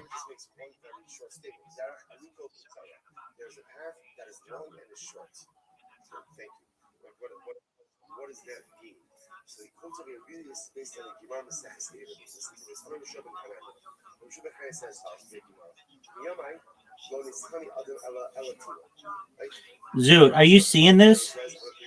Zoot, I'm unstoppable.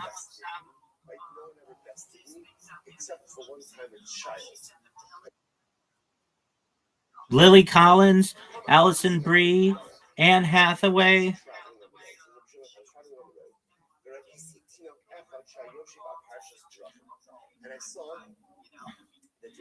That D'Adrosio bitch.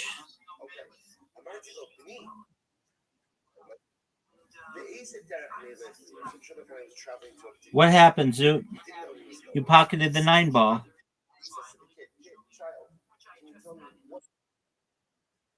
Incorrect.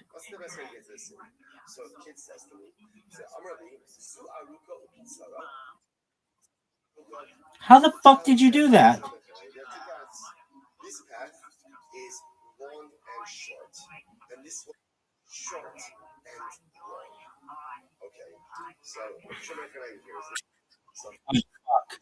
This game sucks. Because I can't see. Not well.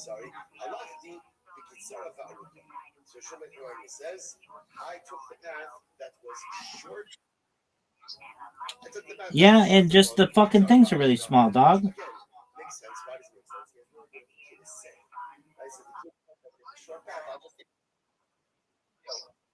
Okay, thanks. I appreciate your fucking advice.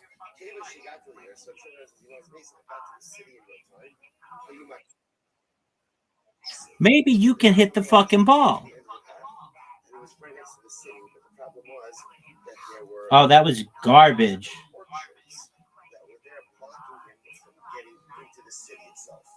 So he took this short path. He got right up to the city, but couldn't actually enter into the city because the pathway was blocked. Back to that floor, I went back to the crossroads. Goes back to the kid. I'm not to the Benin. So he says to the kid, what's the problem? You understand, right? Kid, you told me that this was the short path. So I said it was the short path. So the child said, I'm going to be Rabbi. Zoot, are you proud of that shot?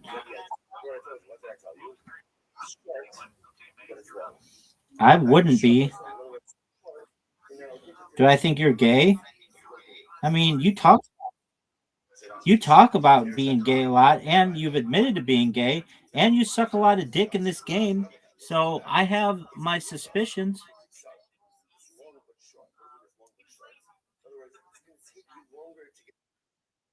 Dog, sometimes you just come out and say, I'm gay. And I'm like, okay, so thanks for telling us.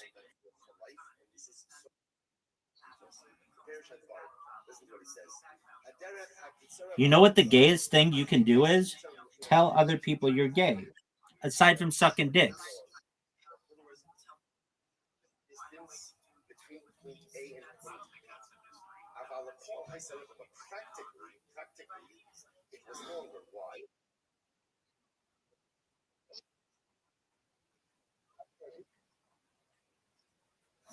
Maybe show them pictures of you being anally throttled.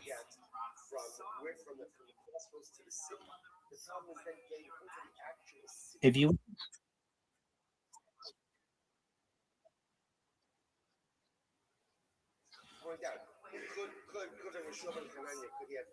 I mean, whatever you want, baby.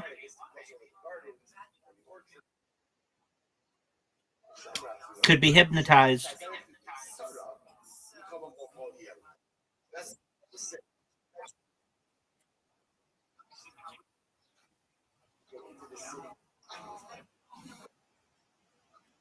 Okay, why don't you just hit the... How about instead of saying something controversial, you just hit the ball?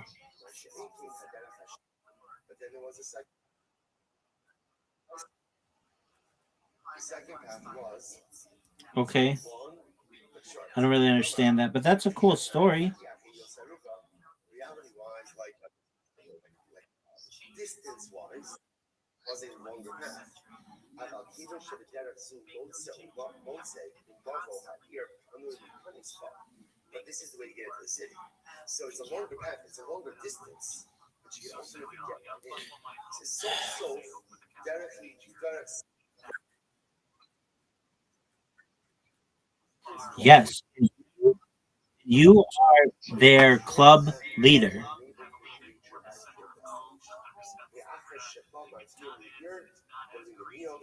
Zoot, what number is Bonnie Blue right now?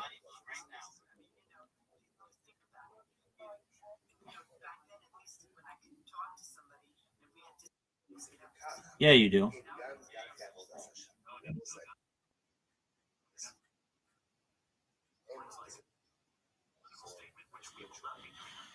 You would know. Zoot, what number is Bonnie Blue right now? Of course she is. Because you haven't been working your magic with that bitch. Dude, I keep scratching and it's...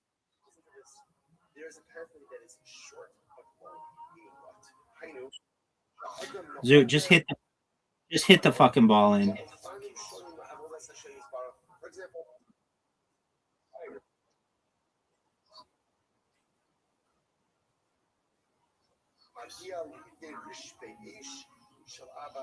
It's still not easy.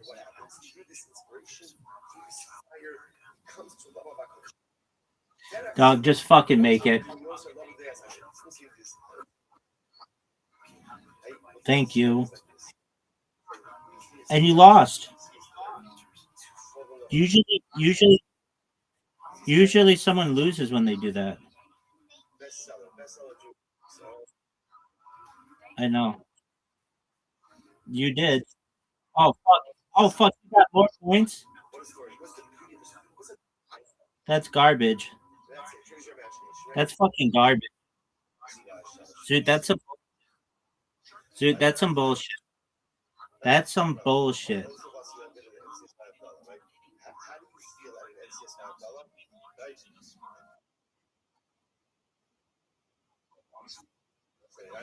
Ditto. generally, how long does that last for? I was gonna say 4 minutes. Okay, you're Tuesday. Yeah, baby.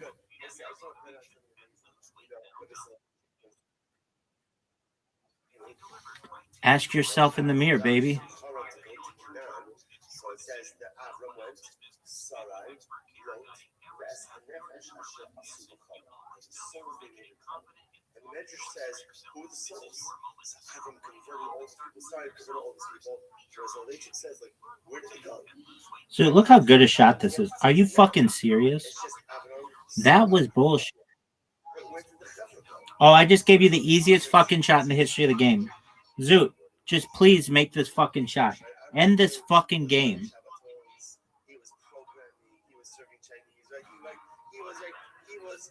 Thank you. Great job, Zoot. All right, I need a break. All right, well, I don't know what you want me to do about it, but all I know is that I need a fucking... Yeah, because I'm the sexiest. Zoot, when are you going to start watching Kill Tony?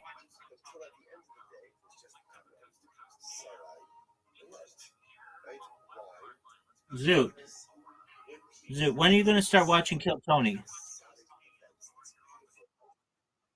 You suck.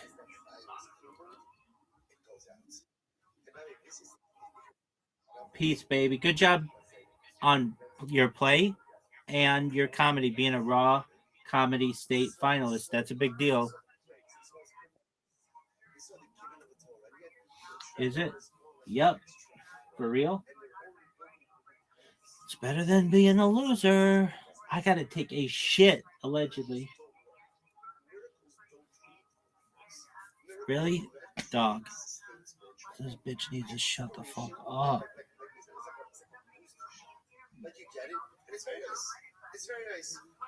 Look at this athleticism, folks. Look at this move. Look at this. Look at this move. Look at this move.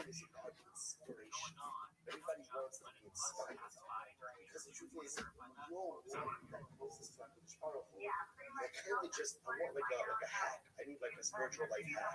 I want to get that relationship, but I don't really know where for it. Just come on, just give it to me under 2 minutes, please. Under 2 minutes, right? Try to catch this message. Give me what I need. Give me quickly. I'm gonna be inspired. And by the way, it works. The Rebbe says that's cool. Sarah, the Aruka.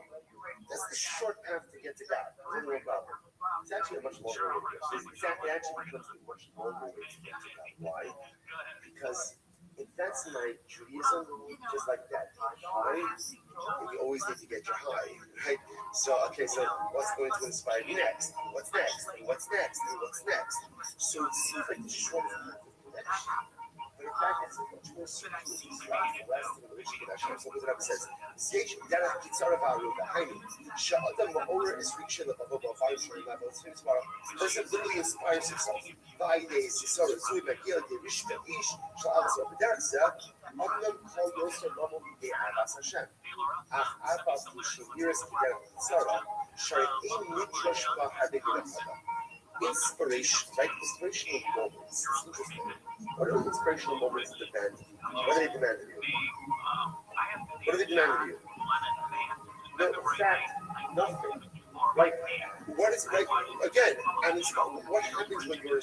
What are you doing when something inspires you? What are you doing? You're ingesting. You're passive. You're passive. So this is profound. And we all know that where I just need that pick me up. I need that pick me up. And it feels like it's so intense and so profound, but in fact, because I'm passive and I'm not really doing anything, it's easy to come, easy to go. Inspiration comes, and then the inspiration leaves. So it's interesting. Just sometimes like that passionate inspiration, that seems like the shortest pathway to Hashem. But ironically enough, it's actually the longest way to Hashem. Because since I'm passive, I'm not doing anything. I'm receiving. I'm not really effective change within myself. So when the inspiration dies down, often I'm just the same person. I'm just the same guy. And I'm right where I was before. So again, if I can get more inspiration, that's great. But the inspiration isn't always easy coming. שאומנם בש"ס מעשה אדם רגש אורס גדול אבל כיוון שהיא מושיס פנימיוסו ובמצבו securities. Do you know where true religion comes from? When a person is willing to change who he is. See, where so inspiration is beautiful, but inspiration doesn't come about because of something I did for myself. Often it's something that's being conferred on me. And no internal change per se has actually occurred.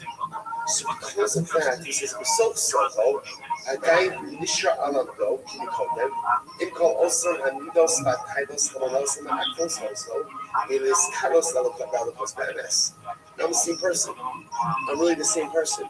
I haven't changed. It was like, well, we all have this. You know, this is what happens so often. I feel that all of us experiences over Yom Noah. Like, I'm inspired. I don't know, maybe it's by the davening, by the movement, by something. And then, like, I wonder, then inspiration, like, absolutely, like, how does that happen? How could it be that one day I'm so on fire, and then the next day it's like, well, it's like, how does that happen? That's because things change on the inside. So if the inside remains the same, and all of the negative wants and desires and abilities and lusts, all those things are still there. I'm like a chronic spinning with spiritual wheels, and I might be here on the accelerator, but I'm not getting it. The Rebbe goes on and he says, "Lachim bepoel, yiyu harbe minios v'kum b'dershli v'la'gia l'ir." She's happy with. So we'll say that's the first path. That first path of Judaism is called Kitzara V'Aruba. It feels short, right? It feels short in that I get the high, I get the inspiration, but there's no work that's been done. There's no internal change that has occurred. So although it feels like it's the fast track to control, what happens? I end up like almost getting to my goal, but then when I want to really do something, the gardens and the orchards, everything is there, blocking everything is safe. But then there's another model change.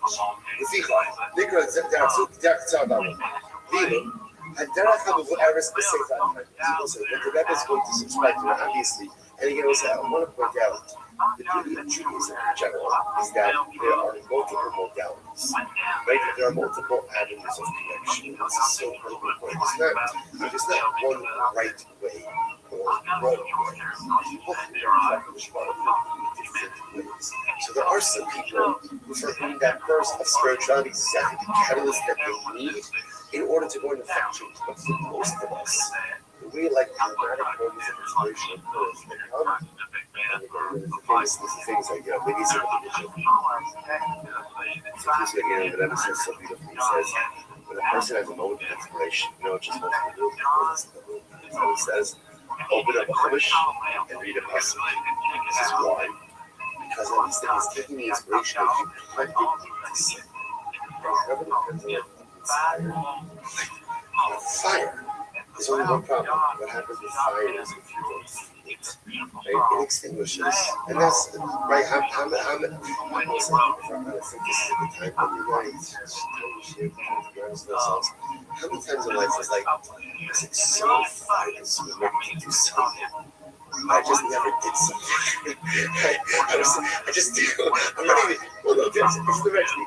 The fire was there, and like fire could burn by itself for a certain amount of time. But after a certain, if you don't feed it, it's going out. It's going out. So that's the first path. Then the next bottom of page Ches. The evil. Haderech HaMevu'eres B'Sefer HaTorah. The rest of what's also the derech that the Baal Tanya is teaching us. That Tanya is indifferent. Is a different kind of derech. What does this mean? It's derech. It's a pathway to Hashem that requires really eternal life.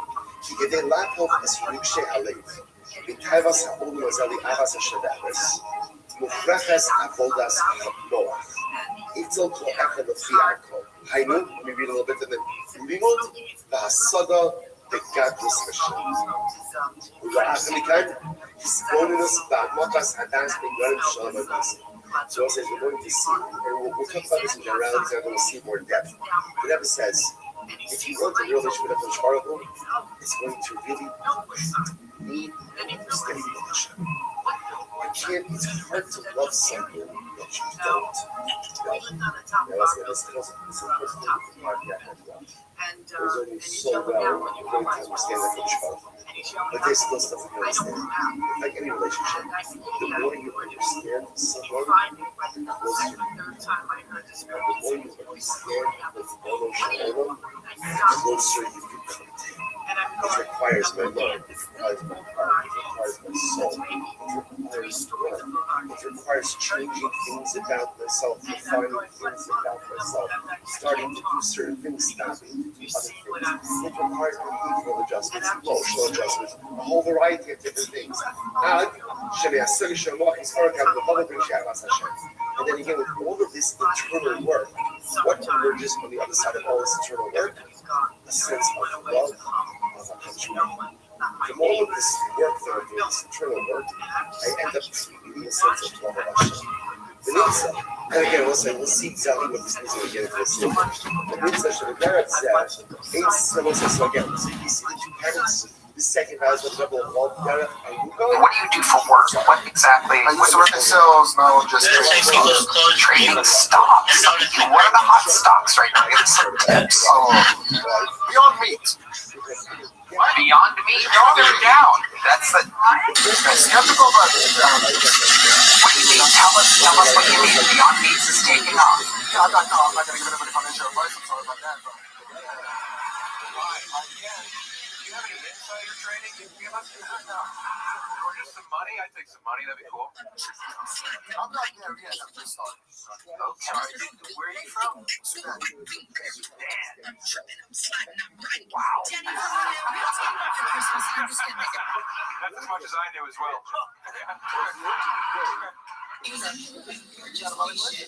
No. It's just that you don't see a lot of people from Sudan every day. When's the last time you said, hey, where you from? Sudan. Whenever I'm in Minneapolis. That's Somalia. I'm trying. Sudanese, look at these, right? Tomato. I love it. What are the Sudanese known for? What's generosity? Really? Wow. In what way? Can you give us an example of Generosity, they were taking almost anybody. They were taking anybody, unlike America. Is that true, or are you? No, I'm being honest. Ask anybody. Okay, what else are they known for? Generosity. Give me another Sudanese stereotype. Stereotype? You're from there. Remember, this is your country. Yeah. Okay, gossip. Gossip? Yeah, that's terrible. Terrible gossip and backbiting. That we're known for. Backbiting? What's that mean? Yes,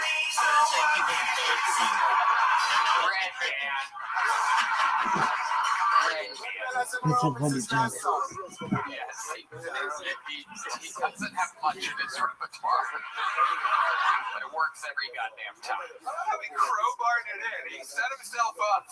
Yeah. Do you have family back home? No, they all left. Great stuff. It's a war-torn country. It's messed up. Everyone leaves as soon as they can. How did you avoid war there? I got a free green card. How did you get a free green card? Diversity is a lottery. Thank you very much. Thank you very much. Wow. What year was that? Early 2020. I came in one day before Trump issued a Trump event. They got him. Right. One day. Yeah. Well, that's one way of putting it. Another way of putting it is you got that green card during the Trump administration. Yes. There you go. You're welcome, Mr. President. Mentions the travel ban, doesn't mention that he gets to go to the greatest country on planet Earth. Absolutely. Give some credit where it's due. I thought you guys were known for your generosity.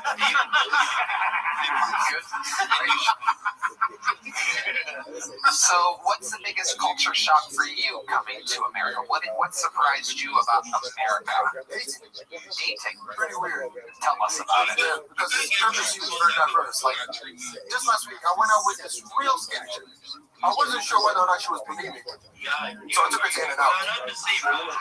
After the third, turned out she's normal. She's not bulimic, but she's so fucking stupid. I'm sorry, I had to say this. Tell us how you know she's stupid. Yeah, how do you know? She's a history major. She has me ECAs before COVID. Oh my God. She asked me if bipolar disorder means stripping at 2 different clubs. It's not that much. Just incredible. That would kill in Sudan. No, we don't have bulimia in Sudan. They don't call it bulimia, they just call it being alive. You know? It's very hard, difficult, war-torn. What's your favorite type of woman? All the diverse choices you have here. Whereas in Sudan, I'm pretty sure there was just one thing on the menu there. Yeah, one thing on the menu. Sudanese women are not too bad. You know what's great about them? I don't show bruises.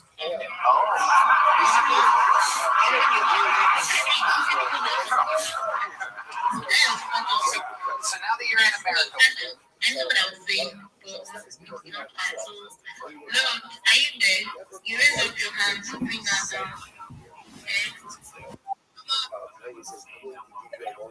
Yo, just a moment. I'm in the middle of a space. All right, well, tough shit.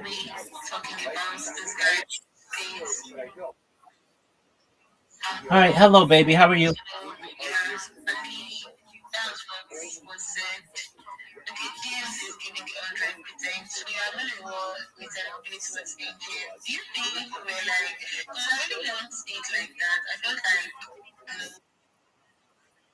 Yeah, like I just said, I'm in the middle of a Twitter space, dog.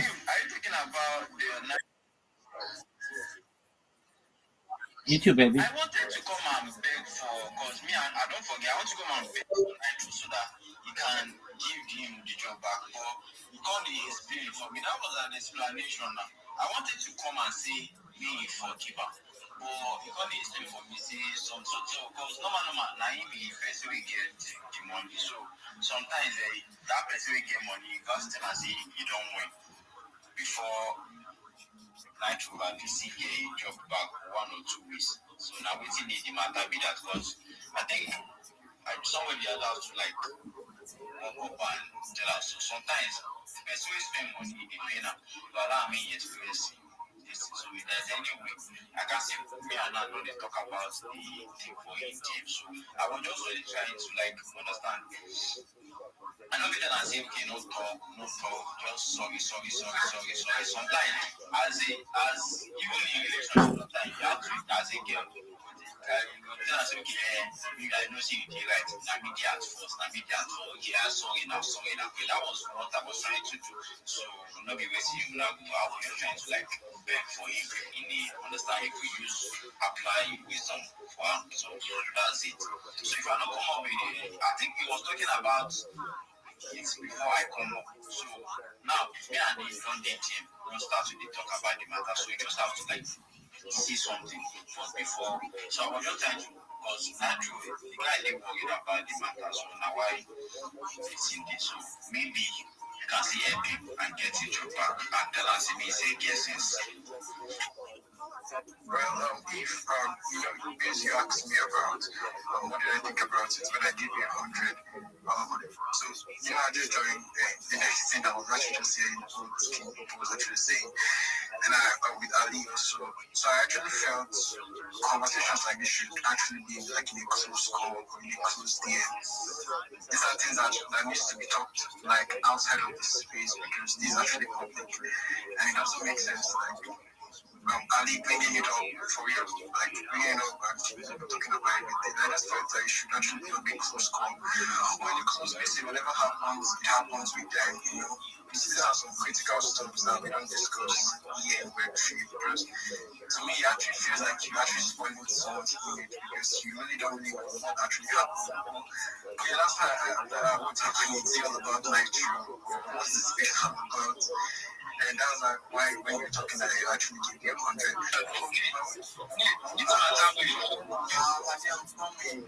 No, I didn't understand now why. See, this thing we talk now, when the guy tell me the story, I was like, the waiting the man to know.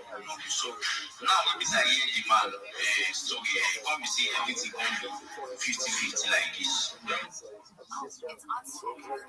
it makes sense just to come down. Yeah, like the conversation could actually be like a close to the shop. But it's alright. I think it's fine. But yeah, the drop you dropped community for collaborative mobile. Do you guys normally host television or you guys just play for fun? Or you make content or you stream on Twitch, Place, TikTok? Calm down, James. Community for now is just for you. We get together, online, after online. And we get together. Yeah. So it sounds point out. Yeah, you guys, I don't know why you are talking like just and they like it was actually talking about the glitchcraft stuff. Then I was like, what do you get to me about glitchcraft? Or like I talking about things like ejected house. Then I used to see Nitro in there, me and Nitro trials. So now when you like Nitro is no longer with us. Do you understand? I'm from there, so they told me, they want me to like tell this man that okay, please, this is not allowed. I don't understand. What should I have done in that moment? Nobody is wrong for me.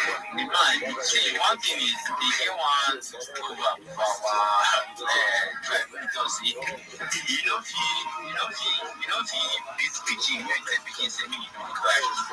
So it's still depends the man why he talk so he good as the man talk and say, because me say yeah, the man part of the story.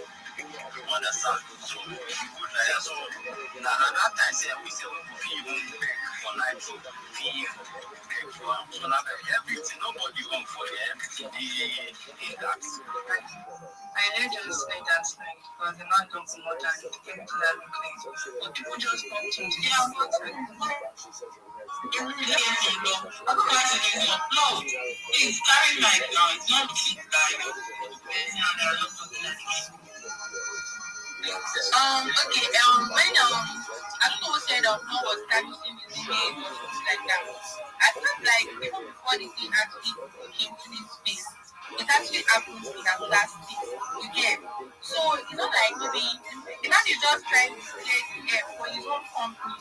You get so that's just the thank you very much. Alright, I'm sorry, yeah, I mean, I was on the space that day. I was going to so you see that the whole thing was not like YouTube. And when you found out who I was posting, the next thing I think it was even one people are linking in and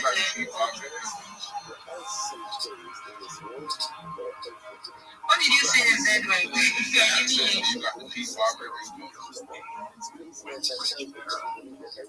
Well, I just want to, I didn't see you, but I didn't know what you said anyway. I just want to, PlayStation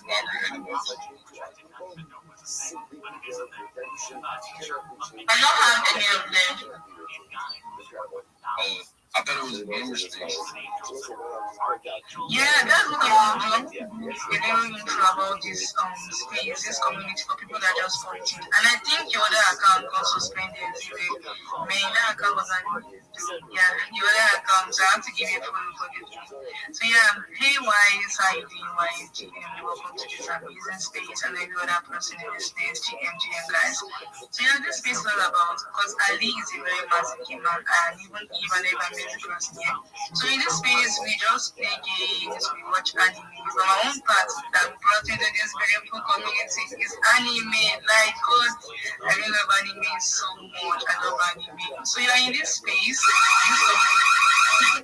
So And you know that particular anime was not the Demon Slayer, that Infinity Castle. That one was massive.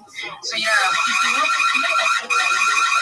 see all these iPhone users say, no worry. If you are good at animes and you're good at games, please pop in, join this community. You meet a gamer and an anime watcher, and both of us will sit down and watch popcorn and be watching animes and everything. And I'm patiently waiting for solo level. I want to see that in the back, you understand? So if you are good at watching animes and good at playing games, come up, let's play games together. Join the PB community, let's support ourselves in games, let's follow ourselves and everything.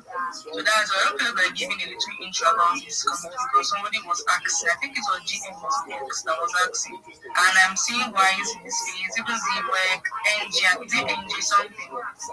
So that's just it. So if you have any further questions concerning this community, don't worry, Elise is here to answer it. So that's just it. So let's just forget about what happened recently. Talk about something amazing, animes and games. I need new game to play. I'm tired of playing.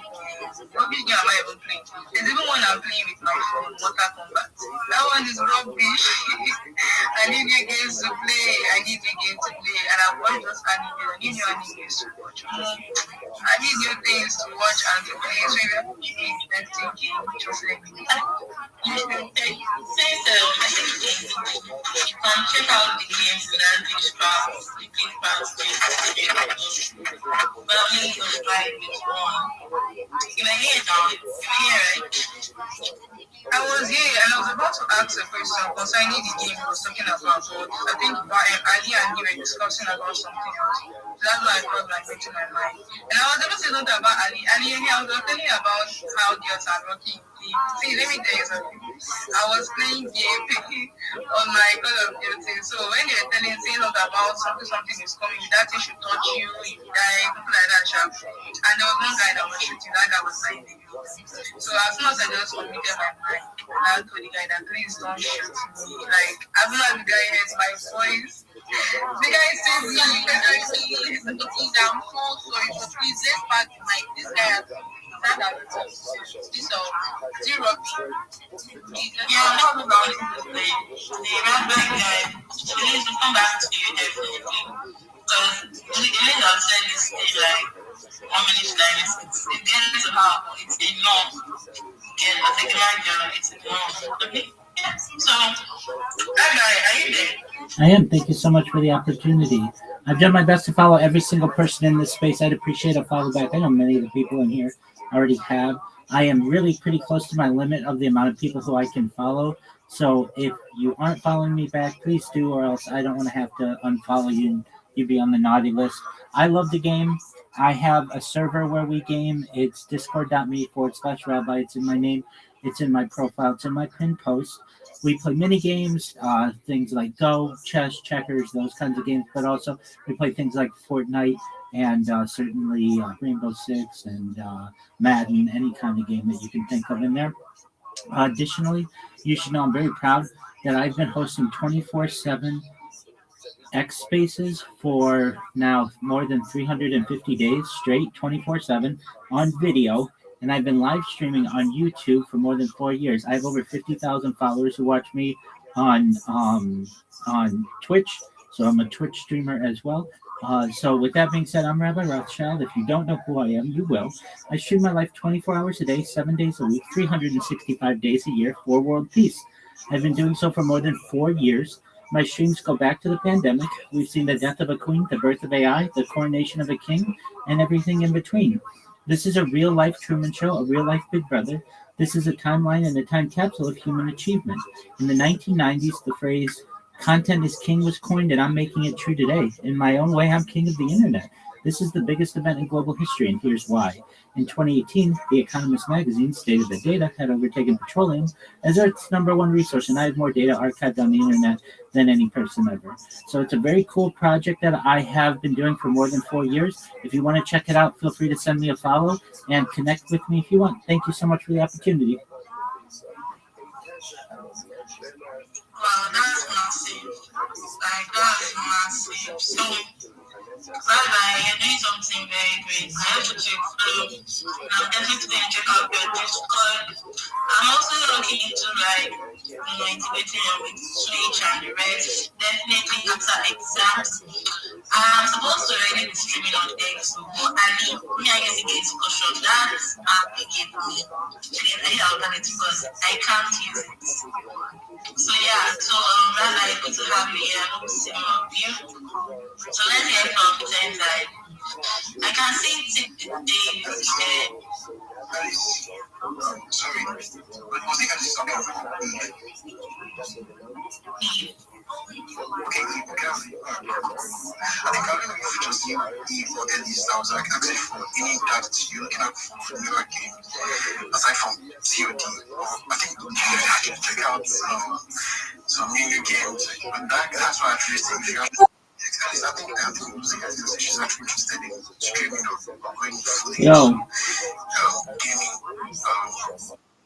There's a lot of potential in gaming actually. Apart from the Web 2 gaming like the COD, but when it comes to the Web 3 gaming aspect, there's a lot of potential. And I always have with that we are still very, very early because we haven't really tapped blockchain when it comes to blockchain games. We haven't tapped it yet. And if you look at how what's actually going on currently, a lot of indie developers, indie devs are actually coming now on chain. That's Web 3. And Indie is one of the bigger ecosystem that has a lot of indie games, a lot of cool games right now. So if you're thinking about, if you have passion for gaming, you're actually on Eve community something.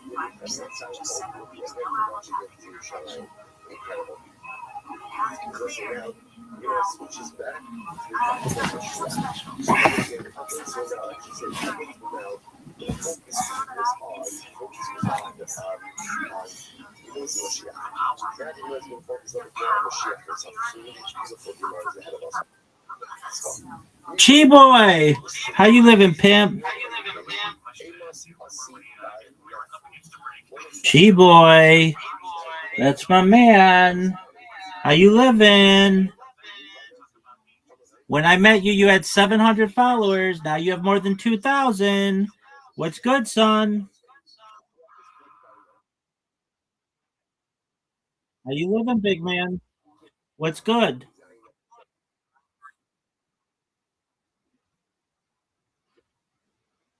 The MGM. What's new in your world?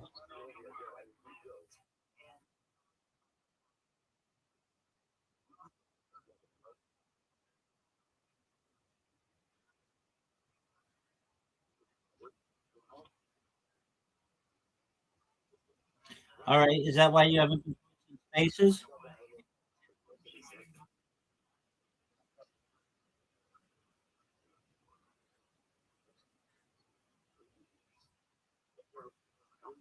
Okay.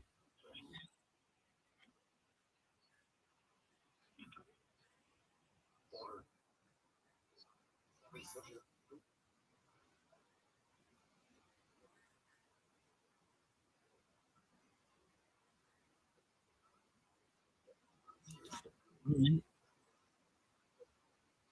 Every day is a holiday. Every meal is a feast. I just surpassed 3,750 followers on X, which is tight. Over 50,000 on Twitch, which is tight. So that's cool. What's good in your neck of the woods? How's school going?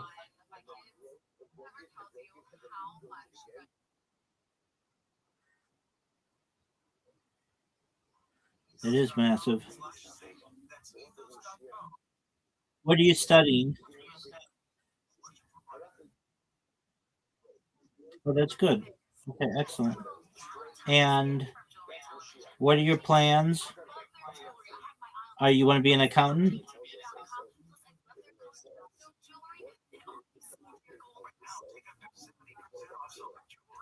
You want to be an accountant?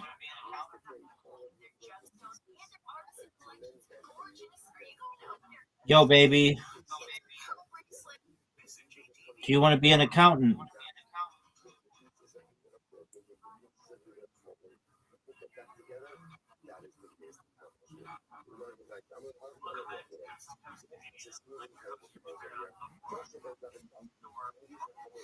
Yo, baby. Do you want to be an accountant?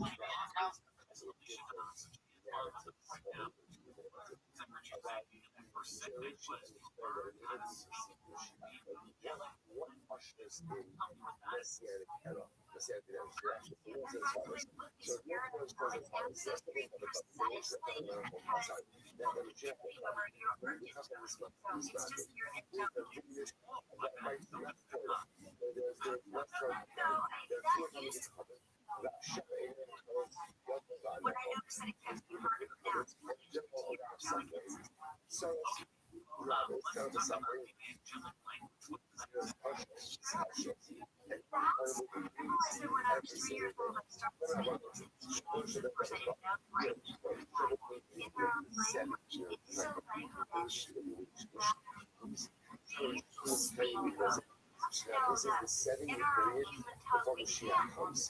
In that 7 years period, the following year, in year number 1, Shalom Shalom is kind of because the entirety of your Andas, some cities will have food, other cities will just little bit again. I'll make it rain in one city, one day in a different city. Yo, there he is. Yo, baby. Yo, how you living? All right. So when do you graduate?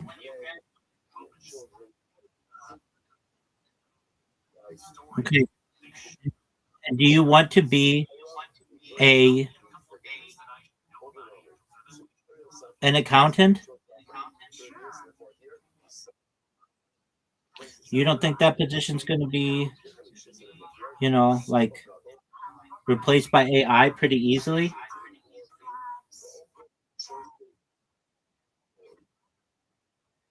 Yeah, dog. That's like one of the easiest positions that's going to go by the wayside.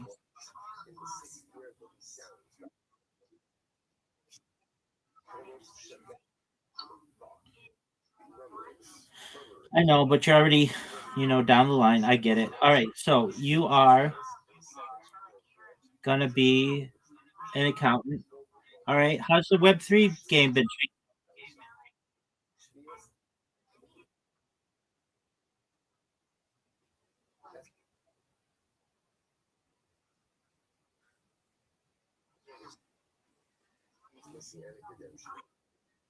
Do you really feel like you've been grinding in Web3, or are you just saying that?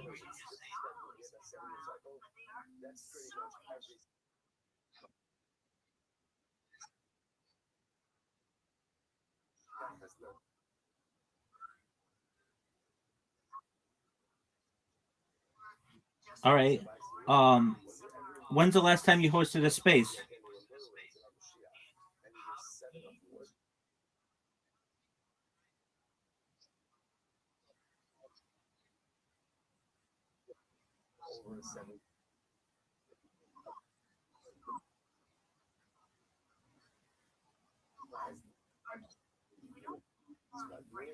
All right. How many people did you have?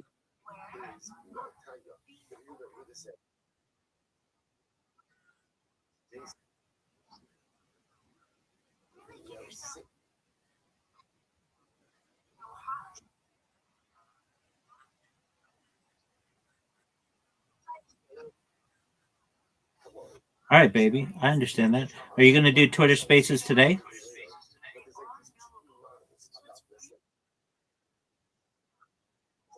All right, big dog. Did you know that I've been doing 24/7 X Spaces for more than 350 days? On the 14th, I'll have done them for an entire year, 24/7 on video. What are your thoughts about that?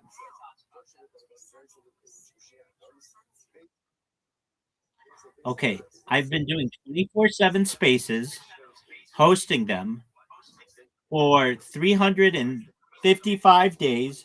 On the 14th, it'll be 365 days, 1 year, and they've been on video. What are your thoughts? Pardon me. Yeah, dog. Nobody does what I do.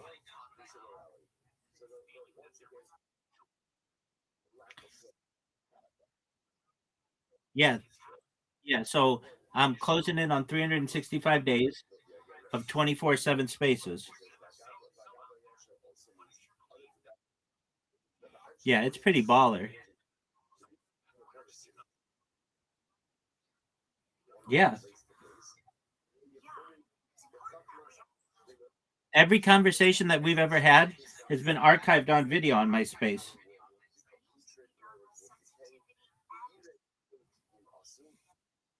So our entire friendship has been archived on online. What are your thoughts?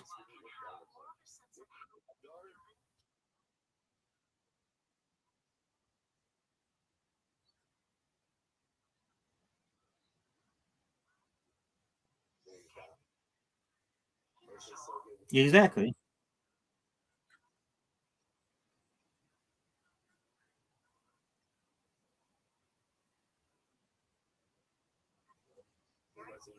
Exactly. Isn't that baller? Yeah, it's baller as shit, dog.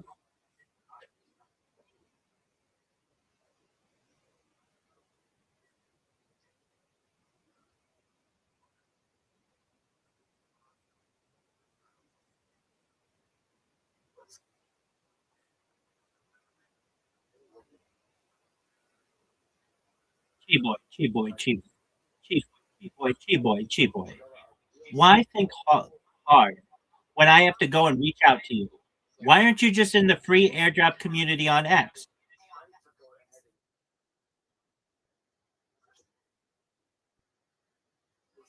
No, just go to X communities, type in free airdrop, and there are like 10 of them. And join them, and then every time there's a free airdrop, they make everybody aware of it, and it's free money to you.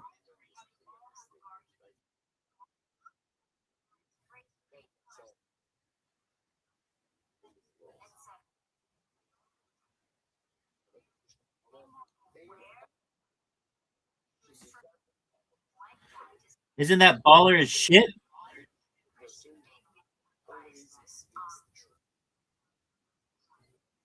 I know.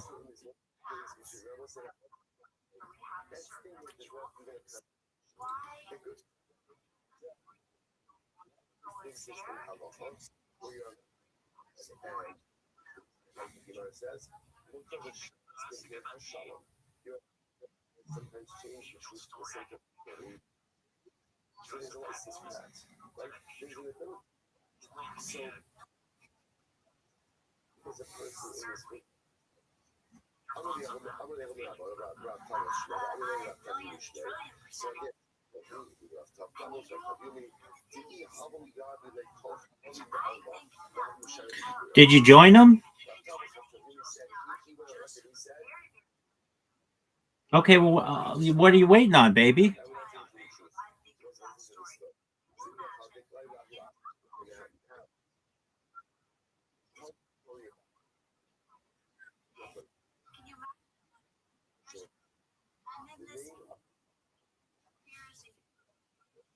Big Dog, what are you waiting on?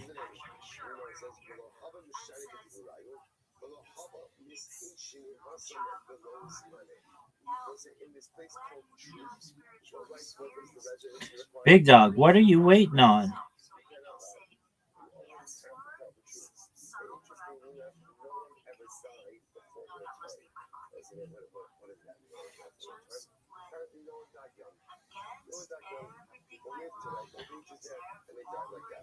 Big Dog, what are you waiting on?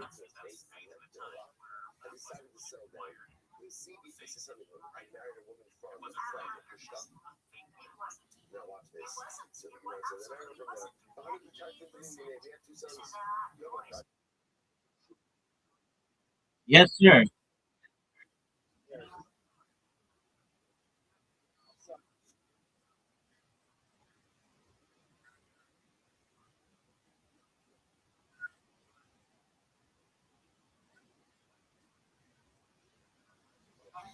Dog, what are you talking about? Search communities, dog.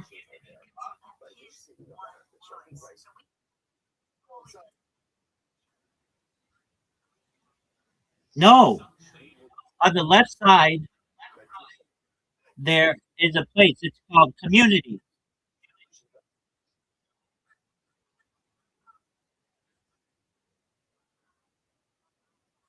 Yeah. Go to a quieter place. On the left side, under your profile, it says Profile Premium Video Communities. Go to Communities and search communities that offer free airdrops.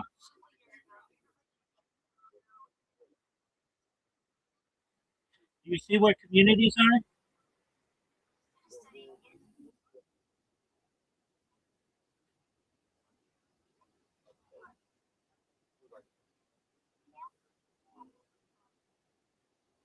It's massive, baby. It's tremendous.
You see communities?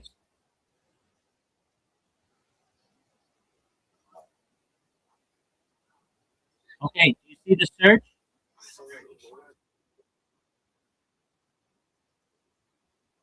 All right, so like join like 10 or 12 of them, and then you'll know when all that shit happens.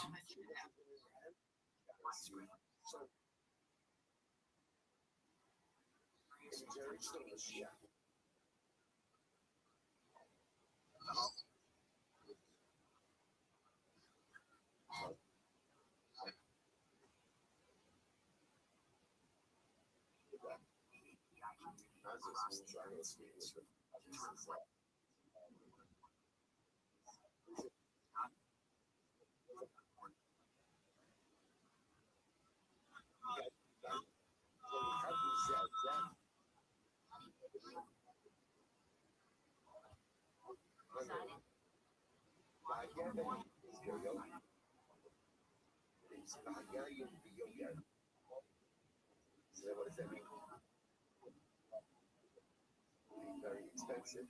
So that means it's going to be a lot of work.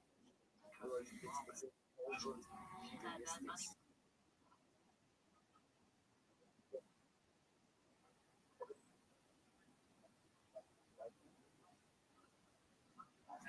The heresy. It's fascinating to see like a lot of these elements. Everyone's right. Everyone is right. See anything for you.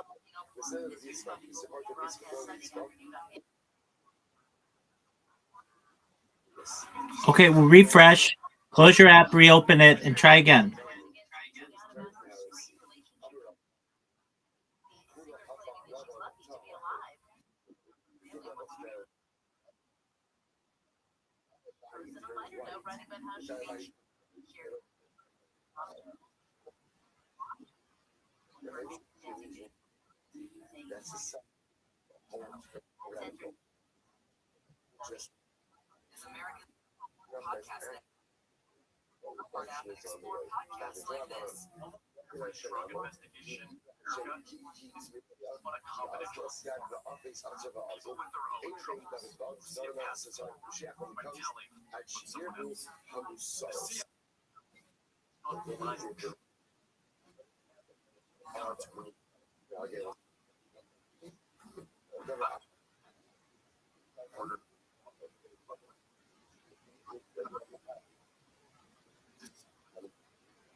Okay, what's it saying?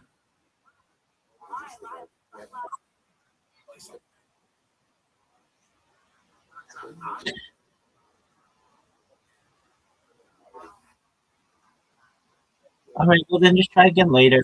There might be some kind of limit on how many you can join all at once.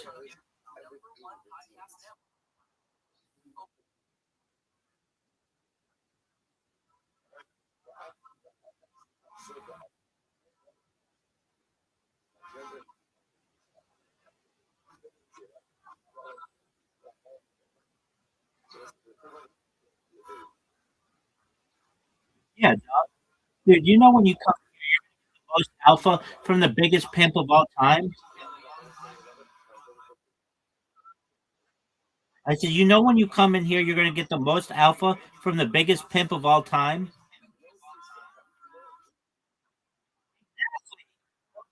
So I don't know what the fuck you're doing, not being in here more often, but I understand, Chi Boy. What else do you need help with?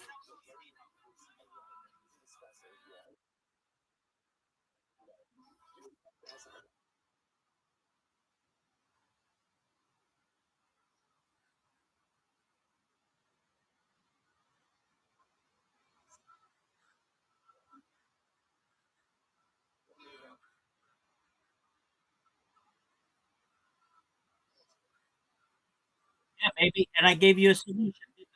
Yeah, baby, and I gave you a solution, didn't I? Right. All right, so go think of other shit that you need, and then when you got it, come back and we'll come up with the solution.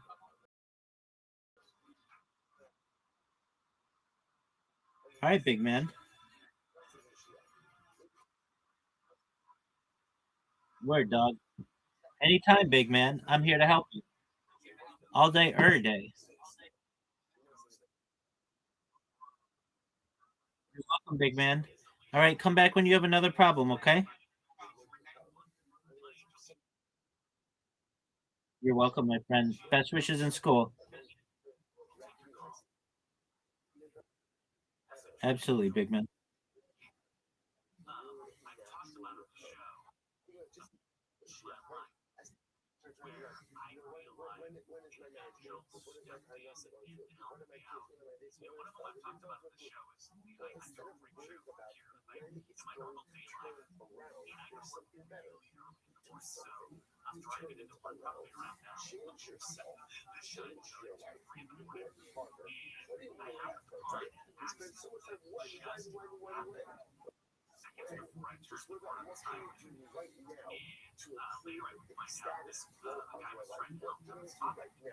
To bring about the brachos that you so badly want out of life.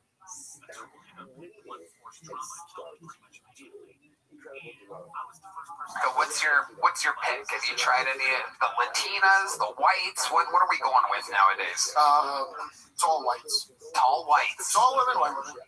South Africans. I don't mind them either. Yeah. Tall whites. Well, there's other types of tall whites here in America, Sam. I'm just saying worldwide, you know? Germans. Germans are tall chicks. Nordics. Strong boys. Have you been with a German woman before? No. No? Wouldn't want to. I think you might enjoy yourself. Why do you say that? I mean, it's different. I'm just saying. Okay. We'll try it. I'll take your word for it. I'll try it. Just saying. You ever been with any like plus size women? No, not for me. Got a bad back. That's not your thing, huh? Got a bad back. I can't. See, that's a Sudanese stereotype. It is. That's an interesting thing. And they do like big women there. Oh, they do like big women there. Okay, so maybe it's not a stereotype. Your family's all gone, but where are they in America? In Europe. All of them in Europe. Okay. And they're happy. Are they proud of you? Amazing. My mother is very proud. Amazing. Incredible, Mike. I love your story. I love to see you fucking absolutely have a totally great set here tonight. Thank you guys very much. Did you get a big joke book last time? You got a small one? Well, guess what, buddy? This is where the hard work gets you. A big joke book. All right. We're having fun. Yeah. Your next bucket full goes by the name of Jade Moody. Maybe that was another guy. Who knows?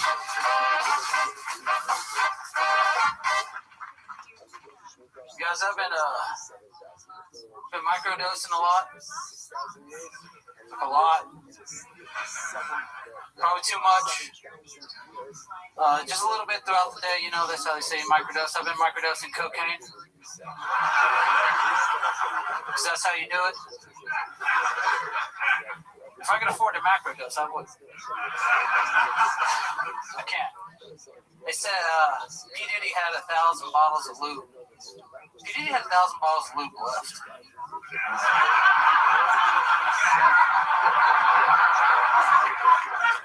You gotta understand, LeBron is tall. That's a lot of baby oil. Just makes me wonder, like, the Oscars and the Grammys, what are these after parties like? Epstein's dead, PD's in jail. They gotta suck, dude.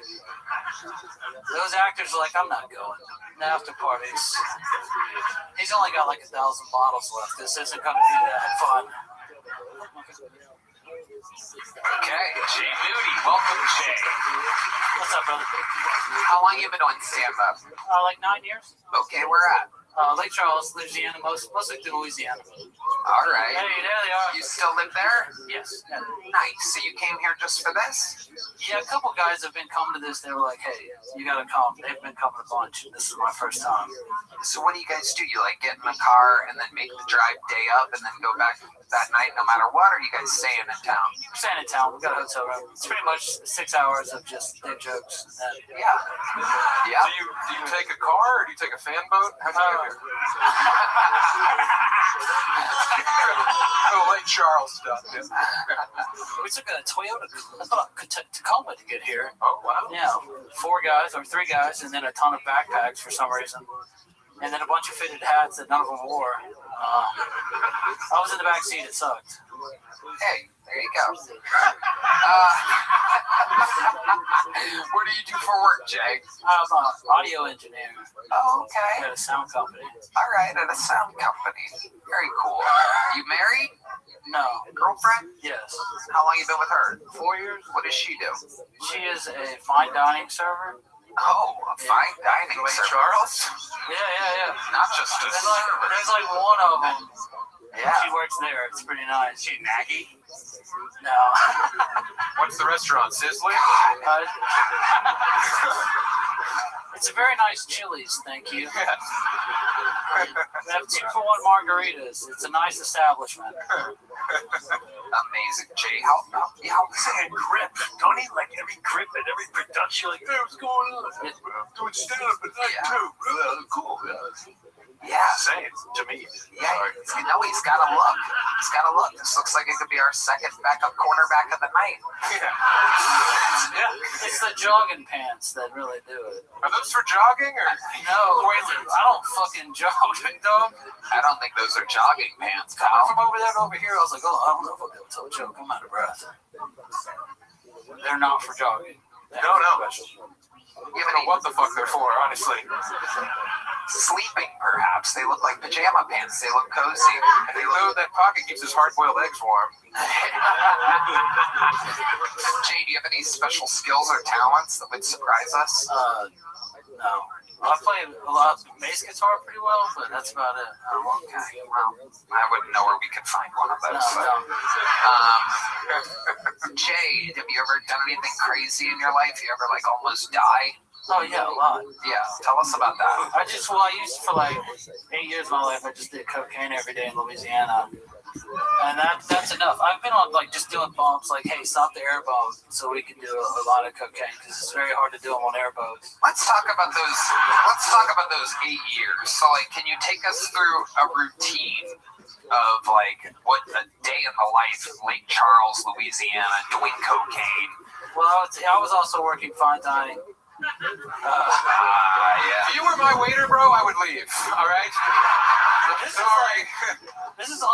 It's got to be disappointing because it was like members only places, and then I walk up, I'm like, a good evening. Was this before or after those guys from True Detective broke up your uncle's sex ring? During. For another 8 years, this is what I do. I just go to work, get cash tips, buy a bunch of cocaine, and then wake up at home and be like, oh, well, that wasn't that bad. No idea how I got there, what I did. There'd be like an alligator in my front yard. It's pretty nice. Wow. Louisiana cocaine. That's WD-40 mixed with, like, what is that? Like? No. In most parts of the country, they call it crystal meth. But there... It's a long cocaine. Okay. Your girlfriend, does she do cocaine? No. She's a good person. Yeah, she's a server at a fancy restaurant. They don't do blow. No, not at all. Right. Amazing. Jay, before I get you out of here, what's the most interesting thing about you, other than the fact that you did cocaine for 8 years? Most interesting. I mean, surviving a meth down in Louisiana is pretty good. And you're still there. You love it there. What keeps you there? I live out in the country and nobody bothers me. That's pretty much. I figured it was a judge. Yeah. It's court ordered. I stay there. All right. Okay, Jay. Well, fun times. Yeah. You did it. You got up. You did it. There you go. Jay Moody, everybody. On to the next one. On to the next one. On to the next one. This guy's been on this show before. He has an unforgettable face. Make some noise for Derek Dimple, everybody. Derek Dimple.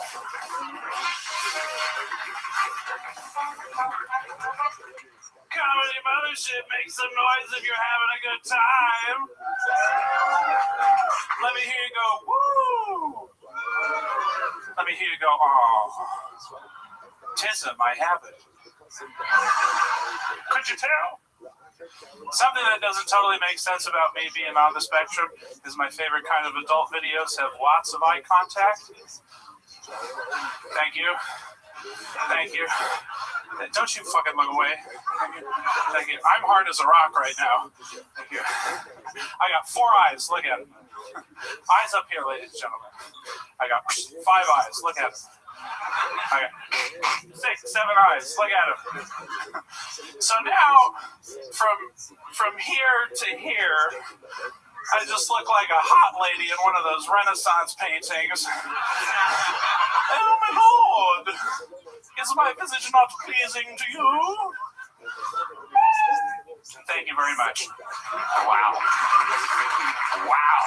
Ladies and gentlemen, so many comedians we've seen have rough sets before, and then they came here tonight and got so much better. Derek pulling the opposite. Absolutely reverting back to a childlike desperation. Having the crowd make some noise an hour and a half into a show. Yeah. Mothership, are you with me? Hey. I like your perm. Thank you. Yeah. God did that to him. Oh. God and a few electrical sockets, I do believe. The hand dryer in the bathroom.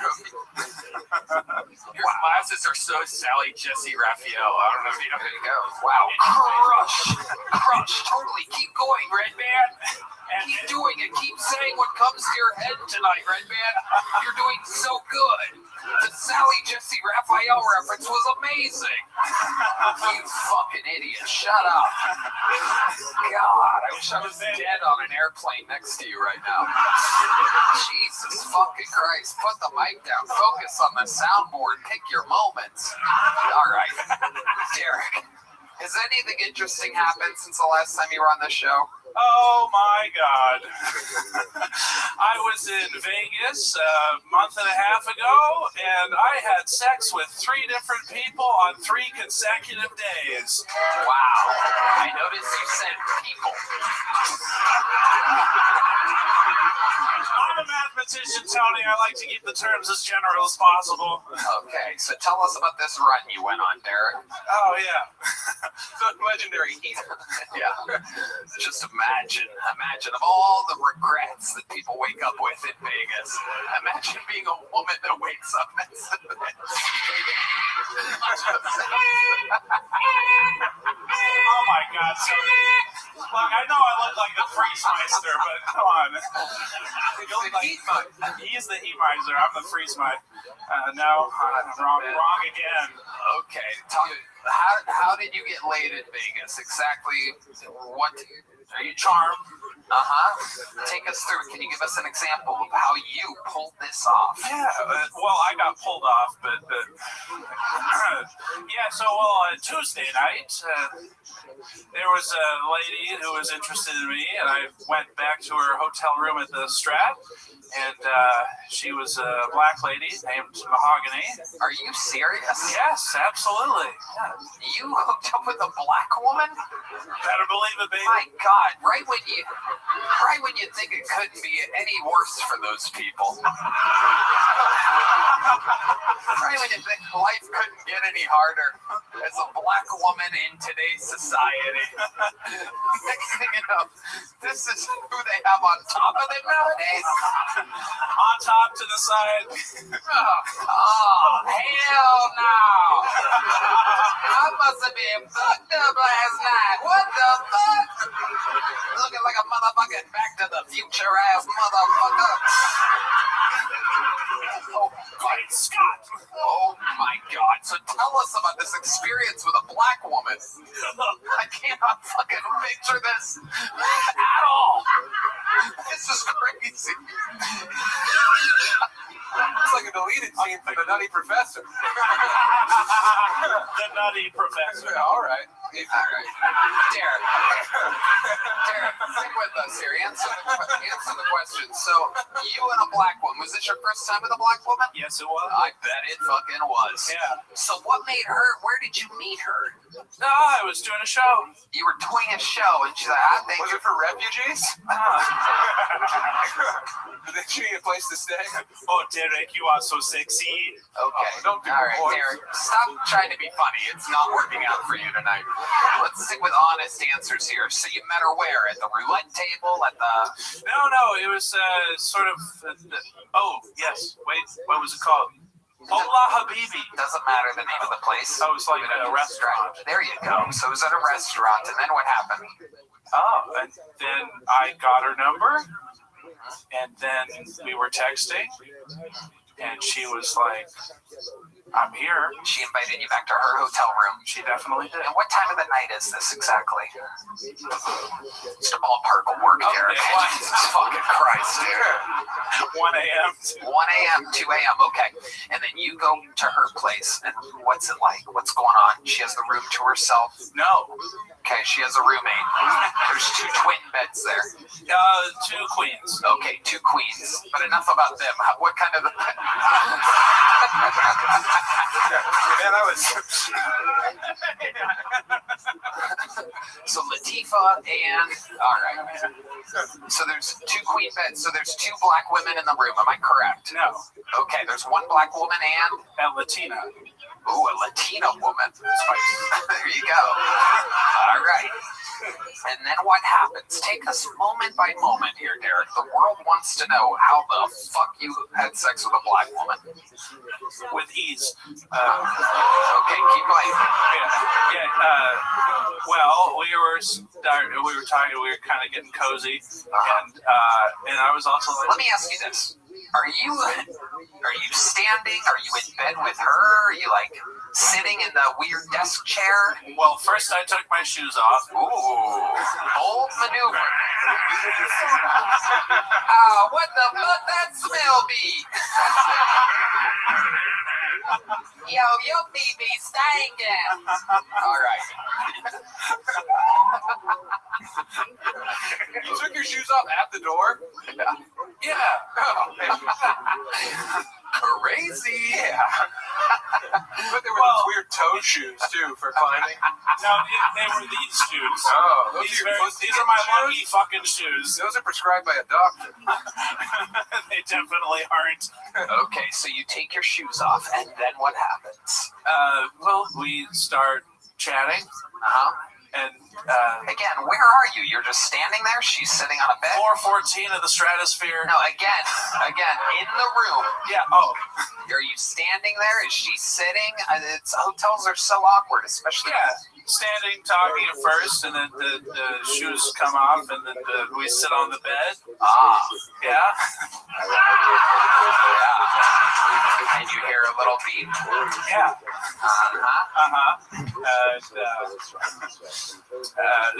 We're talking, and and I ask at one point, "Is it gonna be awkward?" And she did. She's like, "No, bitch, I've been doing cocaine." And I'm like, "This is my room." Like, okay. She's like, if she was gonna get some, she would have got some. I got you. Okay. Right. So then what happens? Then her friend rolls over and puts the pillow over her. Game on. The old self-made burrito. A Latina woman rolled up in a blanket. Pillow on her head. And then what happens? And then we start fooling around. And, great blowjobs, by the way. Interesting. You say blowjobs. Plural. Oh, because the next night was also a black woman. Whoa! You went black to black. You can't go back. Yeah. I did the night after. Wow. Incredible. Dude had so much confidence and swagger, but the second lady was very easy to bed. Really? Let me ask you this. Night one. Condom, no condom? Oh, no condom. Wow. And where exactly did you finish, Derek Dimful? In her mouth. Wow. In her mouth. Very good. Absolutely incredible. So let's go to night two here. Night two, you're just out there, you got the fucking Jungle Boogie playing in the back of your head. It's a song. That's a song. He's got confidence. Yeah. That's all right. So night two. What the fuck is going on here? Night two, you're out there. Where do you meet this lady at? I had met her the previous night. You got her number. Yes. And then you were texting her as well. Yes. And then she invites you where? Where do you end up with her? Well, I hadn't slept too much the night before. I bet. So I'm like, I'm pretty tired, but we can go on a date. Okay. And then, so we went out to this spot. We played some pool, and she was like doing a lot of. And I'm standing there. She's all right. She was showing her ass on purpose. Okay. Oh, that was you emulating being sexy. Yes. Crazy. Right. Sorry. You couldn't tell. That's my bad. I didn't study mine. It's like yank. She was popping that thing, as we say. So night two, you end up back at her hotel? No, she lived there. She lived in the pool hall. No. She had a home in Las Vegas. Yeah, down at So you went to her actual house, a place where it would make sense to take your shoes off at the door. Exactly. Incredible. Yeah. Same thing? Blowjob City or? Wow. Did you have sex with her? Yeah. Wow. And that's amazing. Okay, night three. Tell us about the innocent white woman that got your...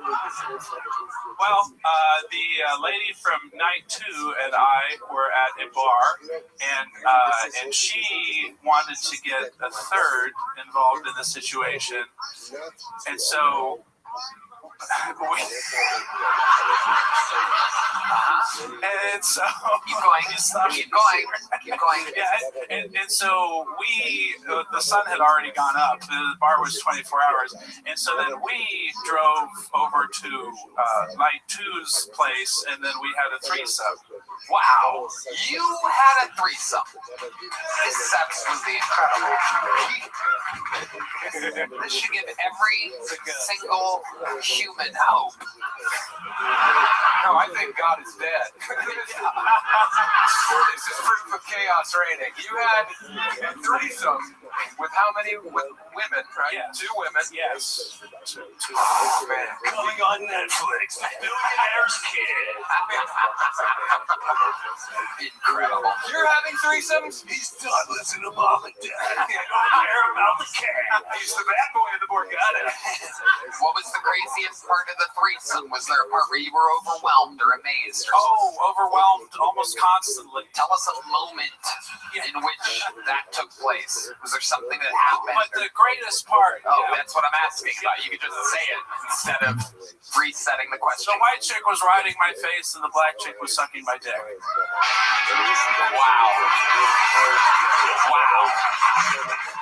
Wow.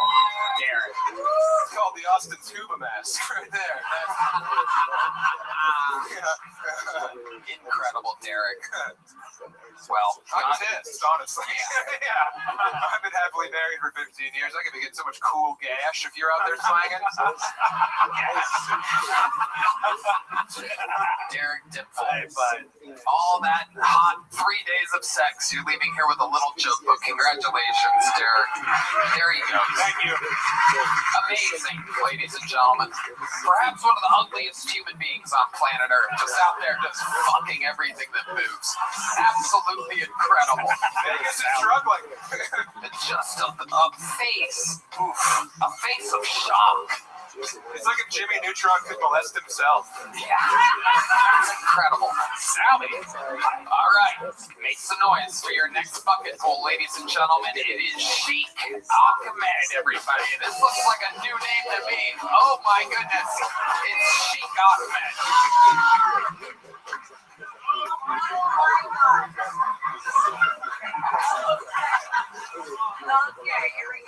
Good evening. Virgins and gentlemen, I am Sheikh Ahmed. I teach a 1-minute workshop to infidels how to treat your virgin. First, bend your knees. Second, you throw the hijab at the virgin. Cover yourself up. Cover yourself up. Cover yourself up. And third, you dodge for anything the virgin throws back at you. We have a saying in Mideast, an eye for an eye. And what are the virgins? They should go to Chick-fil-A. The Chick-fil-A. That's where the virgins are. Well, in Mideast, we don't have bring your child to work day because it gets too crowded at 7-Eleven. Anyone needs a ride? My Uber's parked outside. Thank you very much. I'm not here to bomb it. Sheikh Ahmed. Okay, Sheikh Ahmed. I mean,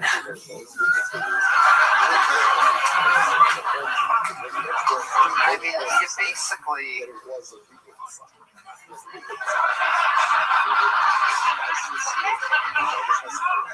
Aren't you a funny lady? No! No, I am Sheikh Ahmed. Aren't you the funny? What's her freaking name? What's your name? What made you want to be what made you want to do this? Everything was good. You're a funny lady. You're the first person to become a man and become less funny.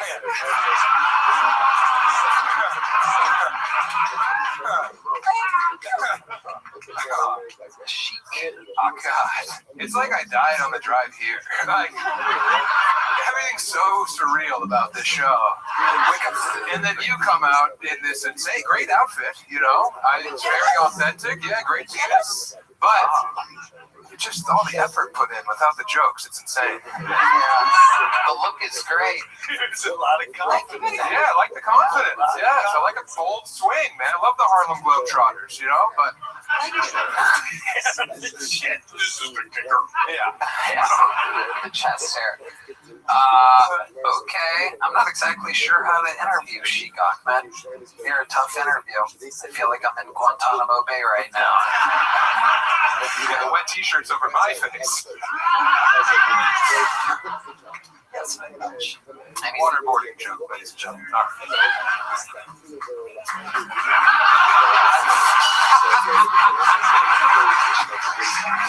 We have a lot of Middle Eastern viewers now, and I want to make sure the jokes translate. So, what made you want to experiment with this character, Sheik?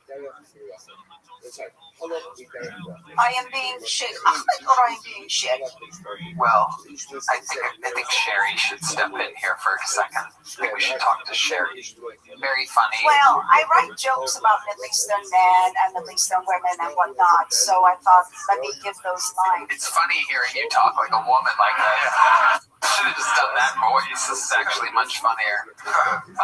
Right, so you're just experimenting, having fun. Yes. I love that. Have you done this other places, like open mics and stuff like that? I just did this at Banana Phone last night. Okay. How'd it go there? Okay. Yeah. But it never goes okay over there. Like nothing ever, the minute is not there for, the laughs. It's just there. Right. Yeah, exactly. It's a Kill Tony rip-off show. Did you change between gigs? Well, I took this off, went to sleep, took a shower, and then put this back on. Doing great. Thank you. Very convincing, and I'm less than a foot away. It's like being in Dearborn. And you're really Iranian. Yeah. And this is your take on Saudi Arabian man. Yeah. Okay. Did you already have this outfit, or did you buy it? Or? Yeah. For my own hair. I just didn't wax for a few weeks. And hey, Riyadh between the lines right there. I like Sherry. I miss Sherry. Okay. Here's a little joke book for Sheik, though. You can. All right. There goes Sheik Ahmed, ladies and gentlemen. This show's crazy. Anything can happen, ladies and gentlemen. Bye, Sherry. You looked at me like, what do we do? I was like, it's your show, bro. You got this. I don't know. I was really confused. Confused. I don't want to touch it. She's a funny lady. Yeah. But whatever that was, I mean, hey, what are you going to do? Well, sometimes spectacle is rewarded. She took a big swing on a big platform. Hell. Big swing. Yeah. Comes back. Big swing. Back. Your final fucking pull of the night, ladies and gentlemen, goes by the name of Anthony Walton, everybody. Here we go. Anthony Walton. It's a real show. Anything can happen. Howdy! I just moved out of my parents' house for the third time in my life.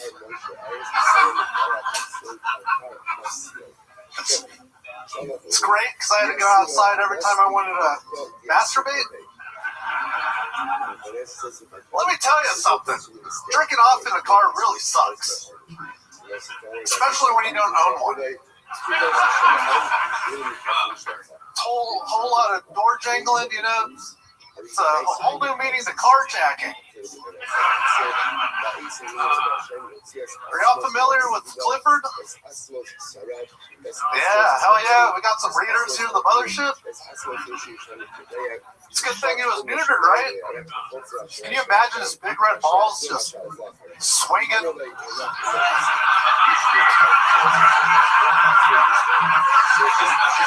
Destroying cities of it. Catastrophic. I just lost my father recently.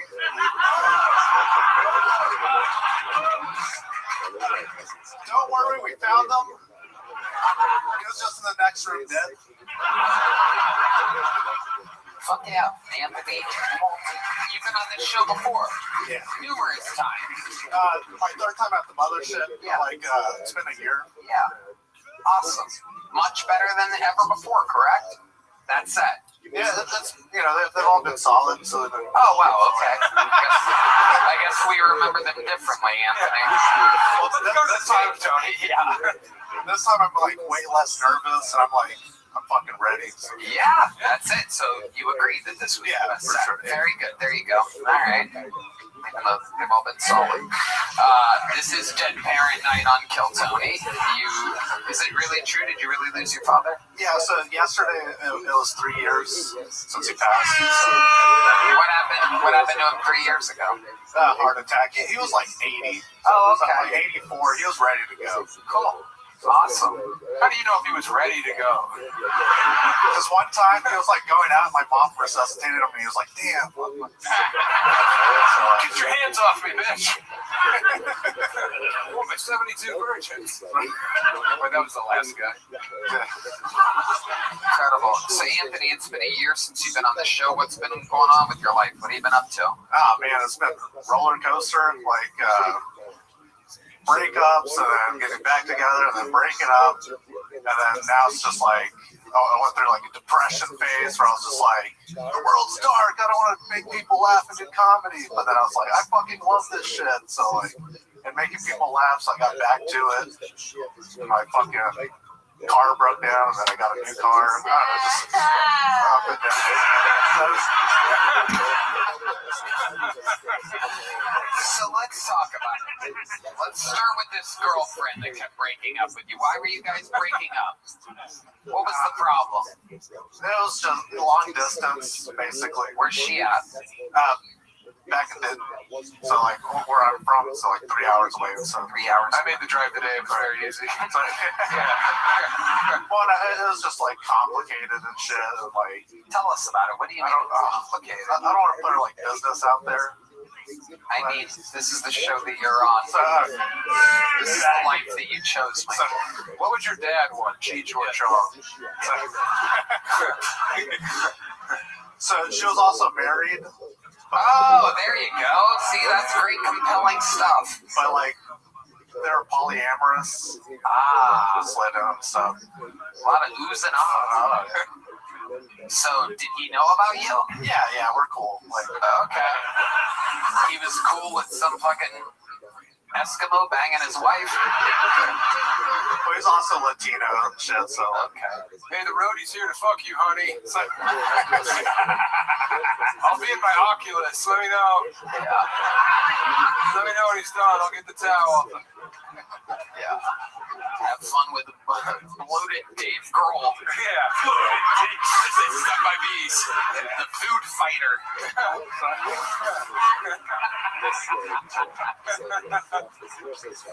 Oh my god. So just anyone can get laid now, dude.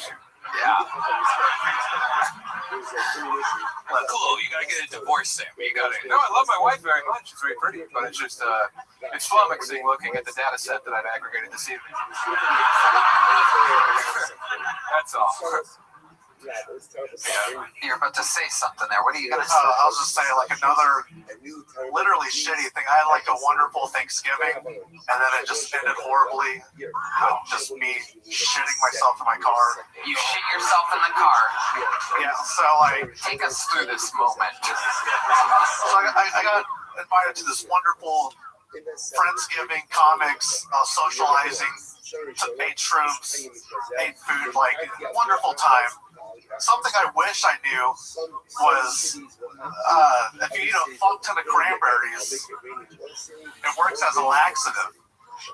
And I wish I knew this before because I was also a little drunk just eating these cranberries, telling people, eat these cranberries, they're delicious. You're on shrooms, you're a little tipsy. Yeah, well, this was like after I came down from the shrooms. Oh, okay. And then I was just popping them like a pill popper pops pills, just telling people they're healthy for you, they're good. Yeah. And then I was like, I gotta go. And I was walking outside of my car. It was your car. Yes. Okay. And I turned around and I was like, fuck.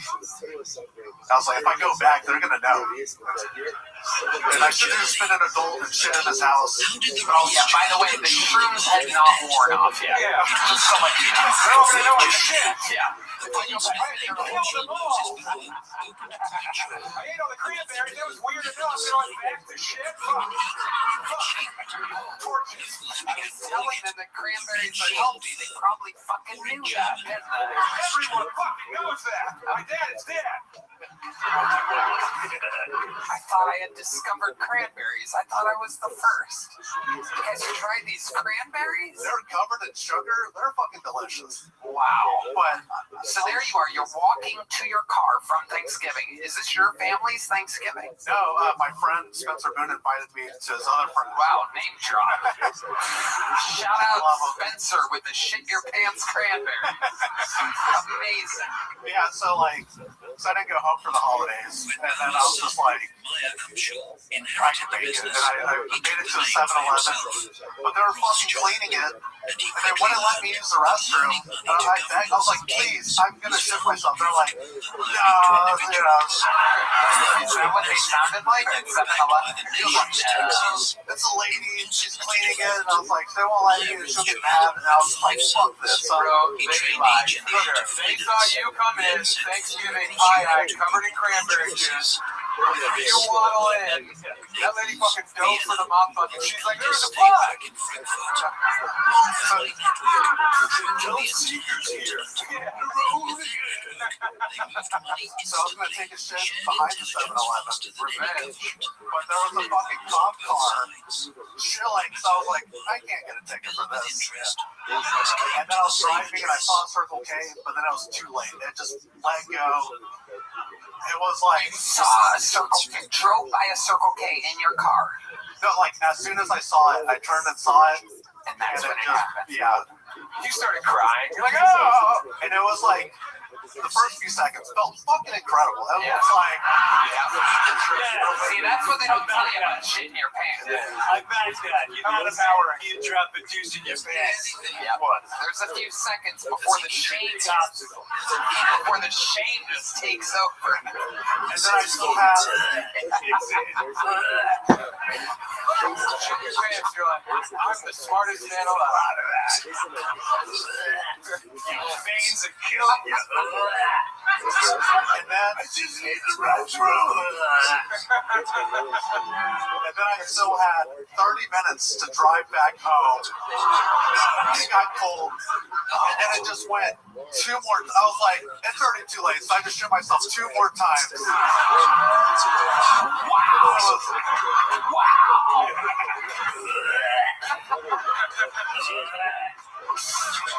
They'll never know. You've done it again. What kind of car do you have?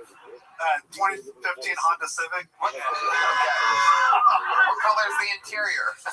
Well, black. Okay, so you're but, like the thing was, it was like this is the second time that as an adult I shit myself. Oh. In the second car I have ever owned. I was like, this is fucked. And then I had to like piss, so I grabbed a bottle, but what's the point? Yeah, and just everywhere. You're wearing the diaper, fill it up. I made it home. But I live in the 3rd floor, so I just had to waddle up. You pissed in a bottle with your pants full of shit. Yeah. And you were putting on airs, man.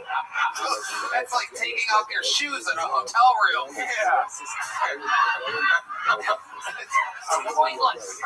You tuck your pants into your socks so it doesn't fall out? Like what happened? No, it's like... Good question from a professional pant Pro tip from Shit Your Pants legend Brian Redman.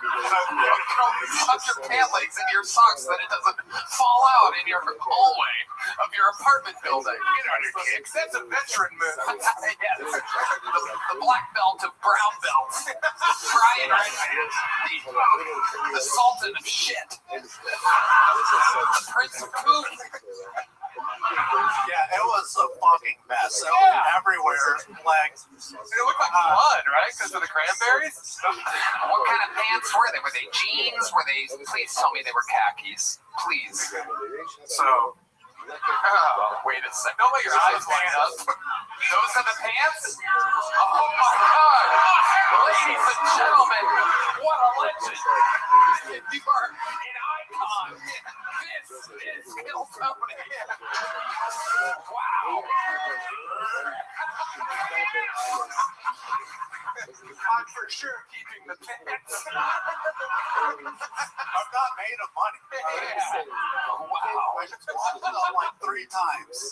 Wow. These were the shoes, not the socks. These weren't the socks or underwear. Wow. You are a legend, Anthony Walton. Absolutely incredible. One of the greatest interviews of the night. Anthony Walton, everybody. There he goes.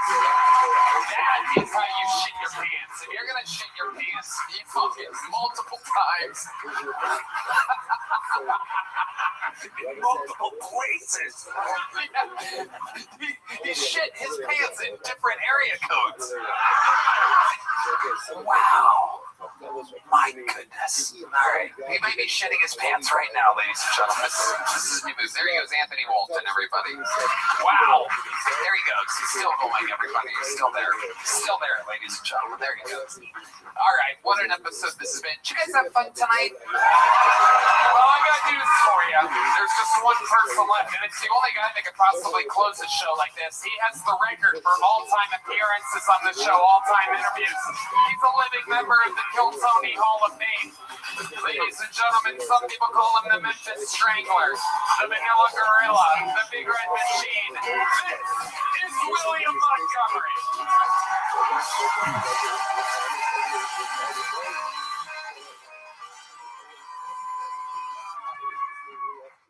Yikes, that was kind of gross. That guy. Mattel Toy Company has just come out with an autistic version of Barbie, and luckily this version still has those great tits. Okay, this next joke is for the ladies.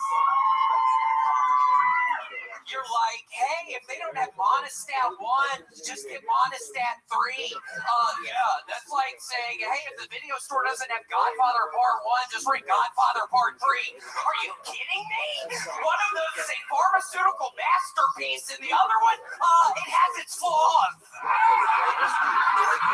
Okay, all the ladies are laughing at that one out there. That was it. Somebody was telling me how much ice was in Minnesota, and I was like, yeah, it's January, you dumbass.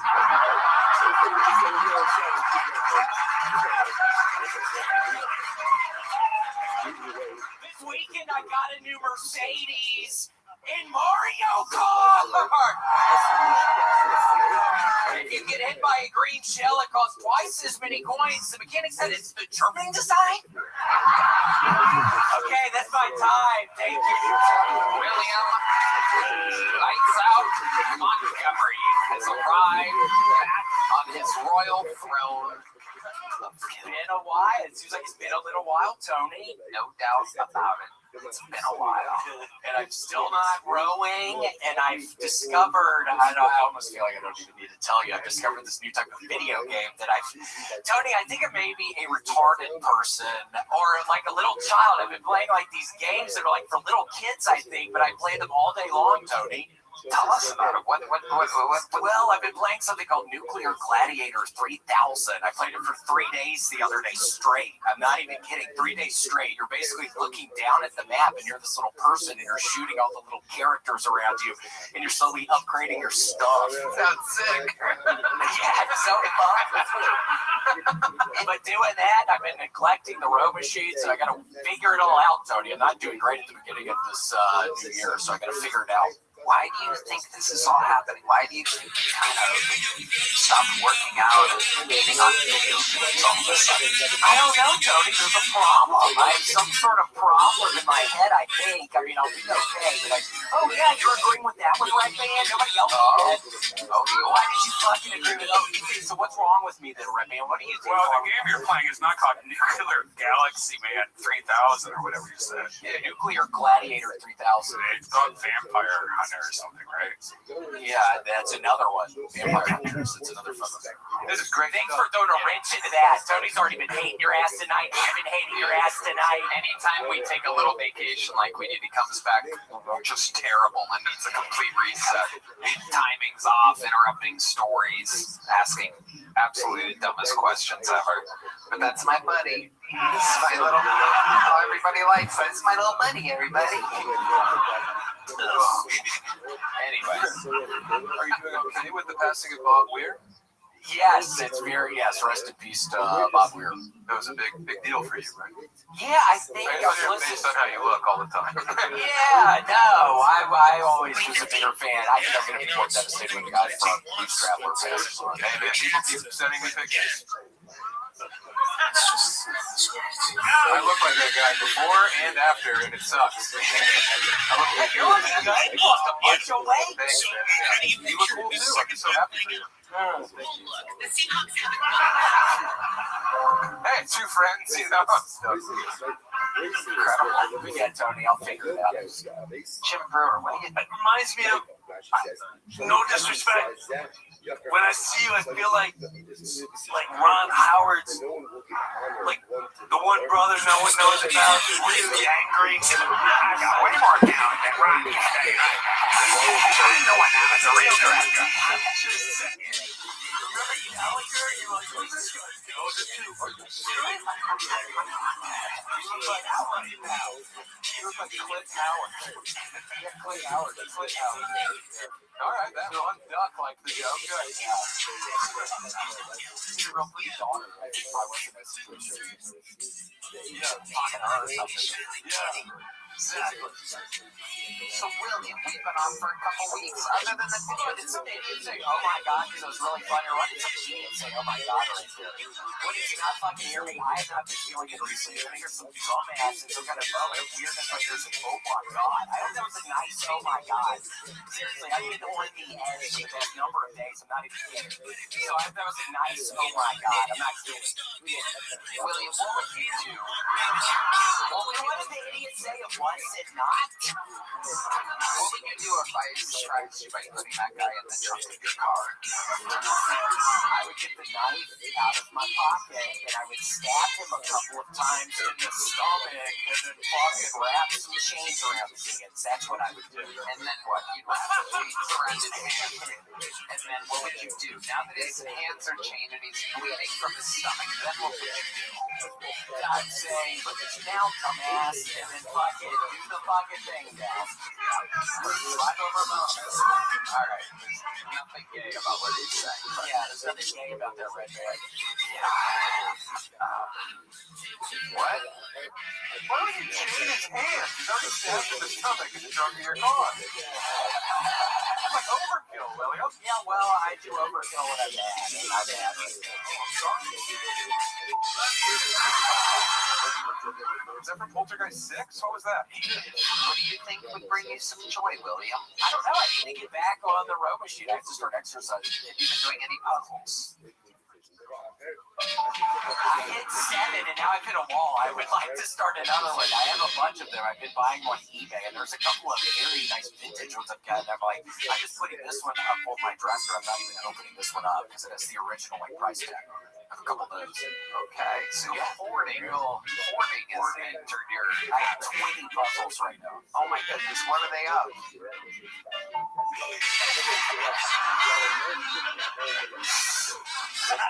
Specific type of puzzle that you're buying? Well, the next one I'm going to do is Baby Jesus. It's fucking small puzzle of Joseph. Yeah. 10,000 pieces. It's the manger scene. Oh, that one. It's just past Christmas. That's one. Nothing better than a manger scene in January. Yeah, because I think it's almost my birthday. I'm almost 39. So. Wow, when's it next Monday? When's your birthday? January 26th. Wow, Gretzky's birthday. Wait a second. I'll never forget. You quit rowing? Yeah. We're having so much fun. I'm having so much fun. I'm very self-destructive, so I know it's really good for me, but then I really love to get down in some sick kind of way. I like hurting myself, so that's what I've been doing recently. Well, it just looks like a hand here in a rowboat, you know? You look like an ancient mariner. I thought it'd be easy for you. I know, me too. I'll start doing it again. I almost went today, and then I didn't. You wear the Gretzky jersey when you're tying them up and throwing them in the truck? You wear the jersey? Gretzky jersey? Yeah, fucking wear the Gretzky jersey when I beat this fucking ass. Wait, what did the fucking idiot say again? He said, oh my god, or what did he say? Yeah, you're really gonna be like, oh my god, what a fucking idiot here, and I got the fucking Kings jersey, fucking Gretzky Kings jersey. Did you even imagine that? Really? I'm beating this fucking ass in the fucking... Yeah. Get at it. Yeah. What would be the last thing that you would say to him as you're watching the life leave his body? Dude, you ain't gonna breathe again!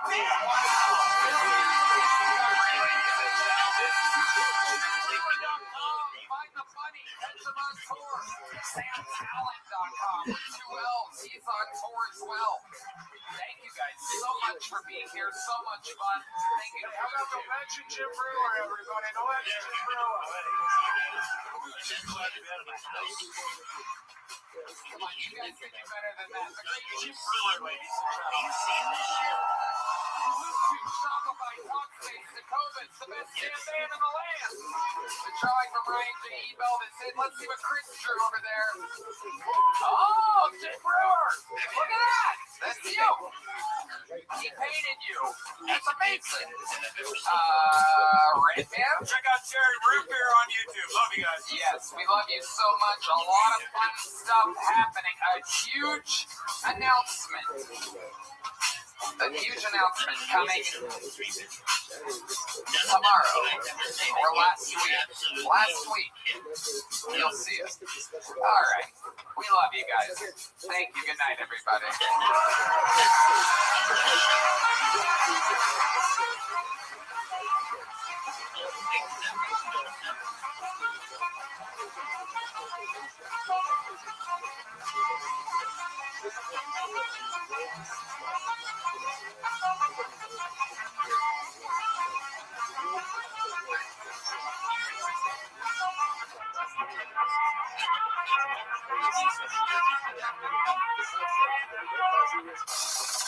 The Sunset Strip Comedy Club in Austin, Texas is now open.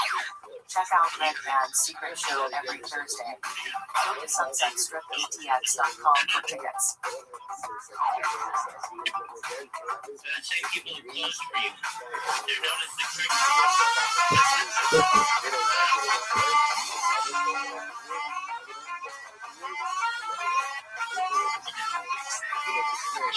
Assistant snitching and there's some crazy new details in this case. The spirit they all started because everyone negative is the relationship with Sharon and his assistant, Shipper. They were quickly made it very obvious. So the rumors started to spread like crazy, so much so that they got to the ears of the athletic director, Lord Manuel, that personally questioned Moore and Shipper about their relationship and challenged anyone who brings up these rumors to bring proof next time so that he could fire Moore on the spot. But the rumors got so bad that Moore was advised by the staff not to work directly with Shipper and given the option to either transfer to another job in the football program or athletic development.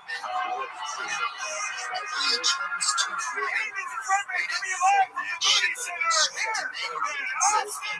know that you've been looking. And with that, Manuel fires Moore instead, and that's when Moore drives to right into Shipper's apartment and threatens to take him. I was expected to fire Moore's agreement today, but what do you guys think of this?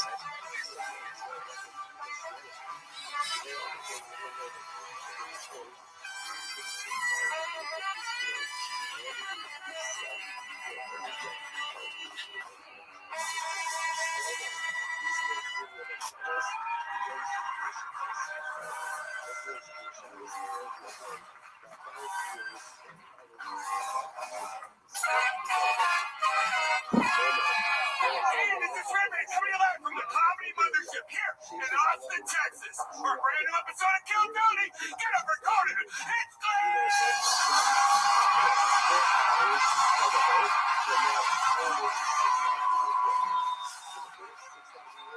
Who's ready for the best fucking night of their lives, huh?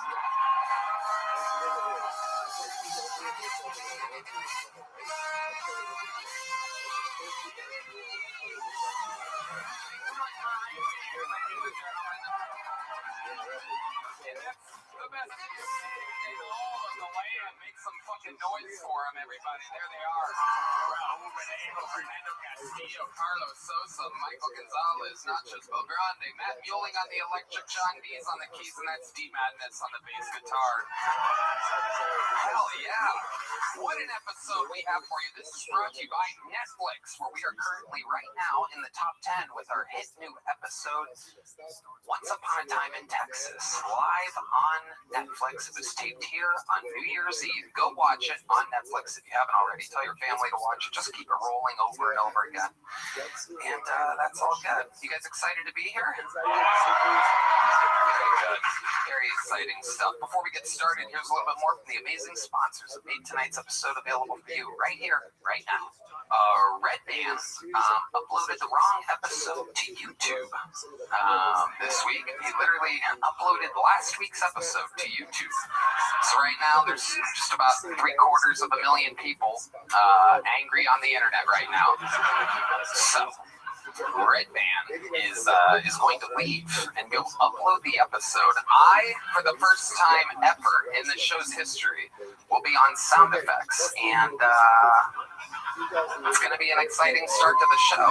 Red Band's gone. This is what we've always wanted, ladies and gentlemen. Go upload the fucking episode, Red Band. We live in Austin, Texas, but we are jumping in a tour bus, ladies and gentlemen, and we are taking the actual Kill Tony show to Houston, Texas, February 28th, and Dallas, March 28th. Go to TonyHinchcliffe.com for tickets right now. Come see an actual Kill Tony show in the great state of Texas. One in Houston, February 28th, one in Grand Prairie, March 28th. TonyHinchcliffe.com. Get tickets now.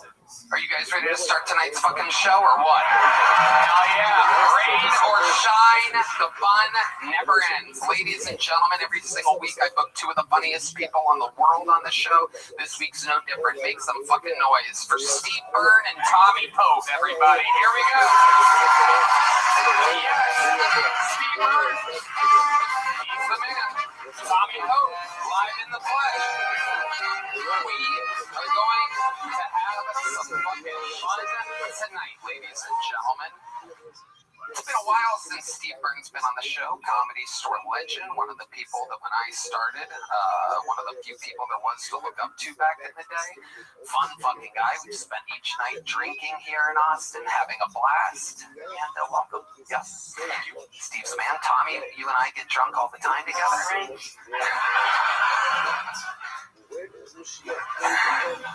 I love you guys. We're gonna have so much fun. You guys have done this show before.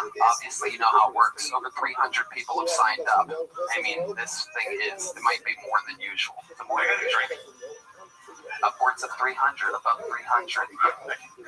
Yeah. What are you drinking tonight, Steve? Liquid cocaine. Perfect. I'm gonna let the corpse of John Benet Ramsey pick the first fucking one there. That's how it goes. Very good. Thank you so much. Right off the top. You guys know how it works. They get 60 seconds. You know their time is up and you hear the sound of a kitten. That means they have to wrap it up then, or else they bring out the Angry West Hollywood Bear. Wow. It's so fucking easy to do Red Band's job. Who would have possibly guessed? It's unbelievable. My God, I mean, yeah, it's literally the easiest thing in the fucking world. But guess who's not here? Red Band's not here. That's what he would have said if he was here. While we go wrangle that first bucket pool, we have a golden ticket winner here who's going to cash in tonight and get the show started. Ladies and gentlemen, make some fucking noise. This is your first minute of the night by JJ Alexander, everybody. Here he is. Big time for JJ. You know, I started reading a lot of history books recently, and I came across this book. It's called Bare My Heart, A Wounded Knee. It's a total and complete history of Native America. And I was reading this book, and I was thinking about modern politics. I think you could say whatever you want about Donald Trump is as the president. If we look back at history, he would have made an excellent Native American war chief. Do you want to know the group of people who could have used Donald Trump's immigration plan the most? The original Native Americans, that's who could use it. You know, it's like, the white people are coming here, bringing tea, bringing crime. Some of whom could be good people, not these people that are horrible, very bad. There's angry Andrew Jackson. Nobody likes this guy. He put me on a trail. I cried the entire time. Yes, I did. And where do we end up? Oklahoma. What a shithole this place. Nobody even likes it there at all. And then we made a deal with the whites. We gave them all of the land and they gave us beach. If I was negotiating, I would have gotten us way more beach. We're to make Native America great again. You know, thank you so much for your time. Thank you. Well, JJ Alexander getting us started. Good take. Decent Trump impression. Thank you, bro. How's it feeling? How's life going? Dude, holy shit, this is awesome. I'm so happy, man. I just got back and did the Denver Improv. I headlined for the first time. It was like life-changing moment for me. So also this show, man. Thank you so much. Absolutely. Yeah. Then also I went to Sioux Falls with Enrique Chacon. It was pretty crazy. Yeah, tell us about that. Yeah, so me and Enrique was supposed to do it. I was supposed to feature, and Enrique was supposed to headline. And I get a text at 5 a.m. because that's when the fight was. That he was like, "Hey, bro, I'm not gonna make it, man. No." And he's like, "I gotta get on the flight." So his flight was gonna get in at 10, but the show was supposed to start at 7. So the guy that ran the show was like, "Hey, guess what? We're just gonna start the show an hour late. The host that was supposed to do 10 minutes is now doing 30 minutes, and you're gonna go until Enrique gets there." And I did, by the way, I have 45 minutes of material. I did an hour and 30 minutes. Wow. Just a lot of Trump doing a Native American impression. It was long. It was way long. 45 minutes. Wow. No, but the guy was like, "Hey, you're going to do an hour of material, and then you're going to do 30 minutes of crowd work." And I'm like, "Oh, shoot." I was like, "Oh, yeah." So how'd it go? Were you panicked? Did you end up relaxing? Was the crowd with you? I kind of loosened up after a little bit, but it was weird. Also, like the place that we did, there's a water park inside of it. There's a water park inside of the comedy club? Yeah, it wasn't a comedy. You should be around a water park. 100%. Yeah, dude. I'll tell you that. Yeah. I bet you should have seen how fast me and Enrique went down those water slides, dude. It was nuts. For your minute reasons, dude. Oh, yeah. No, we went, dude, I'm not sure if you've been a fat guy on a water slide. It's like the best, dude. I was in Top Gun, just going down those water slides, just like faster than normal. Fat guys fall faster. Oh, dude, it was like a greased up whale going down the slides. It was nuts. Amazing. Yeah, I kept my shirt on though. Yeah, shirt on guy. Enrique's shirt on too? Yeah, his shirt on too. Yeah. The back was a little bit wetter than usual on Enrique. Oh yeah. Let me see those fat tits, dude. Take that. Tommy is trying to see those tits. Take that audio. Let me see those fat tits. How many of you want to see his tits right now? First comic of the night, show your fucking tits. Let's see those tits, dude. Racist.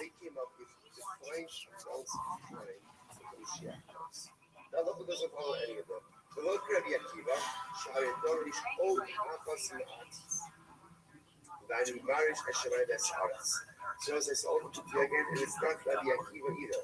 Like Rabbi Akiva also gives a calculation. Hello, Malchus Rishon, Shinim Shana, Malchus Shnia, Hamishim Mishpaim, Malchus Ben Koziva, Shtei Shanim Ubechza. So as I saw, what is this? Now, what's the proper calculation? Malchus Rishon, that's what it sounds like is the first base of Mikdash, 7 years. Second base of Mikdash, Malchus Shnia, 52 years. The Malchus Ben Koziva, we just learned about, is 2.5 years. So it's like, what is that? The Gemara seems to be saying is as follows. The Gemara seems to be saying that halacha l'maisa. We don't know the Mashiach's going to happen. We have no idea what Mashiach's going to happen. And what happens most of the time between now and Mashiach is filled with incredible tumultuous activity. But there are periods of tranquility. There are periods of calmness. So that's what he's saying over here. So in the first base on Mikdash, ultimately again, there's 70 years. Well, that's in church for Tigalos itself. Second base on Mikdash, ultimately 2 years. And then there is the 2.5-year reign of Bar Kokhba. Now, the 2.5-year reign of Bar Kokhba is actually a relatively good time for Klal Yisrael, right? We were on top. So the idea is the world is filled with difficulties. world is filled with turbulent times. There are crazy turbulent. What we believe is that some point in time, the Mashiach is going to come. Now, do not lose yourself in the calculations of those who try to understand what is going to come, because often those calculations are not correct. The word was like that. My Yapach on face for you. What does it mean that phrase? Literally, again, the bones should break, and the bones should become swollen of those who try to calculate when Mashiach is going to come. As I will say, there is an exercise in futility to try to figure out when Mashiach is going to come.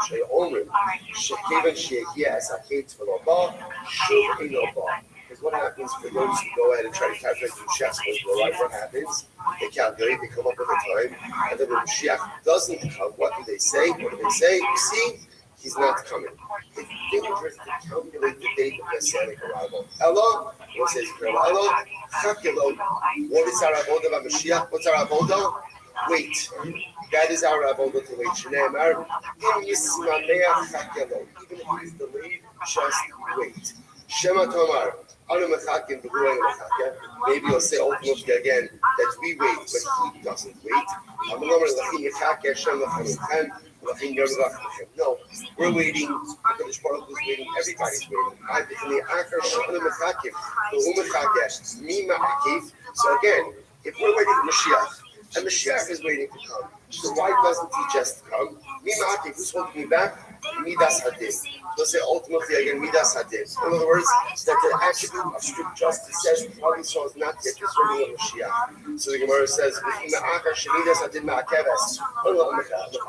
but if strict justice is preventing Mashiach from coming, then why are we waiting? Then I'm thinking waiting is in futility because we can't come. Mashiach's not going to let him go. The Gemara says, because ultimately again there is reward for waiting. So we're going to stop over today. But what does this mean that there's reward? First of all, tremendous nechama. We're waiting for Mashiach. Mashiach is waiting to come. The Torah wants to Mashiach, but the mitzvah that then the strict attribute of divine justice says it's not yet time. So then why wait if we know that our waiting is not going to make a difference? Because there is a reward for waiting. What kind of reward? Because when you wait for something it builds up our anticipatory excitement. And the greater the anticipatory excitement, the more I am ready to take decisive action to make things happen. Waiting is not an end. Waiting is a means to push myself to do more, to be more, to bring about that which I want more than anything. The coming of Mashiach and Rabbi Aleinu.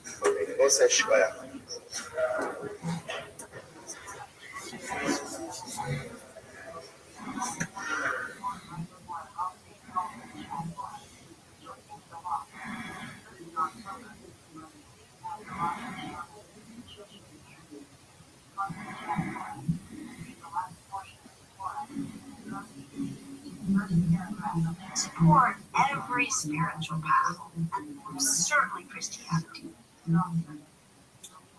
That was really mean. All right, well, it's like good morning. Let us begin by thanking all of our sponsors for this morning trip to faith.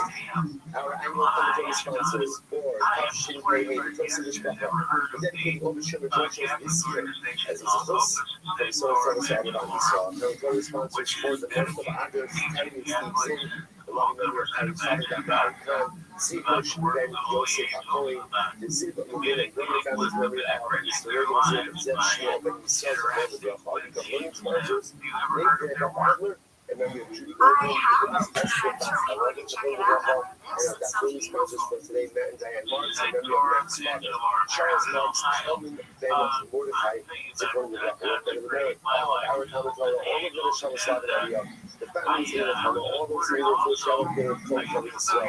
Which one should bring home all of our hostages and the soldiers should be successful with one last day. We'll do that. Let us begin. And it's not sure one with that. Unfortunately, we got Schwartz. We have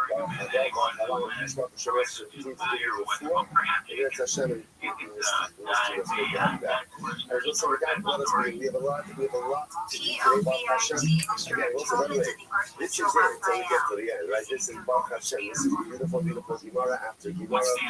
I got it after I got it to story, lots of messages, everything going with it. Has a little bit of halacha as well. Also, we got let us see this down.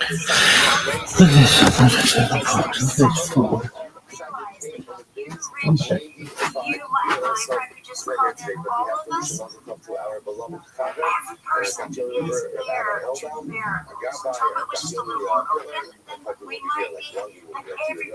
Rabbi his daughter today, Baruch Hashem, L'Shalom, let's begin. So we're picking up on the bottom of today's episode, button 96. We're picking up on top of days 95B, and we write all 4 lines at the bottom. What do we have on? The Bible says as follows. They know that the pasuk you have said over. Had the pasuk you have said it, you couldn't have said it yourself. Galach Hashem Matara Hasura. Very now, Baruch Asher Salosh, the Sarah Glaim, the Garazot and Tisra. So it says, the Lord calls the Apostle. The Bible says, on that day, Yaakov, the Ribbon shall make a haircut. He'll cut the beard, he'll cut the hair of the king of Asher.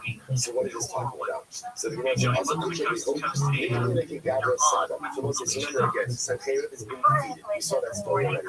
They suffered a humiliating defeat. Not even at the hands of Chizkiah. Remember again, they suffered a humiliating defeat at the hands of Chizkiah, which is this ridiculous event that wiped out his army overnight. He now has to go back home and face his constituents.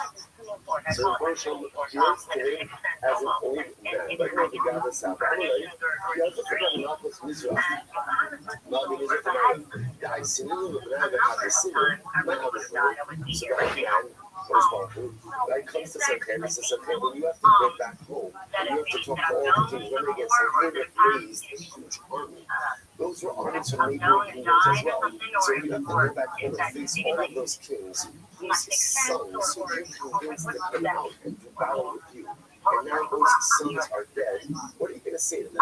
So you're going to say to them, oh, you're not about to impact God. You know what?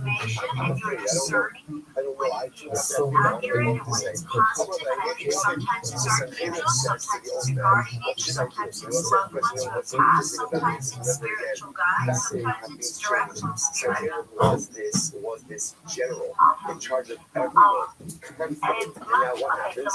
He's asking an old guy he just met, and he has no idea who this person is. Look at this athleticism. Shpur told motherfuckers. The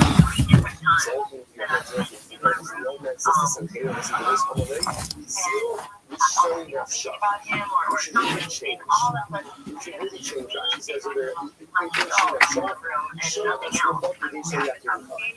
it's fascinating. So the old man says, what you should do, you should change yourself up and never get they say, you don't know where you're going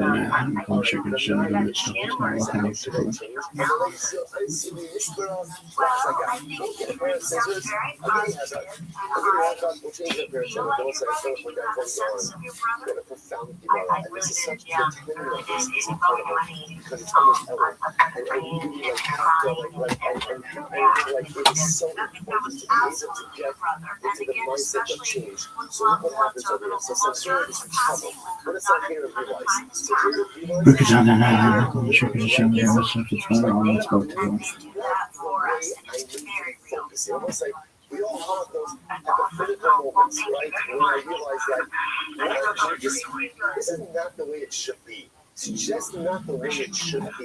It's just I know, but I could be more. So Sancheriv has that hypothetical moment. So this goes to that moment that says, you should change yourself. Change. You can change whatever you want about yourself, whatever you want. You should change. I don't think it's so often happens when it comes to change. Sancheriv, that's a great idea. It's a great idea. And why should I change? I want to take a haircut. Listen. Shema Yisrael Adonai Eloheinu Adonai Echad.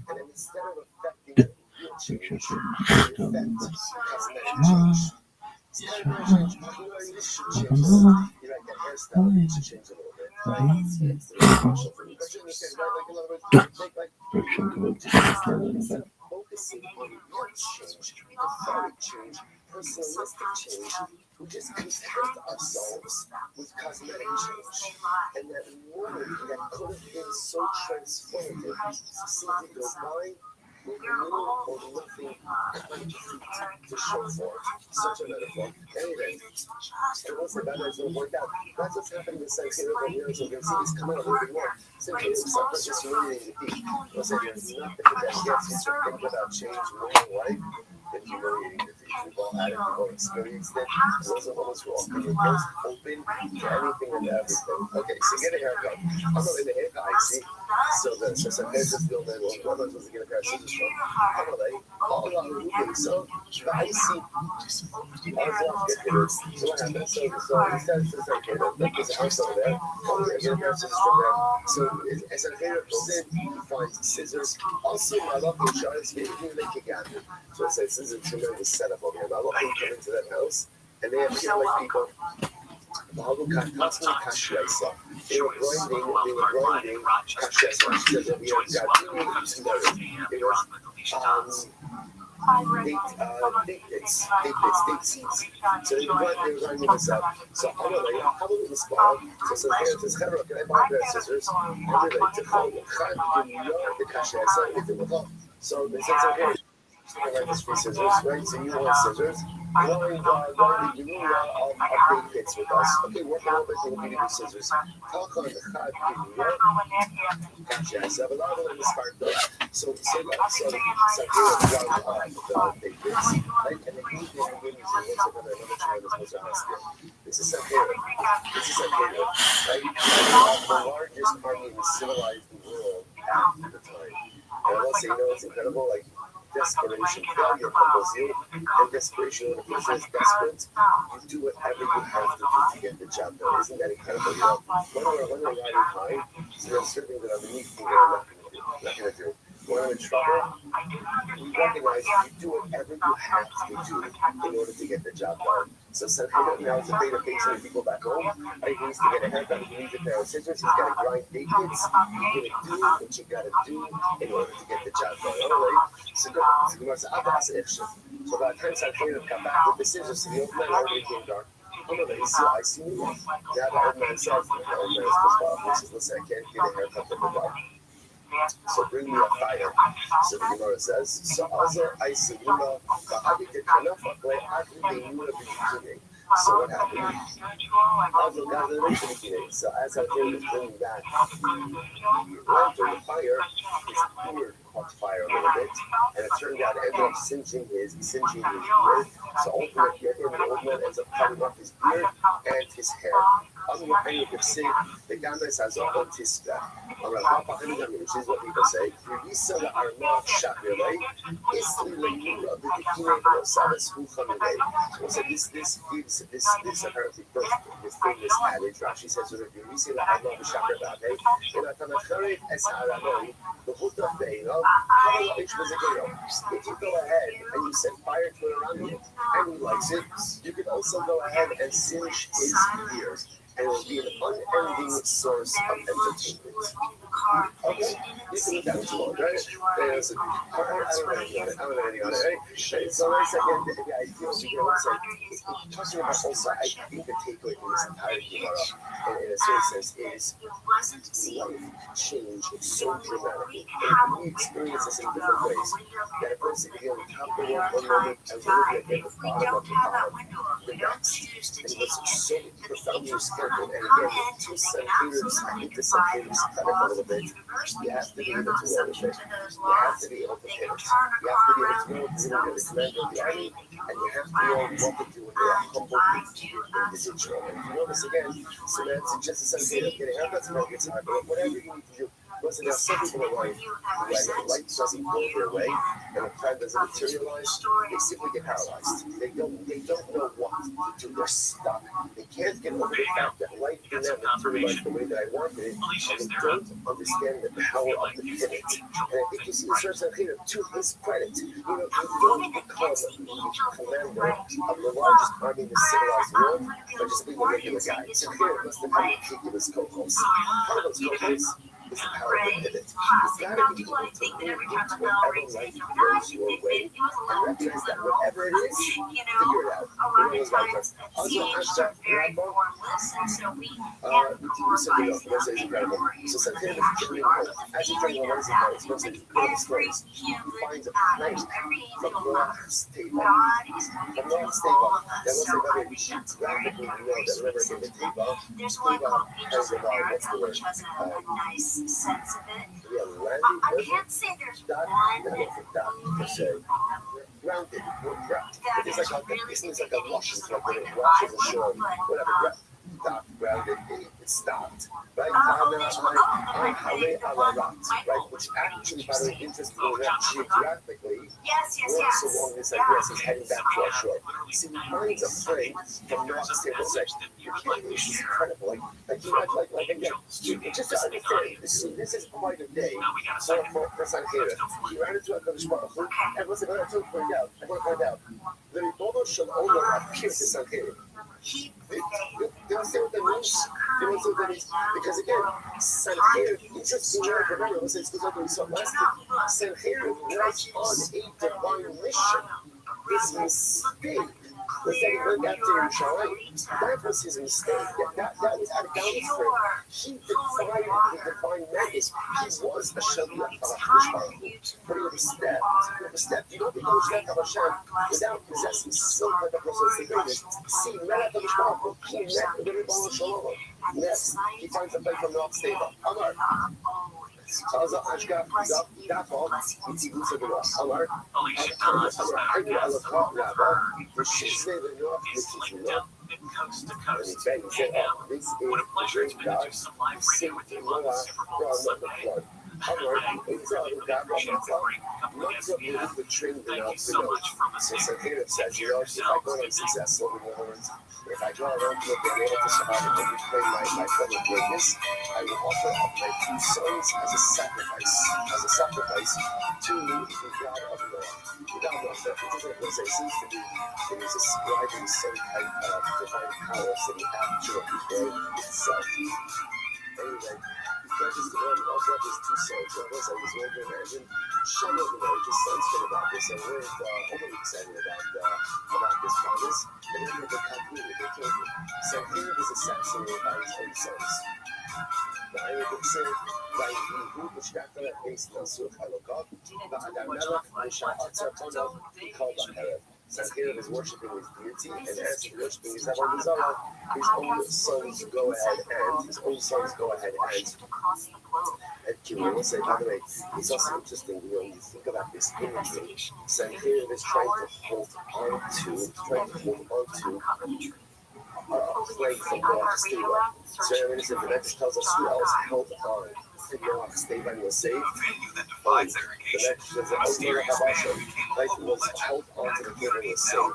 They will say in times of distress, everyone's trying to hold on to something. You have to make sure that you're holding on to the right lyrics. Even here, Sanherib is always trying to get Sanherib. Let's try to hold on to Sanherib. Listen to Charlie's Place on America's #1 podcast network, iHeart. Follow Charlie's Place and Starbucks on the free iHeart Radio app today.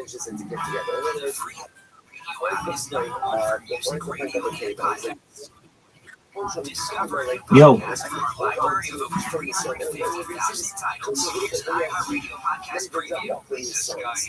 It's always as if he misses it. You're just by a few steps. People, she was excited about her new job. Day 1, literally 8 a.m. I have an email that says, good morning. Let's create the largest networking community on the planet. So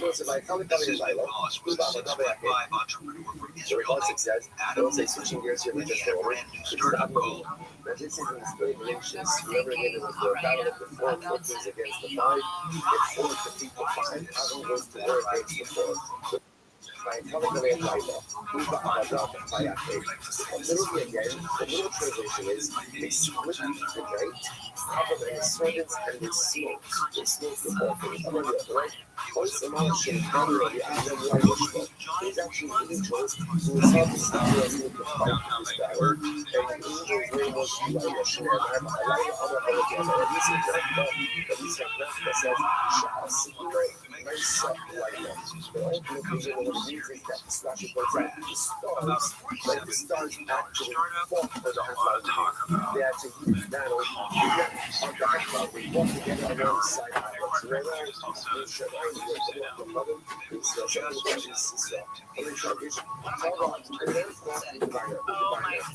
The words of the American blacksmith is crash. Follow this podcast for free on the iHeartRadio app. Number one for music, radio, and podcasts all in one. Are better than the words of the son of a blacksmith. Okay, so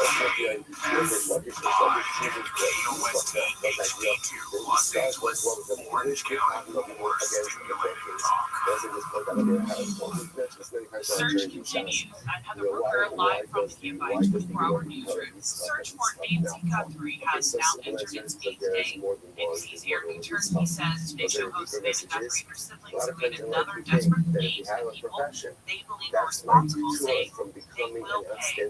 Savannah and her siblings clutching hands in that Instagram post that begs, bring her home. We received your message. Law enforcement sources told ABC News the message is the same one received Friday by a Sun television station. The FBI and Pima County Sheriff's Department said they had been analyzing it, but the sources said they have not determined its authenticity. The TV station that received the note says sensitive information, but no deadline. A new report from the police commissioner's office of the inspector general shows LAPD officers have been trained in Israel but failed to document what they learned. According to the report, LAPD employees trained with counterterrorism experts in Israel at least 9 times over the last decade. The report reveals the department lacks a system to track employees who train with law enforcement agencies around the world. Along with Israel, LAPD officials have traveled to Italy and France to prep for hosting the Olympics. A California lawmaker says the proposed mileage tax is not good for people in the state. Tulare County Assembly member Alexandra Messina recently took a trip across the state. It is my job as a state legislator to travel the state and figure out how we can make California better for everyone. She says she drove about 1,000 miles in 48 hours. My trip along with the proposed gas tax could have resulted in an additional $60 to $90 in just 2 days. She goes on to say that taxpayers are not at ATM. Jason Campodonia, KFIU.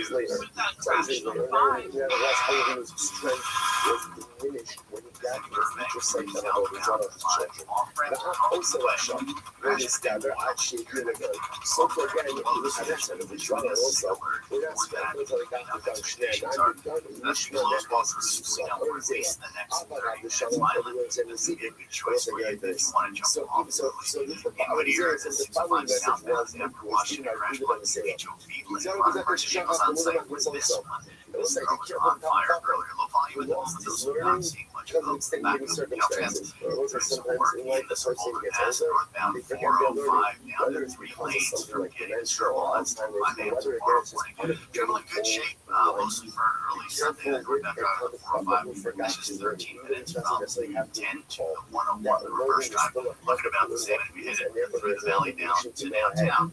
Southbound 101 15 minutes on 405 from 110. The Southern California's most popular drive. Has a purpose, is not only the knowledge that we retain. And it is a very important source of physics. Especially for us, a lot of times beautiful things about Dafioni is see so much in one day. One of the most difficult things about Dafioni is come the next day, I have absolutely no idea what I learned. Right? But sometimes that's very frustrating for us because, like, what am I doing? What am I doing? We'll say, now, again, the answer to that is, you know, what's the answer to that? The answer to that is Chazara. That's why a person has to possess the Chazara of Dafioni. We know that. But also, in addition to that, venue that defied segregation, the mysterious man who became a local legend in a community now by music. Join host Reed Sitting for a podcast exploring Charles Place, a club that was about so much more than music. Fundamentally changes me as a person. And even if I don't remember one word, I still changed me. As everyone says, Listen to Charlie's Place on America's #1 podcast network, iHeart. Follow Charlie's Place and start listening on the free iHeartRadio app today. iHeartRadio Earth is here with little tips for a healthier planet. Less than 1% of water on Earth is drinkable. and humans are using it faster than nature can replenish it. Reduce the amount of water that you use in the bathroom by taking shorter showers and turning the water off while you brush your teeth. Brought to you by iHeartRadio Earth and the National Environmental Education Foundation. To find more tips for smarter, sustainable living, or to take action in your own community, go to iHeartRadio.com/Earth. You know what it says? Tillman weather from It's K5 over. is sunny and warm today. Just grab you Super Don't cold say watch weather. this. Highs going to be in the low 80s in Metro LA and those mid-60s at the beaches, mid-80s in the valleys, upper 70s and higher, low to mid-60s in the high desert. From the Right now, children of 64 Northridge, 54 Culver City, 55 Newport Beach, 50 Chino. Live from the K5 24-hour newsroom, the weather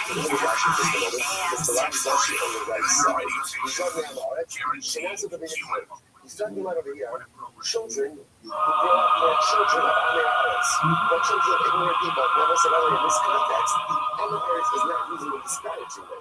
It's used in a factual way.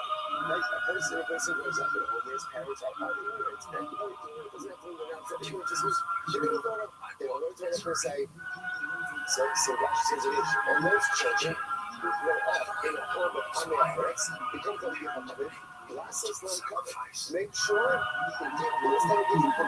whose parents are Americans. Make sure to give them the greatest amount of cover. Why? Shemechem takes a Torah Israel. Because those are going to create and affect the greatest change for Israel. Sure, not too shy about them. They might sort of see examples. It's like, what's the shot?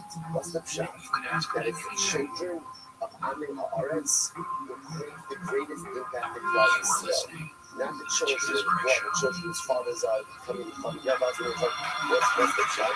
Because I think it's a very simple. So, when a person goes up in a home of Amin Haaretz and then decides to become a Kamikaze, they have to work 10 times harder. You have to work 10 times harder. Sometimes you have to work against parental resistance. So many they have to learn a whole new body of things that perhaps they did not receive growing up. The push, and the commitment, and the resilience that those hungry for coming out. Sometimes people who are ignorant don't necessarily have the same thing. And therefore, ultimately, the contribution those hungry for coming away, ultimately, again, is tenfold. It's an incredible idea. So, again, there's a notice over here, it says, be careful. Now, if you have to tell someone to be careful, what does that mean? Right? That people generally, again, are not careful with this. Right? Why? Because it's so interesting in the belt, in the world, it's so interesting in the world. We put so much primacy in the point of ethos. Ethos, right? This was ethos, and this was ethos. And ethos is wonderful. Ethos is wonderful. Like, ethos is beautiful. It's fantastic. We come from, we all have beautiful ethos. The best ethos in the world. Competition. So, as I'm telling us, just like ethos, but just understand it's often those who do not have the distinguished pedigree, but that decide to make something magnificent of themselves. No mistake about it. Competition is the agents of change. The heart those of the human experience. Ultimately, again, who make the most dramatic the desire to press on. The ones who society say are like that competitive spirit is definitely of God. But as a Christian, it must be applied to your life in a godly fashion. If not, it can take hold of why this was the Washington president said, it can become something altogether different in your life. Like something that becomes problematic. So you know what Washington flip out is someone maybe grew up, like a little bit more modern, maybe not, and then became much more just feel without. This excitement as millions of Americans and people from all over the world gather around their TVs with this anticipation of their security to win. It's so warped that, like, the very definition somehow someone started with less, and then shows selected that person is a tzaddik, it's tzaddikim. Like that person so was on a pedestal, a person who made a choice to do more, to accomplish more, even though perhaps they didn't have it growing up, even though perhaps, again, maybe their parents did like it, don't like it, aren't supportive, passive, supportive, whatever it is, but they decide they want more. It's just so interesting that sometimes it's such a warped view of where actual greatness really comes from. It's very nice. If you come from a family of righteous people, that's fantastic. So it's incredible. But that does absolutely nothing for you except start you off at a higher place, which is not to accomplish yourself. We go down an unhealthy path. And entonces las personas especializadas en el display spirit that no, it's not. But sometimes the greatest people in this world are the ones who are born with the spiritual silver spoon in their mouth and instead try to accomplish great things on their own and make it. Those are the people who affect change. That competitive spirit, that ability to push on and push forward, and build your muscle stronger, make yourself quicker, be able to be more accurate, more on the ball, and catch it more. And all these things are about training your body by way of discipline. This is beneficial. Sorry, hear me out. So you're over here asking, what's the part of this podcast that we're going to focus on over here? The part of this podcast that we're going to focus on over here is that why is it beneficial? Or why is it that the wicked seem to go ahead and prosper? So we want to do like this. Marshall Adam. Sorry. My hajjulay. What was his back to you? He has Raglayim Rotsasabi Aluthor. They have this Hara as a Susan Barat Shalom Atamotea. They have said what does this mean? Marshall Adam, show you and ourselves that they are Susan. Competition as well. One that drives people claimed that he can run faster than anything. jealousy, He can run faster envy, than horses. I can run a lot of area. This is not the competitive spirit, but the spirit of pride, horses. Right? I can even run in swamps. Obviously, much harder to run in swamp. So what happened? Is Daniel Ragli James 4:6 says, but he gives more grace. Therefore, it says, God opposes the proud, but gives grace to them. And his runner, this human runner, outpaced him 3 even, which is a much lesser distance, and the Abasha on dry land. So you know that I say to this guy, but you can't be a human runner, you certainly can't outpace. So we can't outpace horses. And Marsh Moshe's Milan Kafkin Barzos. You can't be the runner for 3 million. You certainly can't go ahead and you really can't outpace him for your Barzos. And if you can't outpace him on dry land, you certainly can't outpace him on the swamp. So I'm so to you, Yirmiyo. So to you, so what does this mean? At the end of the day, they're telling Yirmiyo. And jealousy that you don't understand the ways of HaKadosh Baruch Hu. It's not a competition. You think you can understand, you think that you can see, you it's think just that you know, wanting to but push others down, push yourself ששילמתי לו also Russia. As if you would lie, cheat, or steal. She keeps that place. It doesn't matter how you feel. So you're the real advocate, you're bothered by the fact that I went ahead and I gave this, I allowed the Nebuchadnezzar to be successful in such a dramatic way. But just you should see, Nebuchadnezzar got the reward of 4 seals, 4 steps. We'll see the story of those 4 steps in just a little bit. So you see all of the reward that Nebuchadnezzar got for taking 4 steps, then ultimately again you're going to be overwhelmed. When I reward Avram, Yitzchak, Yaakov, Shiratzim, Afanai, Yisusim, Allah has come on the combo. So Nebuchadnezzar took 4 steps, it was rewarded. You'll be overwhelmed to see the reward, ultimately athletics in a positive way when they're within themselves. So it's catering for wars and arguments and ugliness. The original Olympics were abolished in 393 AD. But if you look and see the timeline, you'll see that about 1,500 years later, in the 1890s, a young Frenchman actually set out to buy the Olympics and use this badge. So it happened that Olympics were that was his name, Ben Baladon, son of Baladon, stripes, the king of Baladon, sent a letter. That wasn't the rest of them was the sent a letter to his CEO because in the day it is introduced in Europe, the cause of peace will have received a strong ally. This is your visionary because Israel got sick. So this king, the king of intercountry competition said, and with Israel and what's going on here? Competition centered on athleticism, a tradition that continues with the Olympics. Yes, because This points to someone who desired a healthy, This athleticism. this young man saw a competitive spirit.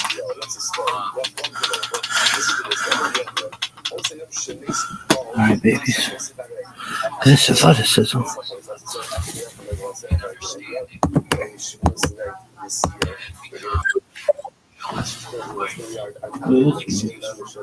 Let's talk.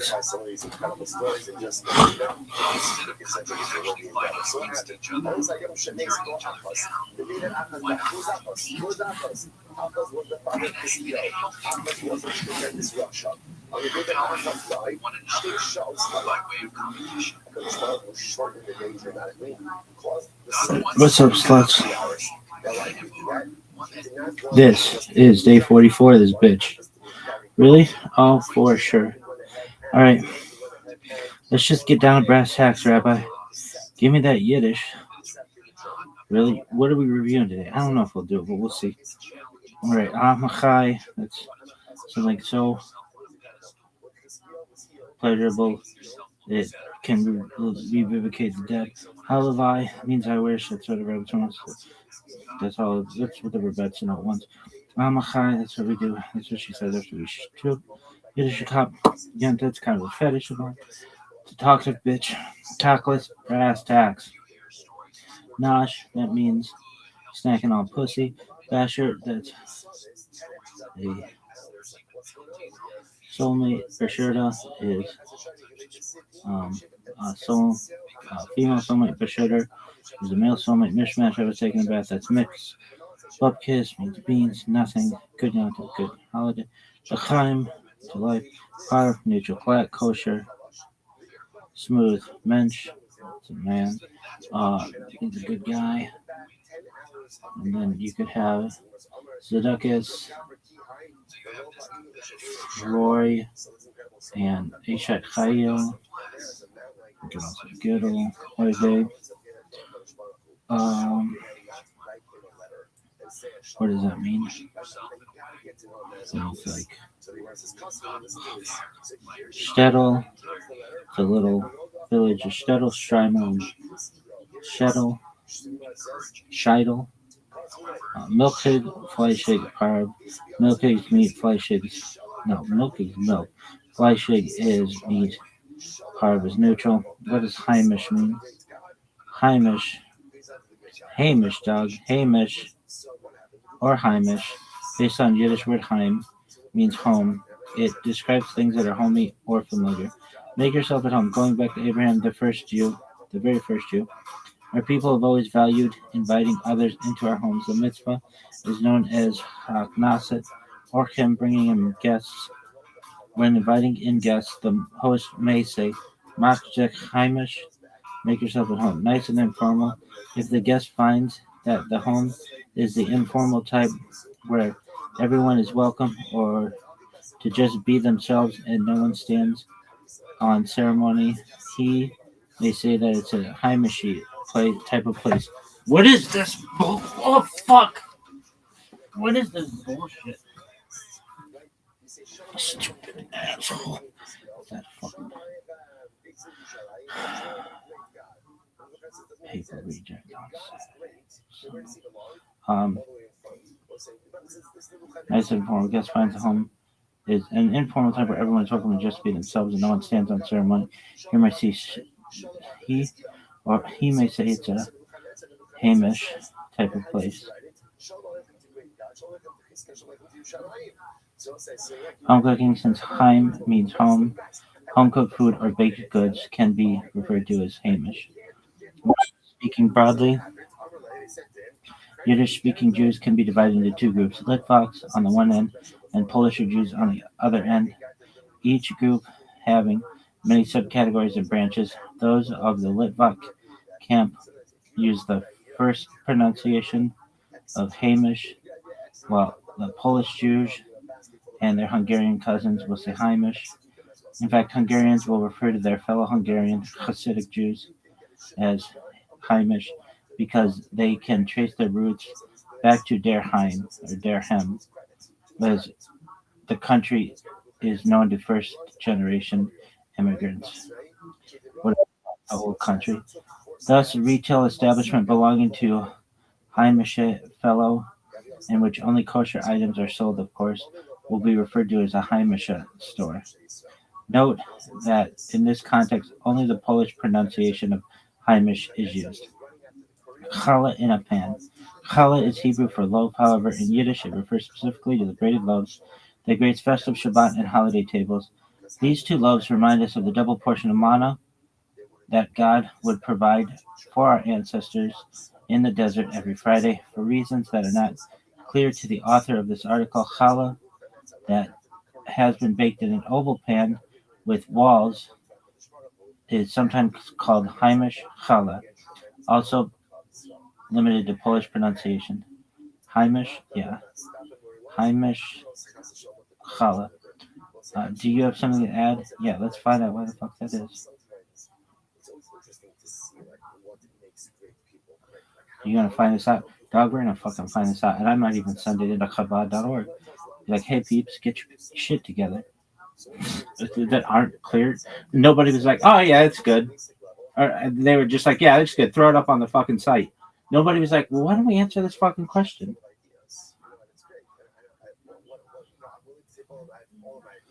Please tell me why it would be called this. Short answer, because Heimish challah isn't really about the shape as it is much the vibe, and the oval pan became the visual shorthand for a very specific Eastern European Jewish home culture.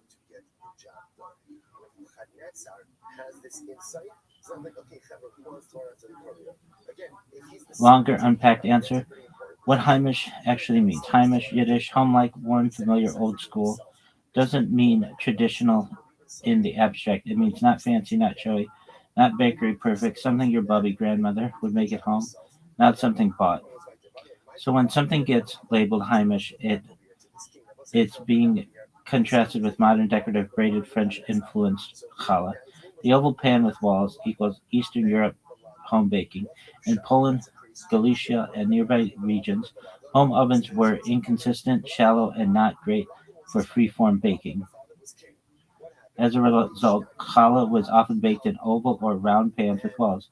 The walls helped the dough rise upward instead of spreading. You got a soft, tall, pull-apart interior, less crusty, more bread-like. This wasn't about aesthetics, it was about practicality.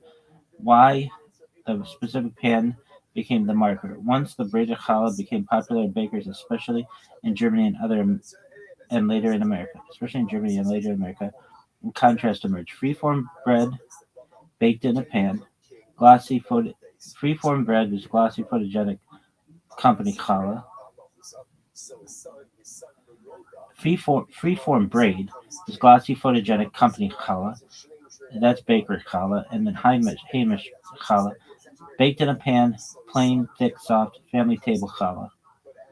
So the oval pan with walls became the symbol of this wasn't made to impress guests, this was made to feed a family. That's Heimish. Why Polish pronunciation matters. Polish rooted Yiddish tends to pronounce Heimish closer to Hamish or Heimish. And culturally, Polish Jewish cooking is associated with heavier breads and close baking, less ornamentation. Think pan challah, pull apart rye, thick kugels.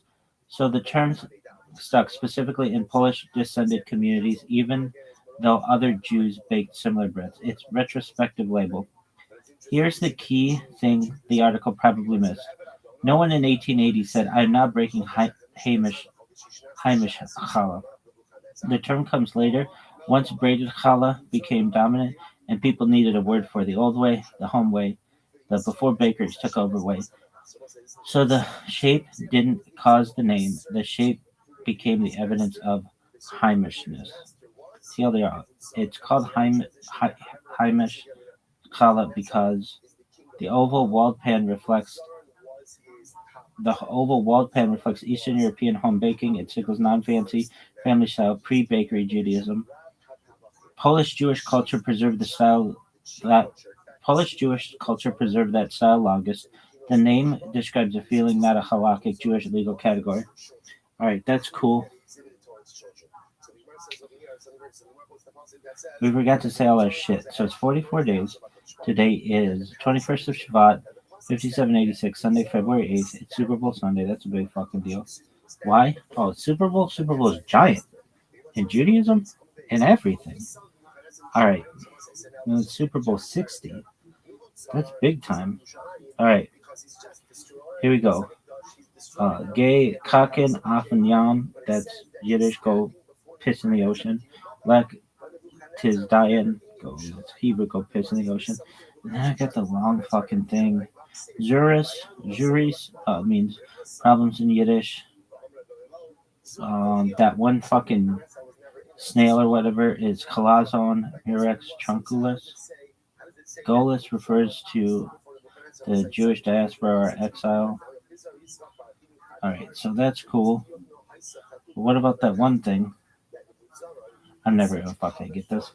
Aken ani medaber ivrit, bekar ivrit great afshe befoal anaknu amurim ledaber Yiddish o ulai aramit shigam otan ani yakol ledaber bemida mesuyemet aval ani ma'adif anglit lakin ba'u Nidaber Anglit Ze Nishma Tolecha.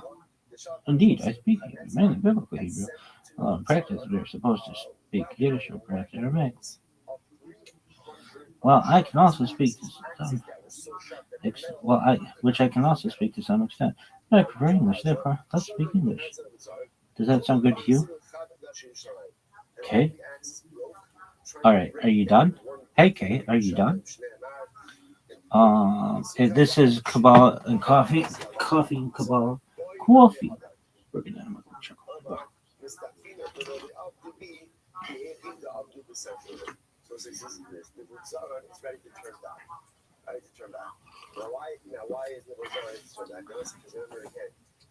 Do you think you could do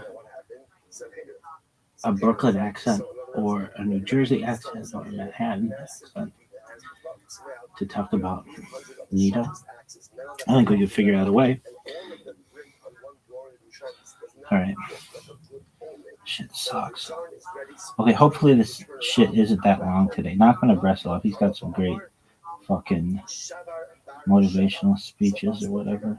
Quotes. About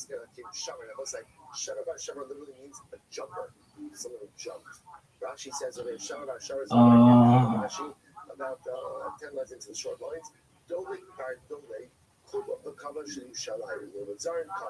So it says this is interesting. So apparently the Gemara says that called him the jumper because interestingly enough, the Zaron was part of Sanchiriv's campaign as well. And interestingly enough, once you remember again, what was Sanchiriv's mistake? What was Sanchiriv's mistake?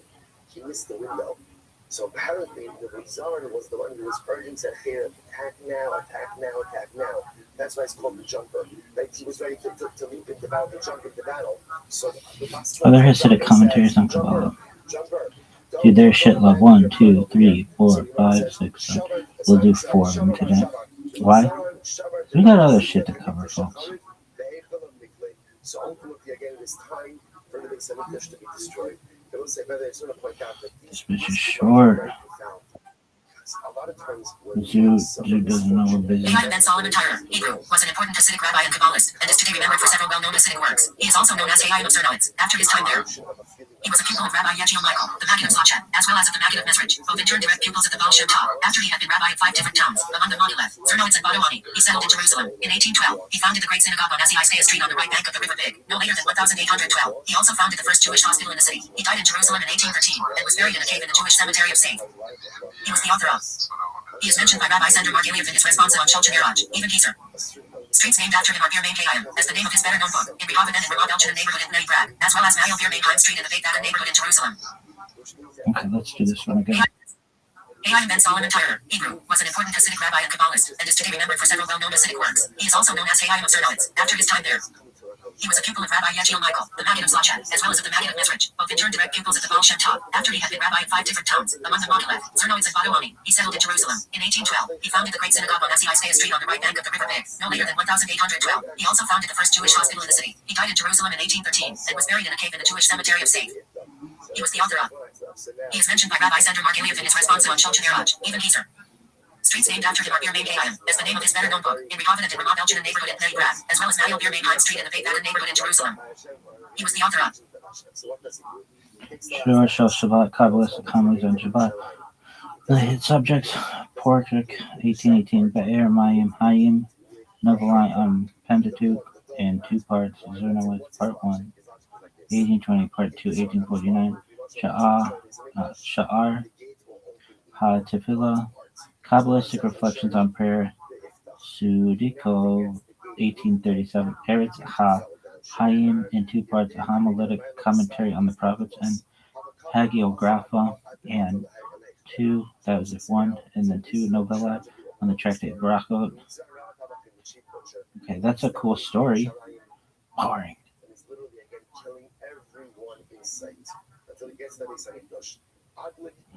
Dude, this one's fun as fuck. Rabbi Yisroel Hofstein, Hebrew, 1737-1814, commonly known as the Maggid of Kosnitz, or Kosnitz or Maggid, was a towering figure in the 3rd generation of the Hasidic movement, a noted Kabbalist, and the founder of the Kosnitz Hasidic dynasty in Poland. His profound influence extended through the late 18th and early 19th centuries. He was a student of both the Maggid Dochber of Mezrich and Elimelech of Lishens, and wrote many books on Chassidus and Kabbalah. He is sometimes referred to as the Avinat Yisrael after the title of his most famous work, A Commentary on the Torah. Biography. Early life and education. Hofstein was born in Opatow, Abta, Poland, in either 1736 or 1737, to his parents, Shabbatay, Shabtai, and Pearl. His father was a good bookbinder. According to tradition, his birth came after his parents, who were impoverished and advanced in age, received a blessing from the Baal Shem Tov. Other traditions relate that his father's neutrality during the major dispute in the synagogue earned heavenly merit, resulting in the birth of the Holy Son. The young Israel was recognized early on as an prodigy, revealing prodigious ability in his studies despite a weak constitution and sickly nature. His initial rabbinic studies took place under Rabbi Dov Katz, chief rabbi of Abta, and he also studied with Rabbi Mordecai Tzvi Horowitz and Rabbi Menachem. Says, here's a plan. Whatever the plan is, there's a plan. Hasidic masters. Rabbi Israel's path to Hasidism began under the tutelage of Rabbi Shel Gerwitz of Nikolsburg, who introduced him to the movement. He became a devoted student, Talmud, of Rabbi Dochber, the Maggid of Mezrich, who led the Hasidic movement after the passing of the Baal Shem Tov. During this time, the Maggid recognized the young man's genius, saintliness, and extensive knowledge. The Maggid requested that Rabbi Israel undertake the important scholarly task of creating an accurate edition of the liturgy, the Siddur Harizal, prayer book according to the teachings of Isaac Luria. The Maggid foretold that through Israel's influence, people in Warsaw would begin adopting the Lurianic liturgy, known as New Zari. After the passing of the Maggid of Mezrich in 1772, Rabbi Israel became a follower of Rabbi Elimelech of Lishens. At Lishens, Rabbi Israel was counted among the 4 greatest primary disciples, and upon the passing of Rabbi Elimelech, Rabbi Israel was said to have inherited his power of the heart. He maintained close ties with contemporaries such as Rabbi Levi Isaac of Bernachem. Leadership in Kosnitz.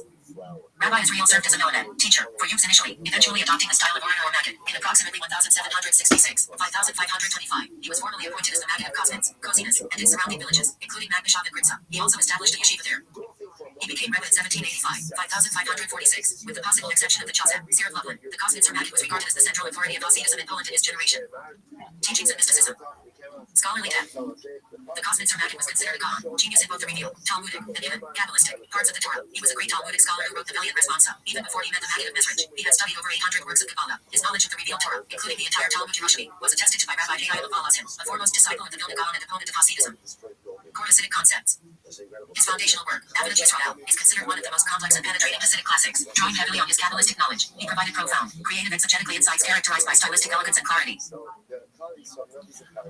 Teshuvah, repentance. He taught that true repentance involves returning to God until the Creator becomes one's personal source of godliness, making the individual a vehicle for sanctity and holiness. This allows one to approach prayer without barriers, like speaking to a best friend. Prayer tefillah. He advocated for intense, rapturous prayer, characterized by loud shouting and physical gestures, sometimes leading to him collapsing from exhaustion. He taught that prayers recited with proper kavanah, devotion, awe, and fear are kosher prayers. He taught that prayers recited with proper kavanah, devotion, awe, and fear are kosher prayers. These proper prayers have the power to gather previously improper carcass prayers and uplift them to heaven, thereby crowning God. Kabbalah and Maharal. Rabbi Israel was pivotal in integrating the philosophy of Rabbi Judah Loew Maharal of Prague into Hasidic thought. He spiritually sponsored the reprinting of Maharal's works in the late 18th century and 19th centuries. His book, Geulat Yisrael, was the first Hasidic work to use Maharal as a primary source. He sought to find core principles in the Arizal's Lurianic Kabbalah within Maharal's writings, specifically imposing a pronounced Kabbalistic framework in to find core principles of Arizal's Lurianic Kabbalah within Maharal's writings, specifically imposing a pronounced Kabbalistic framework on Maharal's ideas. Rabbi Israel's famous thaumaturge, wonder worker, was extensive. Even Christians believed in his supernatural powers. His blessings and amulets were considered efficacious for healing, and he was renowned for having the power to bless barren couples with fertility. He was deeply committed to social justice and kindness, just caring for orphans and widows. He raised many orphans in his own home. He lived austerely in poverty, distributing all monies received as charity. He was the foster father and mentor to Rabbi Isaac Meir Alger, the future founder of the Hasidic dynasty. Historical context and political activity. The Kosnitzer Maggid actively used his influence to help the Jewish community. He received early intelligence about hostile government plans against Jews and, when necessary, used his connections to cancel harsh decrees. He was on friendly terms with several influential Polish nobles, including Prince Adam Czartoryski, who sought his blessing for a child. During the time of the Napoleonic Wars, Rabbi Israel was involved in a secret movement centered on the possibility of hastening the coming of the Messiah due to the world of people. A noted anecdote concerns his prophecy regarding Polish statehood. When a nobleman sought his intercession for Polish independence following the partitions of Poland, the Maggid foretold that Poland would regain sovereignty for a span of 3 Sheminim, 3 sabbatical cycles, or 21 years. This prediction was recalled in Warsaw when the Luftwaffe bombed the city in September 1939, exactly 21 years after Poland declared independence in 1918. Death and legacy. Rabbi Israel Kapstein lived in Kosnitz for many years. He passed away on the 14th of Tishri, September 28, 1814. His death occurred amidst mysterious spiritual efforts related to hastening the final redemption. He is remembered as one of the founders of Hasidism in central Poland and a major link in the chain of transmission of the Baal Shem Tov's teachings. The Kosnitz Hasidic dynasty continued through his son and subsequent descendants, wielding influence in Poland and Galicia through the 19th and 20th centuries.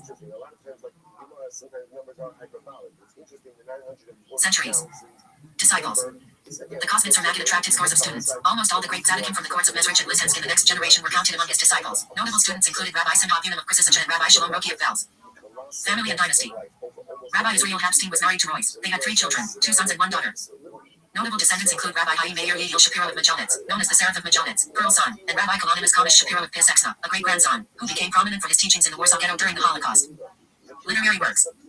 Rabbi Israel Kapstein was a prolific author of works spanning Kabbalah, Halakha, and Hasidic philosophy. His writings were often published posthumously. Key published works include Avodat Yisrael, a classic Hasidic commentary on the Torah, and Pirkei Avot, Ethics of the Fathers, first published posthumously in 1842. Geulat Yisrael, commentary on the works of Maharal of Prague, particularly Gevurot Hashem. Nezer Yisrael, commentary on the Zohar. Or Yisrael, commentary on the Tikunai HaZohar. Yakar Mepaz, commentary on the Torah. Tehilot Yisrael, commentary on the Book of Psalms. Gevurat Yisrael, a commentary on the Pesach Haggadah. Beit Yisrael, Talmudic novellae.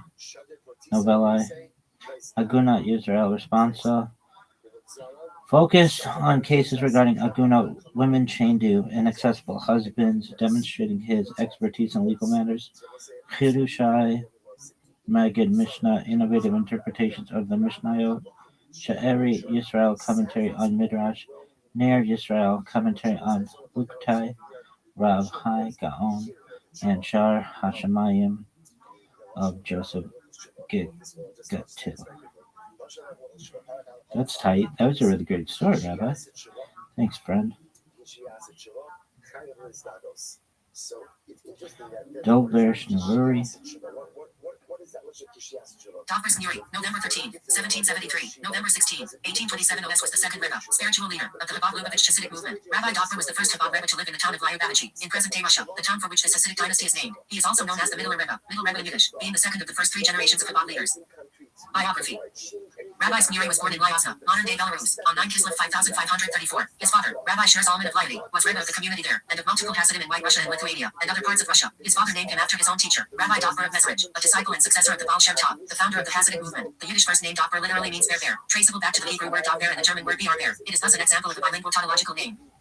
In 1788, he married Rebetza Shina, the daughter of a local rabbi. In 1790, Rabbi Doppler was appointed the Mashpia, spiritual guide, of the Hasidim who would come to visit his father. When Snuri was 39, while studying in the city of Kremenchuk, his father died. He then moved to the small border town of Lubavitch, from which the movement would take its name. His accession was disputed by one of his father's prime students, Rabbi Aharon HaLevi of Strashali. However, the majority of Rabbi Shir Zalman's followers stayed with Snuri and moved to Lubavitch. Thus, Chabad had now split into two branches, each taking the name of their location to differentiate themselves from each other. He established a yeshiva in Lubavitch, which attracted gifted young scholars. His son-in-law, who later became his successor, Rabbi Menachem Mendel of Lubavitch, headed the yeshiva.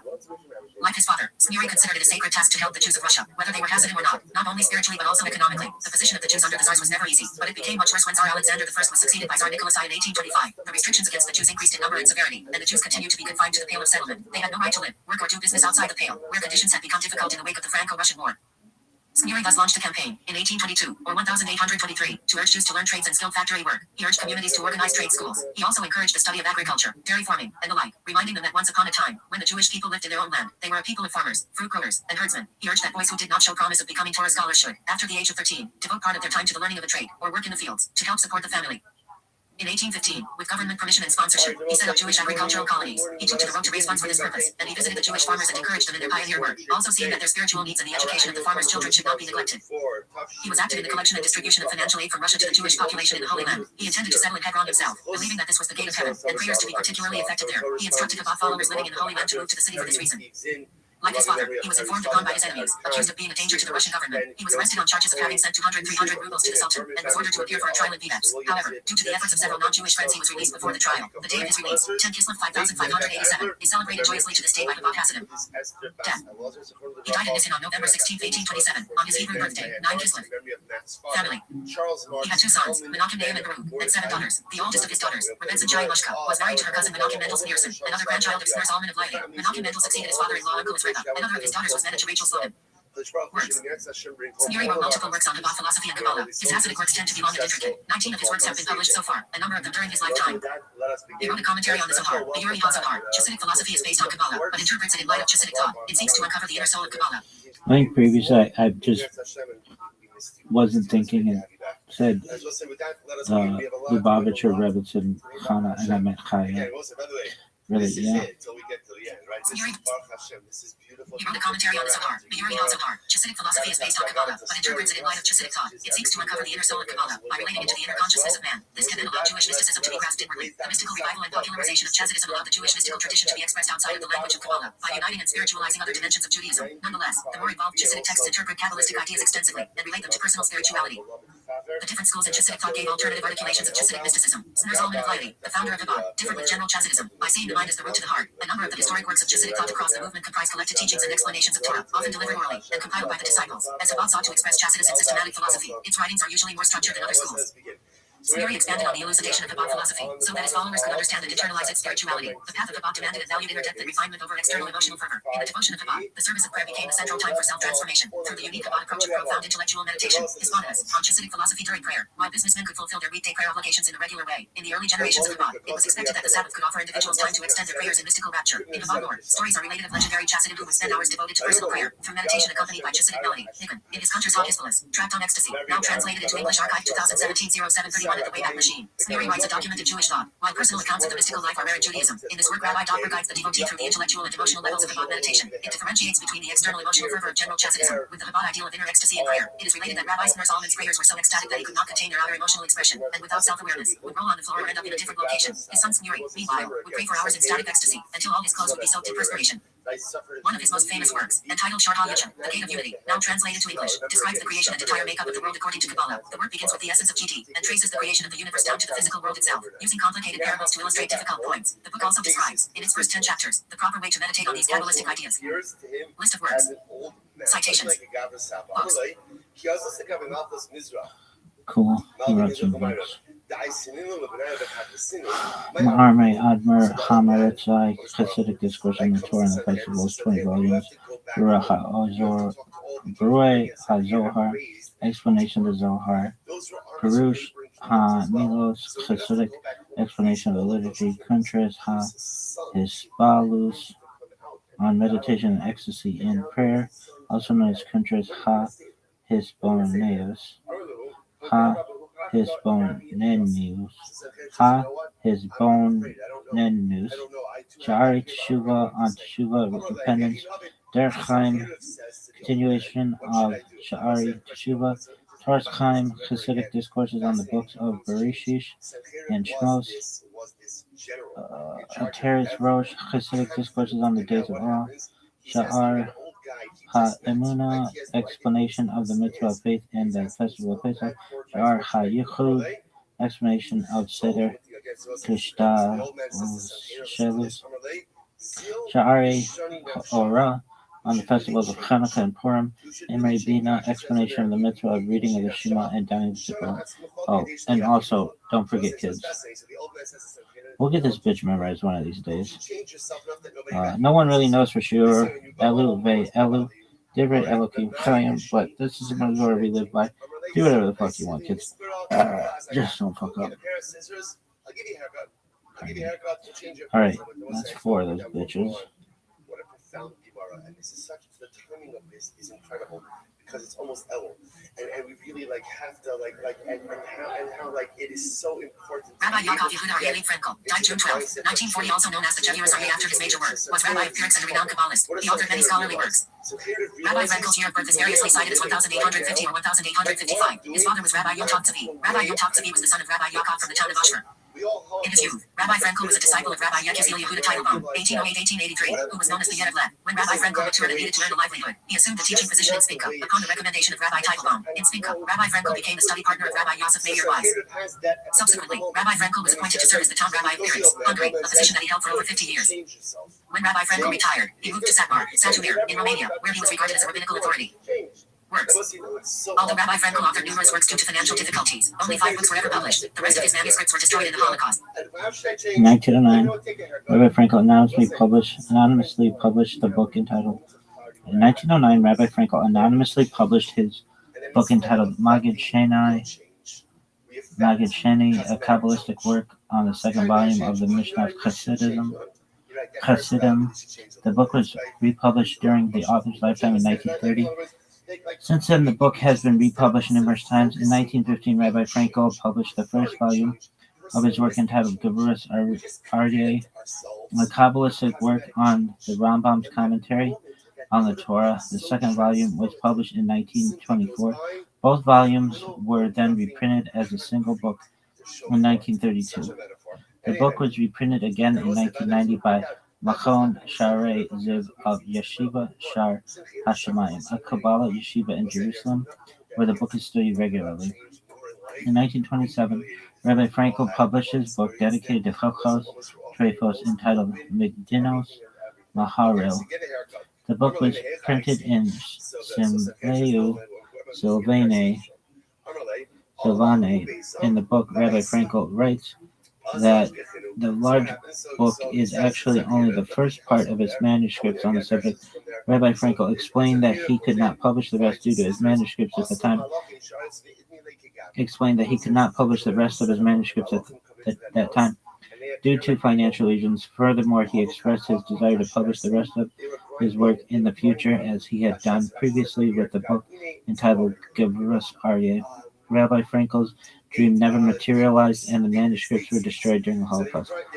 The exact date of publication of Rabbi Frenkel's book entitled Shavach Lefi, Commentary on the Haggadah Shel Pesach, is undocumented. However, since the author, in his introduction to the book, refers to his 1927 book entitled Migdinos Maharil, and since the 1930 edition of Magid Sheni refers to Shavach Lefi, we can deduce that it must have been published between 1927 and 1930. The book was republished by Rabbi Dr. Ari Edelstein, a grandson of Rabbi Frenkel, in 1994 in New York City. In 1937, only 3 years prior to his death, Rabbi Frenkel published his final work entitled Likutei Maharil, a commentary on the Torah. All right, next up, we're just going to get into the nitty-gritty. Really? Yeah, nitty-gritty for the itty-bitty committee. Really? No, some of these bitches have massive tits. Really giant, massive heavies. Okay, Chabad. Why? Just how Hashem made them. If they're made in the image of likeness of God, does that mean Hashem has No, it doesn't work that way. It's just a saying, dog. It's like, God, according to Rambam, is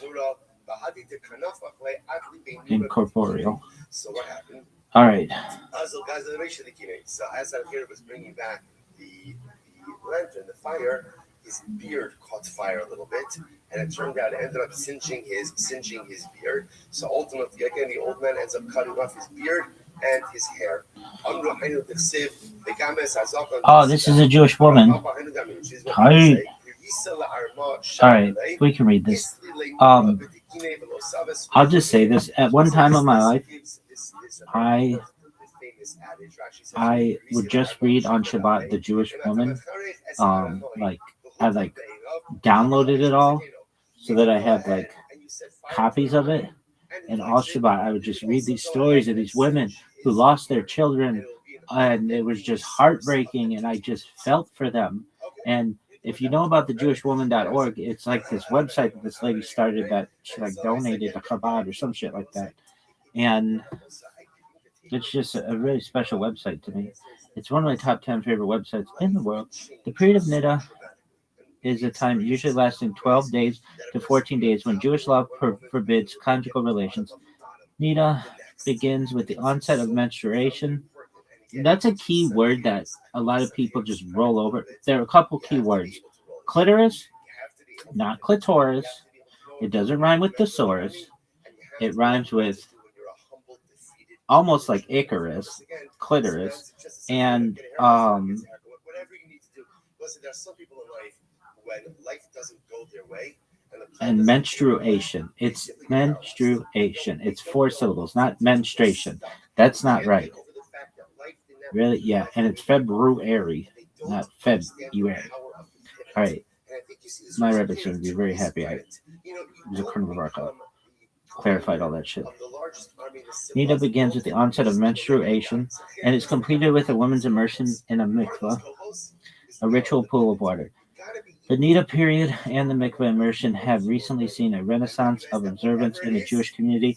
Many couples have discovered that the cycle of closeness and distance built into this mitzvah keeps their relationship fresh and exciting. Others say it adds a spiritual divine dimension to the relationship.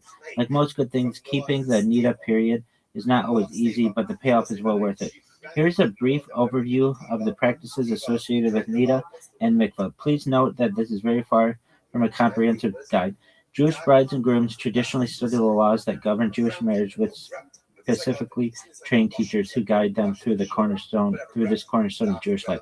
How does this work in your community?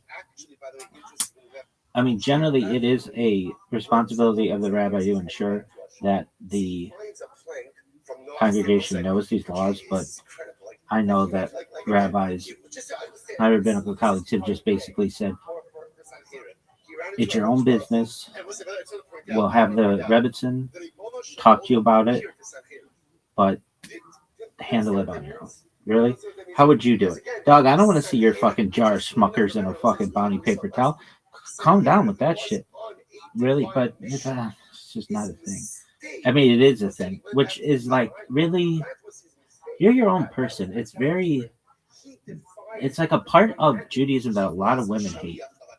And I want to free you of that. So don't send me your fucking period pictures. Unless you want dick pics back. Really? Calm down. You're not getting that. Anyway, during Niddah, dipping in the mikveh. Together again, spiritual note about Niddah, some details. During Niddah, since conjugal relations are prohibited during Niddah, husband and wife sleep in different beds. We call these Lucy Desi beds, but you can call them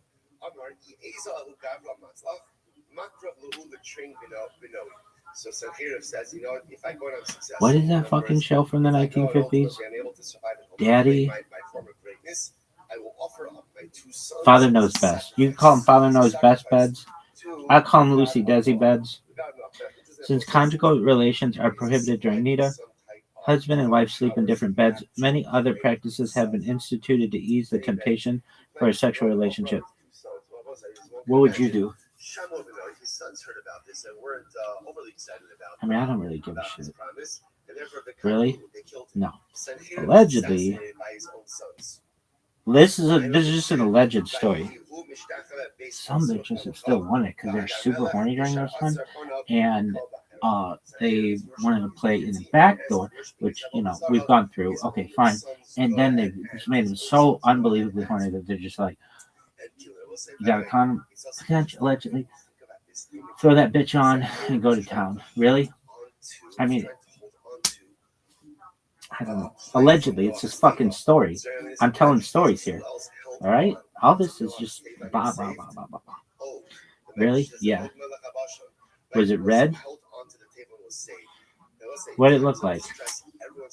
Like strawberry shortcake, kind of? Anyway, this is a time to strengthen deeper aspects of the relationship. A lull in physical closeness can be used to develop those aspects that lie beyond physical touch. That's all just a story, though. I'm just being, of course, I'm just joking. Why? Because when it happens, I fucking put up the Berlin Wall. I fucking put up Mechitza if I need to. Really? If I have to. Anyway, after a minimum of 5 days have elapsed, if the flow is stopped, the woman begins to prepare for the couple's physical reunification. She begins by ensuring that there are 7 stain-free days. She does this by making an internal examination every day with a soft white cloth, Bedikan cloth, dipping in the mikvah. After 7 stainless days have passed, it's time to immerse in the mikvah. Constructed according to the exact specifications outlined in Jewish law, the mikvah is a ritual pool whose waters can either be connected to a spring or to rainwater. Today's mikvahs often look like fashionable spas. The aesthetic beauty of the facility, along with the rejuvenation and spiritual boost experience, can help explain why the mikvah is frequented by many who may not practice other formal Jewish observance. When arriving at the mikvah, she will be shown to her private preparation room, which is essentially a large, well-stocked bathroom with a luxurious bath, fresh towels, disposable slippers, a comfortable robe, and all the other essentials. After taking a relaxing bath, making sure to thoroughly clean so that the mikvah waters touch every bit of her, she is ready to enter the pristine, warm mikvah waters. The attendant will accompany her to the actual mikvah pool, ensuring she is fully immersed with no hairs or hands sticking out of the water, and declaring the immersion kosher. After immersing while still in the mikvah, this blessing, praising God for the special mitzvah, is recited. Blessed are you, Hashem, our God, who has sanctified us with his commandments and commanded us concerning immersion. Immersion in a mikvah has the power to create a sort of spiritual metamorphosis. Many use the holy moment for personal prayer and communication with God.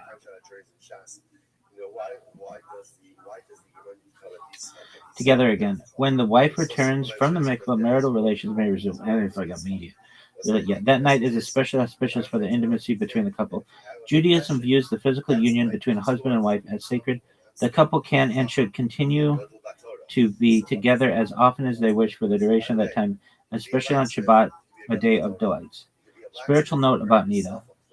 Separating each month can be difficult, but the payoff is tremendous. To begin with, you are living in accordance with the will of God, the third partner in every marriage. As an added bonus, there is something magically rejuvenating about the mikvah night, as husband and wife come together as they did on their wedding night, experiencing a monthly honeymoon. Yeah, it's really sweet. If you can do it, that's tight. Some details. A woman first immerses in the mikvah before her wedding. For the postmenopausal woman, one final immersion usually offers purity for the rest of your life. Some mikvahs require you to pre-book an appointment in advance, call to find out. The above is only a basic and very incomprehensive treatment of this complex and detailed subject. Studying with a woman experienced in the field is a way to gain familiarity with this mitzvah. A rebbitzin or a mentor will be able to refer you to someone who can give you personal instruction and direction. All right, Chana Weisberg. That's a cool story, lady, but we got to get into the nitty gritty. There are all kinds of different colors, if it's black or brown or like spotting, Bedikan cloths, Bedikan clothing. smells. Really? Why not?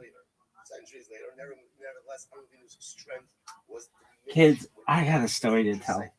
Well, we can't tell it yet. But of all the stories that I tell you, this might be my best. It's the funniest fucking thing. Really? Oh, I don't know if it's my best story. It's like choosing children, but still, it is so fucking funny. Really? It is so fucking funny. Is it? I mean, some people might think it's funny, but I've got to restart these streams. Why? Why not? Maybe I could tell the story as I'm doing this. Really? Well, why not? All right.